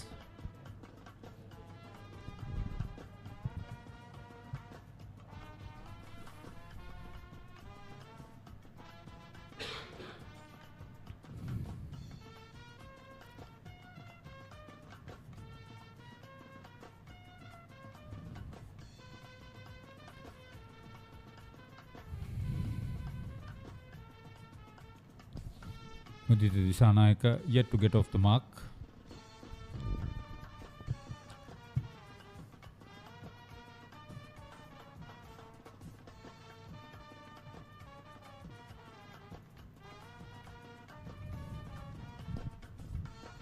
Don't be misled. He can strike the ball well.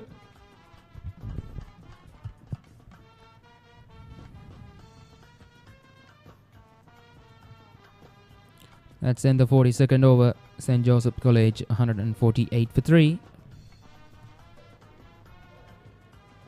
This is Dialog Television ViU Mini. Wow! Live TV channels. Down the ground he goes! It's an endless movie time. I can talk to my remote. Yes, go, go, go!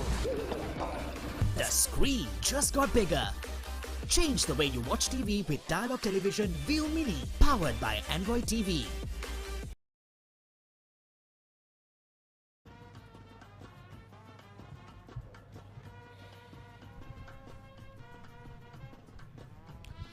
Dylan Ramanayaka must be happy now. No pressure. The trophy will stay at Dali Road for yet another year.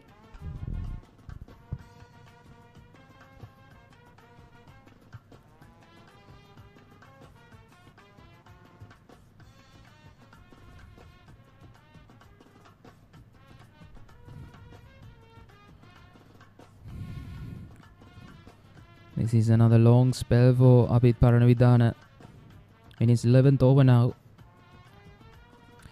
Sliding down, swept behind square leg, and it finds another bound in Narayan Muralidharan. Lost his line, but the batsman got right on top of that one. Beautifully played for his 5th boundary, Narayan Muralidharan. He's enjoying his stay out in the middle. That's the key. Very well swept. Perfectly balanced, down on one knee. Hitting to the ground to make sure that it's into the gap.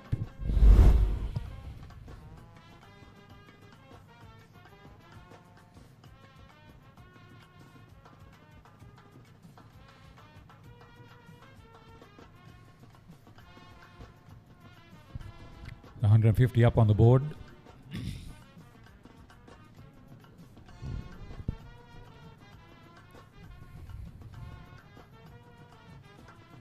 Twenty-one boundaries scored so far in the second innings.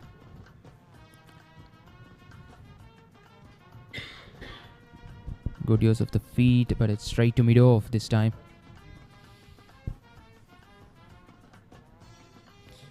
That's a lot. Over 50% of the runs have come off boundaries.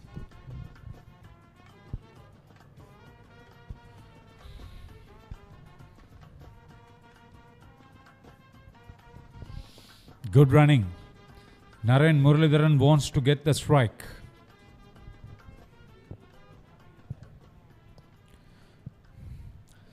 Oh, that's congratulations Sri Lanka A to beat England Lions on the second unofficial ODI by 87 runs, and they are able to level the series, and they are up against England Lions. They come against in next Tuesday for the series decider in the third unofficial ODI.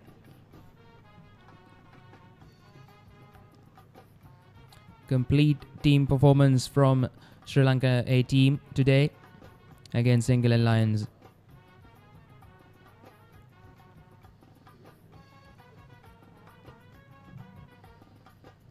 The way he's going, Naren Muralidharan can get to a half century. He's batted well. Take a look at this. The moment he placed it to the right of the field, coming in from backward point, he called for the run. That's very positive cricket.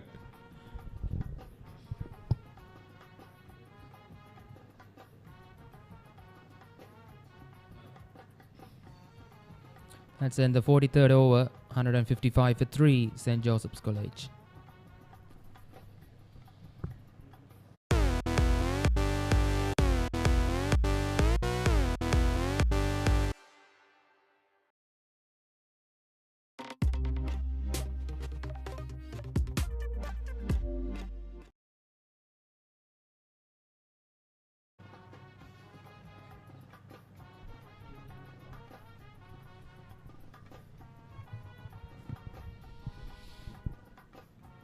Coaching staff of St. Thomas's College.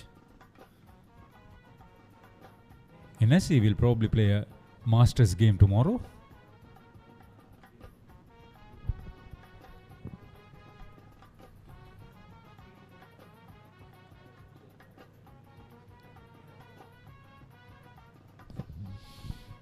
Tomian Masters will play against the Pete Wright Masters at the NCC ground in a match scheduled to start midday.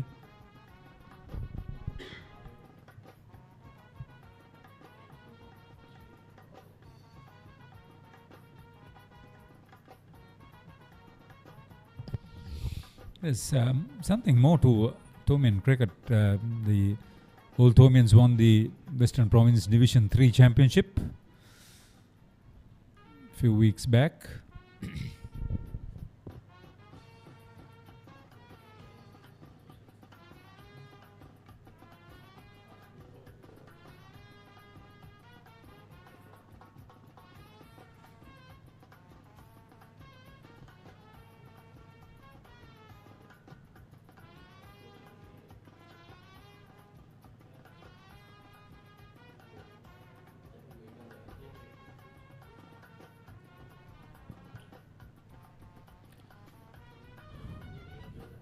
This time easy single taken.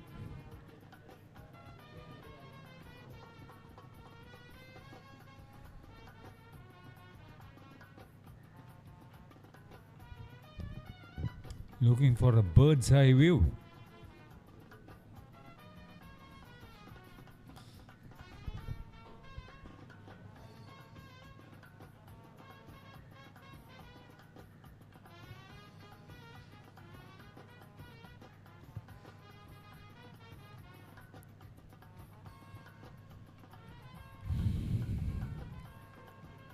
Mudita Disanayaka yet to get off the mark, facing 11 deliveries.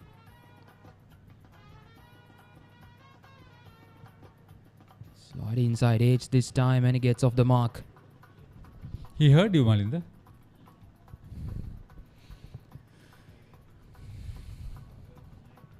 Couple of runs this time. Excellent running between the wickets.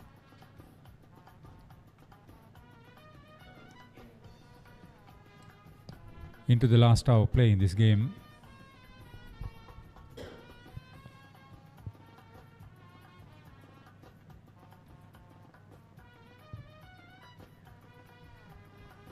Dancing on his... Oh, that's runs away for a boundary.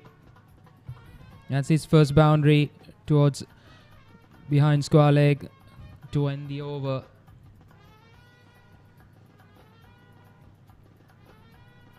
Was completed.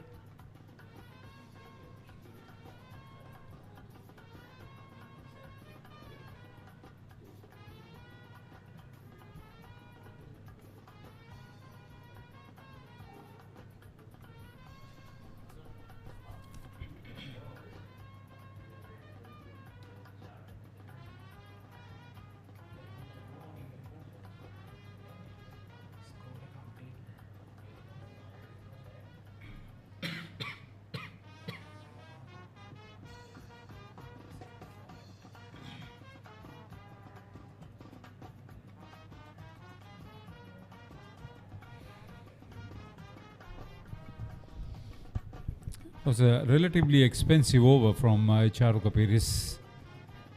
It's 44 completed, 163 for 3.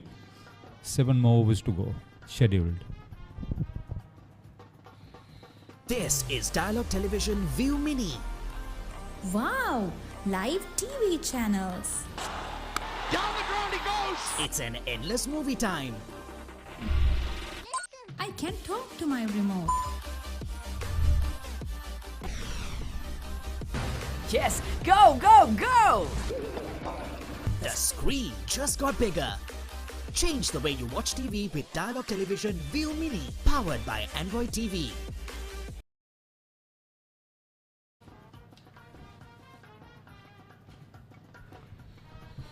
St. Joseph's College 163 for 3 in their second innings, being forced to follow on. They were 120 runs behind St. Thomas's College. Captain Sajish Jayasuriya was out for 78. Sahan Dabre got 40 and Amantha Dialbes for 2. Those are the 3 wickets that has fallen. And Chatura Pires has been their main wicket taker. He got 3 for 31. So that's Shannon Pereira, the bowler. Charuka Pires. Charuka Pires. Manoj Mendis there. The captain's father. Also a very good cricketer in his day. And a match referee now.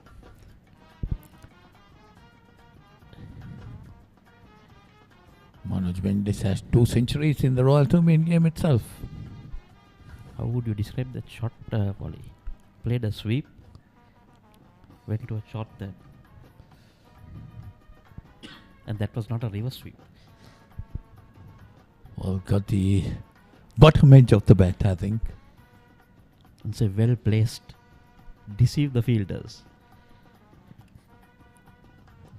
Muralidharan has batted quite well. He's 31 of 47 deliveries. So it said Manoj Mendis 2 consecutive big matches. That's right, 2 consecutive centuries in 2 consecutive big matches. Manoj Mendis, coming from a great cricketing family. Nephew of Tulip Mendis, son of Gerald Mendis. It was a beautiful shot, Polly. Through extra cover and mid off. No chance for the fielders. Pretty impressed with Naren Muralidharan's batting. It's a good, solid defense.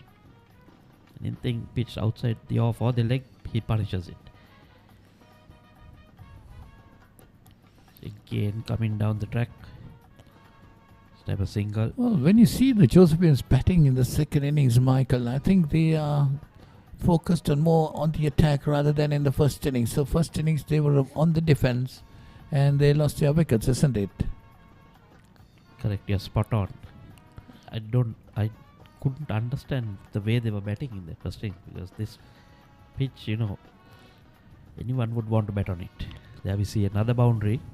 Then Modita Disanayaka sweeping one. They look a different team in the second innings.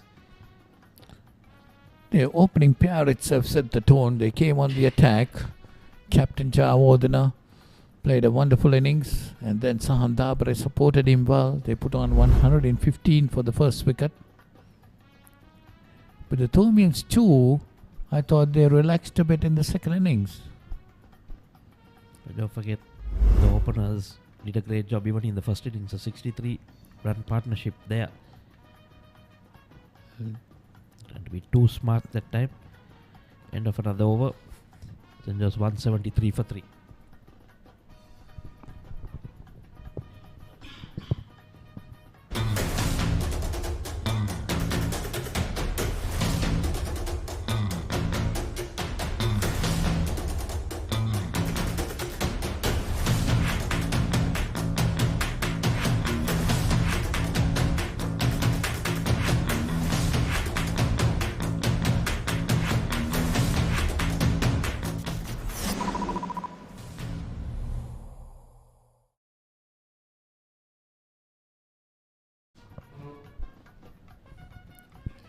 173 for 3, St. Joseph's.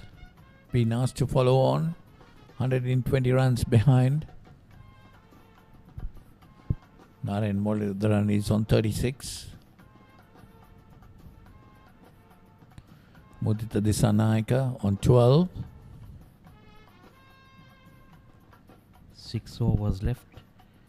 Well, the final hour started around 4:23, if I'm not mistaken. The play will go until 5:23.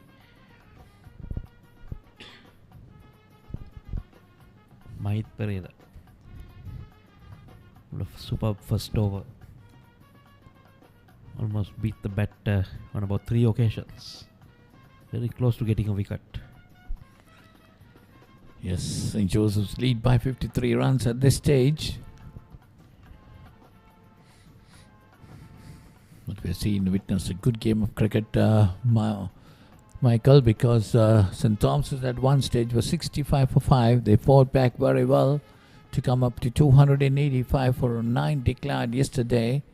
And St. Joseph started off well. They were 63 for no loss, but suddenly they were all out for 166 in their first innings. And coming back on the second innings, they got 173 for 3. This is very positive running.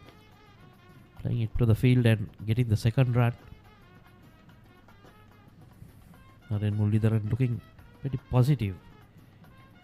38 of 50.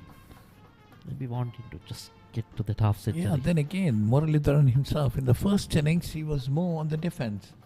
But second innings, he batted very well. 38 of 50 deliveries. Not afraid to come down the wicket to meet the spinners. And there you are, this beaten the time coming down the wicket. That's the end of Muralidharan. He's out for 38.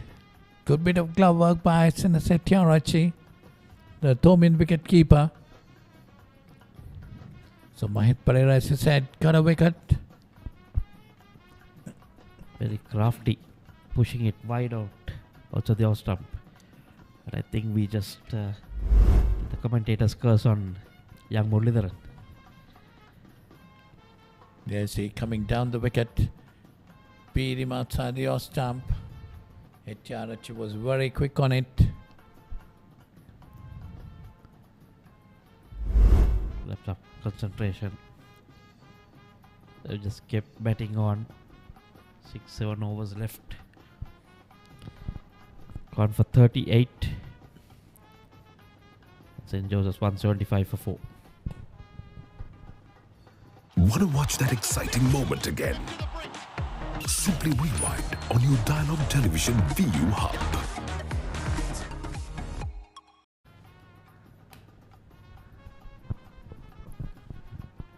$175 for 4.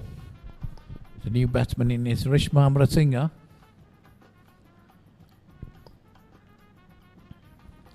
Did bat well in the first innings. Yes, he got 21. Played well. There you see his best score 30 this season. 82 runs, 6 matches. Average of 16.40. Might be wanting to improve on that. Yeah, definitely. And he has the capability of doing that. Plays the sweep shot very well. This is the time he can get some runs and be not out. Add to his total as well as the average. Correct. Improves on his average. That 21 had quite a lot of sweeps. And that finally lost his stumps. He bowled around the legs trying to sweep the leg spinner.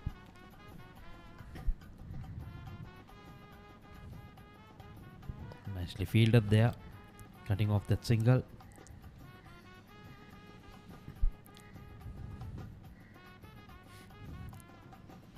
It's Nathan Caldera who got 100 yesterday. Played very well. Yeah, that delivery that goes away with the arm. This time the batsman leaving it alone. So, I mean, off spinners have done well going round the wicket. putting that ball going away. They are again trying to, with that angle. And another over gone. 46 completed. Chose 175 for 4.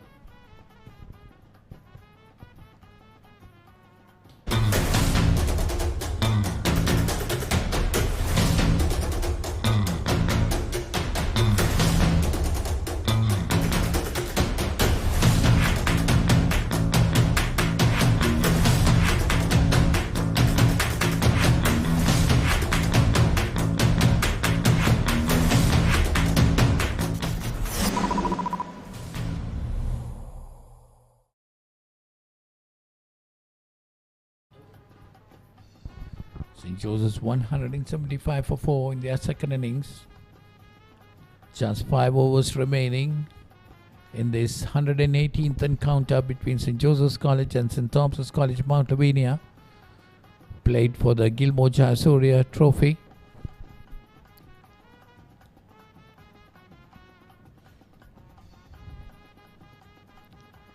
St. Thomas did pretty well to get 285 for 9 in their first innings and dismissing the Josephians for 166.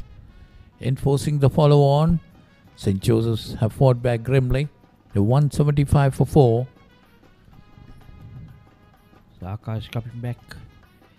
Only just 2 overs in that second innings.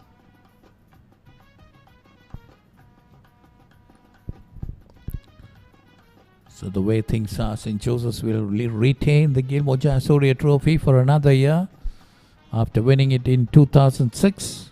2009. 2009 under Samira Veerasinghe, isn't it? Yes.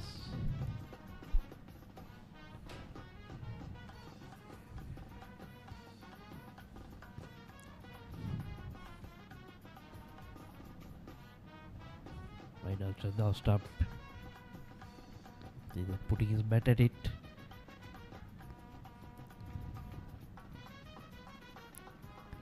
Mudita Dissanayake got 5 wickets in the first innings, the only innings of the Thomians. Batting there on 12. A good all-rounder, Mudita Dissanayake, isn't it? A very canny medium pace bowler. Gets the ball to move both ways as well as the cutters. Can bat well too. But didn't get much in the first innings, like most of the Josephian batsmen.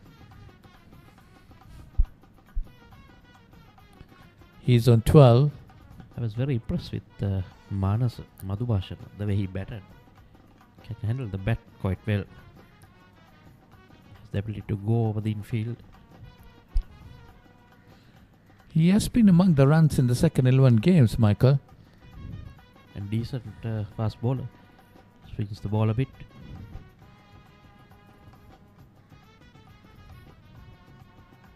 The Josephians definitely missed those 2 players, Hiran Jayasundara and Harun Kapur Bandara.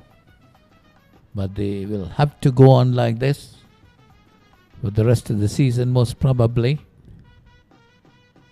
I was told that even Siobhan Daniel was tipped to play in this game. Sri Lanka under 19 have requested that they don't play them. Siobhan Daniel has not played any game this season, but still not the same with Hiran Kapur Bandara and Hiran Jayasundara. They have been playing with the team and they have been among the runs too. Well, mainly it was Hiran Jayasundara that has been doing the bulk of the scoring. The brilliant 200 against Royal. The first Josephian to do so. Against Royal? It's again wide outside the off stump. Wide being called by the umpire. The first wide of the match. That's the second wide, Michael, and both were bowled by Akash Fernando. Second wide. I think this is the second wide of the match also. It's not only of the innings.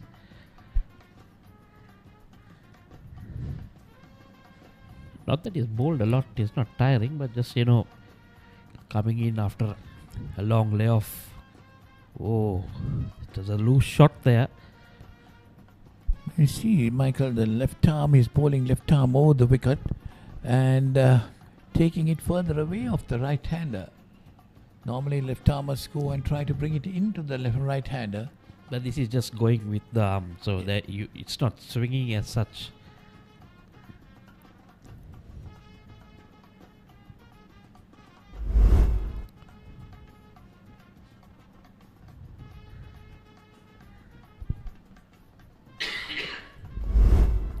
It's a better delivery. The Sanaka trying to cut it, misses it completely. This one was much better. He left it low, and after 47 overs, it was a 176 for 4.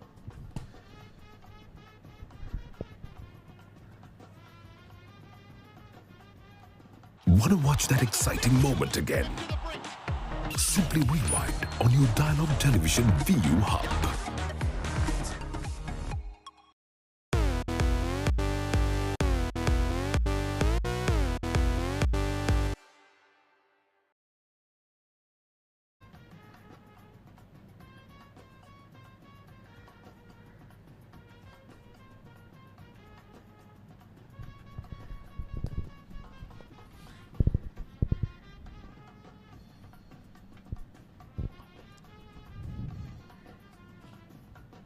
Let's see.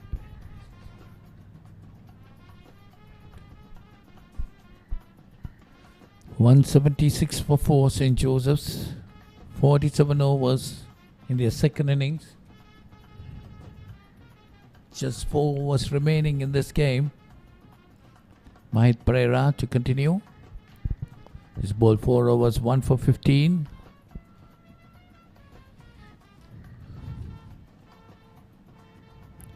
That's pulled away by Rishma Amrasinghe, but straight to the mid-wicket fielder. Oh, he couldn't get hold of it. That's gone into the boundary for 4. Misfielding there by that fielder. Brought out the dive, but the ball had passed him.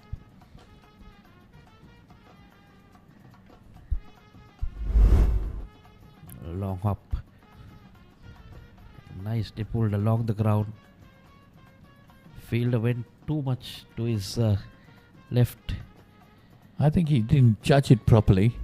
He didn't get behind the ball. He overran basically, and then too late for him. There again, that ball just sliding on with the arm. That's what brought the downfall of the Josephians in the first innings. 180 for 4. That's in Charu Kapir's ball for some time now. Maybe taking a rest. Charu Kapir was the main wicket taker in the first innings. He had 4 for 27 of his 13 overs. But in the second innings, Michael, he was brought into the attack after 25 overs, which really did surprise me. And he got the wickets. He got 2 wickets there again. Yeah, if the Thormians had enforced the follow-on the Josephians, they should have tried to win the game. And Charu Kapir, their main wicket taker in the first innings, should have been called to bowl earlier. I would have opened with him. One pace from one end and Charu from the other end, just to, learn the minds with the Josephians. See whether he can get an early breakthrough.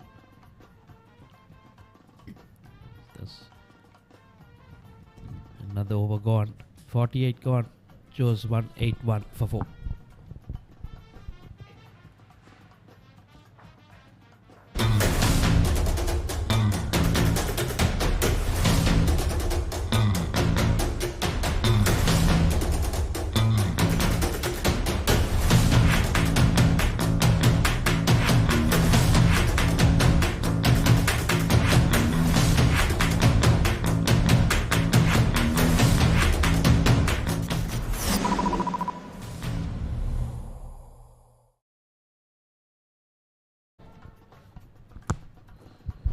$182 for 4, St. Joseph's. Just 3 overs remaining in this game. 90 overs to be completed during the day. 100 overs. 100 overs.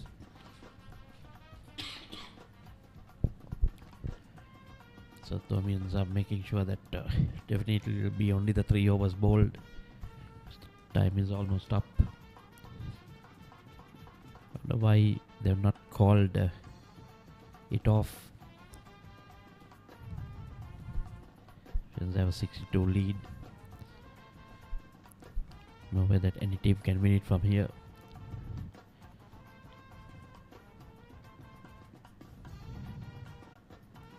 So Akash Fernando given another over. That's nicely played. That's going towards the third man boundary. That's Mudita Disanaika adding some runs to his name. All along the ground, just guided it past that slip fielder. Cheeky. Well, Tomian's worry will be the two paces, Michael. They didn't manage to get any wicket in this game. And they are the two highest wicket takers for the season. It's 56 to Nathan Caldera and 48 to Akash Fernando. That's quite a lot of wickets. Yeah, like you said, on this SSC track, playing their big match here, it might be a bit of a worry.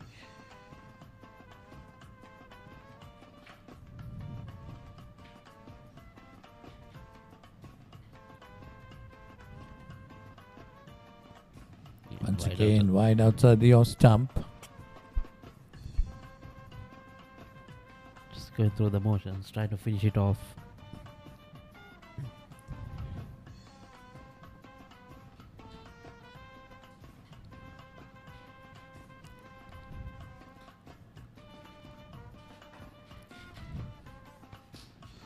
Akash Fernando bowled 6 overs in the first innings. Now the 4th in the second. Nathan Caldera bowled 7 in the first innings and 2 in the second. So not much of bowling done by them too.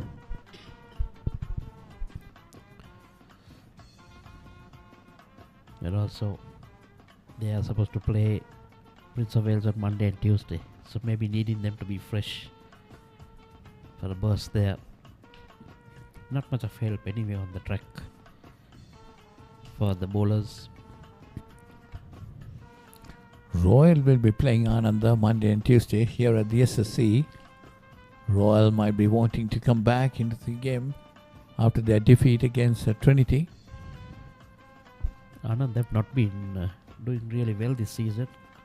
Few losses under their belts, so Royal will want to, add to that misery and get some confidence back. Coming round the wicket this time. Even wider. Disanaika reaching out for it. And As if he just needs to get his bat on that ball. Yeah, had he left it, that would have been also been called wide, I think. It's just that he has decided he's not going to leave anything. Last few balls, I need it on my bat. Whether I get runs or not, I just need to hit it. Must be wanting to add some runs to his name. He's on 19.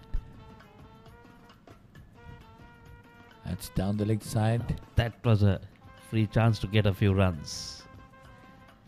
Well, he was expecting that everything on the off because Akash Fernando was bowling wide outside the off stump. Decided to go on the leg side this time.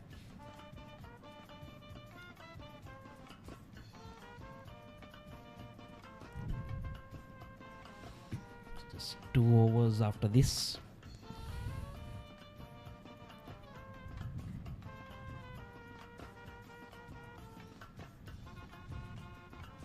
There again. Be careful that shot that he's playing. Yeah, that was a much slower delivery too. 49 overs gone, 188 for 4.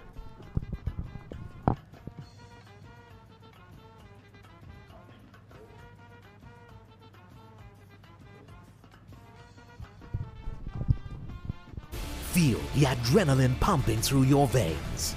Witness magic bursting into life in front of your eyes. Explore the unknown and unravel the deepest mysteries of the universe. Celebrate life when you enjoy the best of entertainment in high definition with Dialog Television. Activate your favorite HD channel now. Dialog Television, Sri Lanka's #1 television experience.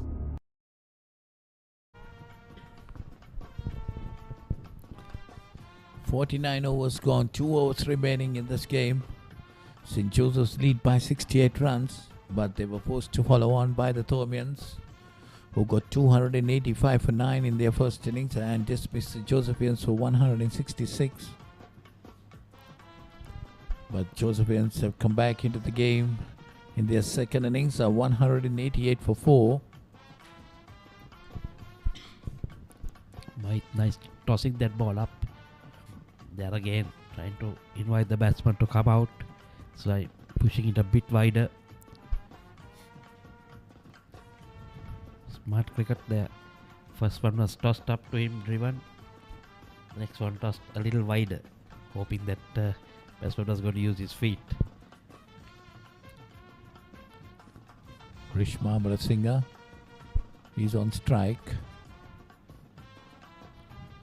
That time, as it said, is traditional sweep. Take it from outside the off stump.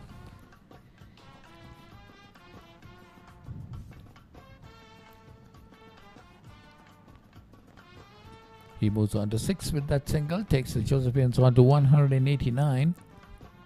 Probably that can be a very annoying shot for most of spinners. Because if you get that right, it's very hard to bowl at you. Because you just bowl either outside the off stump or outside the leg stump, they're going to sweep you.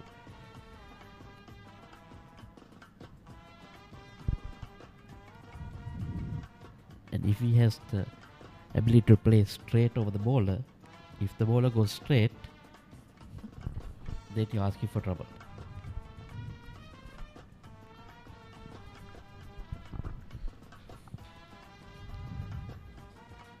So 189 for 4. We are in the final couple of deliveries remaining. One delivery from this over, then another over more. That was a cheeky shot there. Running it down and coming back for the second. So these are like into the 20s, now 21. And after 50 overs, 191 for 4.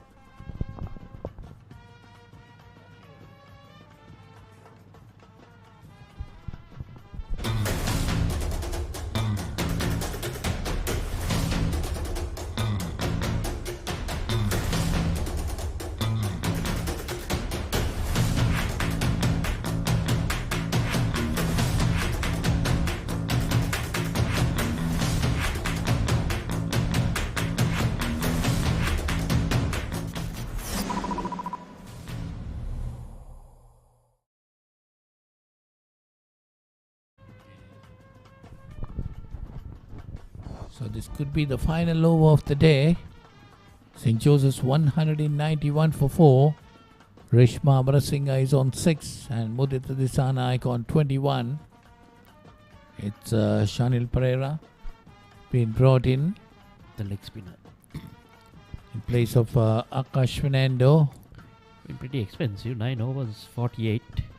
But that's expected from a leg spinner.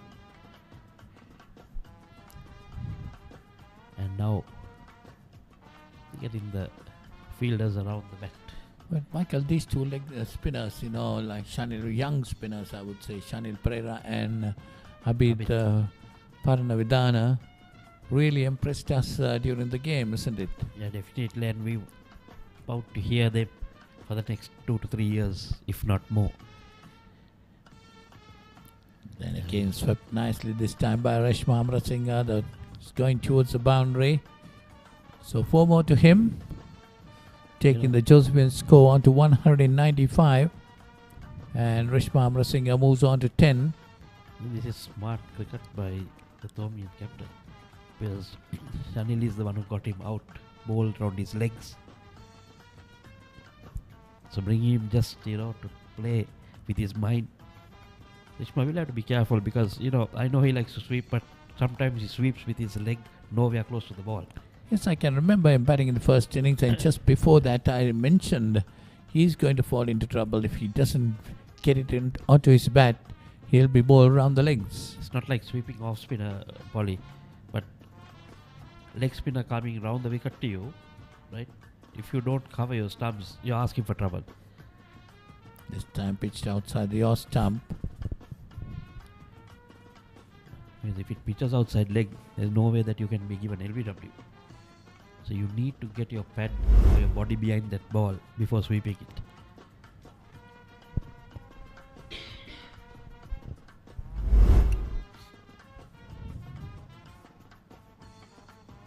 It's again pitched outside the off-stump. Amrasinghe lets it go.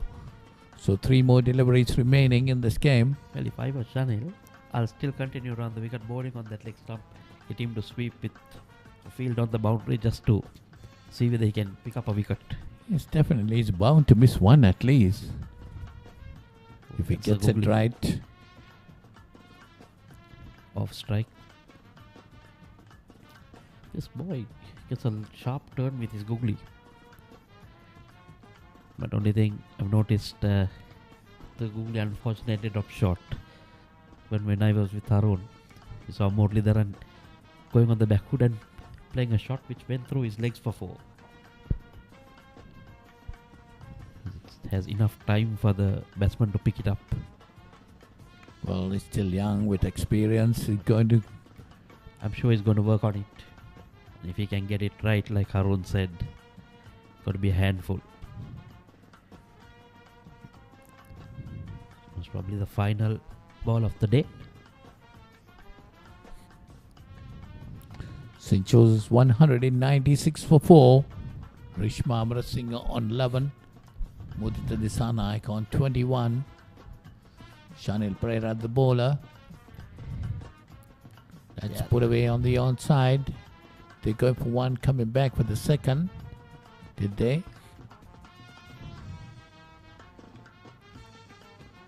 Yes, and that stumps on day 2. Final day. Another draw. So the 118th encounter between St. Joseph's College and St. Thomas's College has ended in a draw, with the Thomians getting the advantage, I would say. They got 285 for 9 in their first innings, and in reply the Josephians were bowled out for 166, and they were forced to follow on, and in their second innings St. Joseph's College 197 for 4, with Rishma Amrasinghe not out on 11 and Mudita Disanaik on 22. Well, the players shaking hands with each other. So the Gilmour Jayasuriya Memorial Trophy will be once again retained at Dali Road, being this game being a drawn encounter. For a moment there, during lunch and just after lunch, Thomians may have thought they had a chance, a sniff. Yeah, that's the trophy there on offer. There are individual trophies for best batsman, best bowler, and the man of the match. Any guess on those, Michael? Of course, Nathan Caldera with his 100 will get the best batsman's award, most probably. And I would say Charuk Piris as the best bowler. Or Mudita Disanaik with his 5-wicket haul might get over Charuk Piris. Charuk had wickets in both innings, Polly, and he was the main man to get the Josephians to be put in and asked to follow on. In games like this, they might want to share the trophies between the schools, which is a good gesture indeed. So Mudita Disanaik, I don't know, we'll have to wait and see. Mudita Disanaik might get the nod there. It's not asked to have just people a conversation. Let's see the session summary, 36 overs.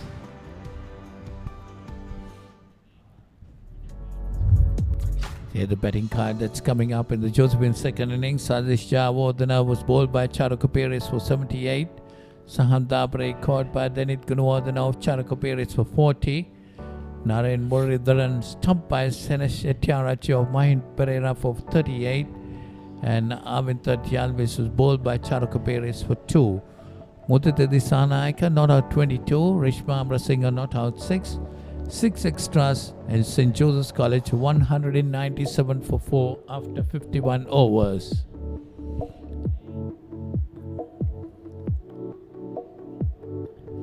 On the bowling, for you the Thomian bowling in the second innings, you can see that person who has come in to the attack last, Charuk Piris again, 3 for 31 of 11 overs. Held back for a long time. Can't understand why that was. And Paith, the other wicket taker, no one else, has done anything great. Nathan Caldera being very expensive, 2 for 21 in his 2 overs. At the fall of wickets, if you look at that, 115 for the first wicket. Then 26, we had the second wicket, 138 and 175. Just 6 extras in that innings. Ended up on 197 for 4. There again you saw, Michael, 115 for the first wicket and 2 quick wickets falling after that, and then another good partnership. Highlights of the session. So that's, I think, Satish Jayasuriya played a beautiful innings. He got 78 in the second innings. Stroked the ball to all around the field, getting runs. Satish Jayasuriya 78, and of course Sahand Papare put up a good partnership with him, supported him well, and the Josephians were given off a very good start in the second innings for the first wicket. 115 runs were put on by these two players. They stroked the ball to all corners of the field. Sahand Papare and Satish Jayasuriya before Sahand Papare got out.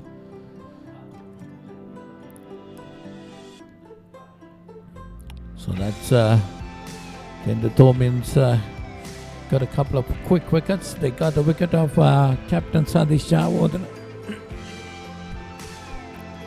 bowled by Charukapires. And Muralidharan after that was playing a couple of good drives. And with Avanta Dialves also been bowled, the Thomins got a couple of quick wickets there after a good opening stand of 115 between the two openers. But that is Muralidharan driving that one firmly. Muralidharan got 38. And then finally it was Mudita Dissanayake and Rishma Amrasinghe coming to 4. They put on a good partnership between these two, and Josephians managed to end the day at 197 for 4. It's a couple of good sweep shots. It was the closing stages, Polly. That was a dismissal of Naren Muralidharan being stumped by Settyarachi. He missed the golden opportunity to get a half century here. Akash Vinendo coming on his second spell, bowling right outside the off-stump there at closer play. The players shaking hands, and we see the summary of the day. St. Thomas's College 285 for 9 declared in their first innings. Nathan Caldera 113, Settyarachi 59. Mudita Dissanayake getting 5 for 43, and Lahiru Amrasinghe 1 for 51. St. Joseph's 165 in their first innings. Satish Jayasuriya 33, Manasa Madhubhashana 25 not out. Charukapires 4 for 27, Abid Parivardhana 3 for 49, and St. Joseph's in their second innings 197 for 4. Satish Jayasuriya 78, Sahand Papare 40, and Charukapires once again with 3 for 31, and Mahit Pereira 1 for 24. So the sessions of the game, there you see first session, second session, third session and fourth session belonging to the Thomians, and the fifth session, fifth and sixth has been shared. Joseph is just winning the first session on day 1. So the game obviously has to be a draw.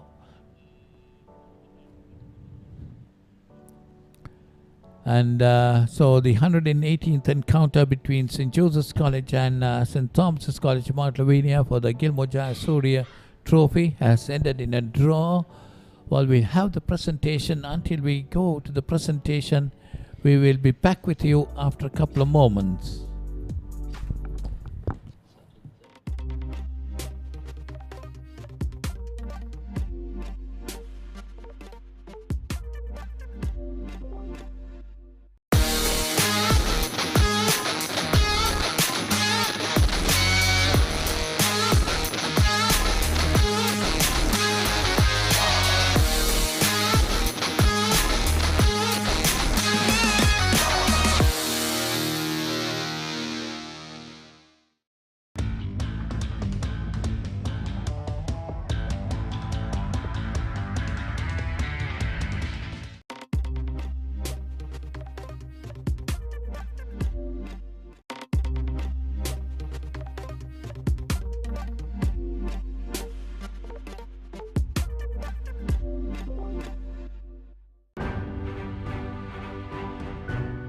Matches ගහම big matches කියන්නේම මතක ගොන්න.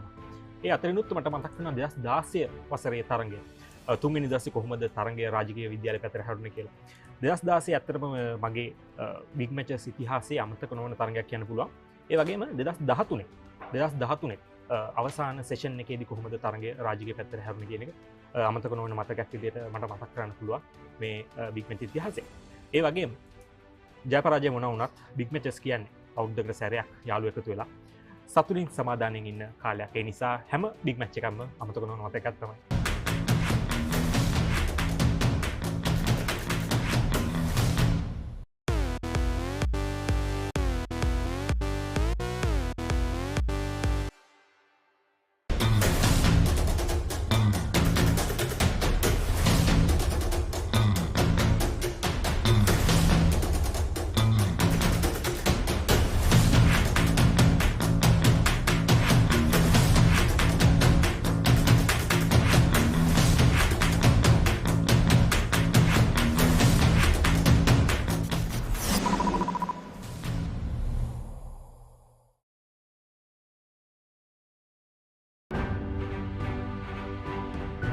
Big match කියන්නේ ඇත්තටම school cricket culture එකේ තියෙන ලොකුම point එක under 13 ඉඳලා ක්‍රිකටර් කෙනෙක් බලන් ඉන්නේ බිග් මැච් එක ප්ලේ කරන්න කවදා හරි. එතකොට ස්කෝලෙම එකතු වෙන දවසක් ස්කූල් ක්‍රිකටර්ස්ලාට ඉන්ටර්නැෂනල් එක්ස්පීරියන්ස් එකක් ගන්න තියෙන එක ලොකුම දවස තමයි ස්කූල් බිග් මැච් එක කියන්නේ. ඉතින් අතන ස්කූල් ක්‍රිකට් කල්චර් එකේ ලොකුම පොයින්ට් එකක් තමයි බිග් මැච් එක.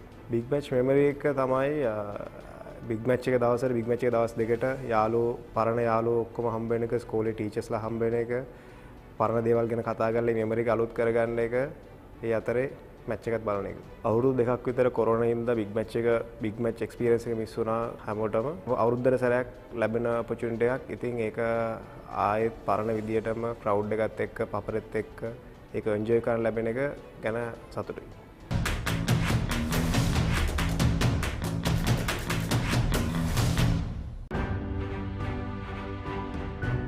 When it comes to big matches, every year there's something to remember. But there are two key games that always comes to my mind when it comes to the big match season. First, it's the 2006 Joe Pete limited over game, where St. Joseph's had quite a number of national stars, and St. Peter's was all out for 153, and at one stage the Josephines were 50 without loss.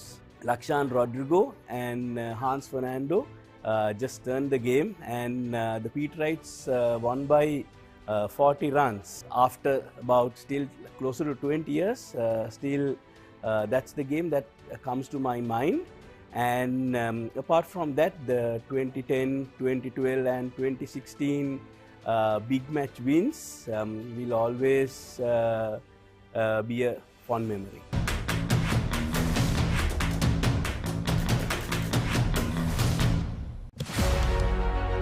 Catch the excitement real time. Be up to date with it all. Let us capture your milestones. Get it sizzling hot off the turf. Hear the experts break it down. Dig deep into the nitty-gritties.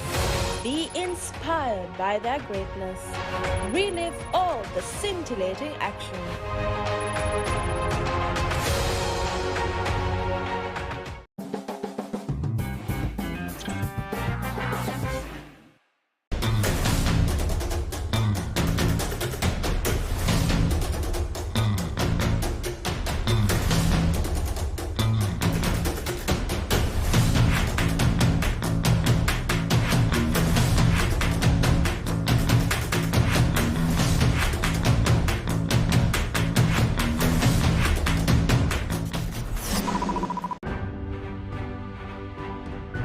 Big match කියන්නේ ඇත්තටම school cricket culture එකේ තියෙන ලොකුම point එක under 13 ඉඳලා cricketer කෙනෙක් බලන් ඉන්නේ බිග් මැච් එක ප්ලේ කරන්න කවදා හරි. එතකොට ස්කෝලෙම එකතු වෙන දවසක් ස්කූල් ක්‍රිකටර්ස්ලාට ඉන්ටර්නැෂනල් එක්ස්පීරියන්ස් එකක් ගන්න තියෙන එක ලොකුම දවස තමයි ස්කූල් බිග් මැච් එක කියන්නේ. ඉතින් අතන ස්කූල් ක්‍රිකට් කල්චර් එකේ ලොකුම පොයින්ට් එකක් තමයි බිග් මැච් එක. බිග් මැච් මෙමරි එක තමයි බිග් මැච් එක දවසට බිග් මැච් එක දවස් දෙකට යාළුවෝ පරණ යාළුවෝ ඔක්කොම හම්බ වෙන එක ස්කෝලේ ටීචර්ස්ලා හම්බ වෙන එක පරණ දේවල් ගැන කතා කරලා මෙමරි එක අලුත් කරගන්න එක ඒ අතරේ මැච් එකත් බලන එක. අවුරුදු දෙකක් විතර කොරෝනා හින්දා බිග් මැච් එක්ස්පීරියන්ස් එක මිස් වුණා හැමෝටම. අවුරුද්දට සැරයක් ලැබෙන ඔපචුනිටි එකක්. ඉතින් ඒක ආයෙත් පරණ විදියටම ක්‍රවුඩ් එකත් එක්ක පපරෙත් එක්ක ඒක එන්ජොයි කරන්න ලැබෙන එක ගැන සතුටුයි.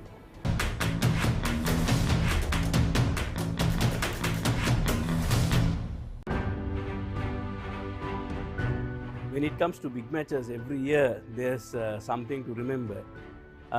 But there are two key games that always comes to my mind when it comes to the big match season. First, it's the 2006 Joe Pete limited over game, where St. Joseph's had quite a number of national stars, and St. Peter's was all out for 153, and at one stage the Josephs were 50 without loss. Lakshan Rodrigo and Hans Fernando just turned the game, and the Peterites won by 40 runs. After about still closer to 20 years, still that's the game that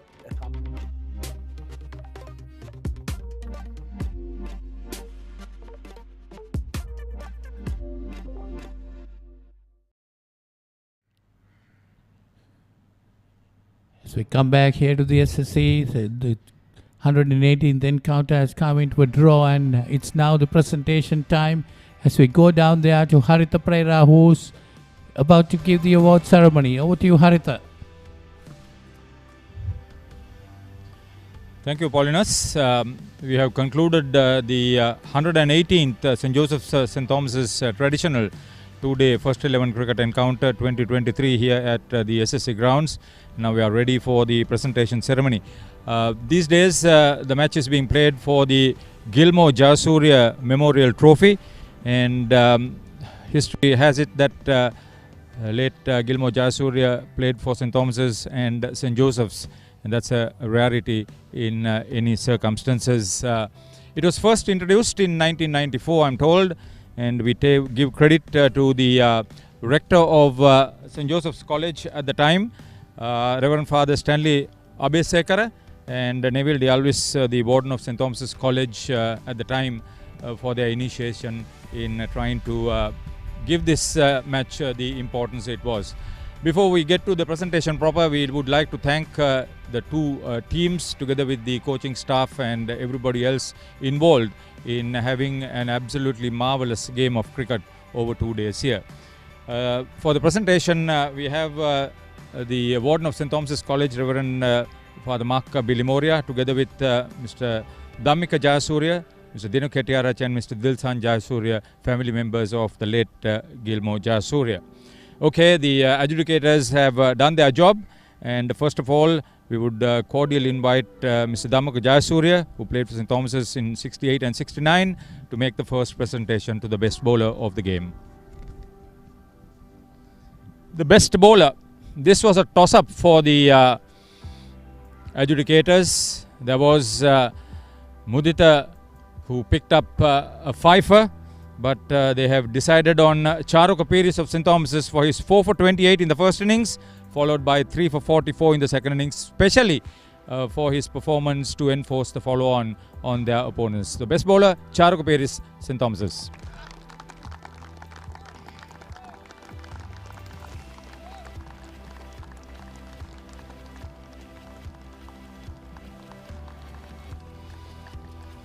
We thank Mr. Dhammika Jayasuriya and congratulate Charukka. Next, cordial inviting Mr. Dinuk Hettiarach, distinguished old boy of St. Joseph's, for the next presentation. This for the best batsman for his 33 runs and being involved in a half-century opening stand in the first innings, and 78 runs in the second innings, and 100 partnership for the first wicket with Sahan Dabari on both occasions. Sadish Javardhana, St. Joseph's, is the best batsman.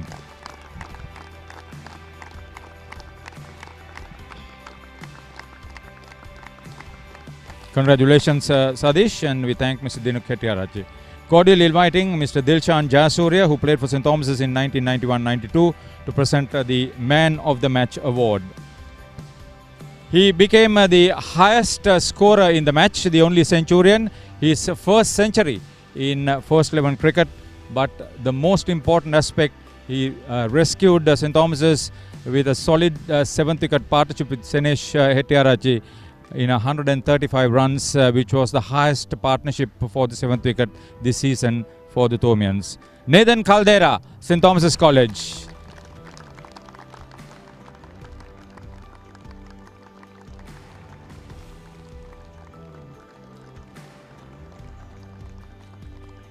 Congratulations, Nathan, and thank you very much, Mr. Gilmour Jayasuriya. Cordial inviting the Warden of St. Thomas's College, Mount Lavinia, Reverend Father Mark Villimoria, to make the presentation.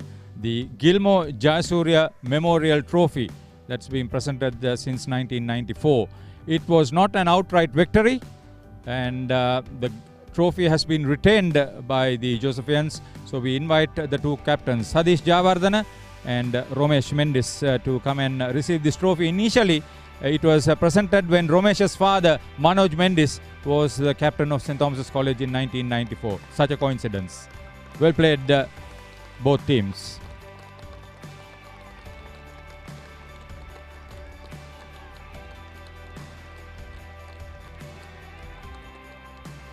We thank Reverend Father Mark Villimoria. Conclude our presentation from down here. We wish the two teams all the best for the rest of the season, which is still very long, and go upstairs to Polly once again.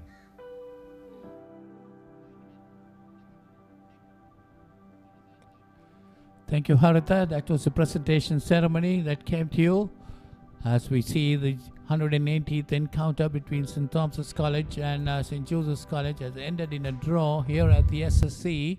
As you see the match summary, St. Thomas's 285 for 9 declared, with Nathan Caldera getting 113 and St. Joseph's in reply 165 all out. Sadish Jayawardena 33 and Charuka Perez, who got the Best Bowlers Award, got 4 for 27. And St. Joseph's College in their second innings 197 for 4, with Sadish Jayawardena, the Josephian captain, 78, and Charuka Perez again 3 for 31. So match has ended in a draw, while the Josephians retain the Gilmour Jayasuriya Trophy. And so St. Joseph's College retain the Gilmour Jayasuriya Trophy, and the tally still remains 25 wins. We'll have to wait and see. The tally will be updated. It's 25 wins to St. Joseph's College, 17 wins to St. Thomas's College, 76 drawn and played 118. And with that,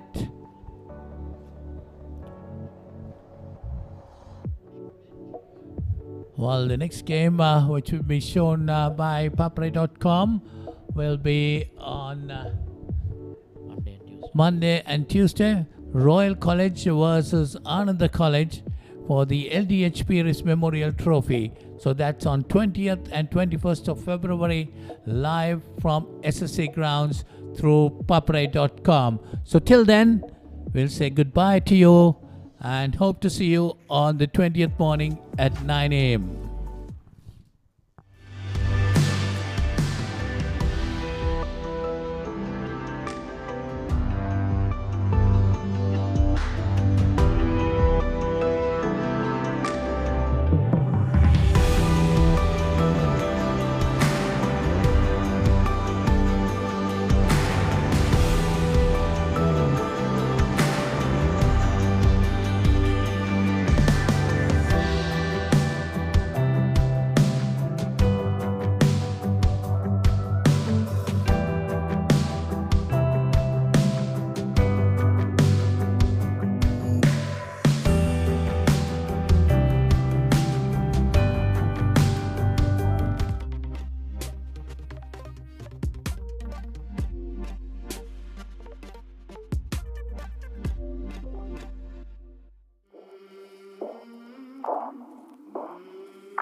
calling out to move.